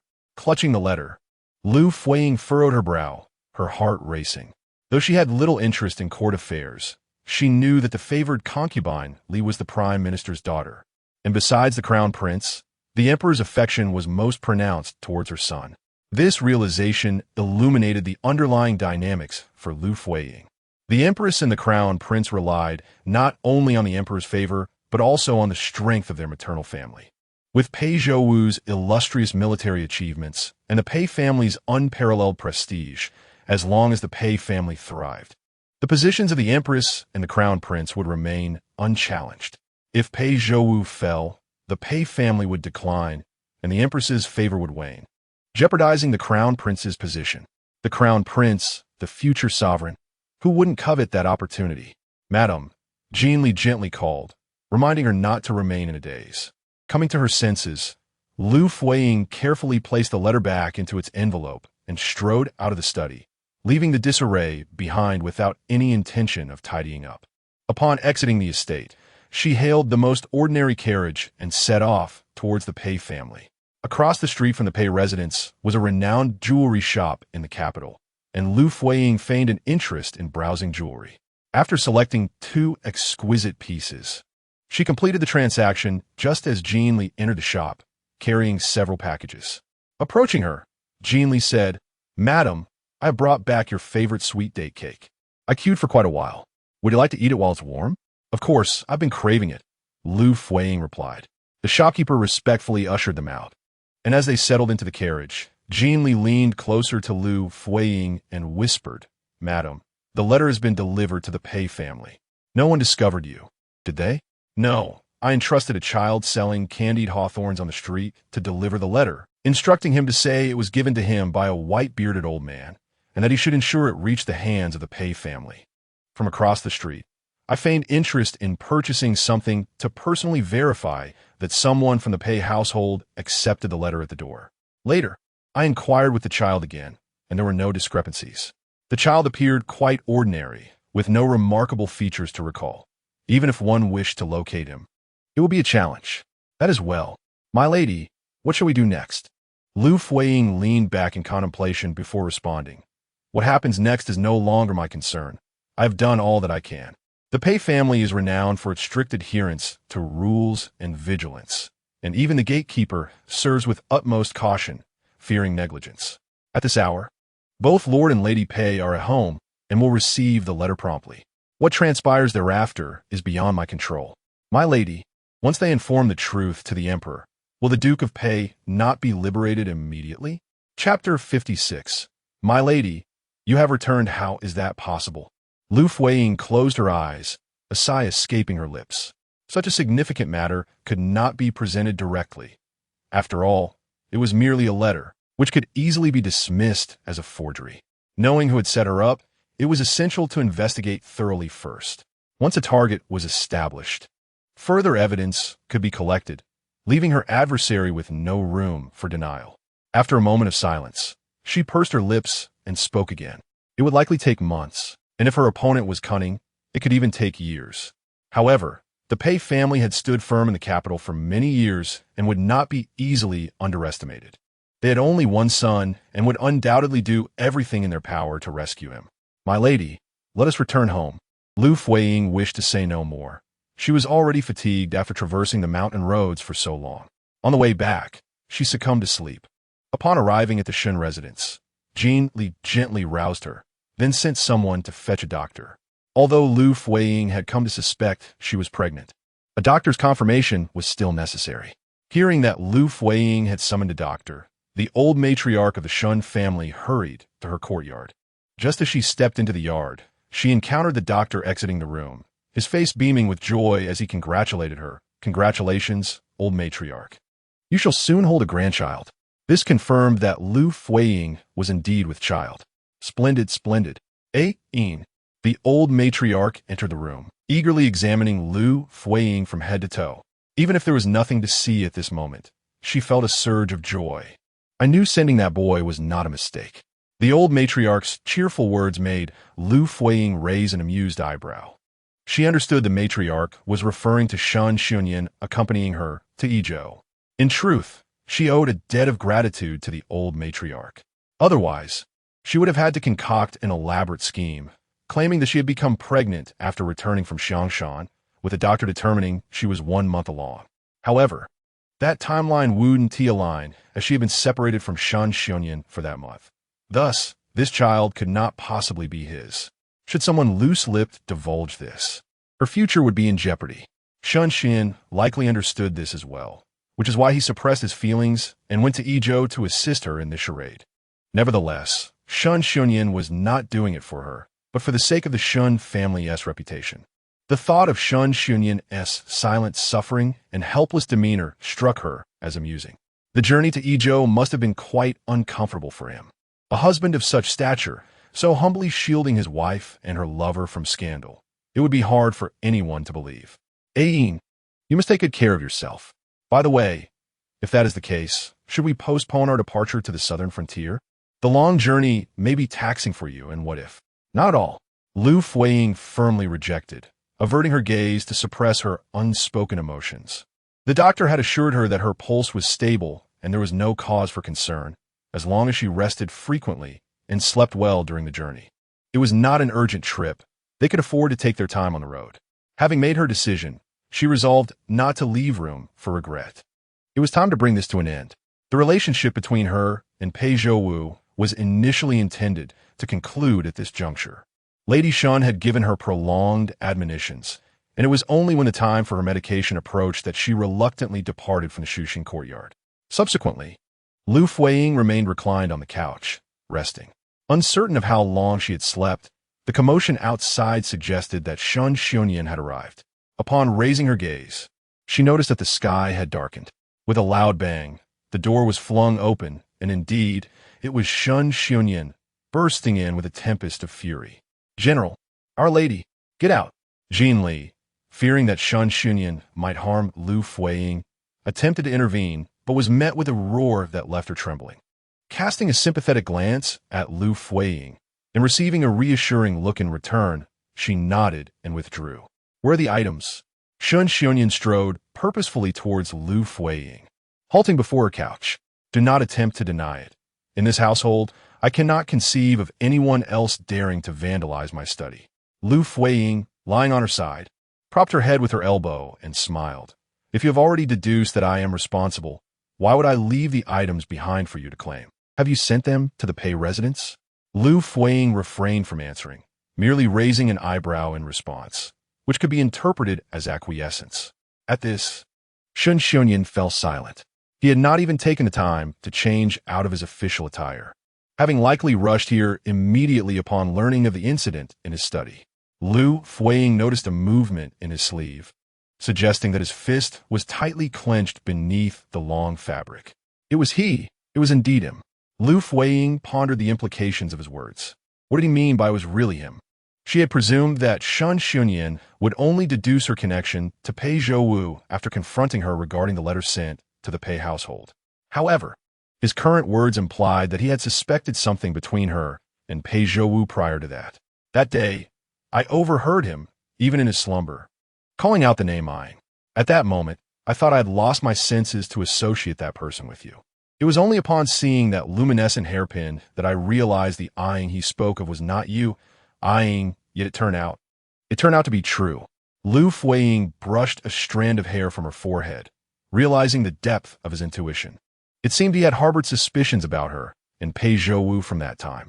"Do you have any idea what kind of calamity this could bring upon our family if discovered? Shout louder, let everyone know, and perhaps the disaster you fear will indeed come to fruition." Shen Xunyan's gaze flickered momentarily, his intimidating presence somewhat diminished. "You just sent that letter without even consulting me about such a significant matter?" Liu Fuyi could not suppress a laugh, fixing her gaze on him and retorting, "Ah, so there exists a possibility for negotiation between us?" Shen Xunyan understood her sarcasm. She was reproaching him for not discussing the family's potential relocation to the capital. "Liu Fuyi, you I am a child. What did you say? Shun Shunyan was taken aback once more. He had just returned from outside and had yet to hear the news of Liu Fuying's pregnancy. Without reiterating her statement, Liu Fuyi solemnly declared, "Soon, I will be leaving the capital.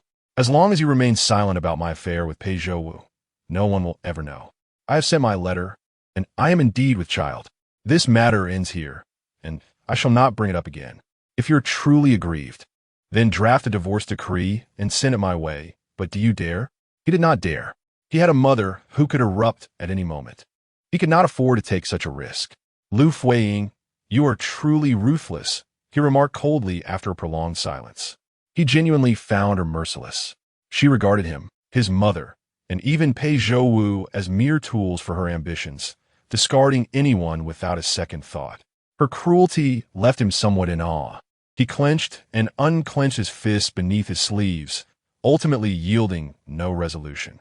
Originally, he had intended to hold Liu Fuyi accountable, yet he found himself rendered utterly humiliated by her retorts. It seemed that before her, he would always be at a disadvantage, forever unable to gain the upper hand.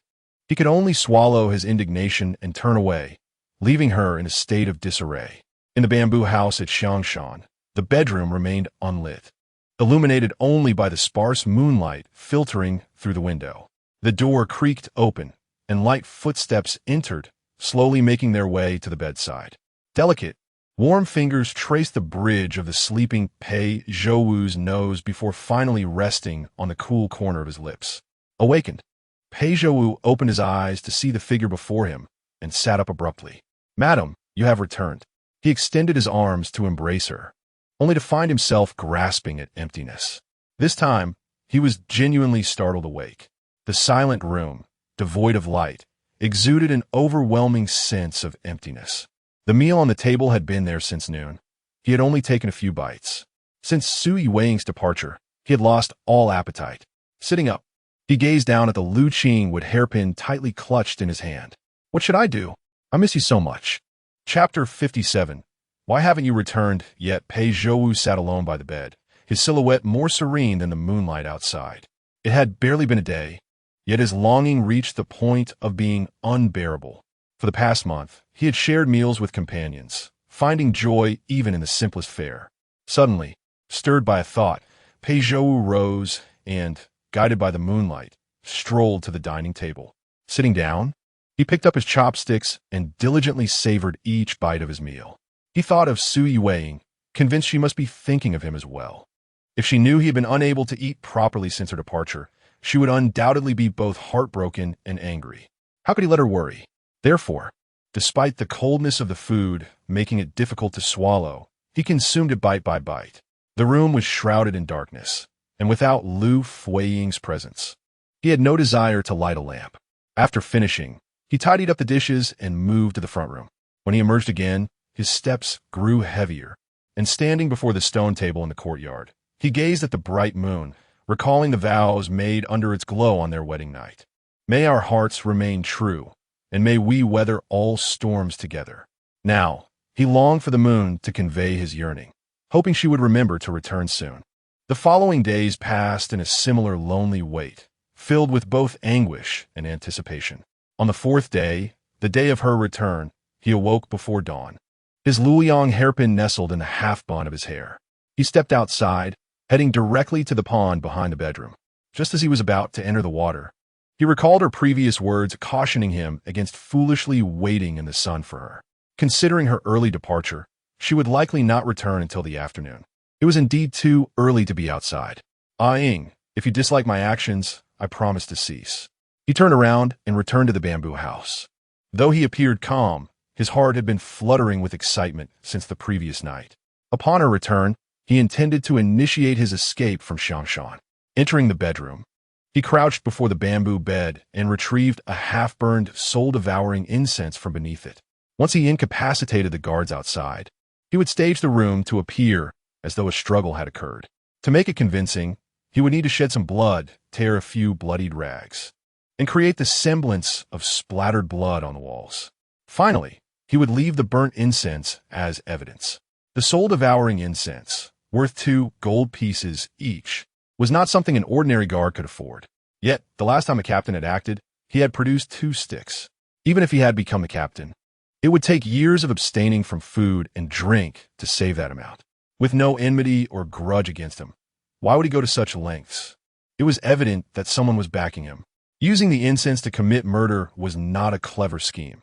Even if he succeeded, he would bear the weight of a grave crime, potentially endangering his entire family. Perhaps the captain was also coerced into such actions. However, none of this mattered. What was crucial was that he could pin the blame on the person behind the captain. In due course, he would create the illusion of having been assassinated and taken away. After some time, he would procure a decayed corpse resembling his own physique and cast it away, leading the world to believe that Pei Zhouwu had met his demise. The sole point of contention lay in the fact that the individual behind the previous assassination attempt would undoubtedly be aware that he had refrained from sending further assassins, thus recognizing the peculiarities surrounding the framing. However, this was of little consequence. Many in the capital yearned for Pei Zhouwu's death. That individual might presume that another sought to replicate his methods of assassination, and ultimately, his death would serve their interests, prompting them to refrain from further inquiry. Once everything settled, he and Su Yuing would be free to traverse the mountains and rivers or seek solace in secluded woods, all preferable to being imprisoned in Xiangshan. After all, he had been expelled from the Pei family lineage. The Pei family no longer acknowledged him as their son. In the future, Pei Zhouwu would cease to exist. Without him as a burden, the Pei family would undoubtedly thrive without him. They no longer needed him, and he now required only Su Yuing. Although the Fade of death was fraught with peril, it was a far superior choice compared to the previous existence of a mere shell waiting for death. Perhaps when Aang returned, he could utilize this intoxicating powder. He clutched the powder tightly, as if it might shatter, his desire to escape with Su Yuing reaching its zenith. As dawn broke, the day's meals were delivered. After partaking in breakfast and subsequently lunch, he awaited the tranquility of midday to pass, and when the sun softened, he finally ventured into the water. Upon emerging, his first act was to scan the shore for any sign of Su Yuing. Indeed, she had not yet returned. Upon reaching the bank, he approached the woods, waiting in the direction from which Su Yuing had departed. Regrettably, Liu Fuyi had also set forth from the capital at dawn and had long since departed from Xiangshan, out of sight. At noon, she passed through the post station, consuming only a few bites before returning to the carriage. Perhaps due to her discomfort from pregnancy, she had not smiled since morning, rejecting the request to share a carriage with the elderly Lady Shan, and even Jean Li was seated in a different carriage. It was clear she was not hiding alone to weep. She simply desired solitude and silence. The spacious carriage, furnished with soft cushions and a cooling basin, offered a breezy respite, yet as she closed her eyes, sleep eluded her. Logically, she should have been drowsy at this hour. Ultimately, unable to remain reclining, she sat up, exhaling deeply and murmuring to herself, "You only need to be patient a while longer. Once the Pei family clears your name, you will emerge, ready to live well, marry, and raise a family, avoiding encounters with individuals like me." She had firmly resolved not to turn back. After sunset, the oppressive heat dissipated significantly. Summer nights linger longer, and even as the sun dipped below the horizon, light remained for a while. Counting the hours, he believed the time for her return was drawing near. Pei Zhouwu had waited long, his heart hopeful that she would soon be back. As twilight surrendered completely to darkness, the scattered lights adorned the sky, and the moon quietly ascended. Night had fallen, yet the figure he awaited remained elusive. A flicker of unease stirred within him, but he maintained his composure, recalling his previous counsel to her, to refrain from overexertion, to rest adequately before embarking anew, for prolonged idleness would inevitably slow one's pace. He resolved to wait a little longer, believing she would eventually return. The chorus of insects filled the air, and the nightingale's song resonated as the darkness deepened. In the shadows of the forest, where moonlight dared not venture, anxiety and apprehension loomed. He pondered whether she had encountered misfortune on her journey. The thought of her alone in the pitch-black mountains, possibly injured and without a cry to the heavens. Her absence at this hour felt decidedly amiss. He dared not dwell on such thoughts, but resolutely took a step forward. He must seek her out. Chapter 58. Where on earth are you eyeing? Pei Zhouwu hurriedly made his way towards the eastern direction, his footsteps unrelenting.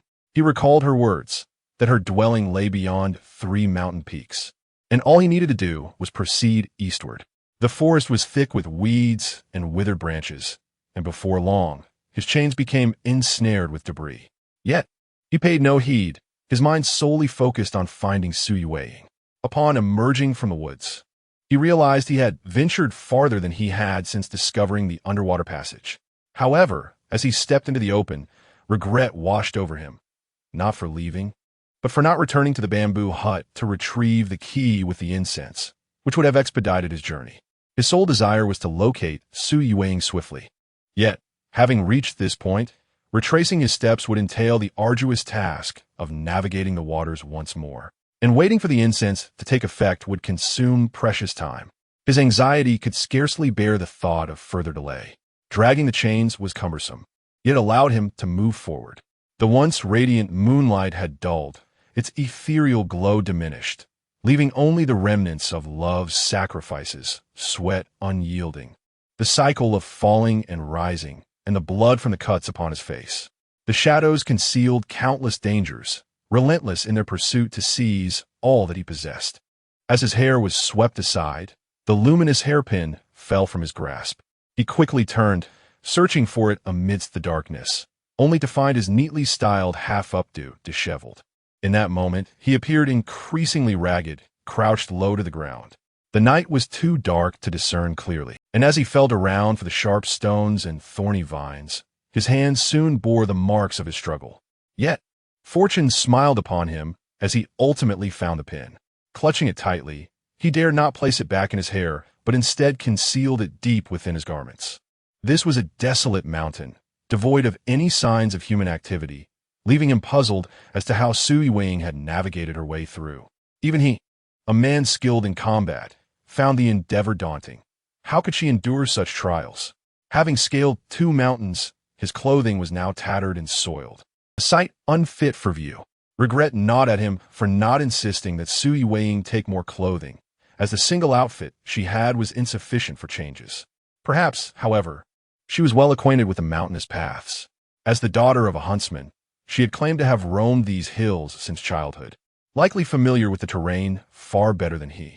Throughout the ascent, he called her name, his voice growing hoarse with each utterance, yet only silence answered him. The weight of his anxiety deepened. By the time he reached the 3rd mountain, he was no longer merely disheveled. He was a portrait of despair. After searching the mountainside for what felt like an eternity, he nearly slipped down the steep slope, but dawn approached with no sign of the huntsman she had mentioned. This mountain was even more desolate than the last, devoid of any trace of habitation. Eyeing, Pei Zhouwu stood amidst the desolate forest, scanning the path under the cloak of night. The initial anxiety and tension had gradually dissipated, replaced by a growing sense of confusion that made him shiver uncontrollably. Although his body was drenched in sweat from the oppressive heat, an eerie chill surged from his feet. Eyeing, he murmured, his eyes reddened, reflecting the crimson mark that marred his left cheek. No, it cannot be. Dragging the heavy chains around his ankles, he pressed onward, albeit haltingly, frequently glancing back into the surrounding darkness. The desolation of the mountains seemed to seep into his very soul, leaving him utterly lost, as if he were a forsaken dog wandering aimlessly. In truth, he had considered the possibility that Su Yueying had deceived him. This mountain was hardly a place fit for habitation. She might not even be here at all. But why would she mislead him? Surely, if a celebration had once taken place, there should be a conspicuous house adorned with red decorations. Resolutely, he continued his search.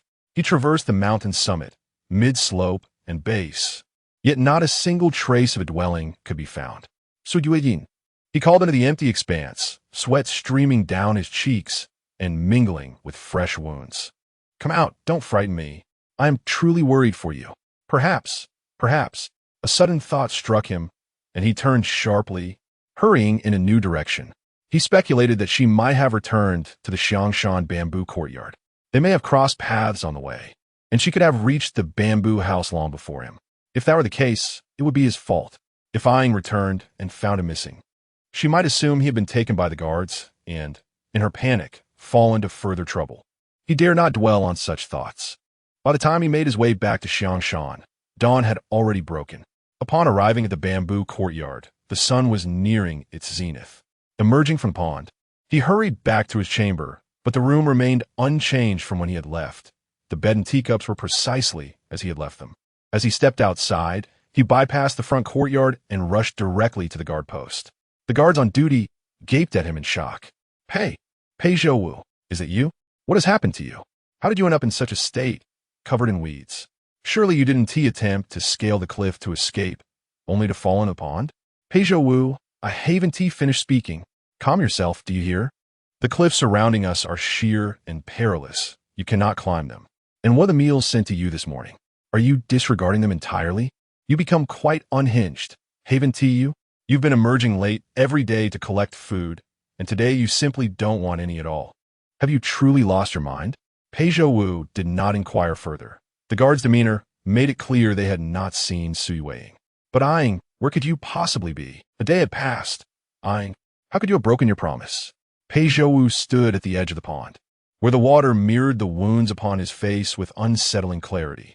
His expression was vacant, as if his very spirit had been siphoned away. Overwhelmed by extreme fatigue and torment, he could scarcely keep his eyes open, teetering on the brink of collapse. It matters not. It has only been a day. Even if 3 days have passed, waiting an additional day poses no issue. He submerged himself once more, swimming outward, and then stood motionless by the edge of the spring. Aing would never intentionally break her word. There must be some unforeseen circumstance that has delayed her. He had promised to be here to escort her back. He stood there until nightfall, yet the one who was meant to return still had not arrived. The violent throbbing of his heart, which had stirred on the day of parting, now resurfaced, the intense anxiety reddening his eyes, rendering him speechless with distress. She had never failed to keep her promises.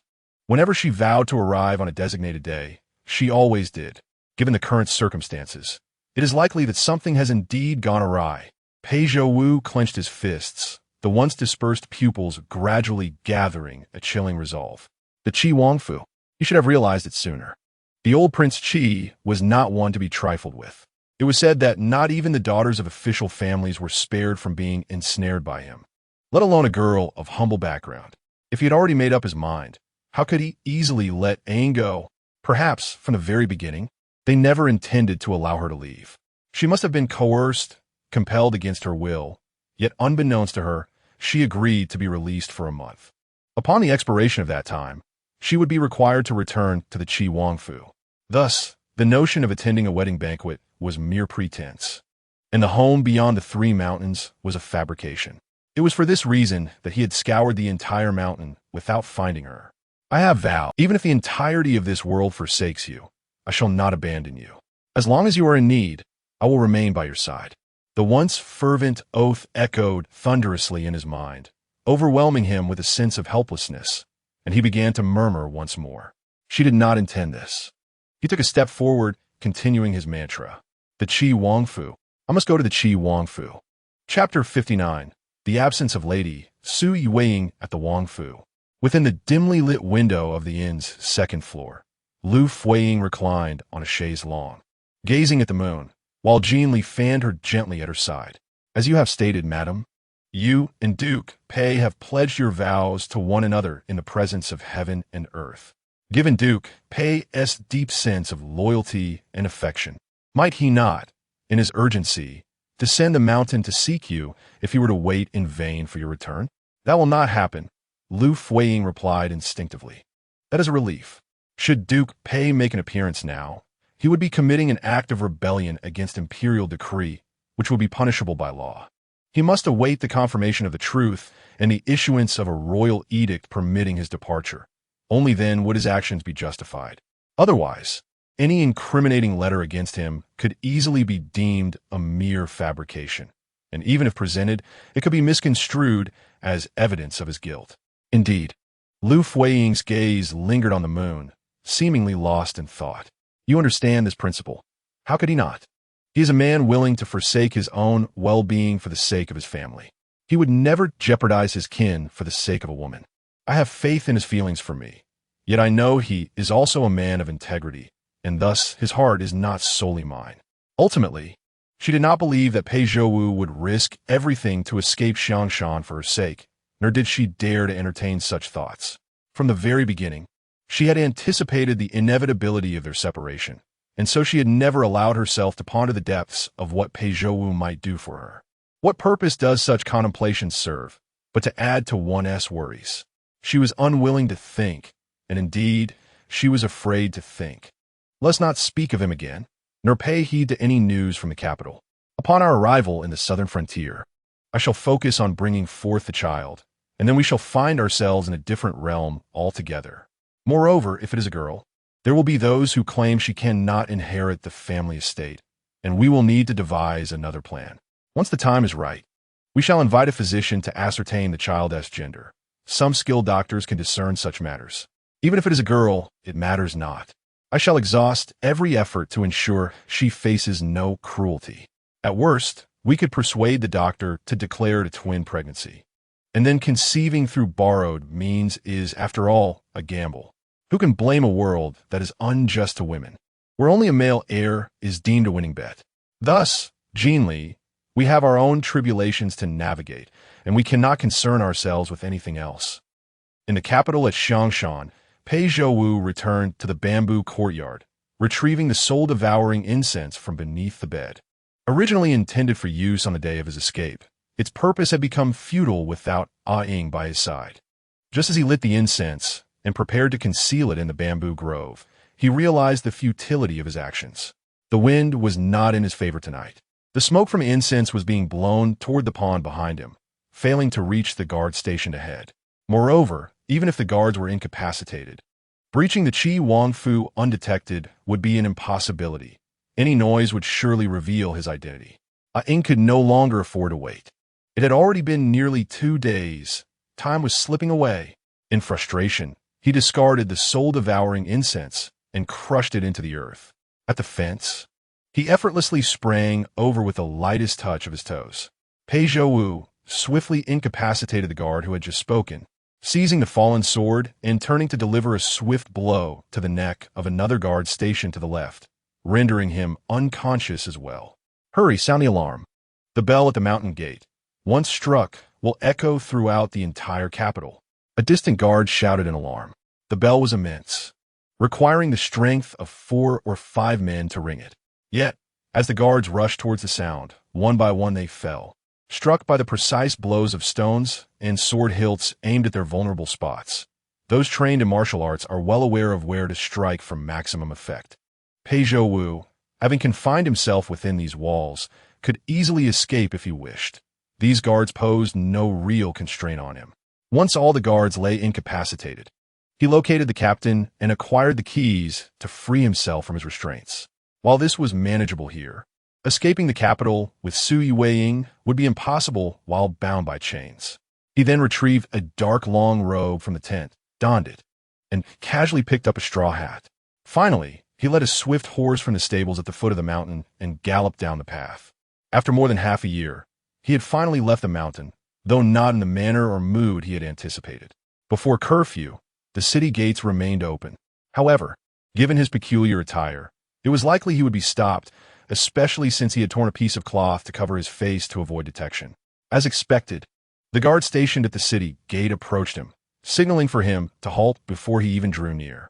Yet, the horse charged forward with unbridled energy. Showing no signs of slowing down, instead, it picked up speed.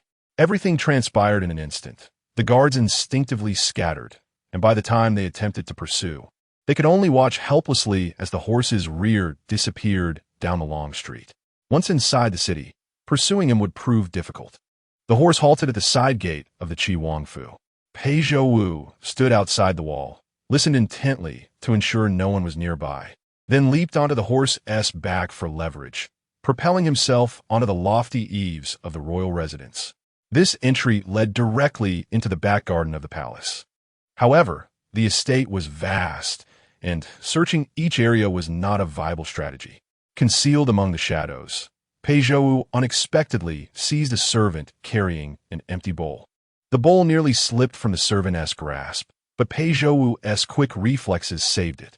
He tightened his grip around the servant's neck with one hand while deftly catching the bowl and returning it to the servant's round tray. A servant who delivers food to their master is no mere laborer sweeping the front courtyard. They would certainly possess greater knowledge of the inner workings of the back garden. Steady now, Pei Zhouwu whispered, increasing the pressure on the servant's throat. Tell me, is there a maid in the Qi Wangfu by the name of Su Yueying? The servant, dragged into the shadows, was too terrified to utter a sound, his mind blank and unable to respond. It was only when Pei Zhouwu tightened his grip further, the pain nearly choking him, that the servant's senses were jolted back to reality. The number of maidservants in the Wang residence is exceedingly numerous.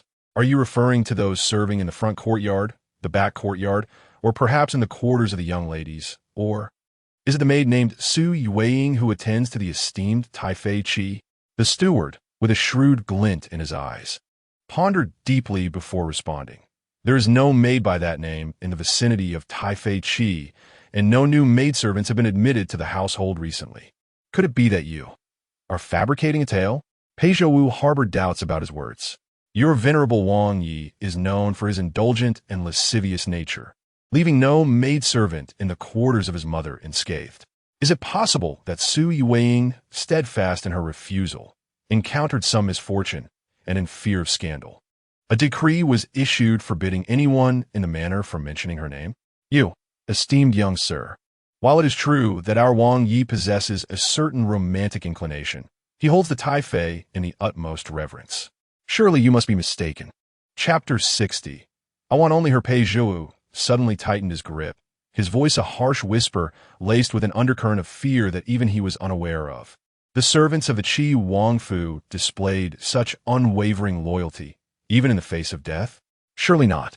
The old King Qi was notorious for his debauchery, showing no compassion for his servants.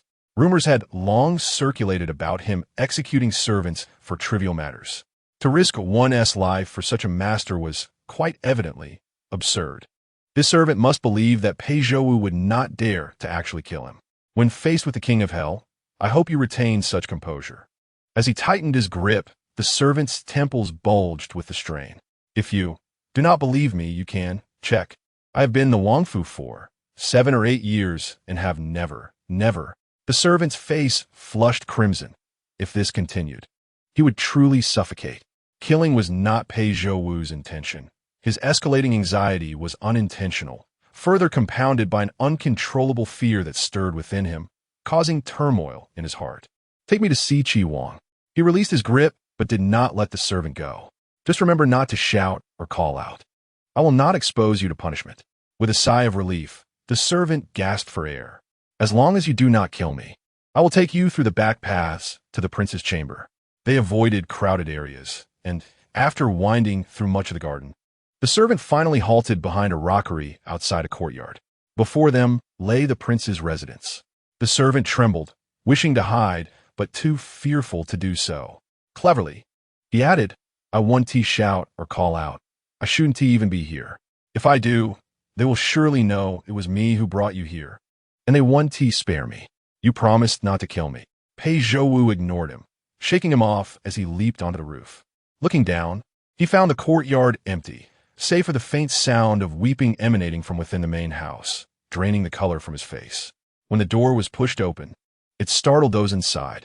A girl, her shoulders partially exposed and bound to a chair, was confronted by the old, corpulent prince wielding a whip. Both now wide-eyed and fearful at the sight of Pei Zhouwu. Who are you? Pei Zhouwu, his face obscured, revealed only his eyes, bright as stars and chilling in their gaze. God knows, upon hearing the sobs, how terrified he had been. Thank goodness it was not Su Yueying. He advanced step by step, his menacing aura causing the prince to retreat, eventually crashing into a cabinet with nowhere left to go, pleading for mercy, abandoning all semblance of royal dignity and honor. Good sir, great hero, do not act impulsively. Tell me what you want. Money or a person? Pei Zhouwu remained silent, picking up a small knife from the table, still stained with blood, likely remnants of the prince's cruel deeds against the tormented women. If it's money you seek, I have plenty. How much do you want? If it's a person, I have many beauties in my household. The prince, sensing the gravity of the situation, refrained from calling for help. No one could arrive faster than the blade in Pei Zhouwu's hand. I have come for a person. Pei Zhouwu approached, pressing the blade against the sleeve of Prince Qi's arm, insisting, "Deliver the person to me, and I shall spare your life." The old prince trembled in fear, paralyzed by terror. All right, he stammered. "Tell me how many you desire. I can provide any type of beauty you wish. Choose freely, and you may take her." "I require but one." Pei Zhouwu tightened his grip on the hilt, abruptly shifting the sharp edge of the knife to the prince's throat. Hand over Su Yue. The icy metal sent a shiver down Prince Qi's spine, causing him to shut his eyes tightly, instinctively covering his mouth to suppress a cry. He shook his head vigorously, his voice quivering as he protested. "No, I don't know. Su Yue, don't know. I will search. I will find her for you. If there is anyone named Su Yue in my household, I shall present them to you." What charade was the old man playing? Was he truly pretending ignorance while planning to take Su Yue as his concubine? I genuinely do not recall anyone by that name among my concubines. I could summon all my concubines, lined up from the eldest to the youngest, for you to inspect. Perhaps one of them is the person you seek. Unbeknownst to him, Pei Zhouwu's grip on the knife had slackened. The prince's constant refrain of ignorance, coupled with the earlier reactions of the servants upon hearing Su Yue's name, sowed seeds of doubt in Pei Zhouwu's heart. "You old fool, not a word of what you say do I believe." His faith lay solely with Su Yue. She was an exceptional girl. She would never deceive him. "Su Yue is a maid who has been by your mother's side for but 2 years since her arrival at the palace. You covet her beauty and wish to take her as your concubine, yet now you deny it. Has she already come to harm at your hands?" Prince Qi found himself at a loss for words. "My mother has not changed her maids in decades. She only keeps those who have served her well. Even in my folly, I understand the value of filial piety. How could I dare to lay a hand on my mother's servants?" "You lie." Pei Zhouwu gasped, his breath coming in ragged bursts. His long eyelashes trembled, betraying the anxiety that surged within him. "If you do not believe me, I shall present the register of my household servants for your perusal. Feel free to investigate." Investigate. Pei Zhouwu seized the collar of the prince's garment, his voice sharp and commanding. Immediately now, as his words echoed, a sudden, muffled sound reverberated through the night sky, resembling the toll of a bell. Zong! Another clang followed, resonating throughout the city. It was the bell of Xiangshan. Perhaps a guard who had fainted had finally regained consciousness and summoned the bell. In that moment of distraction, Prince Qi unexpectedly lunged forcefully at Pei Zhouwu, inadvertently tearing away his mask, his considerable weight crashing down upon Pei Zhouwu, knocking him to the ground. Without a second thought, the prince bolted for the door, utterly disregarding the woman still bound to the chair, pleading for help. "Help! There's an assassin! Anyone!" Just as he crossed the threshold, a round stool hurtled from behind, striking him and sending him crashing to the ground. As he painfully struggled to his feet, the cold, sharp blade once again pressed against the nape of his neck. What does the prince want? Is it not to scrutinize the roster? Pei Zhouwu, you possess audacity beyond measure, daring to escape and even assault a royal. The Pei family has truly raised a remarkable son, being a person of note in the capital. Prince Qi was undoubtedly familiar with Pei Zhouwu. That face, which bore the jealousy of men and the admiration of women, was not easily forgotten. Why must the prince mention the Pei family? I have long been cast out from their lineage, and I am no longer a member of the Pei clan. My departure does not suppress me. Let us first address the matter of the roster, or we can await the city defense troops and perish together. Very well. Let's investigate. Someone, fetch the roster from the estate. At the state uncle's residence, Pei's mother, frantic and desperate, wished for wings to fly as she hurried to Pei's father's study, her pallid face betraying her anxiety. My lord, bursting through the door upon seeing Pei's father, tears streamed uncontrollably from her eyes. Has Zhou escaped? Pei's father rose from behind the desk to meet her, having heard the tolling of the bells. The moment he received Pei Zhouwu's letter requesting his expulsion from the Pei family, he had anticipated this day, yet Pei mother's subsequent words nearly caused him to falter. Zhou has gone to Prince Qi's residence to take the old prince hostage. They have already reported it. The city defense troops may have surrounded the royal mansion by now.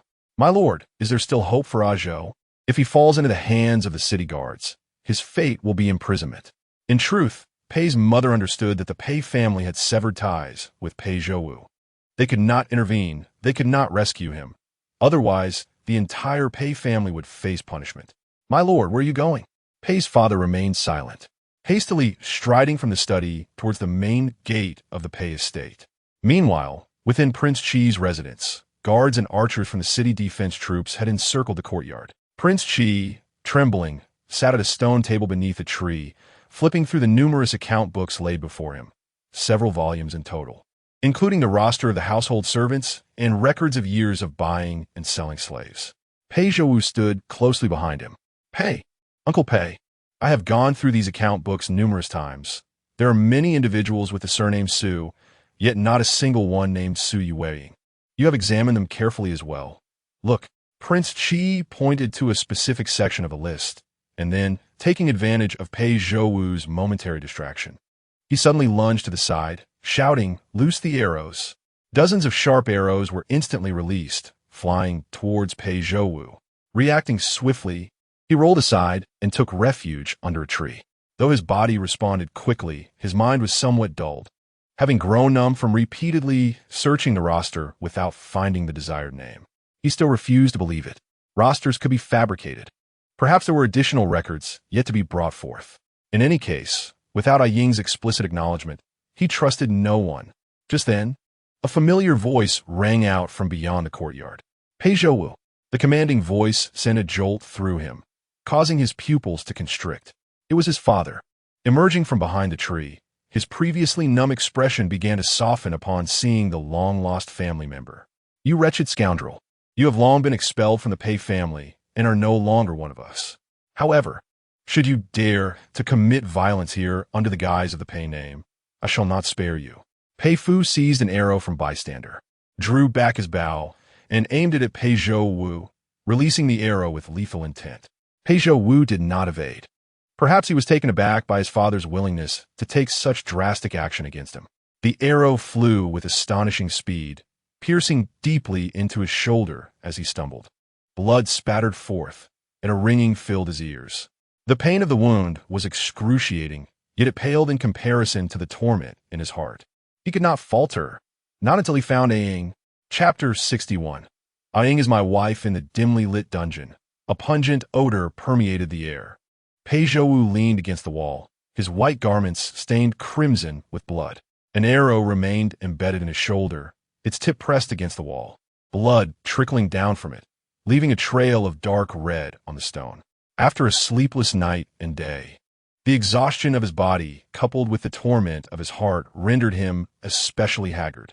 The pain of the arrow piercing through him had drained the color from his face. His half-closed eyes blinked without life, as if he had already departed this world. Yet, he would rather embrace death than endure this torment, which felt more unbearable than dying itself. Previously, when his father approached him, intending to escort him personally, he had still refused to surrender, despite having discerned his father's noble intentions. The arrow his father had shot was, in fact, meant to protect him. The emperor had decreed that if he fled Xiangshan without a summons, anyone could execute him on the spot, without exception. In the ensuing chaos of arrows, he might not have survived the encirclement of the Qi Wangfu. Despite the multitude of facts laid before him, he still could not bring himself to believe that Ying had deceived him. Above all, he needed to see her. It was only when the Dowager Empress Qi arrived, swearing vehemently before the heavens and her revered Taoist beliefs, that she would curse her entire family should the name Sui Weqing be found within her household, condemning her to wander as a forsaken soul without offerings or remembrance, ensuring the end of the Qi lineage. In that moment, he completely shattered, relinquishing any resistance. Yet, upon reflection, doubts began to creep in. Perhaps the Dowager Empress had also spoken falsely. After all, she had once recuperated alone in Ying's home and might have lied to protect her reputation. Even if she had not. If it was truly Ying who had deceived him, what then? He must see her with his own eyes and hear her speak the truth. Perhaps she had her reasons. Ying is his wife. They had sworn oaths to heaven and earth together. Regardless of what others said, he would choose to trust his wife. In this situation, where she was neither seen alive nor dead, he believed no one's words but his own. Meanwhile, in the imperial study, the current Emperor Zhao Youheng was in a fit of rage, hurling objects. Kneeling before him, Pei's father lowered his head. Silent as the emperor vented his fury. Do not feign innocence. Do you think I am unaware of your intentions? You pretended to shoot him with an arrow, presenting an image of righteousness in punishing a family member. Yet you could have simply spoken to me directly. If not for your protection, that wretched child would likely have been killed by a hail of arrows by now. You swore to me that you would expel that wretch from the Pei family and sever all ties, and I foolishly believed you. Zhao Youheng, seething, paced furiously around Pei's father. Pei Zhouwu has so brazenly defied imperial authority. I find it intolerable. His rebellious escape and audacity to attempt to assassinate my uncle warrant multiple charges, and if I do not deal with him, how can I maintain order? Your Majesty. Pei's father bowed deeply. The sins of the child reflect upon the father. I am willing to sacrifice my life to atone and implore your Majesty to spare him. Foolish wretch. Zhao Youheng pointed at Pei's father, his fury reaching its zenith. Just then, a cry of alarm echoed from outside the hall. As the eunuch entered, he lost his composure and, in his haste, stumbled several times. Zhao Youheng was about to scold him when he noticed the eunuch kneeling, tears welling in his eyes. Your Majesty, the Western Jin has mobilized its forces to invade, splitting into two routes that have breached both Yunnan and Jiaoxi's borders, resulting in the loss of two cities. General Xiao, he has already perished in battle, and General Wei Buyu of Yunnan is gravely injured and unable to continue. The site in Yunnan is now one of devastation, with corpses strewn everywhere. The Western Jin has also communicated that they intend to march north with 1 million troops to seize the capital imminently. The eunuch held up the envelope, his eyes glistening with tears. Your Majesty, this letter was sent with great urgency 800 miles away 7 days ago, and we are still unaware of how the situation has evolved. What did you say? Zhao Youheng extended his hand, yet hesitated to accept the urgent missive. Your Majesty. The eunuch bowed his head once again, solemnly reporting, my son, Pei Zhouwu, has fought valiantly in Jiaoxi for many years, and he is well acquainted with the region. Silence. Zhao Youheng interjected sharply. Do you wish for me to decree that wretched child to lead an army? What a calculation you have. Let me tell you, my court is not solely dependent on Pei Zhouwu's bravery. Would you have him storm the Prince of Qi's residence alone? If he were to lead troops, would he not directly invade the palace? Despite his words, Zhao Youheng's expression belied his resolute tone. There were scarcely any capable generals left in the court. General Song, now 70, had fallen ill 2 months prior, making it impossible for him to take the field. The younger officers were inexperienced and limited in capability. With even a great general like Xiao he fallen in battle, they would be of little use. What of General Shun? Did Shen Xiu not recently depart the capital to guard the southern borders? Dispatch a swift horse to command him to lead troops to Yunnan for support. I will send someone immediately, the eunuch replied. But, Your Majesty, the situation in Jiaoxi is even worse than in Yunnan. Zhao Youheng glanced at Pei father, suppressing his anger and refraining from speaking. Pei father no longer concealed his intentions, producing a letter from his breast, a missive detailing Pei Zhouwu's entrapment and machinations against him. Upon reading it, Zhao Youheng's countenance darkened further. The Chancellor? How could this be? Why did you not present this letter to me sooner? Pei father bowed deeply once more, responding gravely, Your Majesty, I had previously expelled Pei Zhouwu from the Pei family, without absolute certainty and evidence. I dared not make this letter public, fearing your suspicion of my motives and that treacherous individuals might take further action. Had I not heard of the dire situation at the borders, I might not have presented this letter. Pray tell, Your Majesty, if I had handed it to you earlier, would you not have been even angrier, believing I had fabricated such a letter to falsely accuse the Chancellor in an effort to save my son? Zhao Youheng tightened his grip on the letter, his expression wavering. Yet ultimately, he remained hesitant and did not issue any decree. In the following 2 days, a stream of urgent letters arrived at the palace, each detailing deteriorating conditions in the war. This turmoil reverberated throughout the court and beyond, instilling a sense of dread among the populace outside the palace walls. As the skies seemed on the verge of collapse, Zhao Youheng finally issued a decree to release Pei Zhouwu from the celestial prison, claiming it was to allow him to atone for his past misdeeds by quelling the turmoil in Jiaoxi. Pei Zhouwu was carried out of the prison in a state of unconsciousness. Though his shoulder injury was not life-threatening, the excessive loss of blood rendered him temporarily incapacitated. The front lines had already witnessed numerous casualties, and no one dared to assert that the outbreak of war was timely. Nevertheless, it is undeniable that had it not been for this conflict, Pei Zhouwu would have faced severe penalties, even if he were spared the death sentence. A new wave of imperial physicians arrived, determined to restore him to health as swiftly as possible, for the front could not afford any further delays.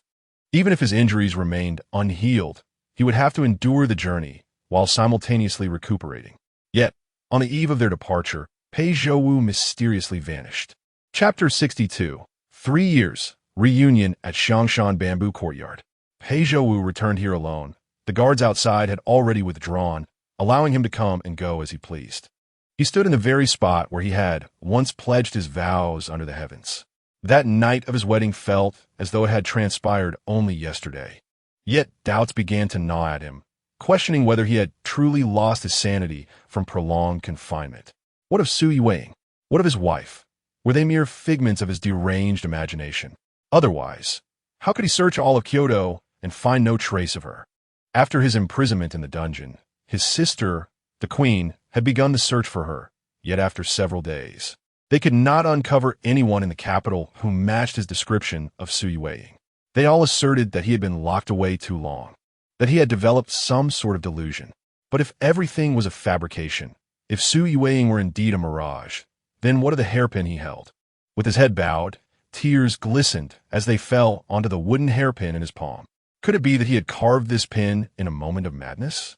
He refused to believe it. Gripping the hairpin tightly, he turned and strode toward his chamber, pushing the door open with determination. The teacup on the table and the quilt on the bed appeared unchanged, just as they had been on the day he left, untouched and undisturbed. Upon opening the bamboo cabinet and discovering neatly arranged women's garments, fresh tears cascaded down his cheeks. The bitterness of his sorrow spread from the corners of his mouth to his heart. One hand caressed the garments while the other pressed the sharp end of the hairpin into his palm, seeking to prove that what lay before him was not an illusion. In mere moments, crimson droplets fell like severed pearls of anguish. They all claimed you were an illusion. Aing, only I know you are real. You are my wife, the one with whom I vowed to grow old together. He unearthed the wedding robe lying at the bottom, its vibrant red hue strikingly vivid. Was it? He tightened his grip on the robe, blood seeping through his fingers, staining the hairpin a deep crimson. Was it because I did not agree to take you to the Luiying place last time that you were angry?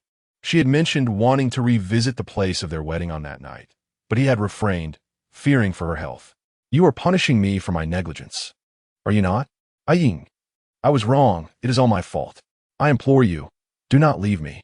When Pei Mu finally found Pei Zhouwu, he was kneeling on the ground, clutching the wedding robe, weeping uncontrollably. The moonlight streamed through the window, casting a sorrowful shadow of him upon the wall. A man of considerable stature curled into a small, pitiful ball. Azu. Pei Mu entered and knelt beside him. Her eyes reddened as she offered comfort. I promise you, if such a person truly exists, I will scour the entire capital and find her. As long as you cherish her, I will treat her well and never mistreat her.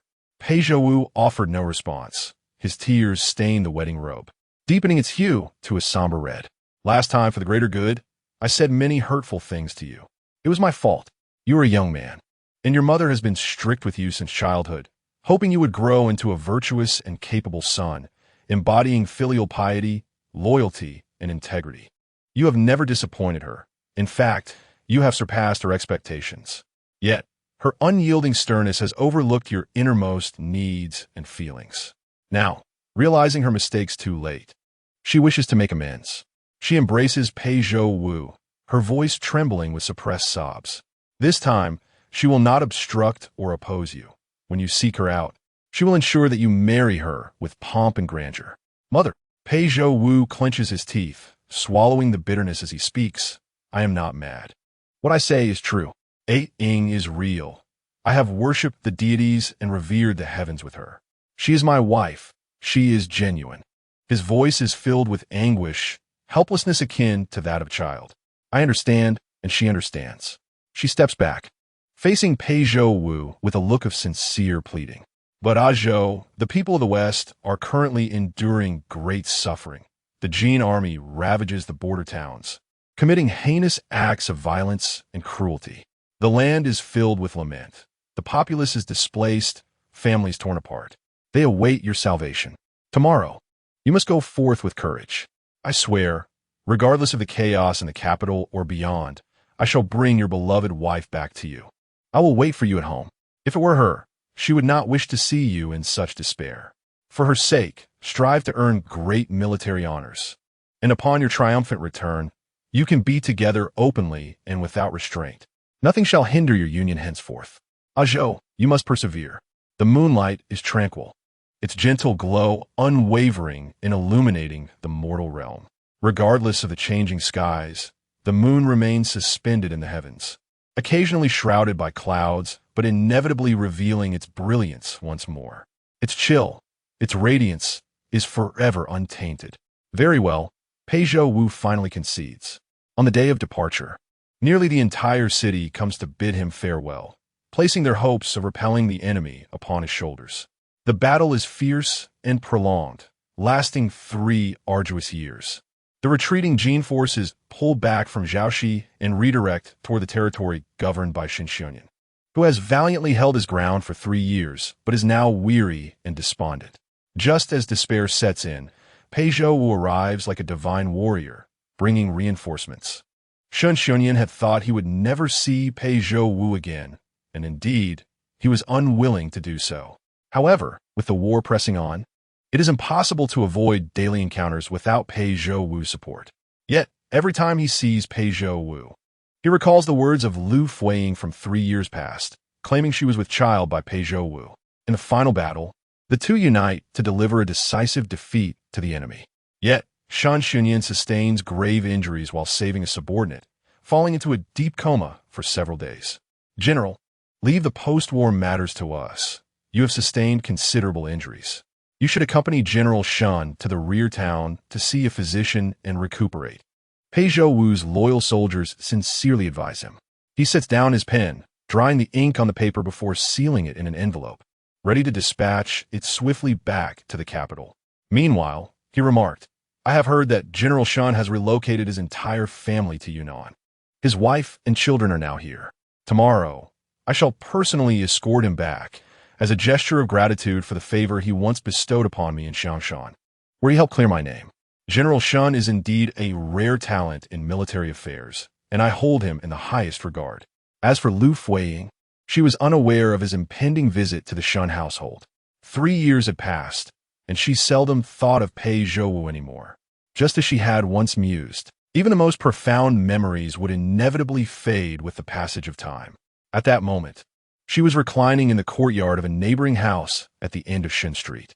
The mistress of the house, a widow named Shen Jieling, was kneading dough at the stove, while her younger brother, Shen Iliang, sat beneath the shade of a tree, diligently writing something with great concentration. Liu Fuyi conversed with Shen Jieling while occasionally stealing glances at Shen Iliang.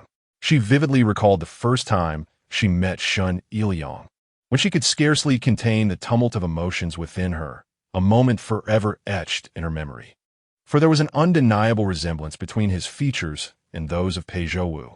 It was only in Shen Iliang's presence that thoughts of Pei Zhouwu, who was thousands of miles away, would surface. Chapter 63. He must not see Liu Fuyi. Come and taste this, Shen Jieling said as she presented a plate of freshly made pastries to Liu Fuyi, placing it on the small table. She then raised her hand to beckon Shen Iliang to join them in sampling the delights. Oh dear, it's still so hot. You should wait a moment for it to cool. Just as she was about to return to the stove, she felt Liu Fuiying's hand grasp her wrist. "Why can't you ever take a break? I've never seen you sit down and rest properly," Liu Fuiying remarked with concern. Shun Jieling smiled in response to Liu Fuiying's gentle admonition, lightly brushing her hand away. "But the shop is about to open. I must create new styles and flavors. I am well aware of the need for rest. Once I have earned enough silver, I will certainly take my time off. Today, I invited you here to sample the taste." Liu Fuiying glanced at the pale pink pastries on the table before raising her eyes to ask again, "Have those people come back to trouble you?" At this question, Shun Iliang also looked up from across the table. "Rest assured," Shun Jieling replied, patting Liu Fuiying's hand gently. "My life is getting better, even if they are envious and try to cause trouble. With you as my guardian deity, they wouldn't dare to go too far." Shun Jieling's late husband had been a scholar, and though both of his parents had passed away, he still left behind some assets. As long as Shun Jieling managed the affairs well, she would not lead a miserable life in her later years. The absence of in-laws to manage her was indeed a blessing. However, her husband's unscrupulous relatives sought to seize the modest inheritance he left behind and even slandered Shun Jieling's son, claiming he was not of the Shun lineage. At that time, Liu Fuiying had just moved to this area. Though the situation had escalated, she had not intended to intervene until she saw Shun Iliang, whose face bore a resemblance to Pei Zhouwu. Unintentionally stirred by compassion, she, as the general's wife, stepped in to assist Shun Jieling in dealing with the troublesome affair. Thus, a friendship blossomed between her and Shun Jieling, and living nearby allowed them to frequently seek solace in each other's company. However, her initial assistance was not born from any particular feelings for Shun Iliang. He was merely a boy of 16, still youthful and innocent, and she regarded him much like a younger brother, just as Shun Jieling did. Her affection for him stemmed solely from the fact that she had not yet completely let go of Pei Zhouwu. The thought of Pei Zhouwu waiting alone in Xiangshan always tugged at her heartstrings. Helping Shun Iliang and his family was but a futile attempt to redeem her own restless conscience. Fortunately, everything had settled now, and perhaps Pei Zhouwu had long forgotten her. "Ah Sheng, Xian, come out and enjoy the pastries," Shun Jieling called out as she walked towards the stove. Moments later, two children, around 3 or 4 years old, emerged from the house together. The boy was Shun Jieling's son, named Zhuang Yuxing, and the girl was Shun Shixian, Liu Fuiying's child, the daughter of her and Pei Zhouwu. "Mother," Shun Shixian called out as she descended the steps, her delicate bangs fluttering as she rushed towards Liu Fuiying, who sat up straight to receive her. "Mother, Xian is hungry. When are we going home? I told you to eat more in the morning." Liu Fuiying gently pinched her cheek, which was as rosy as a peach. "What time is it that you are already hungry?" "Just in time. Aunt Jingling has made some pastries. Let's fill our stomachs first." "All right, Aunt." Aunt's pastries are the best in the world.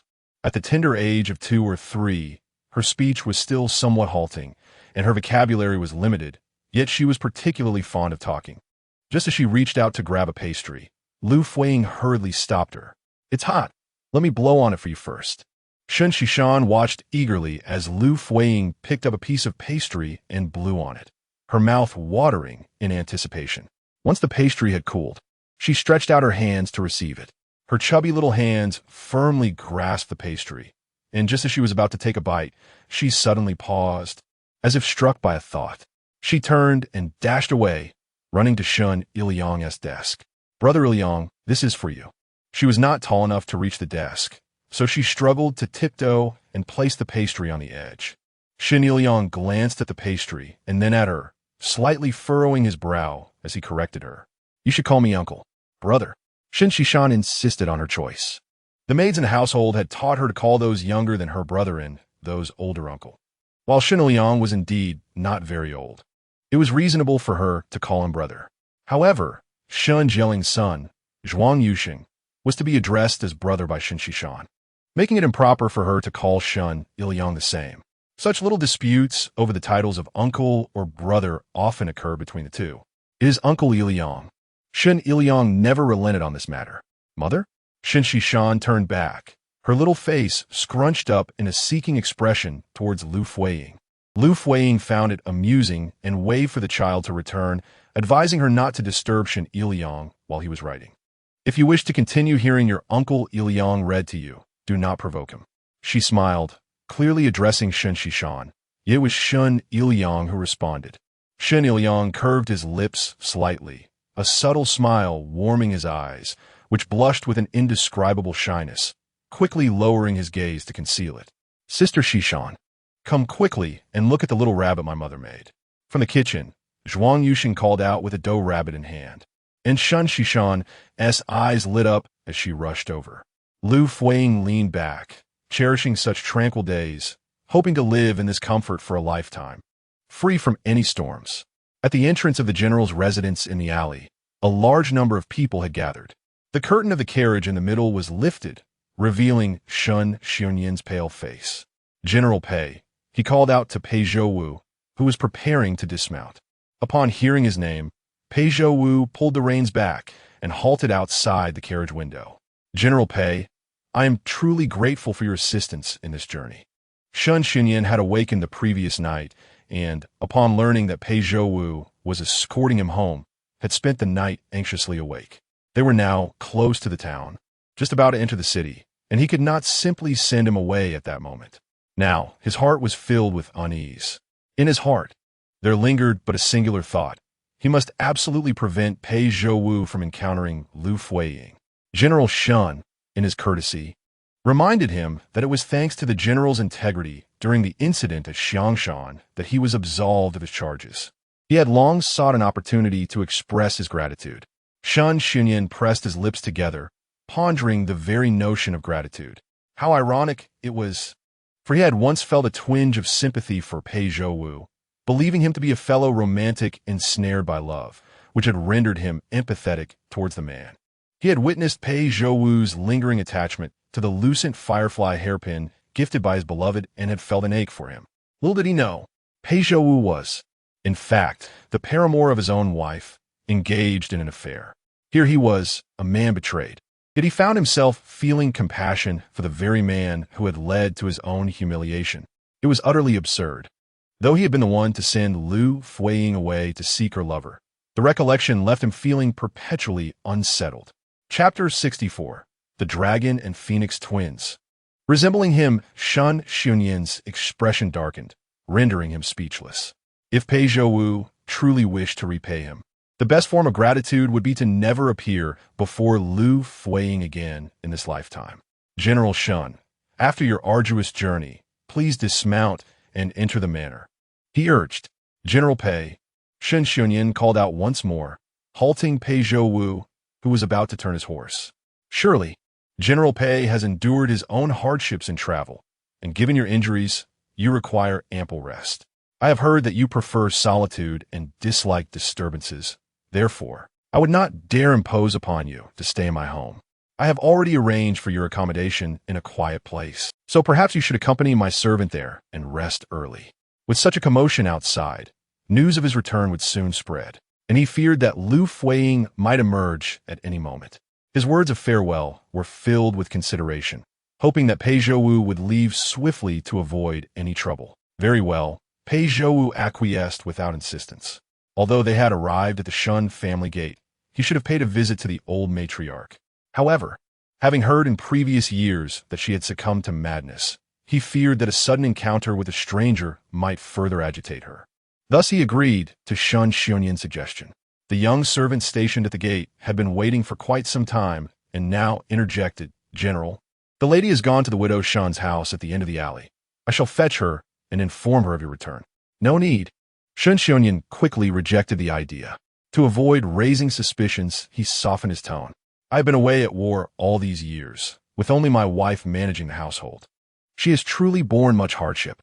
There is no need to alarm her with fanfare, lest she become anxious over my injuries. I will speak with her later. With that, Shen Xianyan lowered the curtain and emerged from the carriage. Liu Fuyi could return at any moment from the alley. He needed to enter quickly to ensure Pei Zhouwu's departure. Avoiding an encounter, he felt weak, needing several people to support him to walk steadily. Pei Zhouwu intended to dismount and assist him, but was declined due to Shen Xianyan's embarrassment.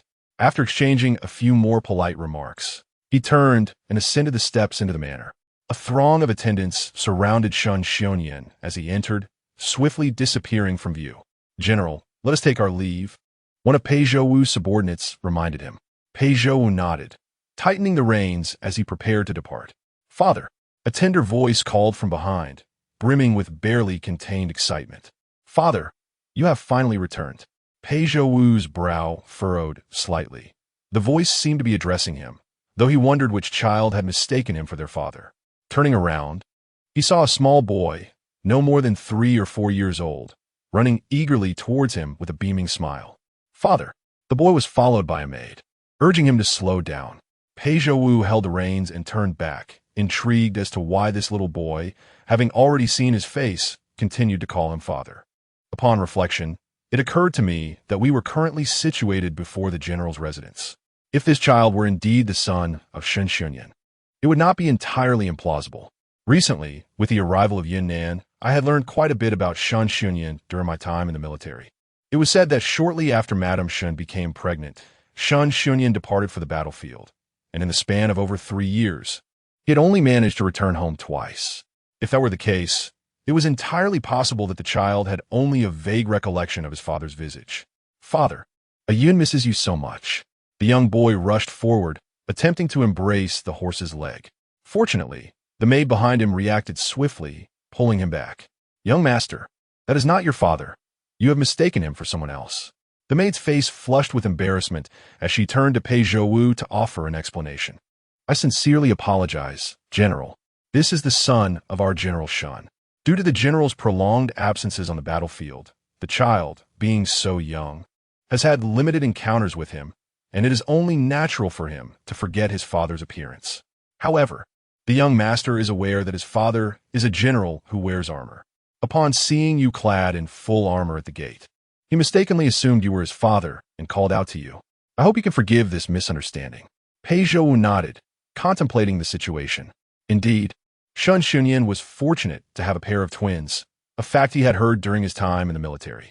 "It is of no consequence." Pei Zhouwu did not take offense, leaning slightly to gaze at the young boy with a gentle demeanor. "The child is still quite young and did not mean to err in his recognition. Your father has returned home and will remain for some time. You should spend more time together, and in the future, there will be no more mistakes in recognition." The young boy looked utterly perplexed, scratching his head in confusion. Pei Zhouwu smiled at him, feeling an inexplicable sense of familiarity with the boy. But, the boy furrowed his brow, his eyes wide as he stared at Pei Zhouwu. "He really isn't my father? But he looks so much like my sister." The seemingly innocent words drew murmurs from Pei Zhouwu's subordinates, who remarked, "General, it does appear that this child bears a striking resemblance to you." "Nonsense." Pei Zhouwu's expression turned serious. This was no matter for jest. How could Shen Xiongyan's child resemble him? Such talk would tarnish the mother's reputation. "Young Master Xiyan, please refrain from speaking further. He is truly not your father." The maid forced a smile, her face stiffening as she continued to explain to Pei Zhouwu. "General, please do not take offense. In truth, more than one person has remarked on the child's resemblance to others. There is a lady at the end of our street whose brother bears some likeness to our young master and young miss. Were it not for the fact that our lady was already quite pregnant upon her arrival here, one might wonder what others would say. In this world, there are countless individuals, and it is not uncommon for some to bear striking similarities. Please do not dwell on it, General. It is of no concern," Pei Zhouwu replied, remaining amicable. After hearing the maid's explanation, he indeed felt somewhat reassured. Yes, there are innumerable people in this world. He need not be overly concerned about the child's resemblance, sparking a sense of familiarity. "Then, General, please excuse us. I shall escort my young master inside now." Pei Zhouwu paused for a moment before gradually conceding his position. "Young Master Shi, did you hear that? Your father has returned and is now at home." "That's wonderful," Shen Xiyan exclaimed, bounding up the steps with great joy. "I am no longer afraid of being mocked as a child without a father. This is splendid." In a flash, he vanished behind the grand entrance. "General, we should take our leave as well," an aide reminded Pei Zhouwu once more. "Indeed, let us go." The white horse finally stepped away from the Shen residence, with the lead figure at the forefront, as they ambled leisurely down the long street. At the end of the street, in a nearby courtyard, Liu Fuyi remained seated in her chair, the sounds of children's laughter nearby, lifting her spirits. Chapter 65. You are so bad, yet I still like you beyond the walls within the walls. Distinct scenes intertwine, composing a poignant melody of fate's cruel twists. The sound of hooves is submerged beneath the laughter of children as it turns the corner and enters the bustling long street, gradually fading into the throngs of people. After winding through half the city, Pei Zhouwu finally arrived at his destination. The courtyard before him, far removed from the crowd, indeed proved to be a tranquil haven. This was also Shen Xiongyan's intention. Keeping Pei Zhouwu at a distance always worked to his advantage. General, not long after entering, his subordinate and close attendant, Kong Linyu, knocked on Pei Zhouwu's door, bearing news from the capital. Moments later, the door swung open. General, I was instructed to inform you that if there are letters from the capital, they should be delivered here to this post station. I inquired at the post station, and indeed, a letter has arrived this morning. Thank you for your efforts. Pei Zhouwu accepted the letter. It was no trouble. I also had the local staff summon a doctor, who should be arriving shortly. Very well, you may rest now. Once his subordinate departed, Pei Zhouwu closed the door behind him, then seated himself at the desk by the window and began to open the letter in his hand. It was a family letter from the Pei family. The warmth of his mother's handwriting was comforting, yet the content was disappointing. This disappointment, he had lost count of how many times it had visited him. The letter ultimately conveyed a singular message. Su Yuweiing had not been found. 3 years had elapsed, and the final battle in Yunnan had dragged on for over 6 months, culminating in nearly 4 years. For years, logically, even a rat should have been located by now. Ying, you truly are more elusive than a rat. He carefully folded the letter, placing it back into the envelope, then rose to approach the storage cabinet behind him. Upon it lay his recently discarded armor and a Liu Ying wooden hairpin. Though the hairpin had lost its original luster, it appeared remarkably smooth, a testament to the frequent caress of his hand. How curious! Are you truly a spirit transformed from the mountains? The hairpin returned to his palm, and he gazed upon it with the same tenderness as before, his fingertips gently tracing the engraved patterns of the flowing fireflies, his movements infused with lingering affection. So, after parting a Xiangshan, you continued your cultivation. He sighed softly, a sigh laden with nostalgia for the past. Perhaps, in her true form, she had been hunted and taken away. He merely shook his head, aware that these were but feigned light-hearted jests. The gentle sigh transformed into a heavy one, weighed down by the anguish of years spent in separation. Unbeknownst to him, his eyes began to redden, and a tide of moisture gathered within, poised to spill forth like rain upon the closing of his eyelids. Su Yueyin, you are so wicked, withholding every truth from me. Yet what can I do? I still like you. After all these years, not a single day has passed in which I forgot you, nor have I ceased to yearn for you. That ray of light that entered my barren years has never dissipated from my heart. Rather, as time stretches on, the desire to possess it again deepens, and I find it increasingly difficult to let go. The battle has concluded, and I shall personally return to seek you out. Wait for me. I have a lifetime to spend with you. You would do well to hide deeply, lest I discover your whereabouts. Su Yuweiing, even if you were to turn to mere bones, I shall find you, within the general's residence. A young boy named Shen Xiongyan stands eagerly at the threshold of the door, having gone from exuberantly entering to now losing track of time. His maid behind him feels weary on his behalf, yet he utters not a single complaint. Young Master Xiyun, shall we not return to our own courtyard? I have heard the general's injuries are quite severe, and it might not be convenient for him to receive visitors at this time. Shen Xiyun, not fully grasping the implications of inconvenient, understands only that they are to leave and promptly shakes his head in refusal. He must see his father. Others have fathers, yet he does not. Today he ventured out to play with friends, only to be ridiculed in the process. A physician carrying a medical box emerges from within. As Zhang Ke sees the doctor off beside Shen Xiongyan, he turns to find Shen Xiyun still standing at the door, his expression turning sour. This exquisitely delicate child evokes an inexplicable fondness within him. He wonders how the general feels about it. After all, this is his biological son, who has been repeatedly announced but still denied entry by the general. Despite being kept outside, the child neither cries nor makes a fuss, simply waiting obediently at the entrance. Such maturity at such a tender age truly inspires affection. Zhangke steps inside, but cannot resist speaking on Shen Shiyun's behalf. General, the old matriarch should be waking from her afternoon nap. Upon hearing of your return, she will surely wish to see you. If she finds the young master left unattended at the door, she may grow displeased. Shen Xiaonian gazes toward the entrance, his thoughts drifting with memories. Over the years, he has only returned home twice. Once when the child was 6 months old, when the infant was too young to reveal much, and again when the child was 2 years old. He was struck by how much the two children, particularly Shen Shiyun, resembled Pei Zhouwu.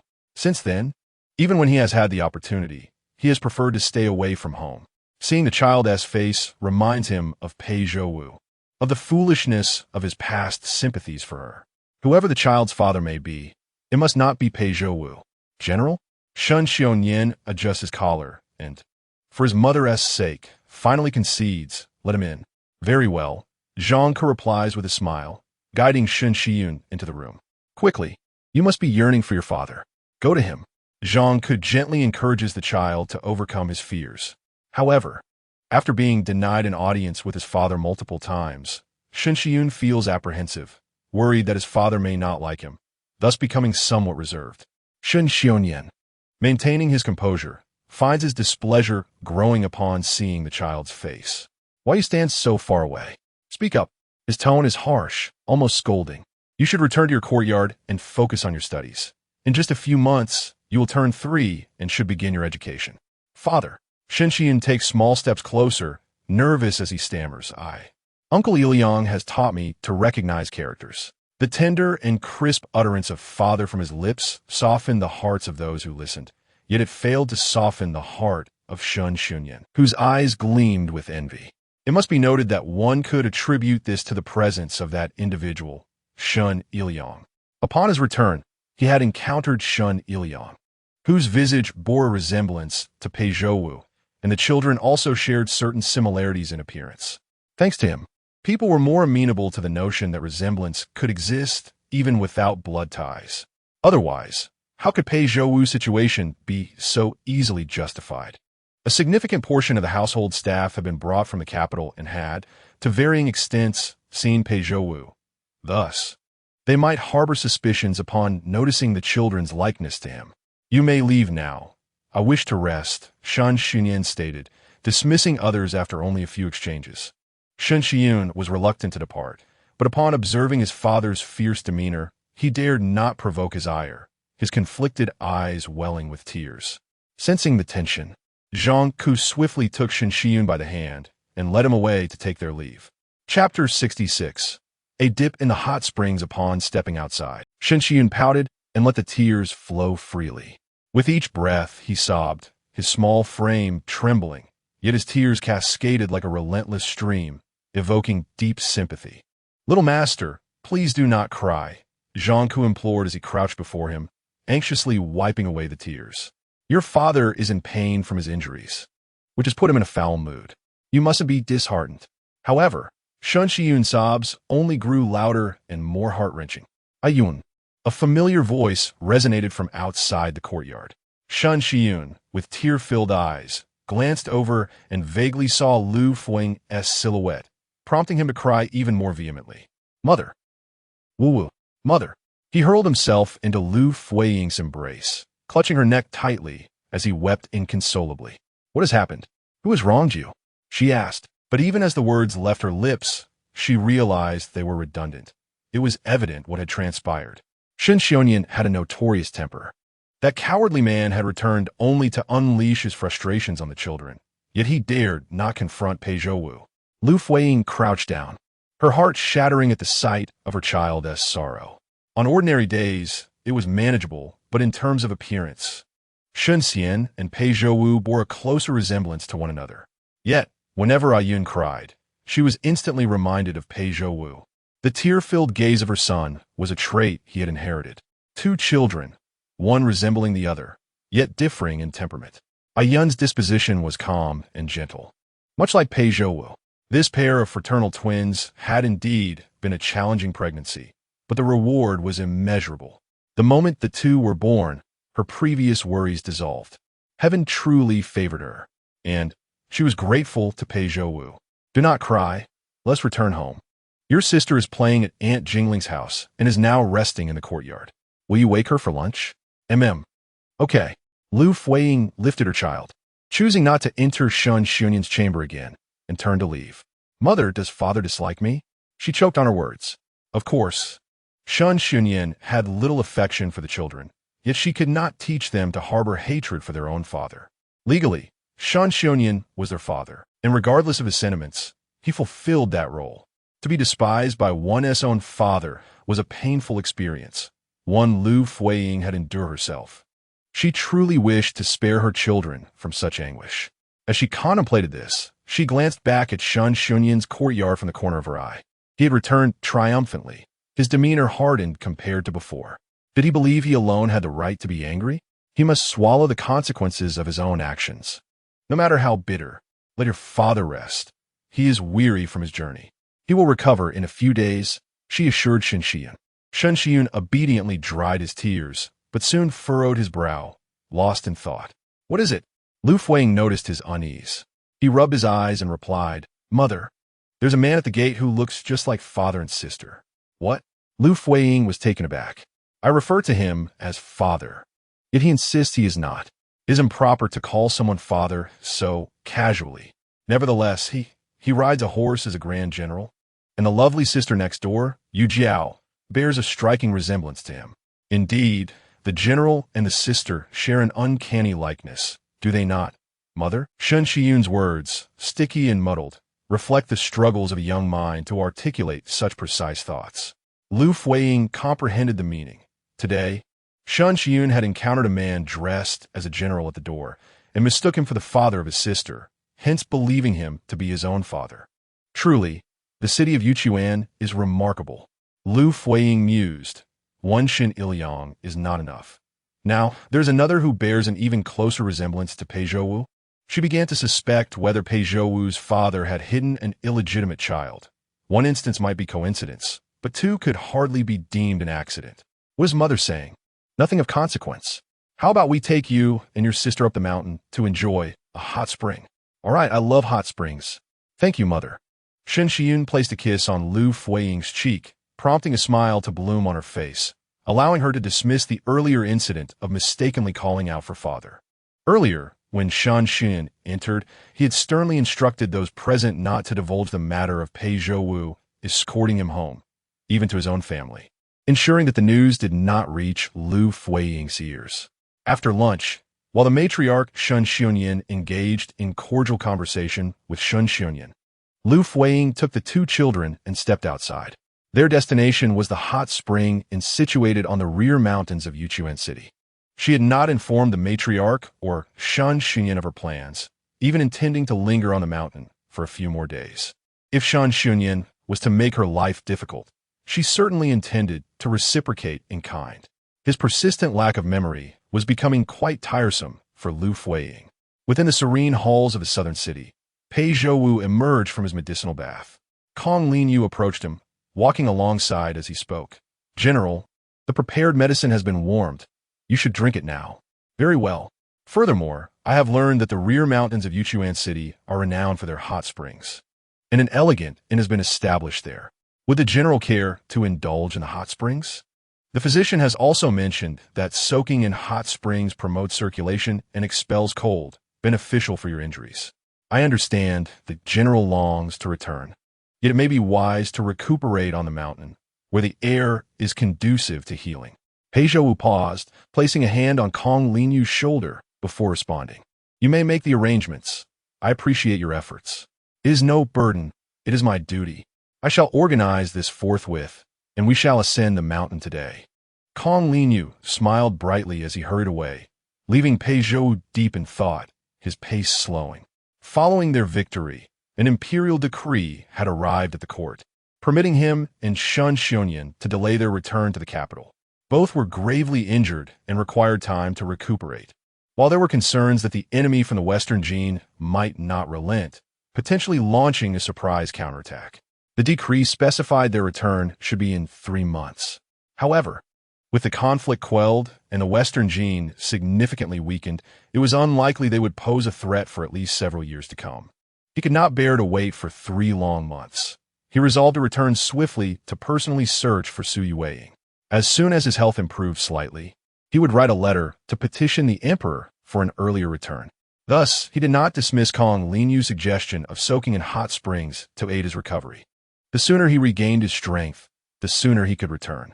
Having arrived in Yuchuan City with but a few belongings, he required little time to prepare. Under Kong Linyu's careful arrangements, he ascended the mountain before sunset. The inn on the mountain proved to be serene and tranquil, and Kong Linyu meticulously selected the quietest room for Pei Zhouwu. After a brief rest following dinner, Pei Zhouwu set out lightly dressed to enjoy the hot springs. Concerned for his well-being, Kong Linyu insisted on personally preparing medicine for him, mentioning that attendants awaited at the hot springs to guide Pei Zhouwu to the bathing area. However, as he entered the forest behind the mountain, he found no sign of a single attendant clad in the inn's attire. Pei Zhouwu searched diligently on his own for some time until he finally spotted a steaming hot spring ahead. As he traversed the stone path, he abruptly halted midway. In the spring below, he noticed the presence of 2 women. One was seated in the hot spring, her back turned and shoulders bare, while the other, standing at the edge of the spring, was none other than Jin Li, companion of Liu Fuyi. Chapter 67. The divorce document. Pei Zhouwu retreated a step, swiftly turning his back to avoid detection, hastening his pace to evade any alarm, and soon vanished into the shadowy depths of the forest, untouched by the moonlight. The cobblestone path meandered intricately, promising a route back to familiar grounds. Yet, just as he reached the midpoint, he abruptly halted. His long eyelashes quivered slightly, and an unmistakable sense of panic seeped through his pupils. Slowly, he raised his hand to press against his chest, as if to suppress the tumultuous heartbeat threatening to escape his throat. The scene he had just witnessed inexplicably conjured memories of the water pool at Fragrant Mountain, and of Su Yueying, who had once submerged herself in its waters, her shoulder exposed. During that sweltering summer month, Ah-Ing would cleanse herself in the pool every evening, sometimes inviting him to join her, while at other times she would immerse alone, her silhouette captivating from behind. He suddenly turned back, recalling the figure he had just seen. Ah-Ying? He could not fathom why that silhouette reminded him of Su Yueying. Lost in thought, his feet instinctively shifted, as if preparing to stride once more towards the spring. Young master, that direction leads to the women's bathing area. You cannot go there. An urgent male voice called from the path behind him, soon followed by another voice. I understand, but I'm truly in haste to find someone. In a short while, 2 figures emerged before Pei Zhouwu. One was clad in the attire of an attendant, likely one of the staff. The other, appearing rather refined, seemed to be a guest venturing into the mountains. However, upon seeing Pei Zhouwu, the attendant's eyes widened in shock. Why is a man like you here? The springs are exclusively for women. His words trailed off abruptly.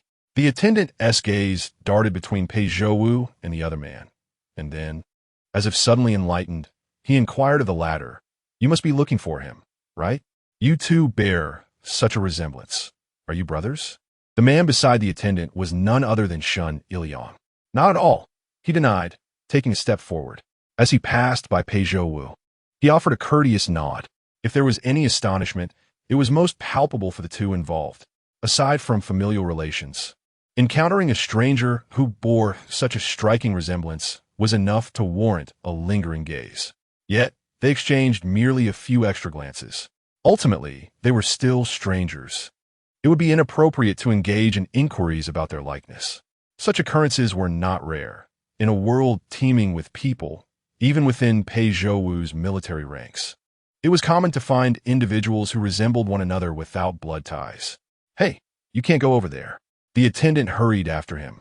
A look of distress etched on his face as he planted himself in front of Pei Zhouwu, hands on hips in exasperation. Young master, when did you arrive? I merely indulged in some soup this evening, and when I excused myself, I returned to find you two heading towards the women's bathing spring. Such a breach of decorum. My apologies, Pei Zhouwu replied, recognizing the impropriety of his actions. It is my first visit to this hot spring inn, and seeing no one around, I ventured forth. I indeed acted thoughtlessly. He noted that the man who had claimed to be searching for someone had departed in the very direction he himself had just left. In that place, there existed only a small hot spring, and it was highly likely that the person he sought was the one he had just encountered. As this thought crossed his mind, the pangs of guilt intensified within him. What if that woman was the wife of the man he had just met? How presumptuous of him to associate her with his beloved eyeing, and to harbor a desire to uncover the truth. "Young master, the men's hot spring is on the other side. Allow me to escort you there," said the attendant. It was rather unfortunate that several attendants and female servers, originally waiting outside, were preoccupied with attending to guests inside. "We apologize for not being more attentive. Please this way, young master." Shen Yiliang proceeded to the hot spring designated for Liu Fuyi, yet he did not approach closely. Instead, he stood at a distance and called out, "Sister Fuyi, are you there? Sister Fuyi, it is Shen Yiliang." Even without disclosing his name, Liu Fuyi recognized him. Sister Fuyi was a title only Shen Yiliang would use for her. "My lady, this young master Shen is quite peculiar," remarked Jean Li, a hint of displeasure evident in her expression. "Though you are older than him, my lady, you are a married woman and the mother of 2 children. You should respectfully address you as my lady instead of sister, which sounds rather inappropriate. Moreover, this is the women's hot spring. For a man to enter directly, should someone witness this, it would undoubtedly stir rumors." The remainder of her words lingered unspoken. Liu Fuyi glanced upwards, her expression a blend of concern and delight. "Please go and inquire. He usually does not act so indiscreetly. Perhaps something has transpired with Jialing." Fuming, Jean Li tossed her sleeve and departed with heavy steps. Upon her return, her face bore an added urgency. "My lady, it is indeed true that something has happened to young Master Shen's sister. He mentioned that she and Asheng went to the news shop this afternoon and have yet to return even after nightfall. Initially, young Master Shen searched there but found no one, and the shop had been vandalized. His sister and the children are missing." Liu Fuyi had already come ashore and changed her clothes in a small grass hut by the water, where she had hung curtains. "I have sent young Master Shen to wait outside the mountain. My lady, ought we to assist in searching for his sister? Given my ties to Jialing, I cannot simply stand idly by." Upon returning to the inn, only Shishan and her maid, Peng, were present. Peng had been unable to leave Shishan's side, so she shared Liu Fuyi's hot spring number with Shen Yiliang, suggesting he ask the female server outside the spring to relay a message.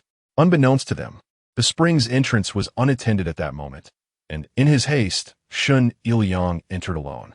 "Shishan, you must stay here with Sister Peng," Liu Fuyi instructed, squatting before Shishan and gently patting her adorable face. "Mother needs to descend the mountain for a while and will return later. You must listen to Sister Peng and the maid. Do you understand?"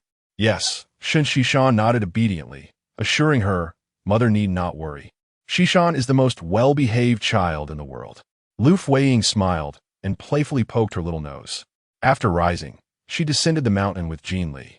Meanwhile, chaos reigned within the general's residence below the mountain.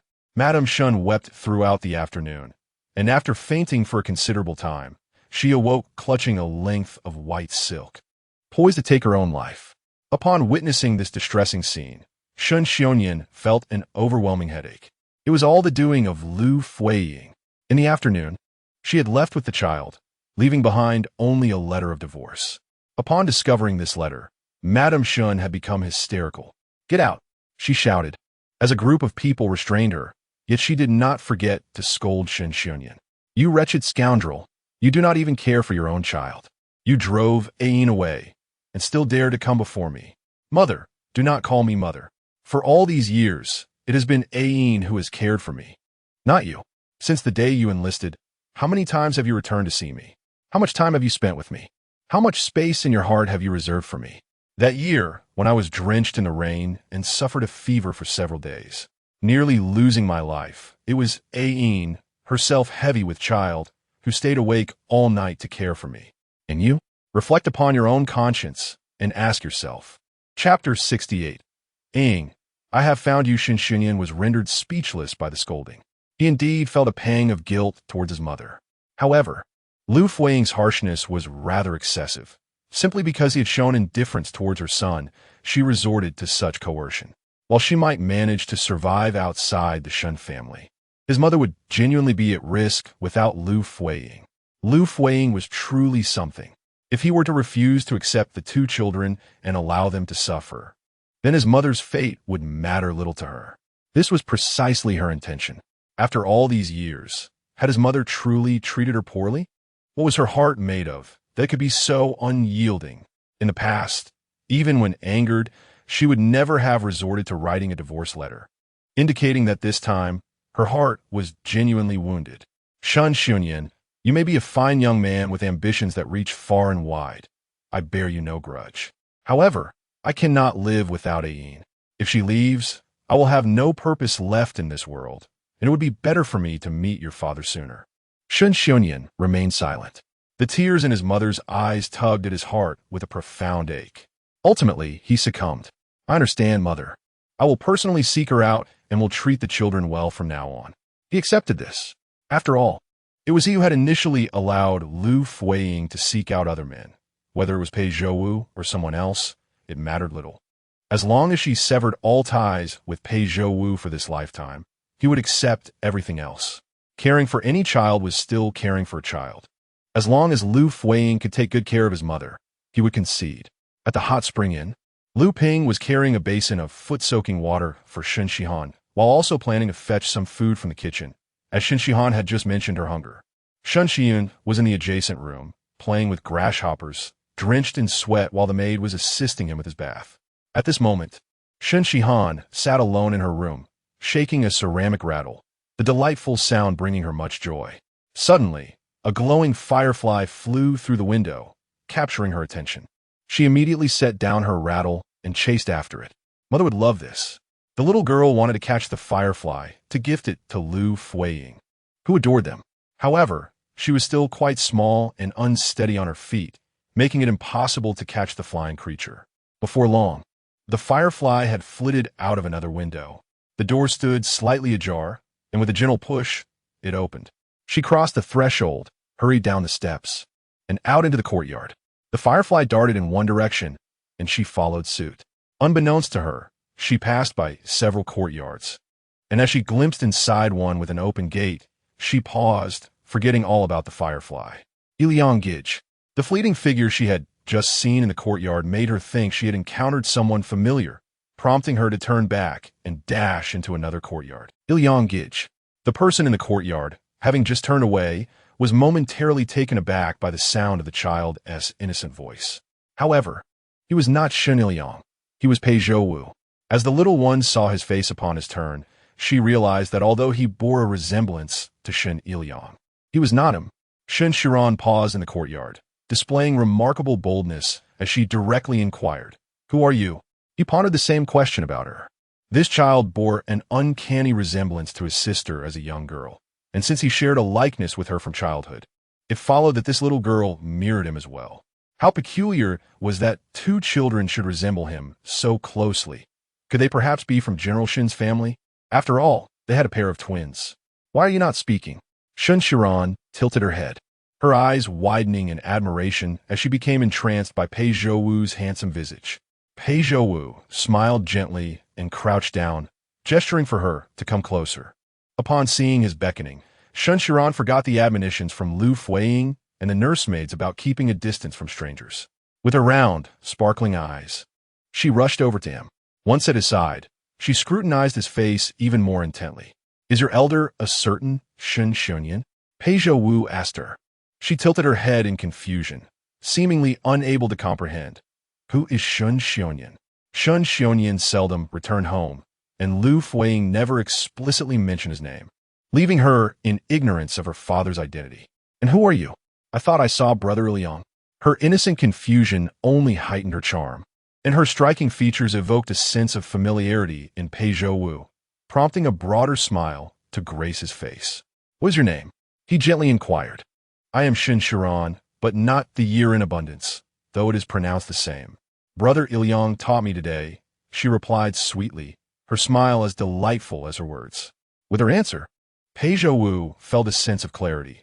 He had previously heard the maids at the Shun residence call out Shun Xunyin's son, a name strikingly similar to hers, further affirming her identity. Why are you alone? Where are your elders? He asked. I am a firefly. At some point, another firefly had flitted about, circling behind Pei Zhouwu. Shinshiran pointed out, and only then did he notice.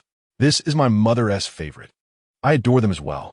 In contrast to Shun Shiran's delight, Pei Zhouwu's expression momentarily froze in contemplation. The weather was warming, and even the fireflies had begun to appear.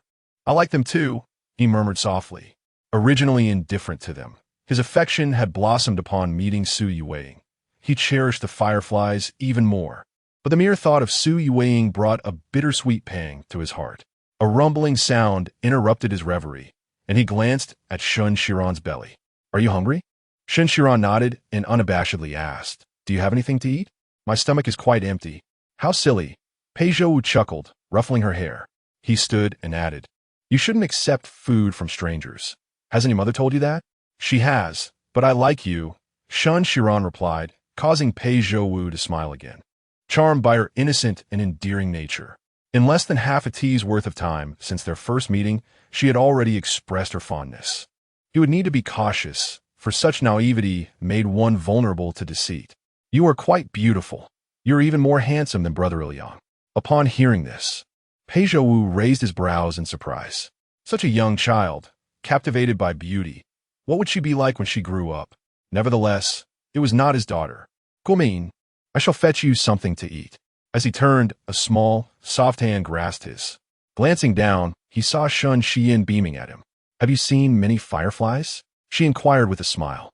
Pei Zhouwu pondered for a moment, recalling the countless fireflies from the night of his wedding. A memory forever etched in his mind. Yes, I have, he replied, but I have never seen them. My mother has seen them, though. She told me that when she gave birth to me, there were countless fireflies dancing in the night.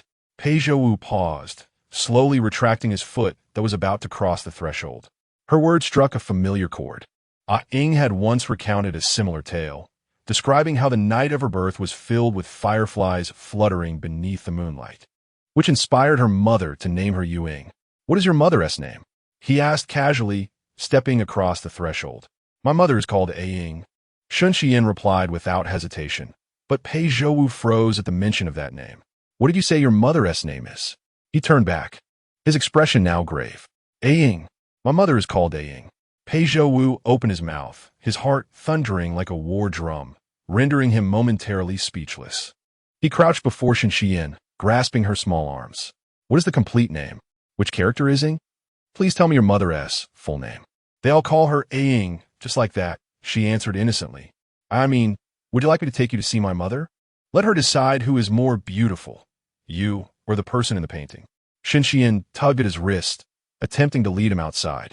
In my mother's room, there is a painting. The person in it wears white, but he is shackled with chains on his hands and feet. I accidentally saw it once. My mother said he is the most handsome man in the world. Let us go quickly. Mother will be back soon. Shun Xiyin, unable to pull Pei Zhouwu with her slight strength, found herself being drawn back instead. Please repeat what you said. What kind of painting is it? What does the person look like? Shun Xiyin frowned, sensing his serious demeanor and feeling a twinge of fear. Tell me, Xiyin, do not be afraid. Just describe the painting to me, will you? It's of a small boat. On the boat, there's a man in white, bound by dark chains on his hands and feet. The sky behind him is gray, and my mother said it was due to the heavy fog.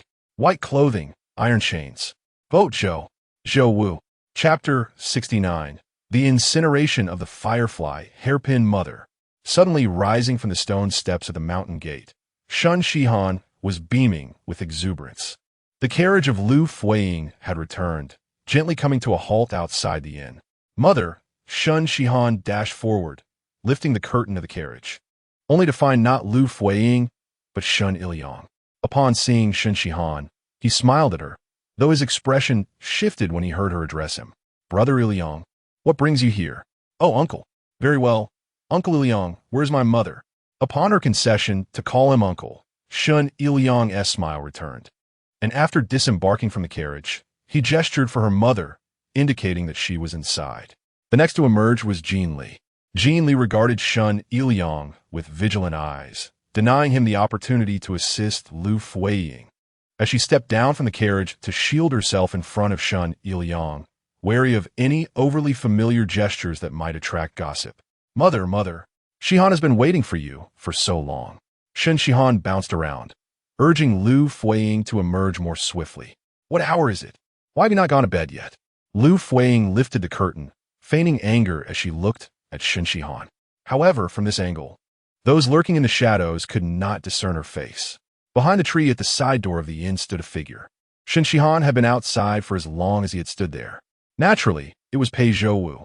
With every utterance of ah-ing from Shen Shihan, it resonated like thunder submerged beneath the water, igniting the pivotal fuses of white garments, iron chains, boats, and mist, culminating in a complete explosion that shattered the small vessel in the lake. Anxious, he yearned to part the dense fog and discover the shore of salvation. Sui Wang was that shore to him. He had waited for a long time, contemplating for ages. He had considered the possibility that it was merely coincidence. After all, she was another legally wedded wife. He also pondered that it could be more than coincidence, for she was the one he had yearned for over 3 years. A person he had to see, regardless of whether she was alive or dead. Until the sound from behind the carriage curtain reached his ears. It thoroughly confirmed that what he had suspected was not mere happenstance. That voice, once intimate with him. It was indeed her, but I want to sleep with Mother. I want to be embraced by her.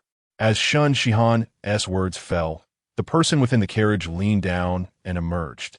Her face blooming like a flower under the moonlight, exuding a familiar fragrance that wafted through the air, instantly rekindling memories. The long-standing longing surged forth like a torrential flood, bringing tears to Pei Zhouwu's eyes. Sui Wang, it truly is you? He had envisioned countless possibilities, yet he had never anticipated this. What a married woman she had become. Sui Wang, how could you be so cruel, so wicked? He had considered the notion that her name might be a facade, but he had never dared to think she would belong to another. When had Shen Shihan married? Upon careful reflection, he realized that by the time he met Sui Wang, she had already been a wife for over 2 years. No, wait, what Sui Wang? She was not named Sui Wang. Pei Zhouwu had no intention of shedding tears. Yet he found himself unable to restrain his emotions upon beholding that familiar visage. It was only when his vision blurred that he realized tears had begun to fall. He raised a hand to wipe them away, only to feel the moisture on his face intensify. Upon inspecting his palm, he was startled to find his fingertips and the center of his hand seeping with blood. Unaware of when he had clenched his fist tightly enough to embed his nails into his flesh. Perhaps the pain in his heart was so overwhelming that it rendered him oblivious to the agony in his hand. The 2 streaks of blood on his face were washed away by tears, forming a faintly red cascade that dripped steadily downward. His gaze toward Liu Fuyi was a blend of bitterness and resentment, particularly stark against the backdrop of her joyful scene cradling a child, which only served to accentuate his own disheveled and pitiful state. While she seemed to thrive, a stark contrast to his own plight. For so many years, he had endured alone, guarding the facade of happiness she had constructed for him, and her heartlessness was truly remarkable. He flicked his sleeve and strode away decisively. Upon returning to his guest room, he unexpectedly encountered Kong Linyu, who was searching for him. General, Kong Linyu gasped at the sight of the blood on Pei Zhouwu's face, mingled with the tears that blurred his features. General, are you all right? What happened to you? Pei Zhouwu ignored him, brushing past without a glance. As he reached the corridor before his room, he suddenly halted, his gaze falling upon the hearth beneath the lantern. A concoction was simmering on the stove, the pungent aroma of burning charcoal wafting through the air. General, the doctor said you need to drink the medicine again before sleeping. I am preparing it now. It will be ready shortly, Kong Linyu urged, stepping forward to remind him to rest.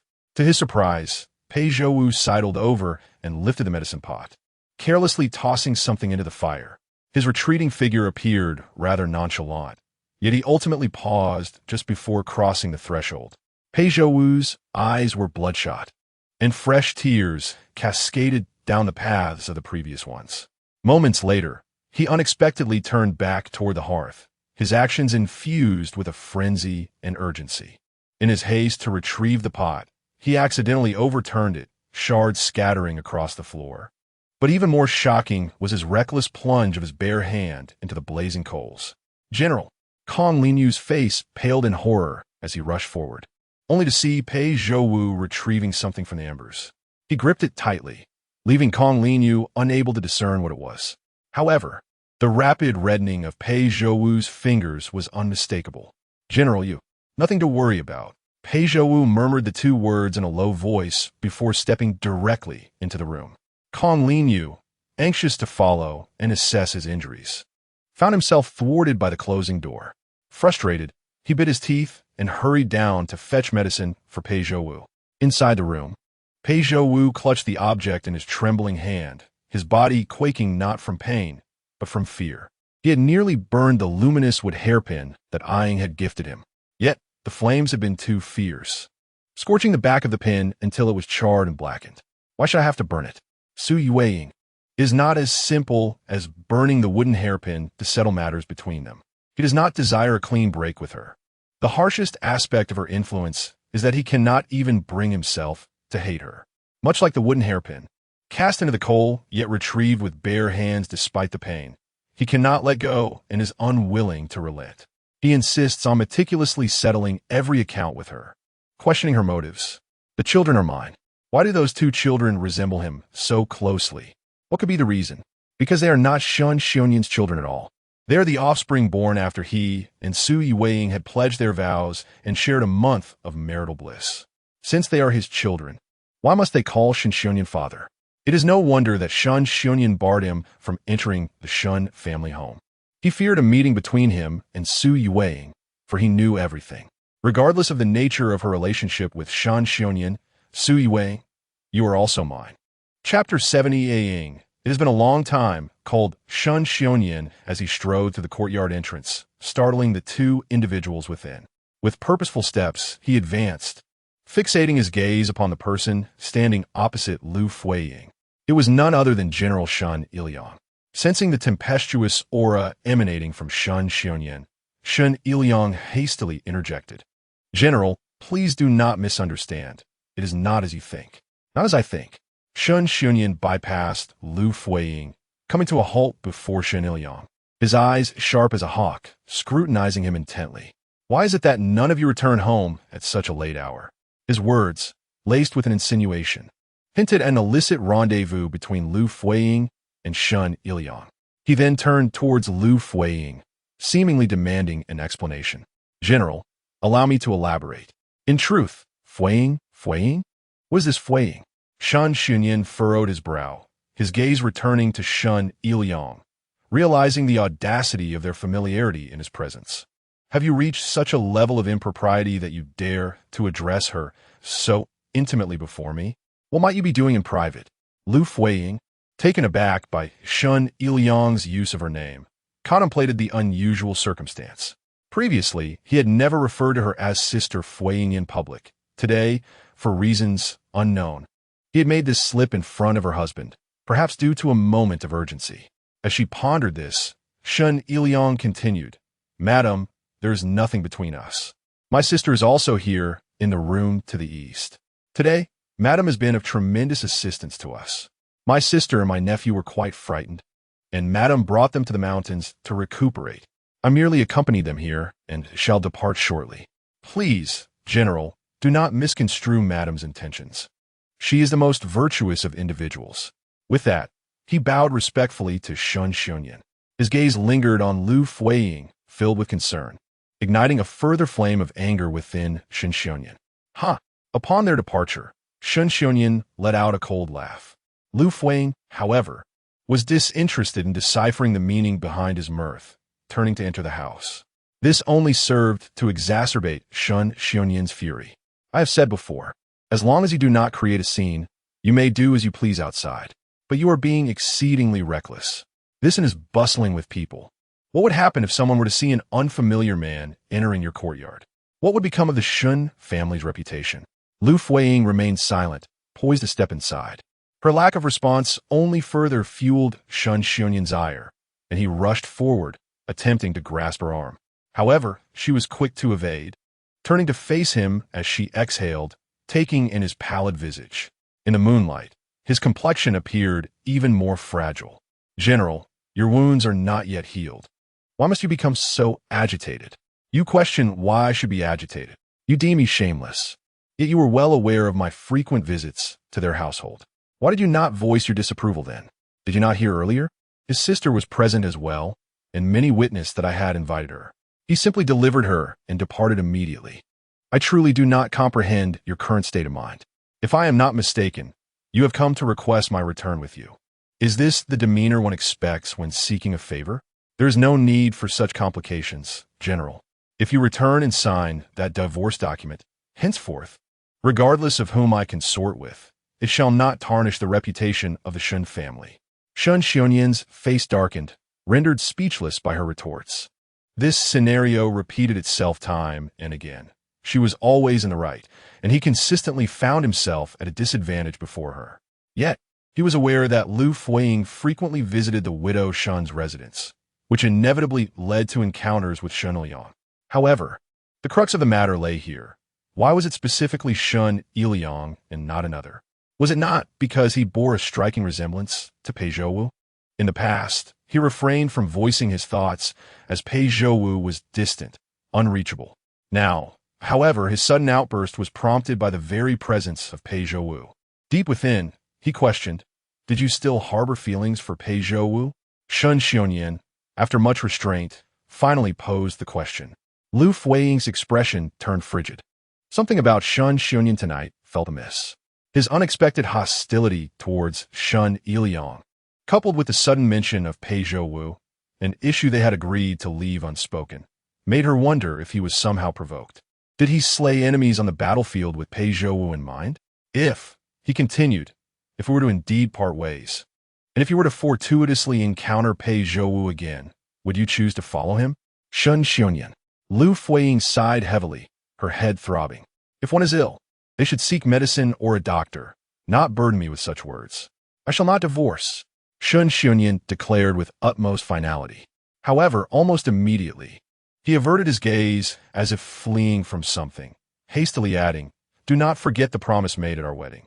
Now, the entirety of the Shun family's estate lies within your grasp, and you must uphold your own commitments." Liu Fuyi sensed an unusual air about Shun Xiongyan today. Liu Fuyi, "I promise you, as long as I am at home, I shall treat Shishan and Shiyun well, ensuring they do not endure the grievances of that afternoon again. You must also remember your responsibilities. If there are no objections, I shall return to convey this to Mother to prevent further disturbances." Not perceiving any dissent from Liu Fuyi, he turned away, departing even more swiftly than he had arrived. On the surface, it appeared he wished to avoid further interaction with Liu Fuyi, yet inwardly, he fled in a manner unnoticed by others, his heart heavy with confusion. Once outside the courtyard, his brisk pace gradually slowed, as if he had lost his very spirit. Upon seeing Liu Fuyi standing beside Shen Iliang earlier, he was momentarily dazed, momentarily mistaking her for Pei Zhouwu. Ultimately, it was still Pei Zhouwu who occupied his thoughts. Yet, he could not untangle the reasons behind his preoccupation with Pei Zhouwu. Was it merely a lingering resentment over his past sympathy for a scoundrel? In summary, regardless of the circumstances, Pei Zhouwu simply would not do. Kong Linyu had spent several nights awake, each time noticing the candlelight flickering in Pei Zhouwu's room. Numerous times he had contemplated knocking on the door, yet each time he refrained, reflecting on previous moments when he had tended to Pei Zhouwu's hand injury and inquired. He had received nothing but silence in return. To ask again now would likely yield the same result. Rubbing his head, he chose not to disturb him and retreated to his own quarters. The following day, Pei Zhouwu left early. He sought out the owner of the hot spring inn, presenting the blueprints he had worked on throughout the night. "I observed that the hot spring last night was quite expansive. Let us construct it there." The owner cast a glance at Pei Zhouwu, then frowned as he scrutinized the drawings, displaying an expression of difficulty, until Pei Zhouwu produced a gold ingot. "Young master, your generosity is indeed impressive. Can it be built?" "Yes, with additional manpower, it can certainly be done." "How long will it take?" "At least 5 days." 2 days. "Very well. If you say 2 days, then it shall be 2 days." The owner, delighted, accepted the gold and meticulously examined the blueprints Pei Zhouwu had provided. The plans depicted two bamboo houses, clearly illustrating their dimensions, internal and external structures, and the arrangement of tables, chairs, and beds, resembling the bamboo houses in the prison of Xiangshan in the capital. The construction must be conducted in secrecy, Pei Zhouwu cautioned with precision. The drawings he had labored over all night seemed to exacerbate his hand injury, the bandages wrapped around his fingers stained with a hint of crimson. After returning to his guest room, he isolated himself for 2 days. During this time, Kong Linyu had reported several times about Liu Fuyi, and although he was unaware of the reasons, he paid close attention. On the second day after that night, the matriarch of the Shun family also arrived at the Hot Spring Inn, reportedly intending to stay for 3 to 5 days. Upon hearing this news, Pei Zhouwu felt a sense of resolution. The absence of any unusual activity from Liu Fuyi over the past 2 days indicated that Shisheng had not disclosed their encounter from that evening. She was indeed a trustworthy child. Before long, the 2-day period had elapsed. The innkeeper personally came to relay the message that the bamboo houses in the back mountain had been completed. Pei Zhouwu finally stepped outside, the sunlight dispelling the gloom that had enveloped him for 2 days. Ah, Ying, it has been far too long. How could I not bring you some surprises? Chapter 71. Ying holds me in her heart, General. Miss Shun from the Shun family has arrived. Kong Linyu stood at the entrance of Pei Zhouwu's chamber, delivering the news that Shen Xian had come. No sooner had the words left his lips than a youthful voice rang out. I'm here, Zhou. I'm here. Such a familiar address made Kong Linyu's eyelids twitch. The little girl certainly possessed remarkable audacity. Who else but Pei Zhouwu's kin would dare to call him that? Yet, Pei Zhouwu said nothing, instead wearing a broad grin that reflected his delight. Naturally, Kong Linyu dared not say more. After watching the little girl dash into the room, he bowed respectfully to Pei Zhouwu and took his leave. Zhou, Shen Xian giggled as she rushed into Pei Zhouwu's embrace, who squatted down to envelop her in his arms. She was so small that he could hold her entirely with a gentle motion, the act imbued with a profound sense of satisfaction. That evening, a myriad of worries had lodged in his heart, leaving him no time to truly gaze upon her or hold her close. Have you eaten? He inquired softly. I have. I'm so full. She replied. Whereas mother? Mother and grandmother are in the house. He answered, raising an eyebrow in amusement. Did you sneak out? Yes. Shen Xian nodded vigorously, her face radiating pride. Aang is so clever, truly remarkable. Pei Zhouwu praised, echoing her sentiments. Her smile widened, her eyes crescent-shaped with joy as she declared, I am very clever. Mother says so too. Indeed, you are the cleverest, Aang. If it weren't for you, I might not have found Su Yueying so swiftly. With her tiny hands, Shen Xian cupped his face, playfully poking and rubbing it, never forgetting to compliment him. Zhou, how can you be so handsome? I believe you are even more handsome than the person Mother painted. When I grow up, I want to be as beautiful as you. Of course, Pei Zhouwu affirmed, nodding assuredly. How could his daughter be anything less than lovely? Moreover, there was another matter. Su Yueying had hidden his painting. This was enough to indicate that Ying certainly held him in her heart. If she cherished him, then everything would be manageable. The other day, I came to find you, but that uncle outside said I could only come after a few days. Is today that day? Yes, today is the day. Wonderful. I can finally play with Zhou. Pei Zhouwu smiled warmly, scooping her up with one arm. He approached the table, retrieving 2 pieces of pastry and placing one in her hand before heading toward the door. Ying, do you want to play a game with Zhou? He coaxed, teasing her like a child. Of course. Shen Xian, munching on the pastry, replied with a muffled enthusiasm. I really want to. With a twinkle in his eye, Pei Zhouwu proposed, then let us play hide and seek. You hide, and I will have Mother come find you. How does that sound? Absolutely. Shen Xian, devoid of any suspicion, was genuinely easy to deceive, her excitement causing her to wave her hands, nearly dropping the half-eaten pastry. I love it. I love playing games. Such a good girl. Truly my wonderful daughter. Not long after, a commotion erupted in the inn due to the disappearance of a child. Liu Fuyi dispatched everyone to search. The coachman and those accompanying old Madame Shen also joined the fray, turning the inn upside down in their frantic quest. Despite their exhaustive efforts, no trace of the child could be found. Alas, it seemed she had gone astray. Kong Linyu had waited patiently until Liu Fuyi was momentarily unaccompanied. "Is Madame Shun from General Shun's household?" he inquired, harboring doubts, yet compelled to act on Pei Zhouwu's instructions. Liu Fuyi, drenched in perspiration after returning from several days of soaking in hot springs, contemplated the possibility that the child might have gone to the hot springs in the back mountain. As no one had been located within the inn, they had been residing there for a few days, and most patrons were aware that they were kin of General Shun. Regardless of Shun Xunyin's other merits, he was undeniably a valiant general who had safeguarded the peace of Yunnan. Thus the inn staff treated his family with utmost respect, and it was improbable that anyone would dare to abduct a child from the general's household. "Who is this?" Liu Fuyi asked. "Madam, do not panic. I am a soldier. I accompanied General Shun back to the residence on that day, and here's my military insignia."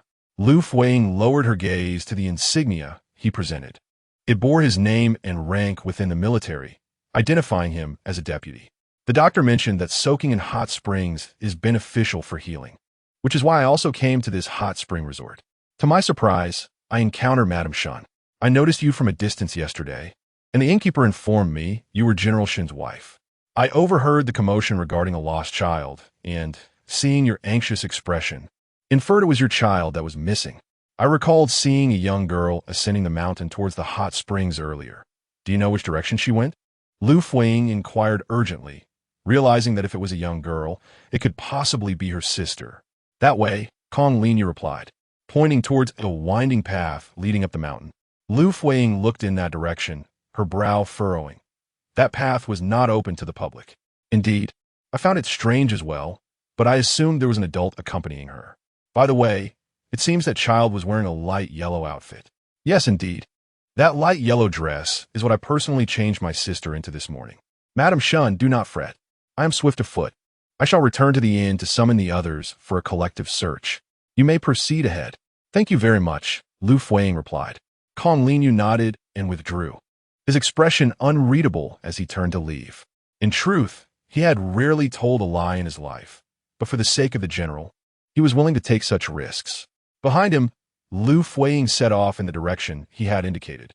Yet, only partway up, she hesitated, a sense of unease creeping over her. Upon glancing back, she found that the place had long since emptied of people. For reasons unknown, she felt that something was amiss. But at that moment, nothing was more pressing than the safety of her sister. She could only hope that her worries were unfounded. The people she had brought along had scattered to search, and unable to find anyone else to accompany her, she resolved to venture forth and investigate alone. The hot spring mountain is rife with treacherous, slippery areas, and such tender children, unaware of the depths, may unwittingly encounter mishaps. Ikehatne unlik ikiena is far from demure. She is perpetually scheming ways to mischief, with a daring spirit that surpasses her sisters, unafraid to venture anywhere. After walking for a while, she suddenly noticed Li Fuyi quicken her pace, darting ahead, before crouching down to retrieve a fallen hairpin adorned with pearls. It was Xian's hairpin. Clutching it tightly, she hastened her steps. At last, they arrived at a place resembling the summit, where the path became level. In the distance, a house came into view. Her heart fluttered uneasily, and she grasped the hairpin even tighter. Turning back seemed futile, compelling her to press onward. However, as she continued, a sense of familiarity dawned upon her, causing her to ponder why the house ahead appeared so recognizable. As she approached, the unsettling truth became increasingly evident.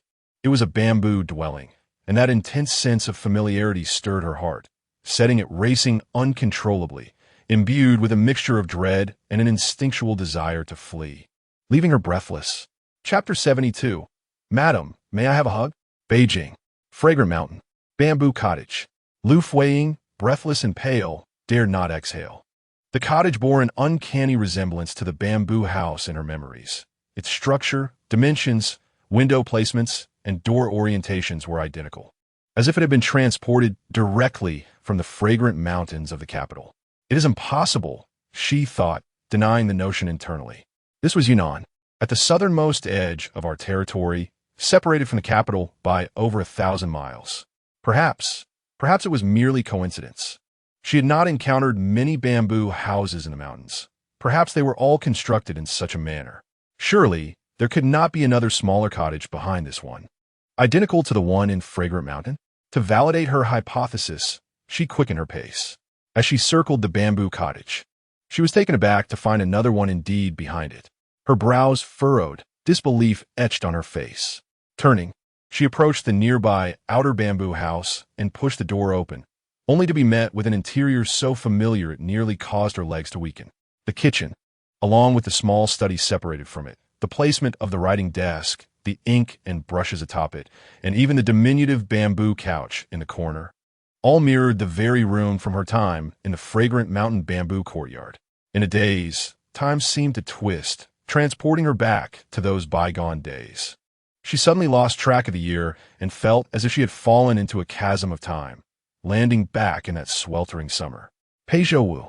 Unconsciously, she uttered the name she had long been reluctant to speak. Impossible. It cannot be. Or perhaps, after enduring such prolonged suppression, she had succumbed to her inner demons, like the old matriarch Shen? Was everything before her merely a figment of her frenzied imagination? Otherwise, she turned once more, hastily making her way to the back room for further investigation. The lake nearby shimmered under the sunlight, its dazzling reflection rendering her parched. It must be coincidence. It certainly is coincidence. Although there was indeed a lake behind the house, it was entirely different from the pond in Fragrant Mountain. Yet, as she prepared to open the door to the rear room, her hand hovered hesitantly in the air, afraid to proceed. Terrified that pushing the door would reveal the familiar figure from her memories, she stepped back, then advanced half a step. Her lowered hand rose and fell, caught in the torment of her heart. Finally, gritting her teeth and summoning her resolve, she exerted herself to push the door open. The room was empty. Pei Zhouwu was not there. Yet, the arrangement of this room bore an identical likeness to her former bedroom.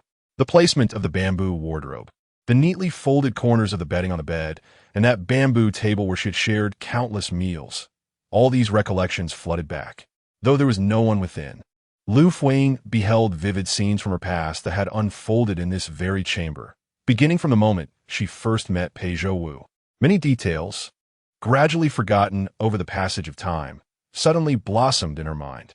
Pei Zhouwu, his visage, the words he had uttered, the gaze he cast upon her became increasingly vivid, akin to a person bereft of memory suddenly regaining it. The inundating tide of memories surged forth, engulfing her entirely, leaving her drenched and chilled to the bone. She lost all sensation, unable to resist, merely allowing her rigid form to be tossed and turned by the waves. Suheu, Juejinheu, Juejing, Ajing, Madim.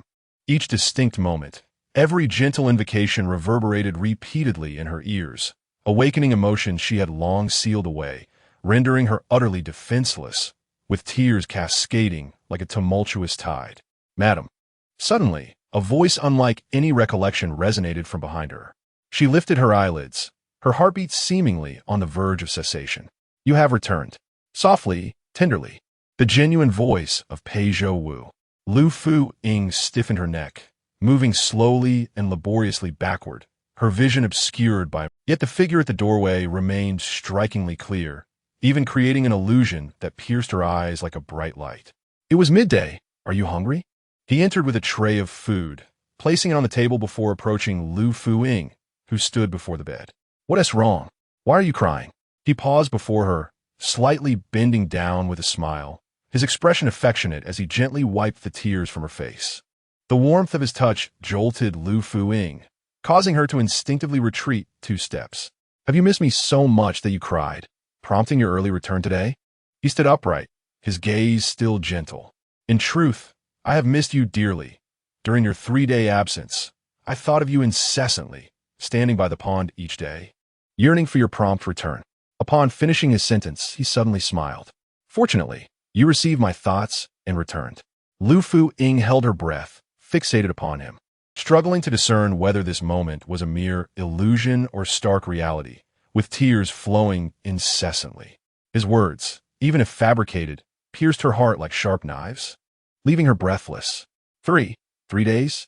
She questioned in disbelief, her capacity for discernment fading. Was it not?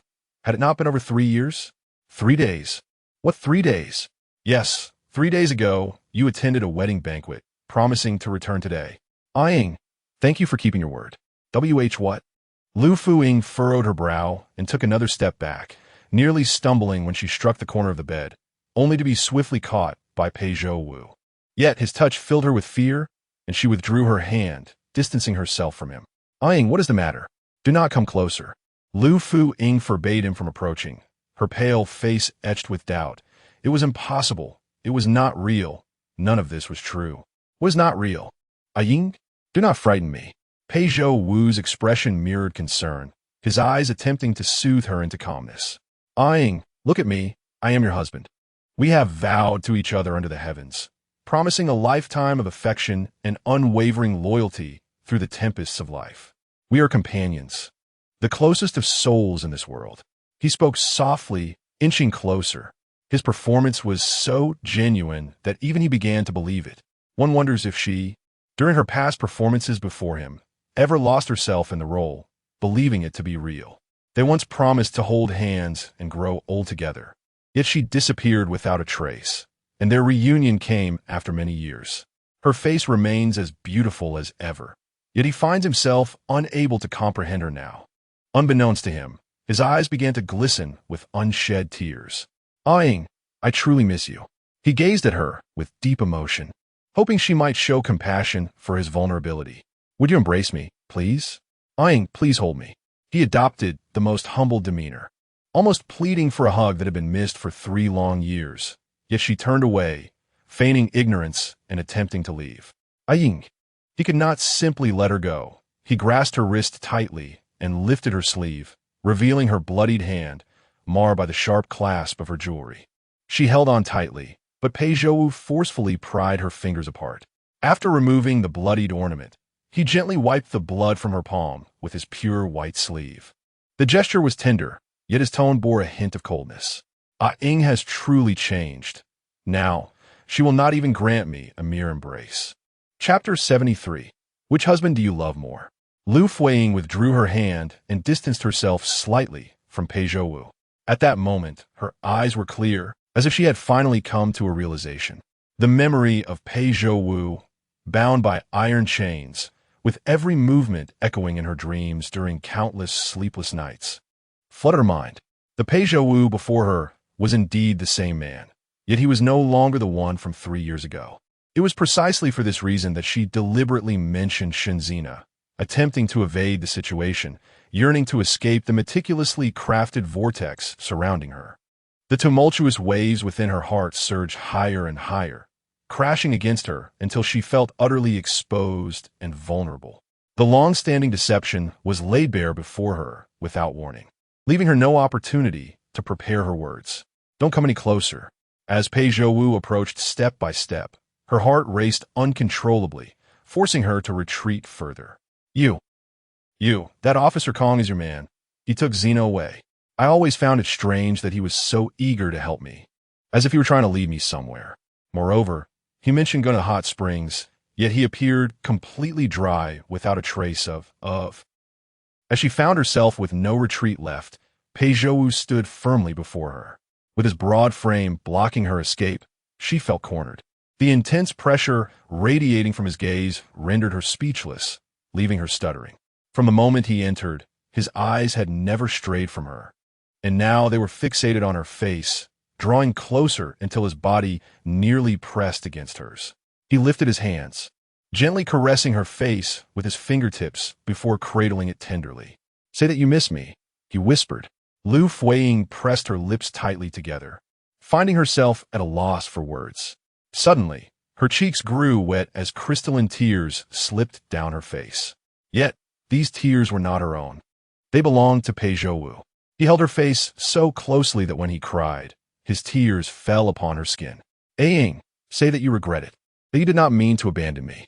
As long as you say it, I can forgive you anything.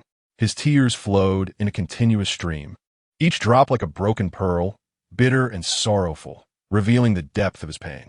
Ying, his brow furrowed, pleading for Liu Fuyi not to disappoint him once more. Her lips moved hesitantly, and after a prolonged silence, she finally uttered, "I do not regret it." Instantly, Pei Zhouwu's expression darkened further, his eyes wide with shock, mingled with a sense of hurt and helplessness, as if he were on the verge of bleeding from the wound in his heart. Witnessing his reaction, Liu Fuyi felt as though a heavy stone pressed down upon her soul. Yet had she truly been in love, she would not have left Pei Zhouwu years ago. The atmosphere grew increasingly oppressive, and both remained silent for a considerable time. Pei Zhouwu released her and stepped back slightly, his eyes still red but filled with stubbornness as he gritted his teeth, declaring, "I do not believe it." As he withdrew, the sense of pressure surrounding Liu Fuyi diminished somewhat. She exhaled softly to soothe her emotions, then raised her hand to remove the red hairpin from her hair, offering it to Pei Zhouwu. Now that matters had escalated to this point, I would not contest the events of the past. I understood the indignation that resided within your heart. As long as you convey your anger, feel free to stab me a few times, even if it cost me half my life. The bamboo house had been constructed, and he stood before her, eyes brimming with tears, surely aware of the truth that left her with no means of justification. Such occurrences would be intolerable for anyone. Pei Zhouwu did not retaliate with anger or harsh words. His character was inherently noble. Yet, today it was imperative to resolve this matter. He cried, what could be accomplished through tears? However, before her, Pei Zhouwu showed no sign of relief from her words. Rather, his brows knitted tighter. "What do I want her life for?" he questioned, his voice tinged with incredulity. Nevertheless, he accepted the red hairpin from Liu Fuyi's hand. The end of the pin was indeed sharp enough to claim a life. He grasped it not with the intent to take hers, but out of fear that she might turn it upon herself. "Do you believe that the events of the past could be atoned for with merely half your life?" He inquired again. If life could be exchanged, he might as well have concluded his own existence long ago. Yet she would rather forsake her life than utter even a false word of comfort to him. His heart swelled with even greater sorrow and indignation. "Then what do you wish for me to do?" As Liu Fuyi uttered these words, she nearly bit her tongue. The statement only served to paint her as a heartless woman who takes everything from others yet refuses to take responsibility. Finally achieving what she desired, she sought to have it all without yielding anything in return, only to blame the victim for being troublesome. Were not all those despicable and shameless scoundrels alike? Pei Zhouwu appeared to be equally astonished. Observing his dazed expression, it was clear that he had not anticipated her to utter such callous words. "What do I wish for?" Pei Zhouwu tightened his grip on the hairpin, as if he intended to snap it in half. "You are my wife, sworn before heaven and earth. What do you think I desire?" The tears in his eyes had yet to dry, and though his words were laced with anger, they also bore an unmistakable sense of grievance, pitiable and reminiscent of Ayun. Liu Fuyi turned to the side and paced to the table to sit down. "I was already married. I am a woman with a husband. A woman with a husband. What a splendid declaration of being a woman with a husband." Pei Zhouwu felt as though he could scarcely breathe. With each word she spoke, it was as if another knife pierced his heart. In her youth, she had been so eloquent, effortlessly weaving sweet words and tender confessions that ensnared him completely. How could she have not considered that she was a woman with a husband? His rage turned to bitter laughter, causing Liu Fuyi to feel a chill within her heart. "If that is the case, then we must see which of these two husbands you love more." Liu Fuyi's eyelids fluttered, bewildered by the meaning behind his words. "I have contemplated this." Pei Zhouwu took a seat beside her, lowering his gaze to fiddle with the hairpin as he continued. "If you truly loved him, you would not have sought me out in the first place. And if you do not love me, you would not have kept my portrait hidden away." The mention of the portrait left Liu Fuyi utterly astonished. However, she quickly grasped much.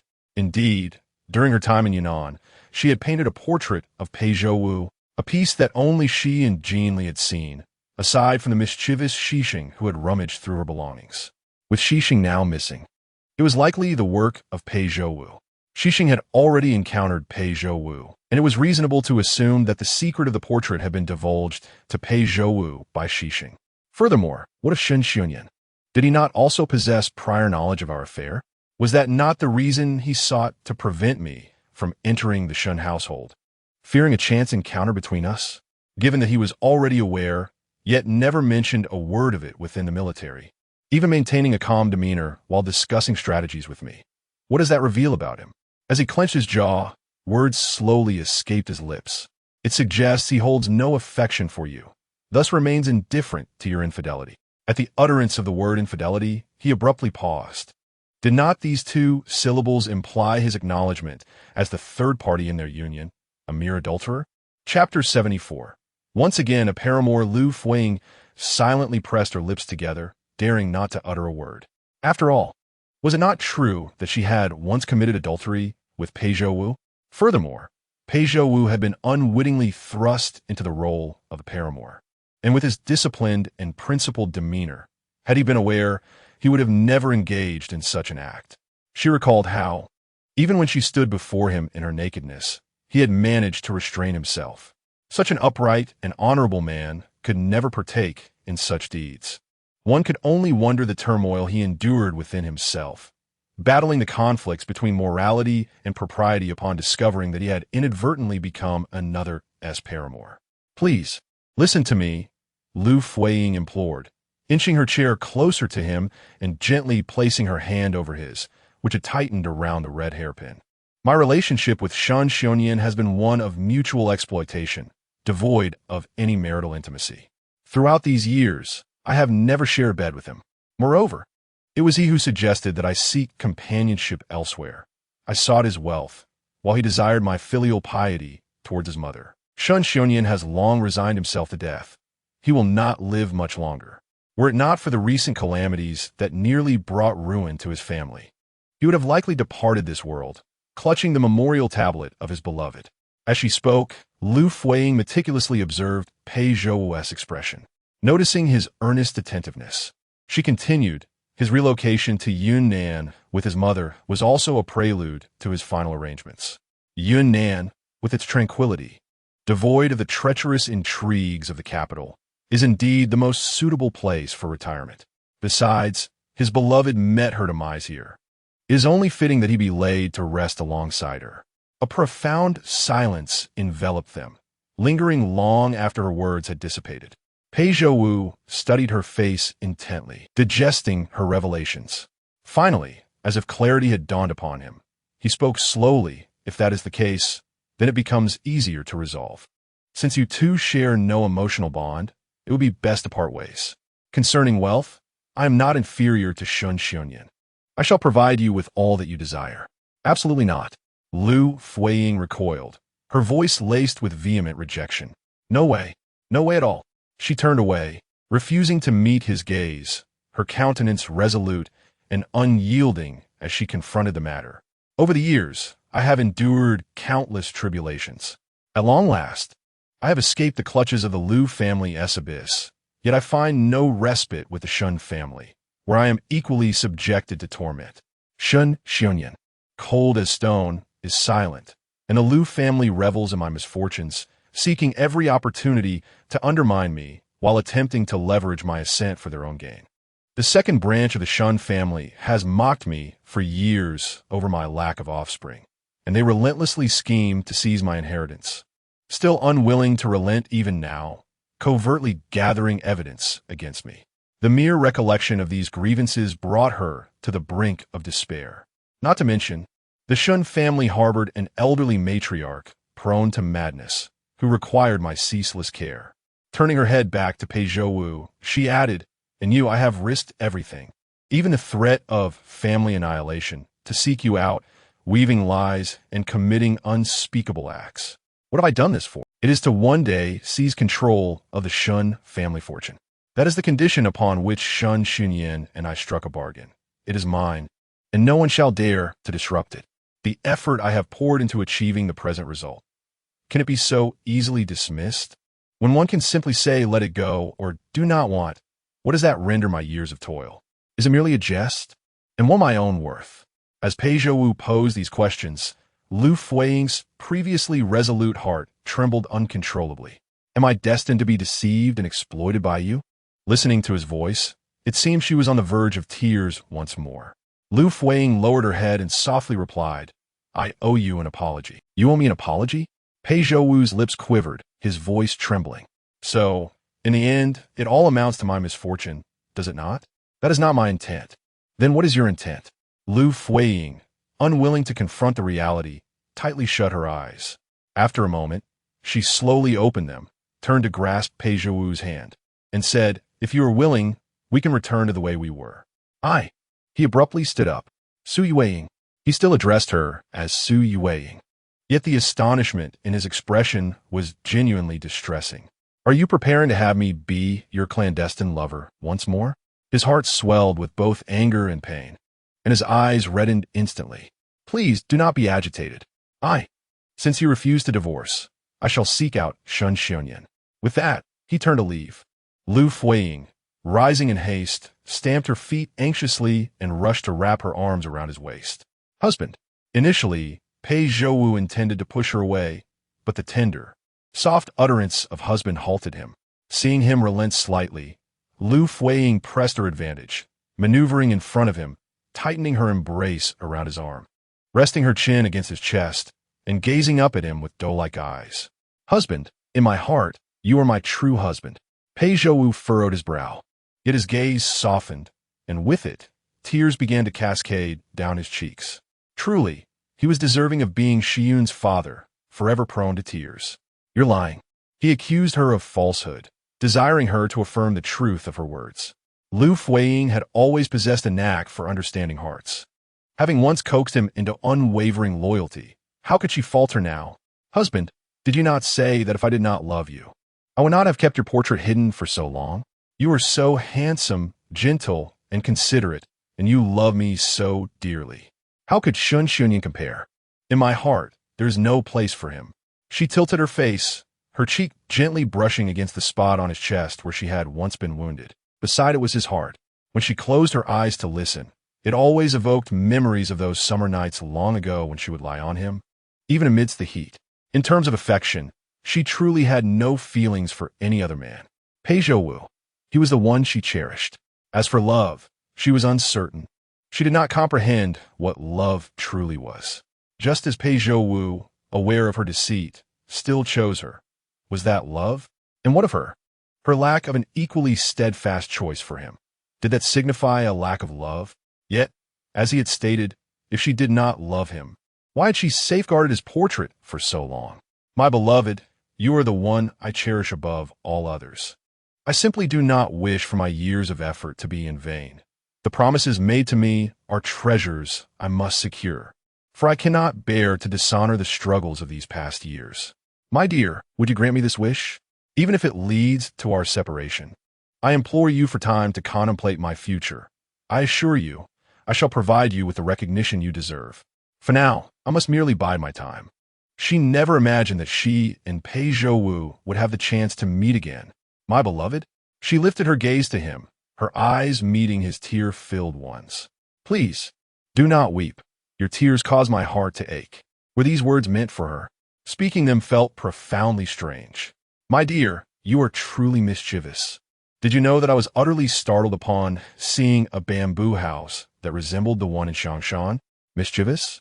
Pei Zhouwu inhaled deeply, raising his head defiantly. He had yet to hold her accountable for her past misdeeds. My beloved, what are you doing? Chapter 75. Did it hurt? Before Liu Fuyi could react, she was suddenly lifted into the air. Husband, what are you doing? Her eyelids fluttered, and her heart raced uncontrollably, a sensation she had long forgotten. Pei Zhouwu carried her out the door, his expression grave and displeased. You're so formidable. What could I possibly do? His words were heavy with frustration and bitterness. Liu Fuyi pouted, wrapping her arms around his neck, leaning in close, and coaxingly said, Husband, why don't you just hit me once? Do not call me husband, he replied, his breath icy, causing Liu Fuyi's face to stiffen. Why not? Pei Zhouwu carried her toward the lake behind the house, where several large stones lay. He set her down on one of the stones and, after standing up, answered in a peculiar tone, You still have a legitimate husband until you part ways. So what am I to you? Liu Fuyi opened her mouth, but she struggled to find a suitable retort, biting her lip her face flushing. Then, Pei Zhouwu bent down and began to tug at his own belt. Upon seeing this, she immediately covered her eyes, exclaiming, "What are you doing in broad daylight?" After a moment, Pei Zhouwu reached out to her. He grasped her hand that was covering her eyes, forcibly pulling it away. Yet, seeing that she tightly closed her eyes, unwilling to open them, she attempted to retract her hand, but he held on firmly. "How did you once seduce me, and now you pretend otherwise?" With that, he tugged her hand forward. Caught off guard, Liu Fuying's fingertips brushed against something. It was smooth, hard. Her heart trembled as she retracted her fingers, straining to escape. But the disparity in strength was overwhelming. "Open your eyes," Pei Zhouwu commanded. "No, I want to open them. You weren't like this before. I will count to 3. Pei Zhouwu, evidently gritting his teeth, began counting 1, 2. This torment was too much for Liu Fuyi to endure. With a steely resolve, she opened her eyes and, her cheeks flushed, exclaimed, "What happens when you count to 3? Do you intend to stuff something in my mouth?" Then, her pupils dilated in embarrassment. The imagined scene was merely a figment of her thoughts. Before her stood Pei Zhouwu, fully dressed, his belt not loosened in the slightest. And the smooth, hard object she had touched was merely a white porcelain bottle he held in his hand. "What did you say?" Pei Zhouwu's astonishment was palpable. Just moments ago, he accused her of feigning innocence, but now, it was clear she was no longer pretending at all. Such suggestive words had escaped her lips. While he had initially entertained the idea of teasing her when she covered her eyes, now he found himself uncertain of who was truly toying with whom. No, I didn't say anything." Liu Fuyi slowly turned away, frowning as she silently scolded her unchangeable nature. Upon seeing Pei Zhouwu, her mind was once again filled with thoughts of that sort. He was still the same Pei Zhouwu, as captivating and alluring as he was 3 years ago. The silence behind her was replaced only by the sound of the wind, echoing her tumultuous heartbeat. She heard Pei Zhouwu's helpless sigh, and soon after, he approached her from behind, squatting down before her. He grasped her hand once more, revealing her palm, punctured by the floral pin. The bloodstains had largely congealed and dried, resistant to mere wiping. Thus, Pei Zhouwu led her to the water's edge, his movements gentle as he scooped water to wash her hand, tenderly rubbing and cleansing away the remnants of blood. Once her hand was clean, he held it and softly blew on it, attempting to dry it. His tender demeanor instantly sent Liu Fuyi into a trance, a fleeting sensation that nothing had changed. He was still he, and she remained the same as she had been for 3 years. Nothing had truly altered. After her hand had dried sufficiently, Pei Zhouwu reopened the porcelain vial, pouring out medicinal powder onto her wound. He then tore a clean strip from his own garment, meticulously wrapping her hand, circling it again and again before gently tying it off. Upon completing this, Pei Zhouwu raised his gaze, intending to caution her to be careful in the days to come. However, he was taken aback to see tears adorning her cheeks. Did it hurt? He assumed he had perhaps been too forceful. Liu Fuyi blinked, returning to reality, only then realizing that tears had indeed fallen. She struggled to articulate the sensation. It was as though a void in her heart had been filled suddenly, and her emotions, once stirred, overflowed in the form of tears. She shook her head at Pei Zhouwu and then lunged forward to embrace him. "Why do you still want me? After I've hurt you so?" Pei Zhouwu returned her embrace, remaining silent for a moment, perhaps as puzzled as she was by the question. Eventually, he spoke slowly yet resolutely. "You are my wife." No further words were necessary. That single declaration sufficed to convey his determination. He did not wish to dwell on the intricacies of their past. When he had once pledged himself to her, he had accepted her as his wife.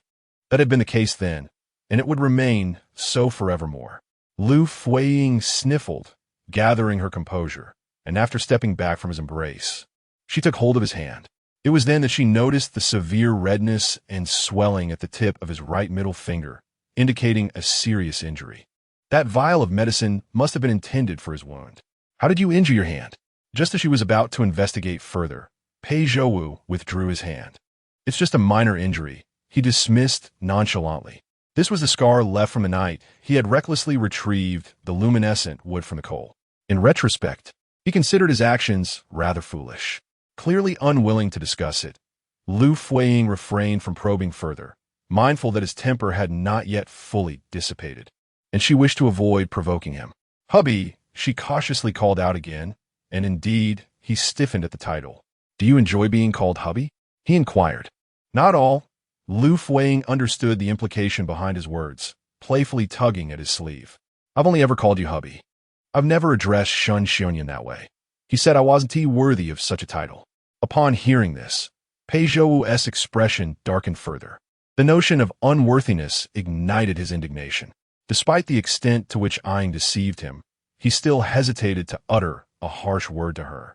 How could Shun Xiongyan dare to mock her unworthiness? Who truly is unworthy? Does he deserve Aang? You must expedite the divorce.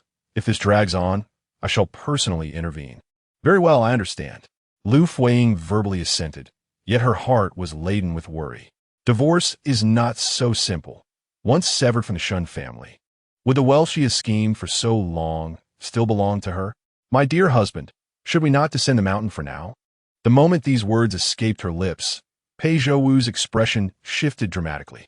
They had only recently arrived, having barely exchanged a few words, and now she wished to depart once more?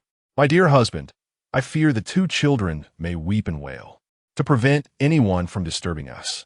Your Colonel Kong surely would not disclose my presence here. The very fact that Xian is missing has already caused enough anxiety. If I vanish again, what shall become of An? My dear husband, An is also your own son. Can you bear to see him heartbroken and exhausted from tears? Chapter 76. Speak. Who is your husband? When mentioning Ayun, Pei Zhouwu instinctively recalled the scene of their encounter before the Shun family gate. On that day, he had heard of his father's return, and amidst his excitement, uttered a heart-wrenching statement. He proclaimed he no longer feared the taunts of being a fatherless child. At the time, the feeling was not particularly intense, but now, reflecting upon it, Pei Zhouwu felt a painful twist in his heart. It is pitiable for a child to bear such a burden, to project his yearning for a father onto Shun Xiongyan, while his own child calls another man father. The thought alone is suffocating. Husband? Hearing her call, Pei Zhouwu lifted his gaze. Yet, he ultimately stifled the words he wished to express. The situation had already unfolded, and further lamentation was futile. Complaining is the most unproductive endeavor in this world. Let us go. For the sake of the child, Pei Zhouwu chose to yield. Now that he had found Su Yueying, time was on his side. She would hardly flee again in the dead of night. After rising, Liu Fuyi naturally linked her arm with his. Pei Zhouwu did not resist. Her faux pout of remorse was rather endearing. However, as they neared the foot of the mountain, Liu Fuyi quietly released his arm. After taking a couple of steps, Pei Zhouwu noticed she had not followed and turned to find her standing motionless, her expression peculiar. What is it? Liu Fuyi cleared her throat and hesitantly replied, Husband, perhaps you should go ahead. With this remark, Pei Zhouwu immediately understood. Are you afraid of being seen? He asked, furrowing his brow. This could tarnish your reputation. As a noble uncle of the realm, if rumors spread that you were entangled with a married woman, it would be quite scandalous. Her reasoning was sound, as if she genuinely cared for him. Yet, despite her logic, Pei Zhouwu did not wholly agree and simply inquired, Are you more concerned about your reputation or mine? Liu Fuyi blinked innocently, feigning naivety. This is hardly a beneficial situation. Is it necessary to dispute who cares more? However, she understood that Pei Zhouwu's displeasure stemmed not from this, but from the fact that he had become a clandestine lover, unable to even walk alongside her in public. Husband. Husband. Before she could finish, Pei Zhouwu had already turned and strode away. She hurried after him, yet fearing to raise her voice. The winding mountain path made it impossible to catch up. Frustrated, she stamped her foot and halted. In this state of agitation, I shall not console you. The moment she spoke, Pei Zhouwu quickened his pace. Liu Fuyi watched his figure recede, tugging at her sleeve and murmuring, I truly am wretched. Upon returning to her courtyard, Shisheng had already arrived. From a distance, she heard the cries of old lady Shun, who rushed towards Liu Fuyi faster than the two children. Ayin, where have you been? We searched for you everywhere. I was frantic. The old lady's eyes were red and swollen as she embraced Liu Fuyi tightly. The ensuing Shisheng, with a beaming smile, clapped her hands joyfully, exclaiming, Mother, you are back. Playing hide and seek is so much fun. Hide and seek? It appears that Pei Zhouwu had indeed coaxed Xixing into such merriment. They truly are a delightful father and daughter. Following closely behind was Xiyun, her eyes brimming with tears, clearly having wept for quite some time. Liu Fuyi sighed once more. Having witnessed Pei Zhouwu's tears, she now observed her son weeping as well. They truly are a pair of kindred spirits, father and son alike. After a considerable effort, she managed to coax the old matriarch Xin back into the house. And then Liu Fuyi led the two children back to her own quarters. After refreshing the basin with clean water, she dampened a towel and gently wiped Xiyun's tear-streaked face. Xixing, come here, she called, inquiring about Pei Zhouwu. Tell me, when did you first meet Pei Zhouwu? Pei Zhouwu? Xixing pondered while nibbling on a pastry, and after a moment, she shook her head. Mother, I do not know Pei Zhouwu. He is the one who enticed you to play hide and seek. Oh, I remember now. You mean Aizhou, right? Yes, that SM. Mother, Xixing tugged at Liu Fuyi's sleeve, her eyes wide with eagerness. Have you met Aizhou? Is he very handsome? I think he looks even better than the one in your drawing. Mother, I want to play with Aizhou again. Liu Fuyi found herself at a loss for words. This child's penchant for beauty was undoubtedly inherited from her. When did you first meet Aizhou? I met him just a few days ago, when you went down the mountain. Mother, Xiyun interjected, gazing at Liu Fuyi with curiosity. Who is Aizhou? He is your father. Liu Fuyi sighed, wringing out the towel before hanging it up. Aizhou is a very good friend of your mother. You both must show him respect if you meet him. But you must never casually mention his name to others, especially in front of your father. Particularly you, Xixing, should you dare to speak of things that should remain unsaid. Just wait and see how I will discipline you. The two children seemed confused, their eyes wide and uncomprehending. What should we wait for? Do you understand? You must not casually mention Aizhou's name. Seeing that she appeared somewhat displeased, both children promptly replied in unison that they understood. At last, having tidied everything up, the night had fallen. After dinner, the two children were taken outside by the nurse to enjoy the cool evening air. Jinli had gone to prepare bathwater for Liu Fuyi, leaving her alone in the room, where she stood before the wardrobe, organizing a change of clothes. It occurred to her that she still did not know how Pei Zhouwu had arrived in Yunnan. Years ago, in an effort to sever all ties completely, she forbade herself and Jean Li from inquiring about anything related to the capital, including Pei Zhouwu. Little did she realize that this would become a detrimental consequence, as without any news of him, she remained oblivious to his whereabouts. Lost in thought, she was suddenly startled as a pair of hands slipped around her waist, followed by a broad chest colliding with her. You truly did not come to find me. It was Pei Zhouwu. In the afternoon, she casually remarked that she would not indulge him. Yet he had remembered it until now. Husband, you. Do not call me husband. Liu Fuyi turned away from him and gave him a gentle push. Then what are you here for? What else but to fulfill the role of a rogue husband? Lower your voice. Liu Fuyi covered his mouth, fearing they might be overheard. However, Pei Zhouwu was still in a foul mood, and a few words would hardly appease him. Thus, as he prepared to speak again, she wrapped her arms around his neck and pulled him down. The unexpected kiss rendered him momentarily stunned. After pulling away, she maintained her embrace, gazing at him with bright, sparkling eyes, pleading, Husband, this is not a place for conversation. You should leave first, and I will discreetly come to find you later. Discreetly? The lingering resentment in Pei Zhouwu flared up once more at her words. How had it come to this? That he, who had once pledged his devotion to her before the heavens, now had to meet her in secrecy? Husband? The look in his eyes frightened Liu Fuyi. In the next moment, Pei Zhouwu leaned down and lifted her effortlessly, carrying her toward the bed. As he set her down, he followed suit, pressing his body against hers. No, please calm down. Aying. Pei Zhouwu gritted his teeth, his reddened eyes brimming with tears. Tell me, standing in my position, how am I supposed to remain calm? You. Liu Fuyi was silenced before she could respond. His breaths were heavy and deep, overwhelming her senses. Pei Zhouwu was indeed a most enchanting spirit. With the slightest gesture, he could send one into a dizzying whirl. Why are you so anxious? Did you not once delight in entangling with me in such matters? In the past, His words immediately conjured memories of the countless nights she had spent yearning for a child, entwined with him. The nostalgia left Liu Fuyi feeling increasingly lightheaded. At some point, her collar loosened, revealing her skin. His breath was warm and thick, igniting a tremor within her. Husband.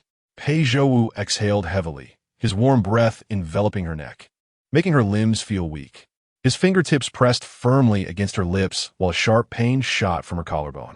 The soft whimper that escaped her lips made Pei Zhouwu's eyelids flutter. Eyeing, he caressed her cheek, his hair cascading on her neck, stirring a deep yearning within her. I waited for you all afternoon, and you truly did not come. Liu Fuyi felt her spirit waning, her lips trembling, unable to utter a word. Why can't you show me some tenderness? His fingertip returned to her crimson lips, teasingly caressing them. Say it again. Who is your true husband? It is.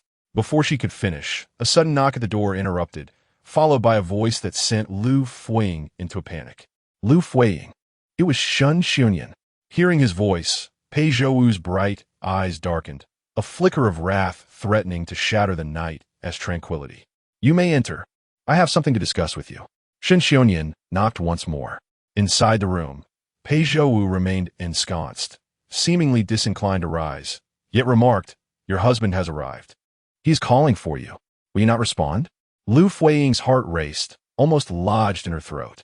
Shun Xianyan must have inquired with those outside, knowing she was within the confines of the room. If she delayed her reply, he might very well force the door open. Speak then. Under Pei Zhouwu's persistent urging, she stifled her trepidation and finally spoke. Little did she anticipate that as soon as she opened her mouth, Pei Zhouwu would seal her lips with a kiss, intentionally so. Chapter 77. Please, do not, she implored. Are you in there? Shun Xianyan leaned against the door, straining to listen intently. Moments ago, he thought he had heard a sound, but now all was silent. Had he misheard? He listened carefully for a while longer, yet still received no reply. He turned back and called out to LP Ying, who was preparing to leave with the children's toys. Is the lady not in the house? He inquired, replying to the general, The lady is indeed inside. Miss Shishing and young Master Shiyun are outside with the old lady, enjoying the cool breeze. The lady is not with us. Having received confirmation, Shun Xianyan turned once more and knocked on the door.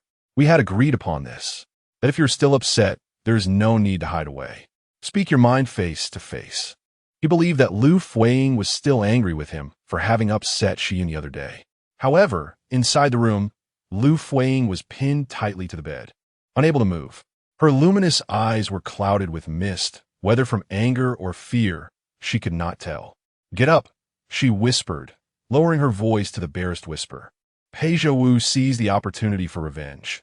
Not only did he refuse to rise, but he also slipped one hand around her waist, pulling her even closer. You, what of it? My rising or your going out has no bearing on one another, Pei Zhouwu retorted. Pei Zhouwu. Just moments ago, she had called him husband. Now she used his full name. Ying, your change of heart is swift indeed. He held her tightly, and Liu Fuyi felt a heaviness in her chest, struggling to breathe. Meanwhile, Shun Xianyan remained relentless outside, urging her incessantly. I hope you could be rational. Avoiding the issue will not resolve it. If there are still grievances in your heart, let us speak clearly tonight. Open the door. Rationality? Yet at this moment, Liu Fuyi was devoid of reason. Pei Zhouwu's hand was venturing where it ought not to, teasing and caressing her to the brink of madness. Stop moving. Get up. Her voice trembled with suppressed tears. On the verge of breaking, Pei Zhouwu's eyes, shadowed by the candlelight, were fathomless, as if he meant to pull her into the abyss, forbidding her from resisting. You do your thing, I shall do mine. Where lies the conflict? Please, I beg you. Did you hear that? Liu Fuyi? Shun Xianyan's voice persisted from outside. Respond. Pei Zhouwu urged her as well, narrowing his eyes. What? Do you want me to gag you? Liu Fuyi was instantly frightened into silence, covering her mouth. Her furrowed brow and troubled eyes reflected the consequences of her earlier words.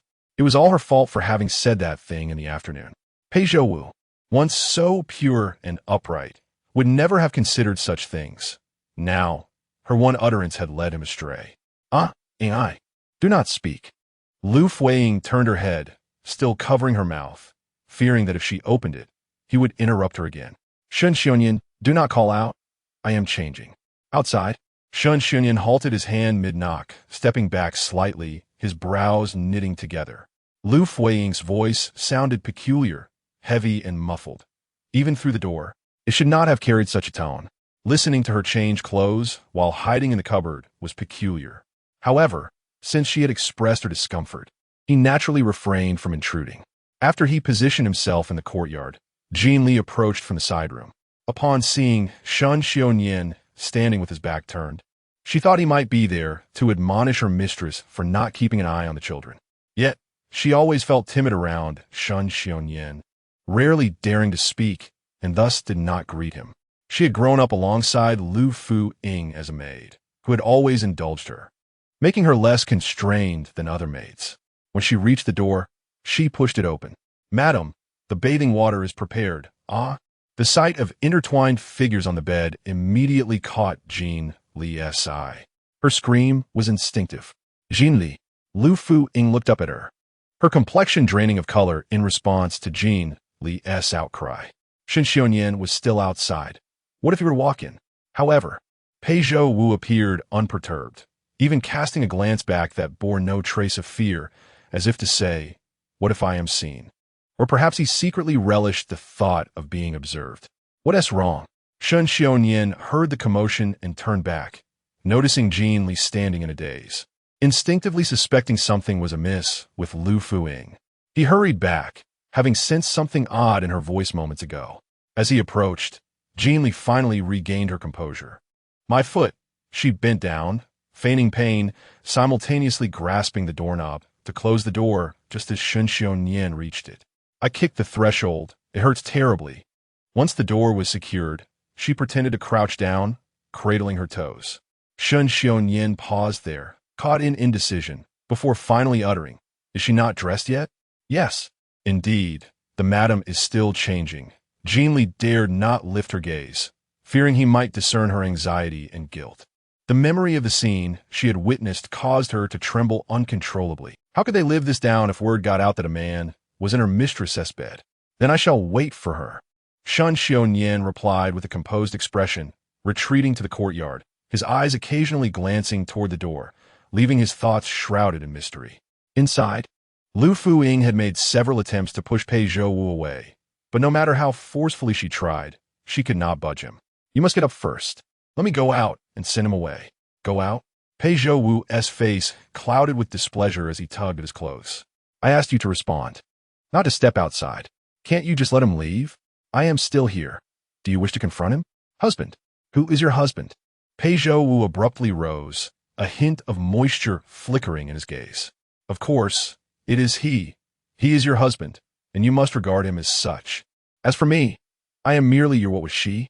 The words eluded him, and he chose not to articulate them. He finally stood up, and though Liu Fuyi felt a certain relief from being pressed for so long, her heart remained heavy with worry. Had she known this would be the outcome, she would have sought him out earlier in the afternoon to soothe him. Look at how frightening he is when he finally erupts after holding it in for so long, nearly on the verge of exposing everything. Very well, I admit my fault. Liu Fuyi pulled up her clothes and sat up in her earlier struggle.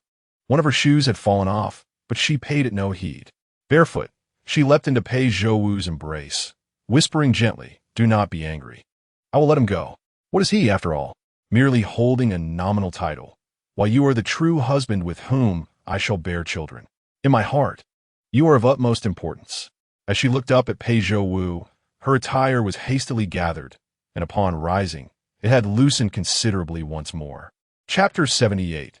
Bathing together, the marks left by bites on her collarbone remained vivid. The straps of her undergarment had slipped down loosely. Had it not been for their proximity to Pei Zhouwu's body, this would have been a moment of unrestrained beauty. Coupled with her playful demeanor and smiling expression, she appeared all the more enchanting. My beloved, my sincere feelings for you are witnessed by the heavens. It was solely due to an overwhelming afternoon, as I had to attend to both Xiang and Aiyun, and after tending to them, I needed to visit the matriarch. I did not intentionally neglect you. Rather, I wish to free up the evening to spend quality time with you. Regardless of the truth or falsehood of her words, what mattered was soothing Pei Zhouwu. For that was the correct course of action.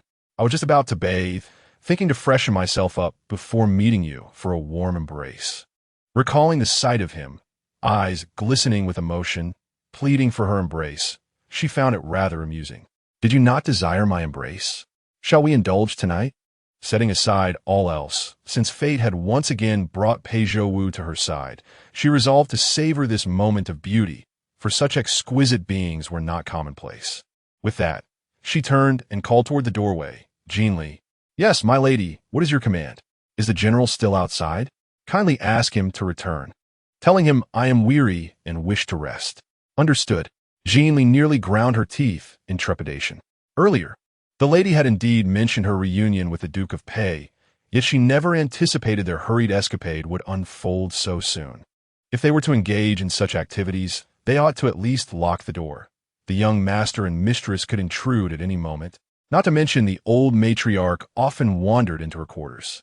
Had anyone else pushed open the door, where would the lady's dignity reside? As Jean Li turned to relay the message to Shen Xunyan, she found he had already heard and was striding purposefully towards the door. I believed we had reached an understanding that day, he proclaimed, his voice resonating loudly at the threshold. Inside, Pei Zhouwu cast a glance at Liu Fuyi, silently questioning the nature of her secret pact with Shen Xunyan. Liu Fuyi smiled with a hint of flattery, fearing that should Pei Zhouwu become upset, she might impulsively push her out the door. She wrapped her arms around Pei Zhouwu's neck, offering a comforting kiss. Then she addressed Shen Xunyan, "Indeed, since we have come to an understanding, what brings you here today? Let us each fulfill our respective roles going forward, as we did before, living our separate lives without interference." She intentionally emphasized the latter part, hoping to reassure Pei Zhouwu of the purity of her relationship with Shen Xunyan. As anticipated, Pei Zhouwu's expression of resentment softened slightly. Silence enveloped the room until Shen Xunyan's voice broke through once more. "Today, the servants reported that Shi Sheng has gone missing. It appears the mountains are no longer safe. Thus, I have come to inform you to prepare for our descent by dawn tomorrow. You need only convey this to Mother and the others. There is no need for you to personally deliver this message to me." His behavior was unlike his usual demeanor. In the past, he hardly uttered a word to her, but after returning from battle, he had become quite talkative. "You should return. I have exhausted myself searching for Nian Yin all over the mountains today, and I truly cannot endure any longer. I need to rest early." As she spoke, she nestled even closer into Pei Zhouwu's embrace, thinking that she had sufficiently coaxed him. "Take care, General." Hearing Jean Li's words confirmed that Shen Xunyan had indeed departed. "See, I have driven him away. Now you must realize your significance in my heart. For Shen Xunyan lacks even the qualification to be compared to you." It seemed that Pei Zhouwu was pleased with her words. As the initial grievance and sharpness in his gaze gradually faded, "Husband, shall we bathe together?" she asked sweetly, and Pei Zhouwu's lack of refusal was tantamount to affirmation. Thus, she emerged from Pei Zhouwu's embrace, slipped on her shoes, and quietly opened the door, finding no one outside. Jean Li was hastily returning from the yard, likely having gone out to confirm whether Shen Xunyan had truly left. Just as she was about to inquire, a large hand forcefully swung the door wide open. Pei Zhouwu could not abide her sneaky demeanor. Upon seeing Pei Zhouwu suddenly appear, Jean Li was startled and frightened, momentarily frozen, while simultaneously marveling at Pei Zhouwu's ethereal presence, understanding why her mistress had once been so devoted to him. "Jean Li, you have met the Duke of the State, haven't you?" Yes, I, the servant Jean Li, have met his grace." Pei Zhouwu responded with indifference, merely giving a soft hum. Fearing that someone might unexpectedly enter the courtyard if they lingered too long, Liu Fuyi quickly took Pei Zhouwu's hand and hastened towards the bathing room. Once inside and having secured the door, she finally felt at ease. However, her immense sigh of relief provoked Pei Zhouwu's displeasure a bit more. He was not fond of his unsavory role as a clandestine lover. "Husband, are you unhappy again?" Liu Fuyi noticed his unusual demeanor and gently grasped his hand. Although he did not pull away, his expression remained unsettling, and he retorted, Must I be happy? Well, not exactly, she stammered. Are you annoyed? I am not. Su Ying, you abandoned me for 3 years, casting me aside like a dog. Have you ever considered how I endured during that time? The lengths I went to find you, nearly being shot by stray arrows at the Chi Wang residence. Each incident, one after another. And I do not even possess the right to be unhappy? No, that is not it. The mention of nearly being shot at the Chi Wang residence shocked Liu Fuyi. She had not anticipated that Pei Zhouwu would personally seek her out. After all, he resided in the Duke's mansion, where inquiries could easily yield information. However, dwelling on such matters was no longer significant. What truly mattered was that Pei Zhouwu had undoubtedly suffered greatly over the years. Never mind, it is necessary to comfort him. Husband, I was wrong. It is all my fault. She pulled Pei Zhouwu toward the edge of the bathing tub, the water within pleasantly warm. I apologize and wish to make amends. May I help you wash? Come, let us first remove your clothing. With an air of affection, she swiftly began to remove his outer garments. As she prepared to remove her trousers, she turned her back, seemingly shy. My dear husband, you can undress yourself. I shall fetch a towel to assist you in drying your back shortly. Without any dissent from Pei Zhouwu, the sound of rushing water soon filled the air. And when she turned back, he had already settled into the water. Liu Fuyi, clutching the towel, approached him, but hesitated to use it upon noticing the numerous injuries adorning his body. My love, you are covered in so many wounds. Before she could finish her sentence, a sudden splash interrupted her. Liu Fuyi found her wrist caught, and in a moment of carelessness, she was pulled into the water. Before she could regain her balance, Pei Zhouwu inquired once more about Shun Xianyan. When exactly do you plan to part ways with him? This. Do we not agree to deliberate on this matter for a while? Yet, as the thought of her becoming another's wife crossed his mind, he felt a pang in his heart. He had only begun to voice his feelings when Liu Fuyi abruptly silenced him with a kiss. She wrapped her arms around his neck, their kiss deepening, igniting a fervent heat between them. My dear husband, Liu Fuyi breathed heavily, her lips nearly brushing against his. If you wish to embrace me, I shall gladly do so. If you desire my affection, I will shower you with tenderness. However, could you please bear with me regarding the separation? I promise to find a solution and will ensure that you are not subjected to this unjust suffering. Her disheveled appearance made it difficult for Pei Zhouwu to maintain his composure, yet a glimmer of clarity remained in his eyes. I only ask that you do not deceive me again, he stated. I will not deceive you. This time, I speak the truth. With that, she pressed her lips against his once more. How she longed to consume Pei Zhouwu entirely. His innocent yet alluring demeanor was irresistibly enticing. My dear husband, I desire you. Chapter 79. The shaking bath barrel. Is this something you indulge in often? Pei Zhouwu pulled away the person clinging to her, her eyes reflecting both desire and a hint of resentment. How familiar must she be to cultivate such a bewitching allure? What did her husband say? At this moment, Liu Fuyi could neither think nor wish to think, her mind and body solely focused on the same yearning, as she leaned in closer, wrapping her arms around his neck. Whenever Pei Zhouwu attempted to push her away, she feigned a hurt demeanor, threatening to cry, evoking his sympathy. Look at yourself. Though his tone was stern, Pei Zhouwu ultimately succumbed to the pleading glimmer in her moist eyes, unable to push her away any further. In these 3 years, you have undoubtedly not been idle.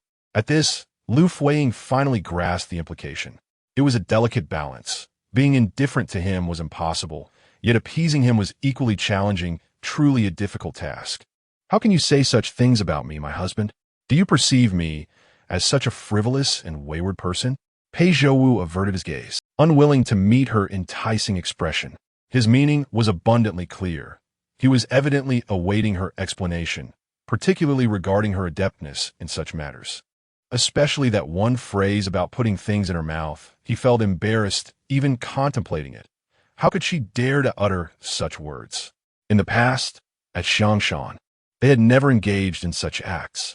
How could he not ponder whether she had experienced such things with others? My husband. Liu Fuyi elongated her tone, leaning in to rub her cheek against his. I have only ever had you. In the past, it was you, and in the future, it will only be you. My familiarity with these matters stems from reading numerous books to entice you. This was no falsehood. Previously, to seduce him into fathering a child, she had indeed perused many illustrations of intimate encounters. The actions depicted were far more than the words she had once spoken to Pei Zhouwu in broad daylight. Back then, she had considered Pei Zhouwu's innocence. She feared that being too audacious might arouse his suspicions, resulting in the opposite of her intentions. Now, however, the facade she had maintained was long since torn away by him, rendering any pretense of modesty unnecessary. Does my husband truly wish to harbor such doubts about me?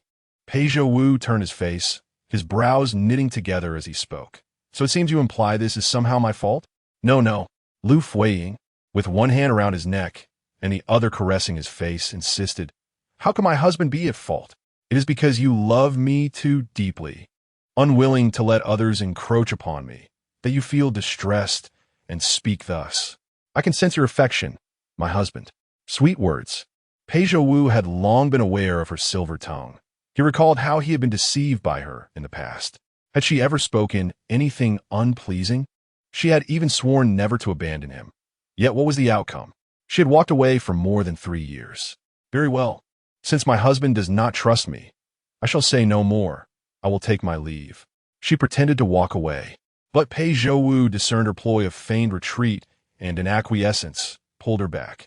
Having undressed to such an extent, would she truly be content without further action?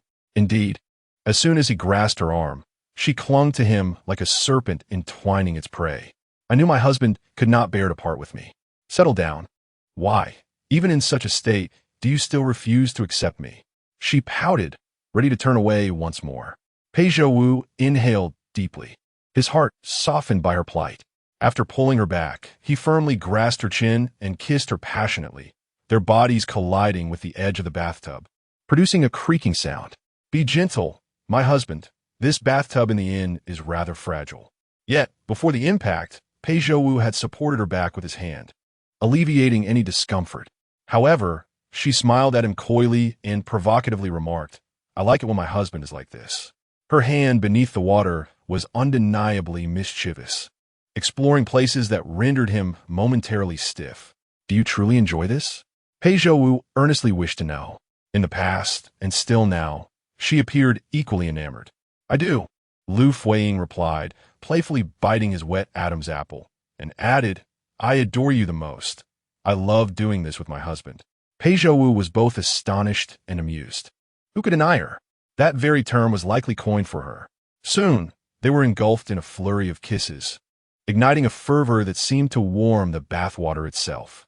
Before long, splashes echoed through the room. The bathtub was not overly full. It began to overflow with an unpredictable rhythm. The dim flicker of candlelight in the bathing room cast their shadows upon the wall. Jean Li had not wandered far. She was acutely aware that Liu Fuyi and Pei Zhouwu had entered the bathing room together. Thus she remained vigilantly nearby to prevent any intrusions or overheard sounds. Initially, all was quiet. However, gradually, the soft, restrained sounds of her mistress began to emerge. Jean Li felt no embarrassment, only a sense of dread. The courtyard of the guest room was not vast, and even from her considerable distance, she could still faintly hear the sounds. It felt like a dire situation, but thankfully, the louder laughter of the children playing outside masked their activities. Otherwise, it would have been unbearable. At the height of their fervor, even with her ears covered, Jean Li heard a thunderous sound that startled her profoundly. Could they not be a little more considerate? Being a lookout was quite exhausting as well. Meanwhile, within the bathing room, the bathtub had shattered, water spilling everywhere as if the floor had just been washed. Liu Fuyi lay on a small splinter of wood beneath him, still entwining her arms around Pei Zhouwu's neck, demanding more from him. When the two finally emerged from the bathing room, Jean Li had already grown weary from standing. The children playing outside, and the elderly lady had returned inside, having nearly approached the bathing room. It took considerable persuasion from Jean Li to divert them. And now the courtyard was empty. Liu Fuyi was carried out by Pei Zhouwu. Fortunately, the bathing room was not far from Liu Fuyi's bedroom, and they arrived in just a few steps. As soon as they entered the bedroom, a maidservant attending to the elderly lady emerged from her room. causing Jean Li to nearly lose her composure when she saw her. Just a step more, and she would have been discovered. Stay still. Inside the room, Liu Fuyi could hardly sit still at the foot of the bed, continuously leaning forward. Her hair was damp, and fearing that the moisture might lead to illness. Pei Zhouwu would not allow her to sleep. After fetching a towel, he gently held her in his embrace, meticulously drying her hair. "My dear husband, when will you depart?" Liu Fuyi asked languidly, her desire for slumber overwhelming her senses. After her inquiry, Pei Zhouwu paused his actions, unable to disregard her words. He propped Liu Fuyi up to sit upright before asking, "What did you say?" "I asked when you would be leaving," Liu Fuyi replied. Indeed, she was quite fatigued. After the prolonged search for Yin Shan, she had traversed the mountains for what felt like an eternity, and following the recent tumultuous events, she felt utterly drained. Chapter 80. Driven mad by desire for you. Used and discarded? Pei Zhouwu gripped the towel tightly, the veins on the back of his hand betraying his inner turmoil. The resentment he had managed to suppress flared up once more, even more intense than before. Liu Fuyi jolted awake, realizing belatedly that she had misspoken. "The words you uttered were merely to placate me. You claim I am your true husband, yet you are only concerned with your own pleasure, treating me as nothing more than a plaything for your amusement." His eyes turned red with anger. Liu Fuyi thought to herself that she must remain vigilant. It had taken so little time to calm him down, and yet she understood that as long as Pei Zhouwu retained his role as a scoundrel, he could never be fully appeased. "My husband, you have misunderstood. Allow me to explain." She moved closer, grasping his sleeve while forcing her mind to race. "What I meant to say is, when are you leaving? I wish to accompany you. Surely, you have secured a room at the inn. I intend to spend the night with you, where no one will disturb us." "That is a lie." "No, I promise to hold you tightly tonight. How could I possibly part with you?" Pei Zhouwu remained silent, merely gazing at her, causing her heart to race. "My husband? Please do not look at me like that. It frightens me." Pei Zhouwu straightened his posture, lowering his gaze to the towel in his hands, and replied with a heavy heart, "I can no longer discern which of your words are true and which are false." His profile, illuminated by the flickering candlelight, appeared exceptionally forlorn. As it was now, one could only imagine how he had endured the solitude of those 3 years, sitting alone in the dead of night. The thought pierced Liu Fuyi's heart like a sharp needle. It was impossible for her to remain unaffected. "My husband, I was wrong." She embraced Pei Zhouwu, her words imbued with sincerity. "It is my fault. You have every right to be angry. Whatever you wish to say, even if it is to scold me, I will endure it." Pei Zhouwu turned to look at her. Though no words were exchanged, it felt as though everything had been communicated. All his unfulfilled desires, resentment, and grievances threatened to spill from his eyes. Alas, such a sight was truly pitiful. It was indeed inappropriate to inquire about his departure so soon after their reunion, treating him as if he were disposable. "I will not leave tonight." "Very well," Liu Fuyi eagerly agreed, wrapping her arms around him and adding, "Tonight, my husband shall share my bed, and I will hold you as I did in the past." She took the towel from Pei Zhouwu's hands, rising to assist him in drying his hair. However, just as she reached for him, he abruptly pulled her into his embrace. "Give it to me." Pei Zhouwu reclaimed the towel and continued to dry her damp hair. Halfway through, he suddenly tightened his hold on her. The embrace was laden with profound emotion. "Aying, why are you so wicked?" Liu Fuyi found herself at a loss for words. "Why are you so cruel? Yet I still desire you, madly longing for you." Liu Fuyi lifted her head, but Pei Zhouwu did not allow her to see his face. He set aside the towel and embraced her as they sat on the bed, then knelt down to gently and meticulously wipe her feet. Perhaps tears were welling up again, but he did not wish for her to notice. When he looked up again, his expression was serene and untroubled, as if nothing had occurred. "Sleep," he whispered, drawing the delicate gauzy curtain. After lying down, Liu Fuyi nestled against him, quietly listening to the rhythm of his heartbeat. Tonight, it would be a burden for Jean Li. If the old lady or the 2 children were to come, she would have to persuade them to return. That night, Liu Fuyi sank into a deep slumber. She vaguely recalled having several dreams throughout the night, yet upon waking, those dreams had completely slipped her mind. Turning her head, she discovered that Pei Zhouwu was no longer in bed. Startled, She sat up and hurried towards the door. In the courtyard, Li was playfully chasing after Shi Sheng, wiping her face. Upon seeing Liu Fuyi emerge, she ran over with a smile, saying, "Madam, the carriage is all prepared. We can head down the mountain after breakfast." Liu Fuyi opened her mouth, wanting to inquire, but suddenly hesitated. "Madam," Li leaned in closer. Lowering her voice to continue, "The Duke of State left before dawn. No one saw him." Upon hearing this, Liu Fuyi quietly exhaled in relief. So it was true. She had thought her reunion with Pei Zhouwu was merely a dream conjured by her restless mind. "Very well, then let us descend the mountain. We have lingered here for several days." But what of the Duke of State? Even if they were on different paths, he would surely descend as well. After their descent, he would likely seek her out. Pei Zhouwu knew where she resided, yet she was unaware of his whereabouts within the city. She contemplated asking Shi Sheng to guide her to Pei Zhouwu's lodgings to discuss how they might meet again. It would not do to conduct their affairs clandestinely at the Shun residence. However, when she finished breakfast and called for Shi Sheng to accompany her, his courtyard was already empty. The attendant informed her that he had checked out early that morning. Liu Fuyi found this peculiar. Pei Zhouwu was not one to depart without notice, as she was. Yet for now, she could only wait for him to seek her out once more. After making the necessary preparations, the party from the Shun family also began their descent. Shun Xuanyan had come up the mountain last night out of concern for his mother's health upon hearing of Shi Sheng's disappearance.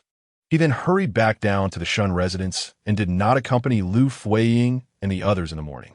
Before noon, the carriage arrived at the gates of the Shun family. This street housed many residents, yet the mansion across from the Shun residence had long been vacant, making it rather strange that its doors were wide open today. Even more curious was the familiar figure Liu Fuyi spotted within those doors. It was that Officer Kong. He was associated with Pei Zhouwu. Suddenly, it dawned on her. Pei Zhouwu's abrupt departure early in the morning was to attend to this matter.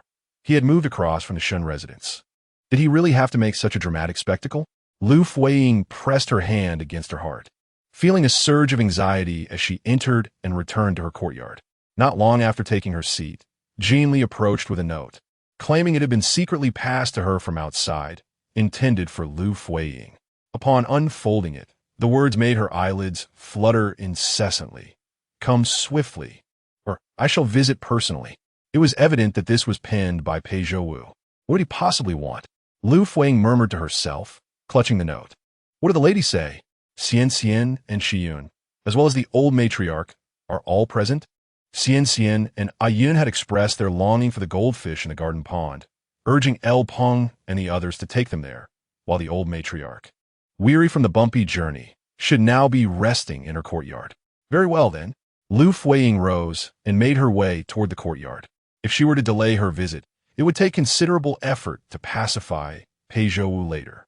He harbored deep-seated grievances regarding his current situation, and if angered, one could only speculate what actions he might undertake. He had even dared to confront the Qi Wangfu alone. What could he possibly fear? Just yesterday, she had pleaded for quite some time, and it was only because of her that Pei Zhouwu refrained from seeking trouble with Shun Xuanyan.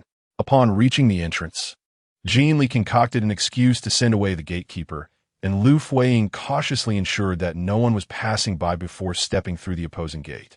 The officer Kong Duwu had been waiting inside and immediately led her onward upon her arrival. "Do you know why the esteemed Duke Pei is seeking me?" "I do not know the specifics. However, once you meet my general, you shall certainly find out." Kong Linyu pondered as well, his curiosity piqued by the situation. "Madam, we are approaching my general's courtyard." As they neared the courtyard entrance, Liu Fuyi peered inside, and her heart skipped a beat. How could Shun Xuanyan be here? How? How did he arrive?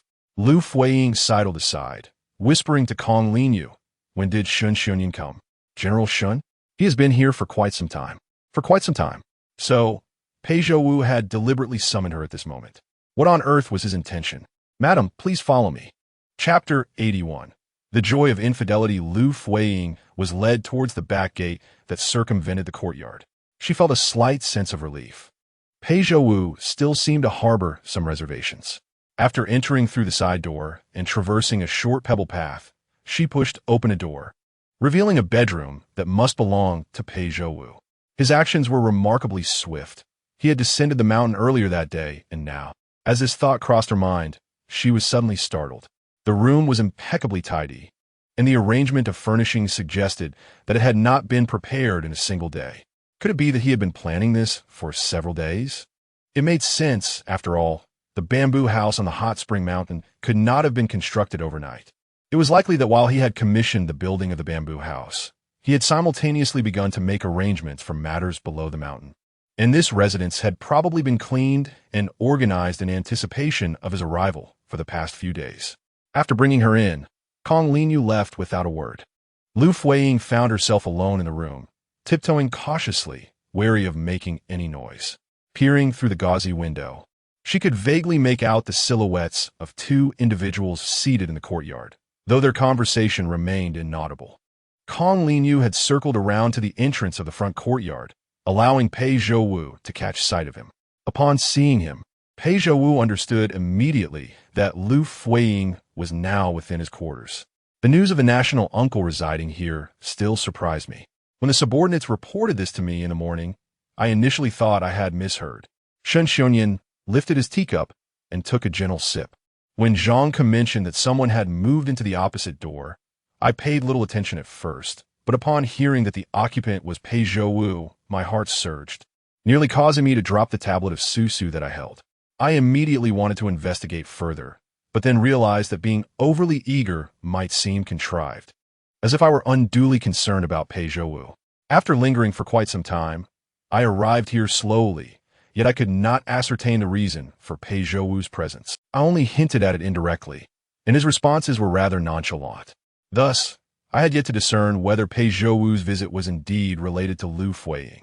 I have only just arrived in Yichuan City and am not familiar with the area. The accommodation the general previously arranged for me was indeed secluded, but it was not a private residence. It housed transient merchants and was somewhat chaotic.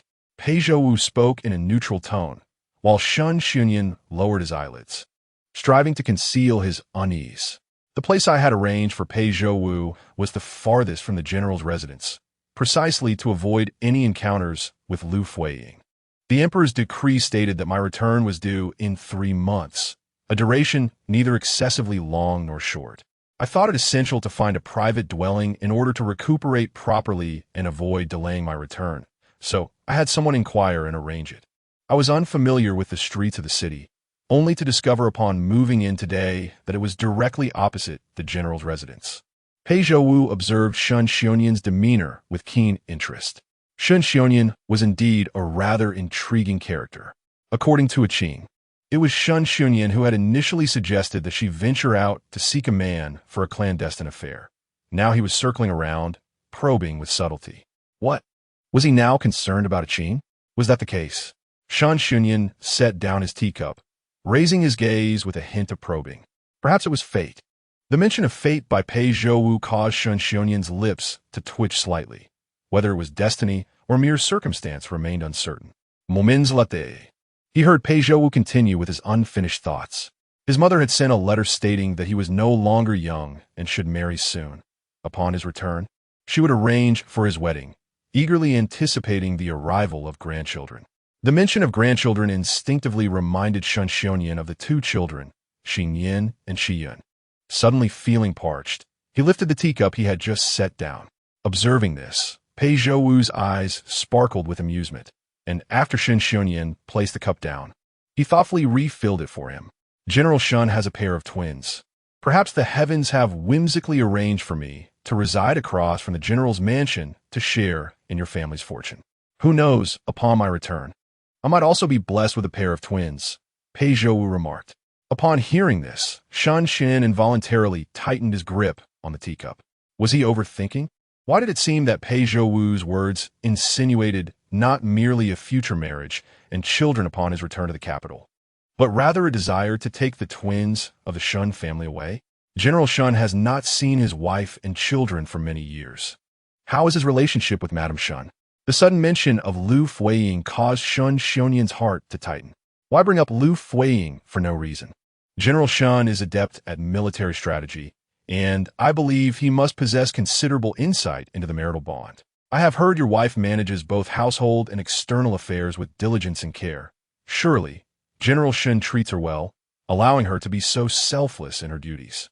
Thus, I wish to seek some wisdom from General Shen. Shen Xunyan quietly exhaled, releasing the tension in his grip on the teacup.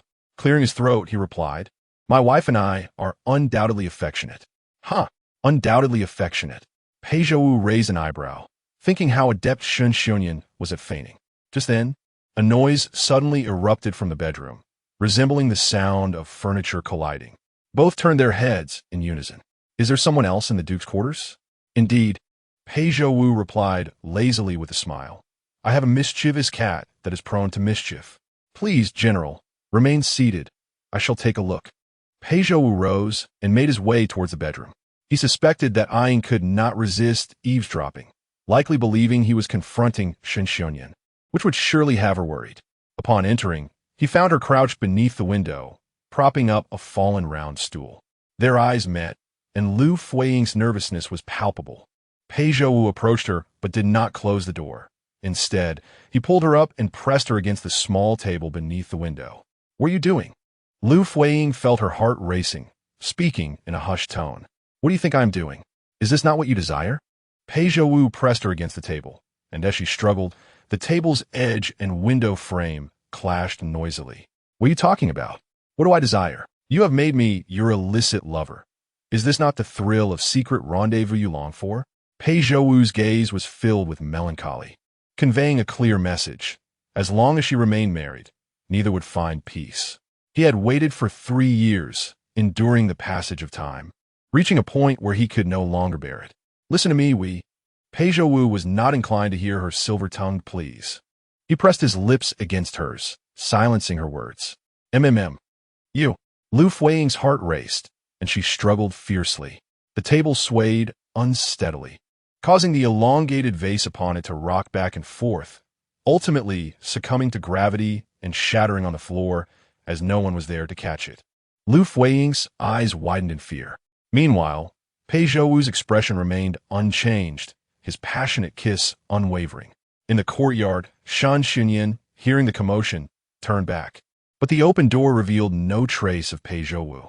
After a moment of contemplation, he inquired, "Does the state uncle require my assistance?" Chapter 82. Intruding beneath the skirt upon hearing Pei Zhouwu mention the presence of a cat in the room. Shen Xunyan's initial reaction was that Pei Zhouwu was inside attempting to catch the feline, but had instead caused a commotion, knocking things over in the process. He called out to Pei Zhouwu, but received no response. The silence, despite the evident noise, hinted at a certain coldness in his demeanor. Consequently, he rose and made his way towards the bedroom.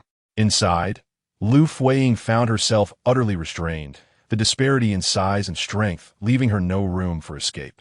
Pei Zhouwu held her lips between his teeth, his hands equally restless.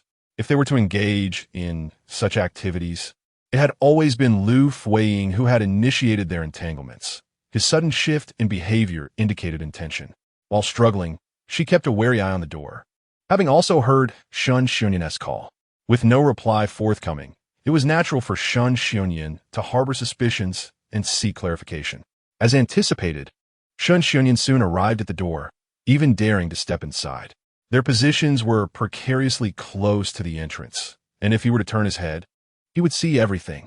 The fear that gripped her was profound.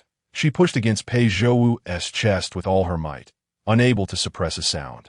The soft, delicate tone of her voice bore a resemblance to a cat's mew. Yet Shen Xunyan was no fool. He could discern the difference. The sound was a mix of weeping and moaning, stirring the imagination. Taking a deep breath, Shen Xunyan withdrew his foot. If it was indeed a woman's voice, the nature of their activities within was all too clear. Earlier, he had heard Pei Zhouwu speak of a wayward cat with a tone that carried both exasperation and a hint of fondness. Transposing that tone to the woman, it was undeniable that they were engrossed in playful flirtation. Such matters were not to be pried into. Shen Xunyan turned and walked briskly back to the courtyard, finding it impossible to remain seated. How could one sit still? In the throes of youthful passion, once a thought ignited, it was difficult to extinguish. The current sounds were still tender, but who could say how they might escalate? Pei Zhouwu, however, merely thought of him as a coward. Exiting the courtyard, Shen Xunyan encountered Kong Linyu. Are you leaving now, General Shen? It's nearly noon. Stay for lunch. I've already instructed the kitchen to prepare. No need. The children at home have returned. I must go back to dine with them. In that case, it might be wise to delay your entrance for now, Shan Xiongyan suggested, considerate of the potential disruption his presence might cause to Pei Zhouwu's endeavors. Having spoken, he departed, yet despite his seemingly thoughtful words, he couldn't help but harbor disdain for Pei Zhouwu, reflecting on how the latter appeared so serene and unapproachable, with the city's residents proclaiming him uninterested in women. Little did they know it was merely a facade, as he revealed another side in private. In this unfamiliar Yuchuan city, it had taken Pei Zhouwu only a few days to succumb to the allure of a woman. How fortunate that Liu Fuyi remained so devoted to him. She had even sought out a man resembling Pei Zhouwu, Shun Iliang, to alleviate her longing, only to find her affections misplaced. Did she truly believe Pei Zhouwu behaved so frivolously in private? She had fancied herself fortunate to have discovered a treasure, unaware that this so-called gem had passed through countless hands and had long since become tainted. After leaving the residence, Shun Xiongyan returned to the Shun family estate, and it was only upon entering his courtyard that he realized he had forgotten to drink the medicine delivered to him earlier. Having been preoccupied with thoughts of the woman across the street, he poured the bitter concoction and swallowed it in one gulp, enduring the taste. Upon finishing, he was surprised to find his spirits remarkably lifted. At that moment, he felt no fear that Liu Fuyi might encounter Pei Zhouwu. If Liu were to learn of Pei's indulgent behavior behind closed doors, could she still harbor feelings for him?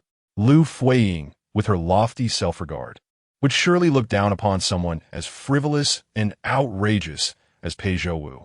You dare to bully me. After Shun Xiongyan's departure, Pei Zhouwu released Liu Fuyi. Her cheeks flushed and glistening with tears, she glared at him, pushing him slightly in her indignation. Though the gesture was weak, her fury and grievance were palpable. What did you say? Pei Zhouwu adopted a stern demeanor, slowly closing the distance between them. Repeat that. Who is bullying whom? Caught off guard, Liu Fuyi could only retreat, rendered speechless. When it came to bullying, Pei Zhouwu could hardly compete with her.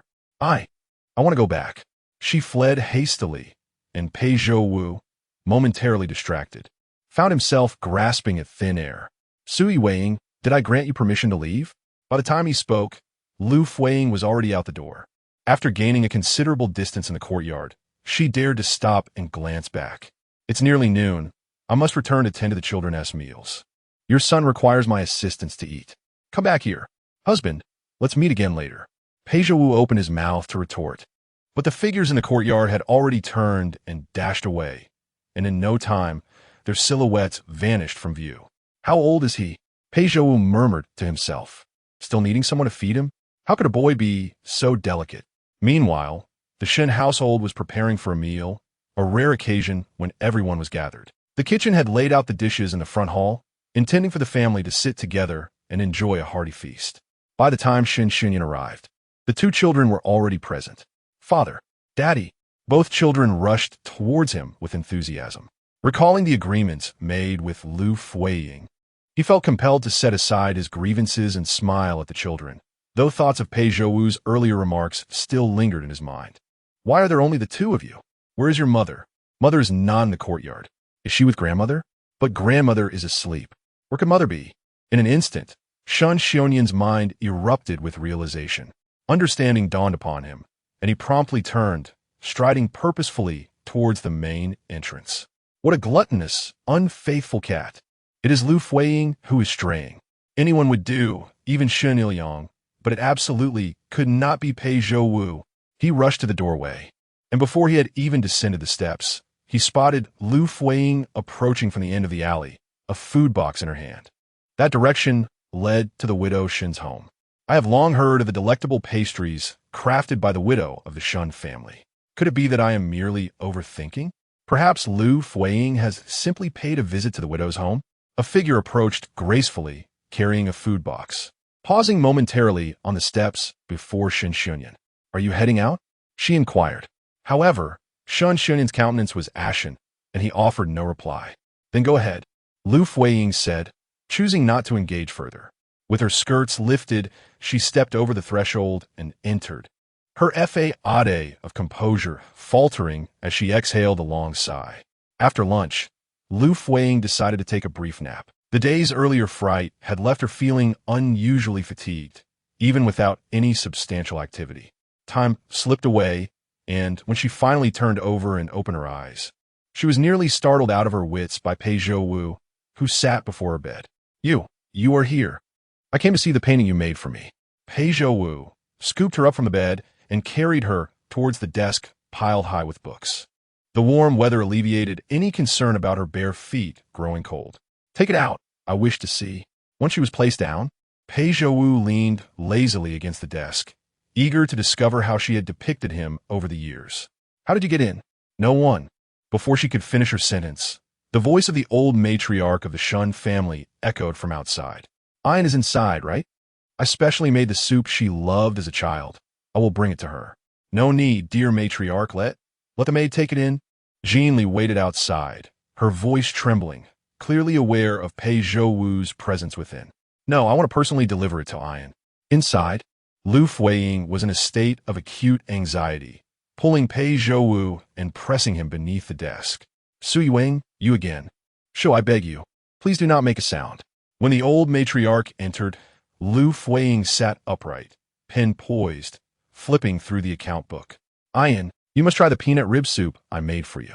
Peanut rib soup, yet again. One sip leads to an allergic reaction. This was a favorite of Shan Xiangyin from the matriarch's memories, not one that Liu Fuyi cherished.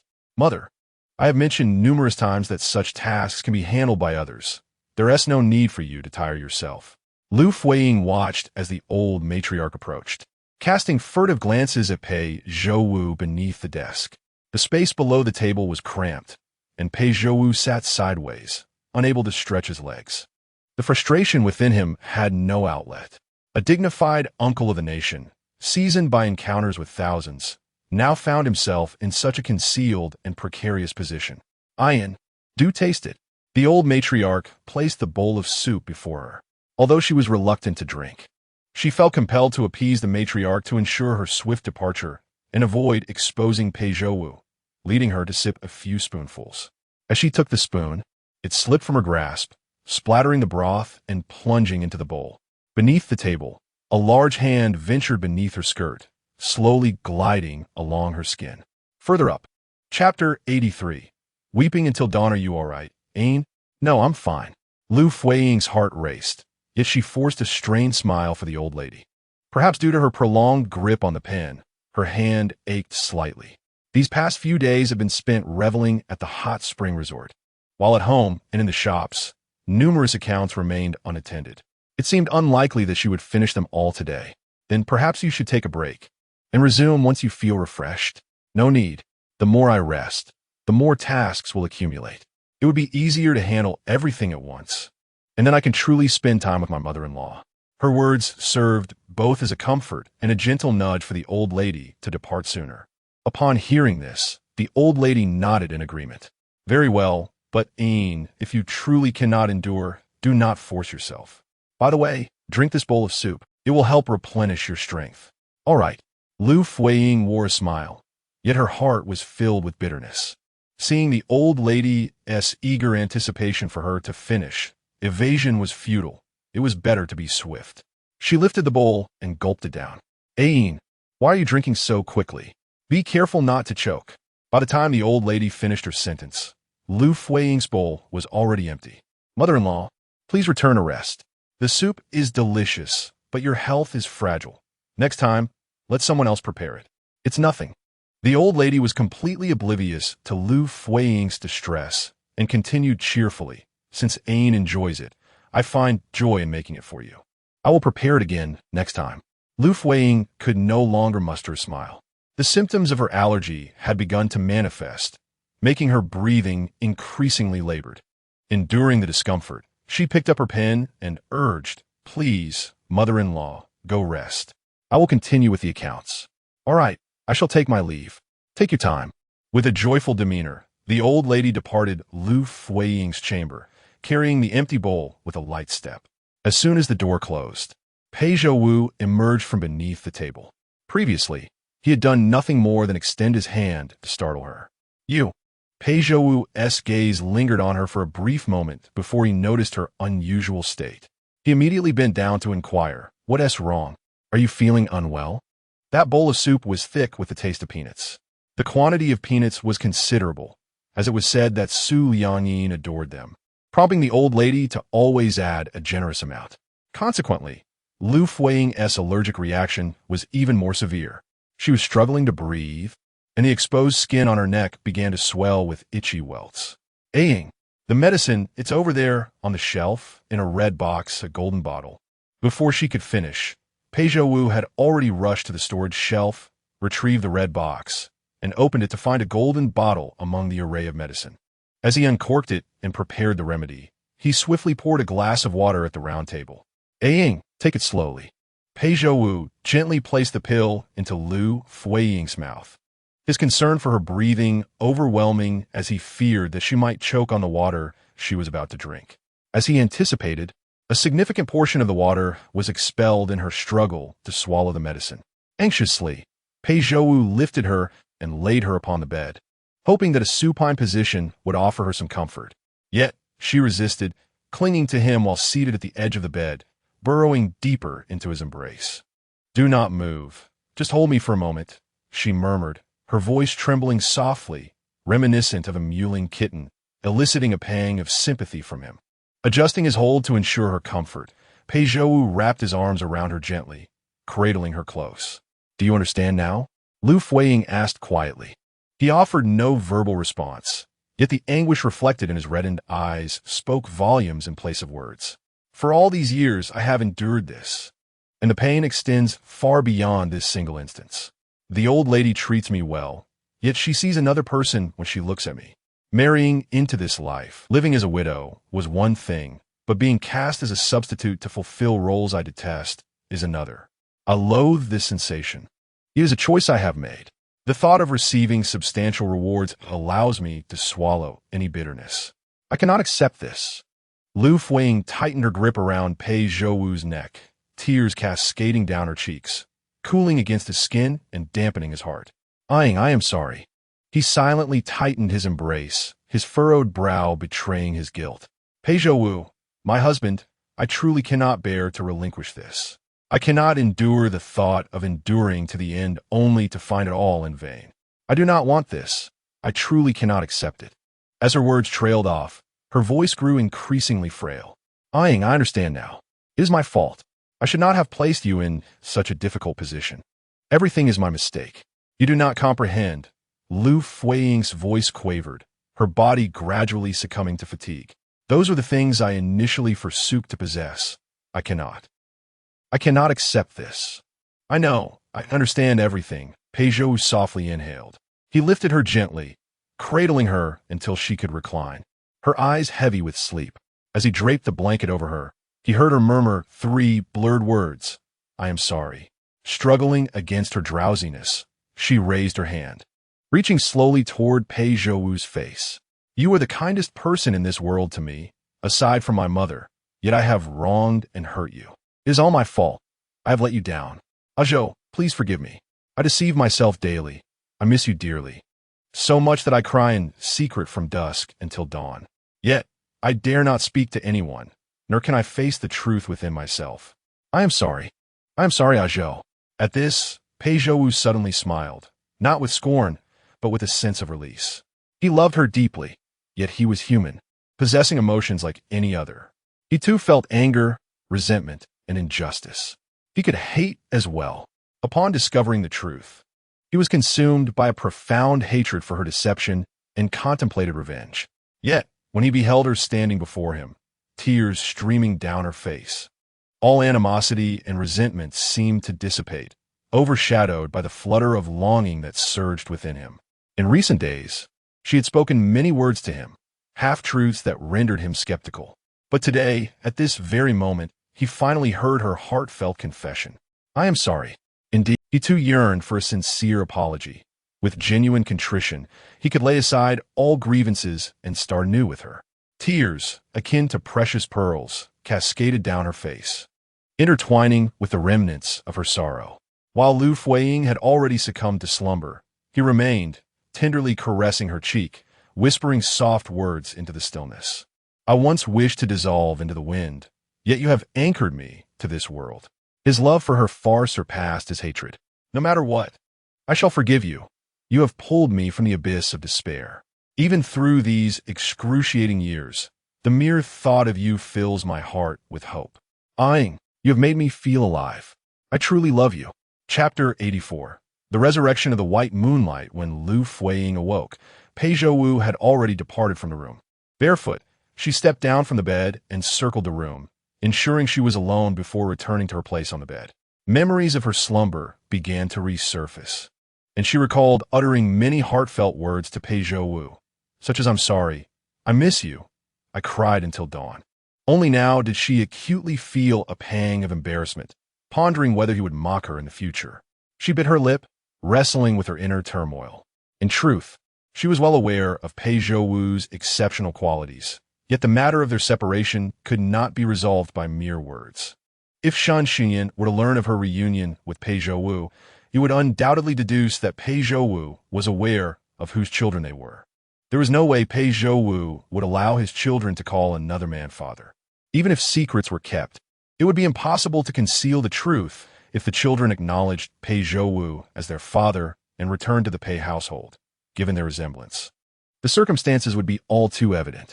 The scandal of her clandestine affair with Pei Zhouwu and the resultant children would inevitably become public knowledge, and from the outset, Shan Xunyan had but one demand: that the matter remain discreet. Separation, acknowledgement of parentage, returning to the Pei family. How could such actions be executed in complete silence? To maintain the dignity of the Shun family, Shan Xunyan would never consent to a separation, especially considering his mother, who would surely descend into madness if Liu Fuyi were to leave him. He would be resolute in his refusal. Yet, if she insisted on separating, forsaking her vast fortune might indeed facilitate such an outcome. But could she truly bear to relinquish everything? She rolled up her sleeves, revealing the remnants of a rash on her wrists, a result of an allergy to peanuts, which had yet to fully fade. Had all her years of hardship been for naught? Throughout the years, she had meticulously managed the Shun family's affairs. For whom had she labored? Pei Zhouwu, it would be unjust for you to remain a mere lover for the entirety of your life. If she missed this chance, she would irrevocably lose Pei Zhouwu. That foolish man, deceived by her yet remaining steadfast in his affections, was irreplaceable. Who would come to her rescue? Liu Fuyi leaned back and fell heavily onto the bed. After dinner, Liu Fuyi emerged from her home, cradling something in her arms. She headed towards Shan Jieling's residence. However, as she neared the entrance to a second alley, she suddenly turned, glancing back to ensure the servant at the door could not see her. She quickened her pace and slipped through the small side door of Pei Zhouwu's estate. Inside, the room belonged to Kong Linyu. It was he who had led Liu Fuyi out earlier that morning, assuring her that should she return, she could enter through this door, which would remain unlocked. Just as she stepped in, two figures appeared at the other end of the alley, an adult and a child, a mother and her son. The child appeared to be around 6 or 7 years old, with a charming demeanor. The mother, poised and elegant, held her child's hand as they turned out of the alley, pausing to gaze longingly at the gate of the Shin residence. "Huaijuan, look, that is where your father lives," the mother said, pointing ahead as she squatted beside the child, her tone imbued with hope. The child followed the direction of her fingertips, and the two large red lanterns in front of the door illuminated the longing in his eyes from afar. "Mother, can I truly see father?" "Yes, you will soon. Can we go in now to find father?" His mother did not rush to respond. Instead, a deepening sorrow clouded her face. She gently caressed her son's cheek, gazing at him tenderly. "Do not rush, my dear. Now is not the opportune moment. In a few days, it will be the anniversary of my passing, and your father will surely leave the city to pay his respects. Then we shall be reunited with him. Will I be able to live in that grand mansion then?" "Yes, of course." After bringing Liu Fuyi to the designated place, Kong Linyu paused outside the courtyard and did not enter. "Madam, my general is inside. You may go in," he said, smiling warmly at Liu Fuyi. Though he had not inquired about his general, and the general had said little, he had already surmised much. The two children from the Shun family, particularly the little girl, bore a striking resemblance to his general. Coupled with the unusual demeanor of his general in recent days, he naturally deduced the connection between the Shun matron and their general. "Thank you." Liu Fuyi expressed her gratitude, realizing that Kong was akin to her own Jean Li, a person trusted by Pei Zhouwu. Upon entering the courtyard, she caught sight of Pei Zhouwu emerging from the house. A smile lit her face as she hurried towards him, her figure under the moonlight appearing graceful and delicate like a young maiden, her hairpin and earrings swaying gently as if reflecting a fluttering heart. "Look what I brought you," she exclaimed, rushing to him and immediately extending her hands to present her offering. "How did you gather such courage?" Pei Zhouwu teased, accepting the item from her. Liu Fuyi could discern his jest, noting that he was amused by her newfound boldness. She leaned closer, linking her arm with his, and playfully replied, "I wasn't particularly brave. I still slipped in quietly, without being seen." After saying this, she scrutinized his face, asking provocatively, "Are you angry?" Knowing full well that he detested her sneaky antics. Pei Zhouwu merely raised an eyebrow, revealing no sign of anger. He removed the cloth covering the object she had handed him, revealing a small cylindrical container. Casting her a sidelong glance, he seemed to have already guessed its contents. Upon opening the lid, he discovered a rolled-up piece of white paper. Unrolling it, he found it to be a painting, the very one that Xixing had spoken of. The depicted scene closely resembled Xixing's description, a river with a small boat, where a figure in white appeared ethereal, yet paradoxically bound by black iron chains that hung from their hands and feet, one chain even submerged in the water. As he gazed at the artwork, a subtle smile began to form at the corners of his mouth. "What do you think? Is it not remarkably lifelike?" Pei Zhouwu examined the painting with keen interest, his gaze lingering on it with reluctance to part. After a long moment, he responded, "You have a conscience, after all. You miss me." Whether or not the essence is conveyed is a matter for debate. The emotions of the artist while painting are palpable in the curvature of each stroke. The background of the painting is shrouded in a somber gray, oppressive like dark clouds looming over a city, while the figure in the boat stands out with a striking brightness, revealing the depth of longing the artist harbors. "My lord," Liu Fuyi exclaimed as she tumbled into his embrace, playfully wrapping her arms around his waist. "Please don't always be angry with me." Pei Zhouwu's gaze remained transfixed on the painting, seemingly unable to absorb enough of its beauty, yet his lips responded in agreement, uttering a simple word of affirmation. "You look truly splendid when you smile." Pei Zhouwu slightly turned his eyes away and inquired, "Did I smile?" "Indeed you did. I adore seeing my lord's smiling face." Suddenly, a soft patter echoed as raindrops fell upon the scroll in Pei Zhouwu's hands. The morning had dawned with a gloomy sky, foretelling rain, and by nightfall, it finally descended. "It's raining, let us go inside." Pei Zhouwu carefully rolled up the painting once more, cradling Liu Fuyi as he retrieved the fallen cylindrical case at his feet before entering the house. Soon, the rain intensified. This gentle drizzle persisted for several days, finally easing on the fourth morning, yet the sky remained dark and foreboding, as if it were holding back an even more torrential downpour.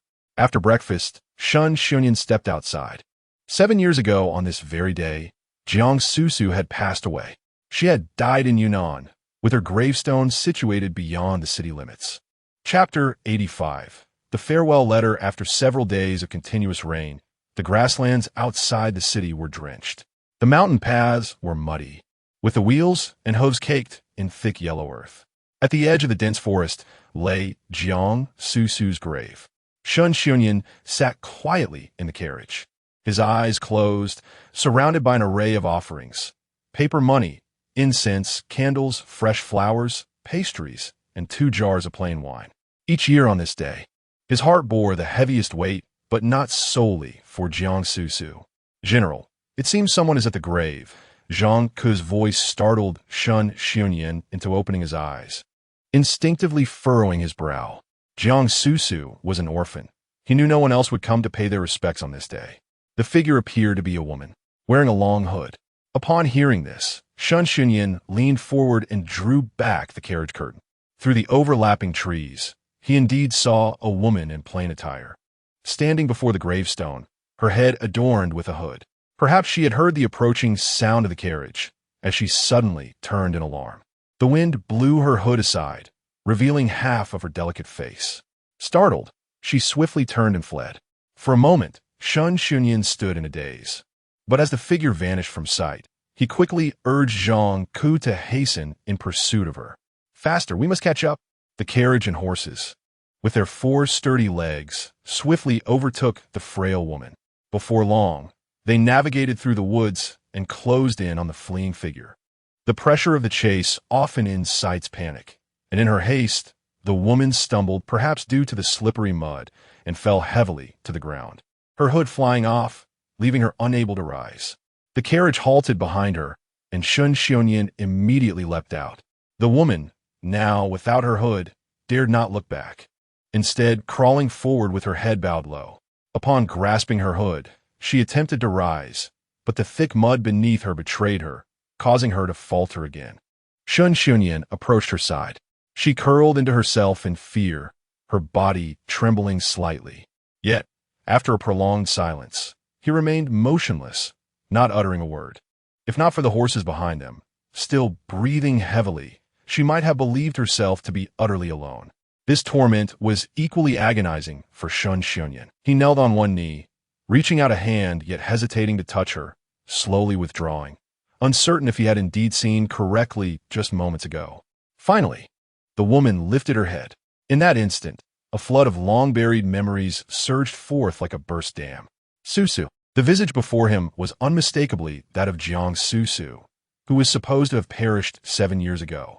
Jiang Susu, equally startled, turned to rise, but her skirt was caught beneath her feet, preventing her from taking a step and sending her teetering. Shun Xiongyan reacted swiftly, wrapping his arms around her waist and pulling her back. "You're mistaken. I am not. Susu."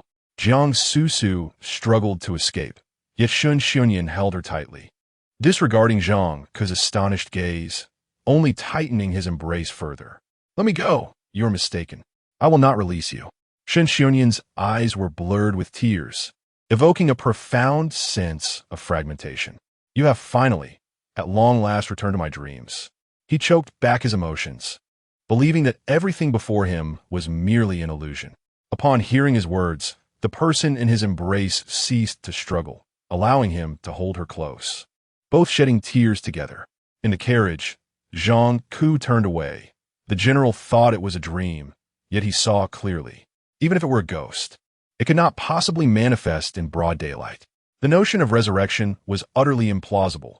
There could not exist 2 individuals bearing such striking resemblance. Thus, this Jiang Susu before him was most likely real, having never perished 7 years ago. Yet even if she had not died, 7 years had elapsed. Why then? Had she suddenly appeared? What a home! What Madame Liu? And the old matriarch, who cherished Madame Liu so dearly, could she possibly accept Jiang Susu? Lost in thought, a resounding slap startled Zhang Ku, prompting him to turn. He beheld the general, astonished, clutching his left cheek, clearly struck. The slap had shattered the illusion he had clung to. Zhang could casually scrutinize Jiang Susu a moment longer. Her face, marked by sorrow and streaked with tears, was heart-wrenching. She opened her mouth, yet ultimately spoke no words, turning to leave once more. To Zhang Ku, her demeanor suggested a subtle game of desire and restraint. "Susu," he called, realizing with a mix of astonishment and trepidation that it was indeed her. "It truly is you, Susu." He had insisted she was mistaken. Jiang Susu had perished 7 years ago in that calamitous fire. This assertion, undoubtedly, was an acknowledgement of his own identity. Zhang Ku sighed, contemplating that since she was alive, they must confront the reality. "Do not hold me back, let me go." "Susu." Shun Xiongyan grasped her tightly, his face flushed with myriad questions. "If you were alive, why have you not sought me all these years? Release me." "Susu, why? Please tell me why." "Stop asking. Let me go. The child is still waiting for me." The mention of the child made Zhang Ku glance back. If she spoke thus, then the child must surely belong to the general. Otherwise, she would not have mentioned it. This revelation only deepened his troubles. The general had never been particularly invested in Madame Liu's child, and if he were to bring Jiang Susu's child home, he feared for the fate of his own two children. Their future might become precarious at best. It was not that he despised Jiang Susu. He had no grounds for such feelings. It was merely that 7 years had passed, and the Shun family had enjoyed tranquility for all that time. Madame Liu had managed the household with diligence. The old matriarch was in good health, and the children were growing steadily. It was indeed a time of prosperity, and who would wish for such stability to be disrupted? He found himself disinclined to listen further, especially since the general was directly involved. He feared the turmoil would surpass his own. Before long, Jiang Susu was ushered into the carriage, departing back to the city. Inside, the two were covered in mud, particularly Jiang Susu, whose clothing bore large splotches of filth, and her face was marred by grime. The tears had washed away traces of dirt, leaving behind a heart-rending visage. Was that farewell letter truly penned by your own hand? Shun Xunyan inquired softly, seated beside her, as memories of the past flooded his mind. Years ago, he had brought Susu to the capital with the intention of marrying her. However, she had departed abruptly, swayed by the machinations of her uncle's household. He pursued her to Yunnan, returning to the small courtyard where they once lived. The vivid flames of that fateful night continued to haunt his dreams. The courtyard was engulfed in fire, and Susu perished within its grasp. Only a single farewell letter remained outside, concealed beneath the pomegranate flowers they had planted together. The words within the letter overflowed with Susu's profound sorrow, each line resonating with her despairing embrace of death. Chapter 86. The revelation of infidelity. That evening, he, alongside the fire rescue team, indeed unearthed a charred female corpse from the flames. A piece of jade remained upon the body. Though the chain had been consumed by the fire, the white jade, albeit scorched and yellowed, remained largely intact, confirming it to be the very piece he had gifted to Susu. The farewell letter was imbued with profound despair, and thus he believed. He believed that Jiang Susu had indeed taken her own life in the courtyard where they once shared countless cherished memories. I had initially intended to perish in flames. Jiang Susu wept bitterly, her words faltering with heartache. But I ultimately could not bear the thought of the child within me facing death alongside me. I loathed the timing of my pregnancy. Had I not discovered it then, I would not have softened, nor would I find myself in this predicament. Shun Xiongyan gazed at her in silence, his expression a mask of restraint. And then he inquired. Jiang Susu inhaled deeply, gradually continuing her tale. Though the fire intensified, I fled for the sake of the child. Yet, not far from the house, I discovered the jade pendant you had given me left behind. When I attempted to return for it, the house had become inaccessible. I thought it perhaps best to allow you to believe I'd perished. You come from a prestigious lineage, destined for a grand future, and should wed a wife of equal standing to support you. I would not wish to be a burden. So, you departed and concealed yourself? Shun Xiongyan pressed. Jiang Susu turned slightly away, unable to meet his gaze. A year after the child was born, I attempted to seek you out. Even if I could not enter the general's residence, I merely wished for a bright future for my child. However, upon learning of your recent marriage, I hesitated once more. Newlywed and blissful, how could I bring a child to disrupt your happiness? A heavy silence followed, oppressive and laden with unspoken words. Shun Xiongyan remained silent as well. The initial joy had gradually faded, replaced by an indescribable melancholy. The carriage slowly entered Yuchuan City, finally halting outside a modest courtyard in the northern slums. The cramped courtyard contained but a single room, with a makeshift kitchen added beneath a roof, cluttered with various items, leaving no space even for hanging laundry. "Mother, you're back." A small boy burst from the room, his face alight with joy, which froze upon seeing the unfamiliar Shun Xiongyan. Fear gripped him, and he hesitated to approach. Shun Xiongyan gently crouched down, offering a reassuring smile. "Do not be afraid. I'm not a bad man. You must be Huai Jun. Come, let me see you." He had heard Susu mention the child's name during their carriage ride. Huai Jun. The name, evoking remembrance and longing, encapsulated Susu's sentiments toward him. Calculating the passage of time, He realized the boy was nearly 6 years old. Huaijun, have you not longed to meet your father? Come, call me father, Jiang Su urged, beckoning the child. The boy's emotions were unrestrained, his astonishment and delight manifesting almost instantaneously. In the blink of an eye, his eyes brimmed with tears. He rushed over with a sense of grievance, throwing himself into Shun Xunyan's embrace. Father, I have finally seen you, father. The scene of their reunion was indeed poignant, prompting Jiang Su to turn aside and wipe away her tears. The room was nearly devoid of space, save for a single bed covered with a straw mat where one could barely sit. The poverty of the place struck Shun Xunyan, making him reluctant to linger. He could scarcely fathom how these years had been endured by the mother and child. He gazed at Jiang Su, though his eyes betrayed a hint of evasion. I will find a place for you to settle down. A place, not returning to the Shun family. Jiang Su clenched her hands, yet her expression remained considerate, concealing her disappointment. It's all right. I am quite comfortable living here with Huaijun. The child is sensible and never complains. You need not trouble yourself. Having found you, I am determined to take responsibility, but I understand. Jiang Su comprehended his predicament. He was now a married man, and she had heard he had a pair of adorable twins. How could his wife and children accept the sudden arrival of two unexpected guests? Shun Xunyan himself was at a loss on how to face this situation or how to explain it to his wife. Her kindness eased Shun Xunyan's tension. You have endured much hardship over the years. Rest assured, I will manage everything appropriately before formally welcoming you into my home. With that, he strode out to summon Zhang Ku, instructing him to procure a residence. Shun Huaijun grasped Jiang Su's hand, and only then did she return from a reverie, withdrawing her gaze from Shun Xunyan's retreating figure. Unbeknownst to her, her eyes had once again filled with moisture. She raised a hand to wipe away her tears and bent down to embrace her child, soothing both him and herself. Do not worry, father will not abandon us. We will soon return to the Shun family. Yet, deep down, she understood that after 7 years, everything had changed.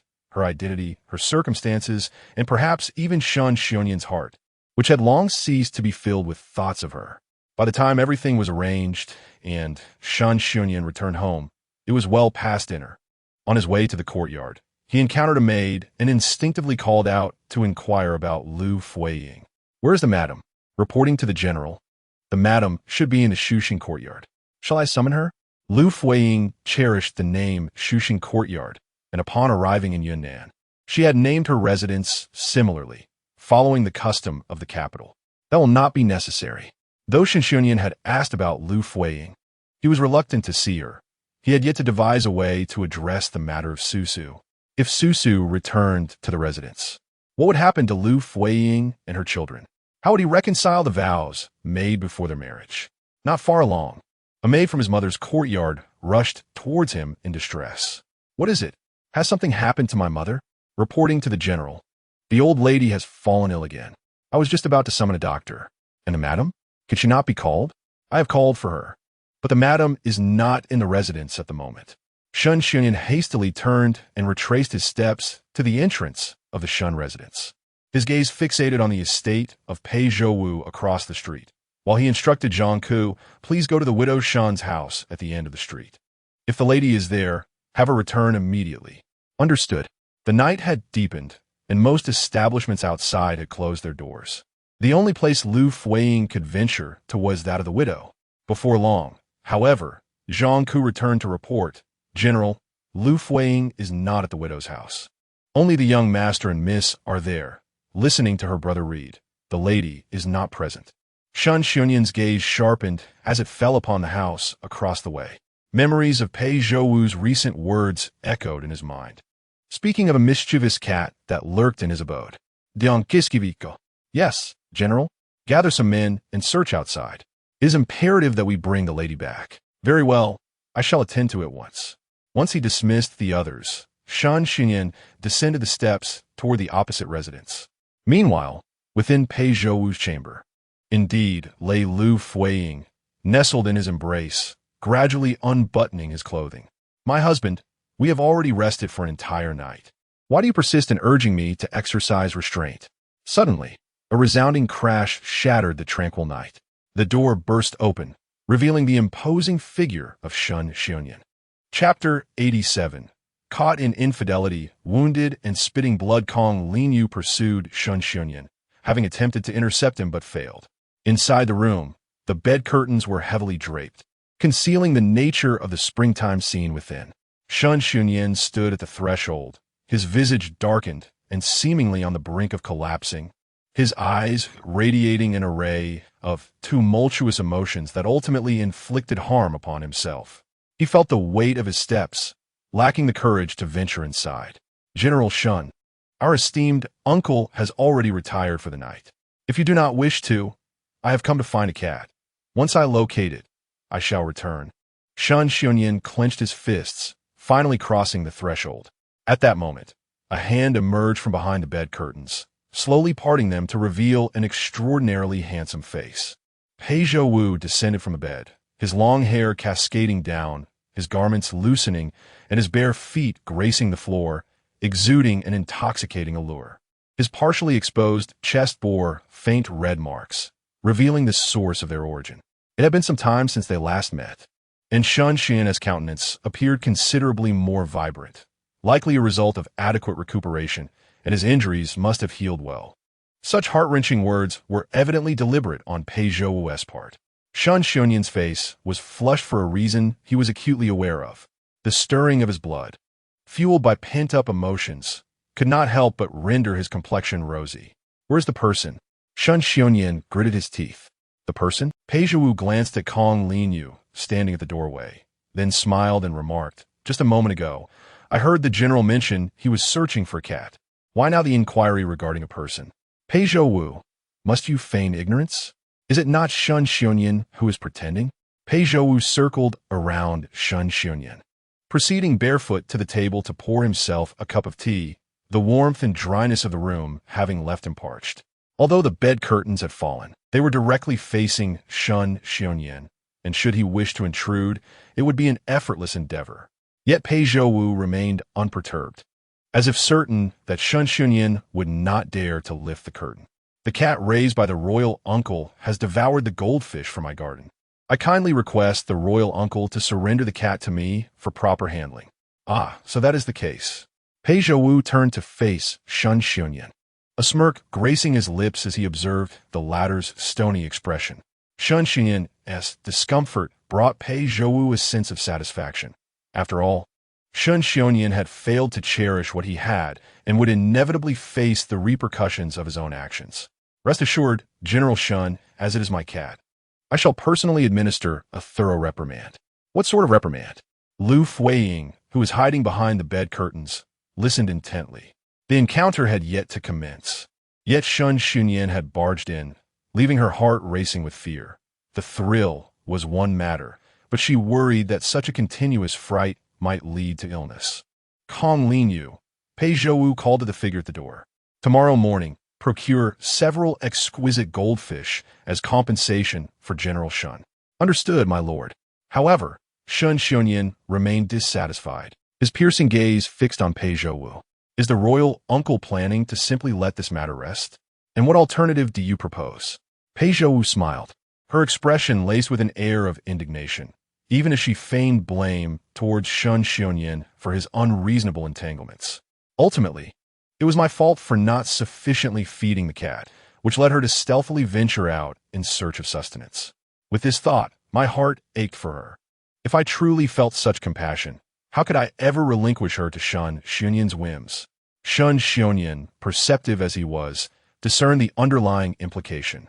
Under the pretense of speaking about the cat, she was, in fact, alluding to Liu Fuyi. Pei Zhouwu claimed Liu Fuyi as her own, and he had no right to take her, such a mere creature, and yet it occupied the thoughts of the Duke of the State. Shun Xiongyan was evidently consumed by anger, his tongue unbridled and devoid of reason. He referred to Liu Fuyi as a creature of sin.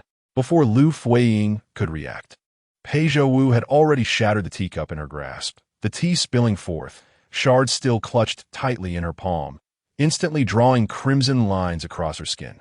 In the next heartbeat, she flung the fragments like arrows shot through the air towards Shun Xiongyan. He barely sidestepped in time, but could not evade the forceful strike of Pei Zhouwu's palm. His back ached as he stumbled, nearly collapsing to the ground. Yet even in such distress, blood surged from his throat and spilled forth.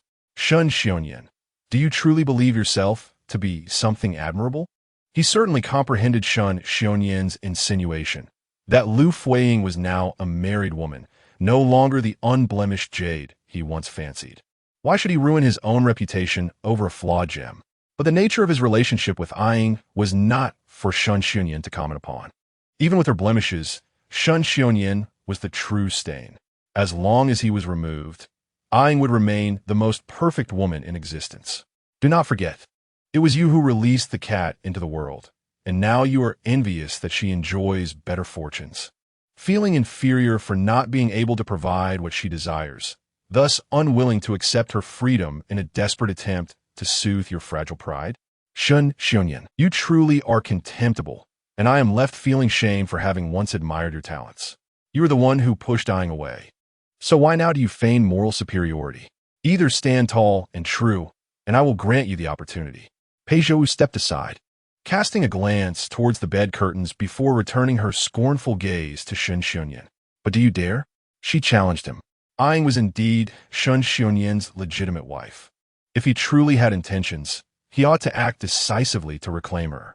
Yet his rigid form remained unresponsive. He contemplated, yet hesitated, perhaps feeling a sense of shame. What could be blamed on a husband who had fallen to such depths? Kong Linyu, at the door, had long been rendered speechless by Shun Xiongyan's bloodied state, caught in a limbo of indecision. Upon hearing Pei Zhouwu call for him, he rushed inside. The night had deepened. Please, General Shun, return to your residence and summon a physician. Very well. Kong Linyu approached Shun Xiongyan, extending his hand. General, please. Shun Xiongyan let out a bitter laugh. To have been beaten to a bloody pulp only to be sent for a physician. What a humiliation Pei Zhouwu could inflict. Yet, it seems he is unable to assert himself.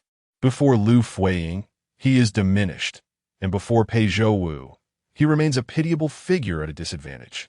Clearly, he is Liu Fuyi's husband. General Shun, Kong Linyu urged once more. Shun Xiongyan lowered his eyelids, concealing the hint of redness threatening to betray his emotions. What was his purpose in coming here? He has forgotten. All that remains is the bitter lump in his throat, a cruel jest that he cannot swallow. Yet, in the end, he is compelled to take a step forward. After all this time, he cannot even dare to utter Liu Fuyi's name.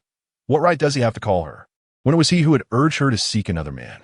He treaded slowly over the bloodstains scattered on the ground, his unease rendering his gaze restless and unfocused. Chapter 88. Greetings, how do you fare? After departing, Kong Linyu thoughtfully closed the door that had been forced open. It was only then that Liu Fuyi, hidden within the bed curtains, finally lifted the veil. Moonlight streamed through the gauzy window, illuminating the bloodstains on the floor, still vivid and unyielding. Yet, even after a while, Pei Zhouwu remained turned away, unresponsive. Azu, Liu Fuyi called to him, prompting him to shift his stance. As he turned, the icy demeanor he had exhibited before Shun Xiongyan dissipated in an instant. Once back in the tent, he knelt down, gazing up at her, grasping her hands tightly. The curtain behind him swayed gently, mirroring the turbulence within his heart. You were the one who was struck? Why do you weep? Liu Fuyi's smile was tender, her gaze soothing as it met his, and she found the situation somewhat amusing. Just moments ago, he had appeared ready to commit violence, yet now, with reddened eyes, he knelt before her as if he were the one in pain. He remained silent, his eyes fixed on her without blinking. What troubles you? She inquired. Still, he offered no reply, neither shaking his head nor nodding, simply gazing at her with an expression that implored her compassion. Speak to me. Are you upset once more?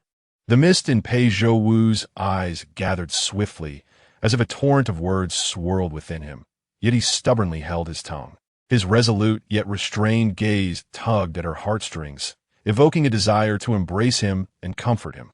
Please, do not be like this. My dear, how do you fare? Liu Fuyi leaned down, her soft lips gently brushed against his forehead, then the tip of his nose, and finally against his tender, rosy lips, rosier than any girl's. He was indeed beautiful. Each glance revealed new facets of his allure, especially when tears adorned his cheeks. Liu Fuyi had never dared to voice it. Yet each time he cried, an inexplicable thrill surged within her. The more he wept, the more she found herself enamored. My husband, do you feel any better? He did not seem improved in the slightest. Instead, he leaned forward, wrapping his arms around her waist. Aching, I do not wish to pressure you, but have you never truly considered parting ways? Have you simply been placating me, prolonging this, waiting until I grow accustomed to this role, so that it may end without further ado? He looked up at her from within her embrace, his eyes glistening with unshed tears. You profess that I occupy your heart, that you love me, yet what manner of love do you bear for me? Is it merely my exterior that captivates you? He pressed further. After a moment's contemplation, he furrowed his brow and continued, or do you merely relish the sensation of being loved by me? Liu Fuyi blinked, biting her lip at a loss for words. He was, in truth, quite perceptive, not at all foolish. He saw through everything with clarity. Yet, he loved her so deeply that he hesitated to think ill of her. Aching, you are not secretly harboring any schemes, awaiting the day you tire of me to cast me aside once more, are you? It cannot be so. You would not do that, would you? His question bore the innocence of a child, eliciting an involuntary smile from Liu Fuyi. What is it that amuses you? Pei Zhouwu inquired, a hint of confusion crossing his features, yearning for her earnestness. Ing, you have indulged in ignoring what is evident. You have already heard it. Look at him. He is so timid, so cowardly that he does not even dare to come in and take you away. How can he ever bear the responsibilities of a husband and care for you properly? He claims to be 1,000 times better than Shen Xiongyan, promising to take good care of her, urging her to see how much superior he is. Ing, speak up. What shall I say? His face contorted with dissatisfaction. He suddenly lunged forward, pinning her onto the bed. You know what I wish to hear. Liu Fuyi, however, smiled without uttering a word, deliberately remaining silent. Speak. Say you will never abandon me. Say you will love me forever. Speak up. He cupped Liu Fuyi's face, demanding her eyes remain fixed on him.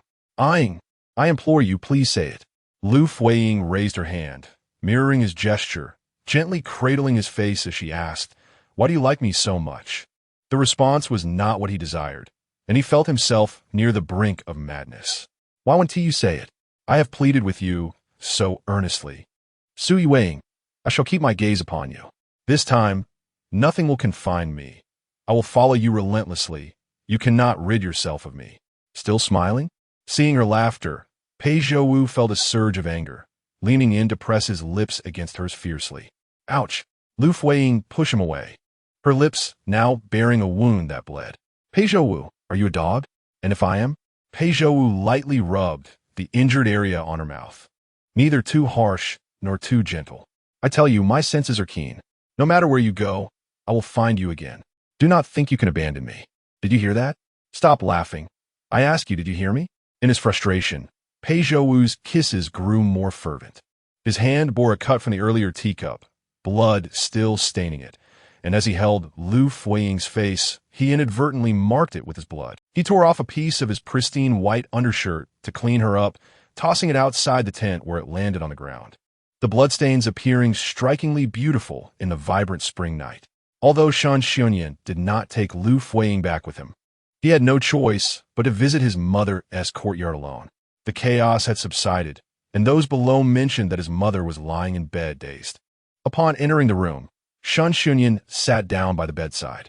His mother lay pale, her eyes closed, whispering to herself, I did not kill her.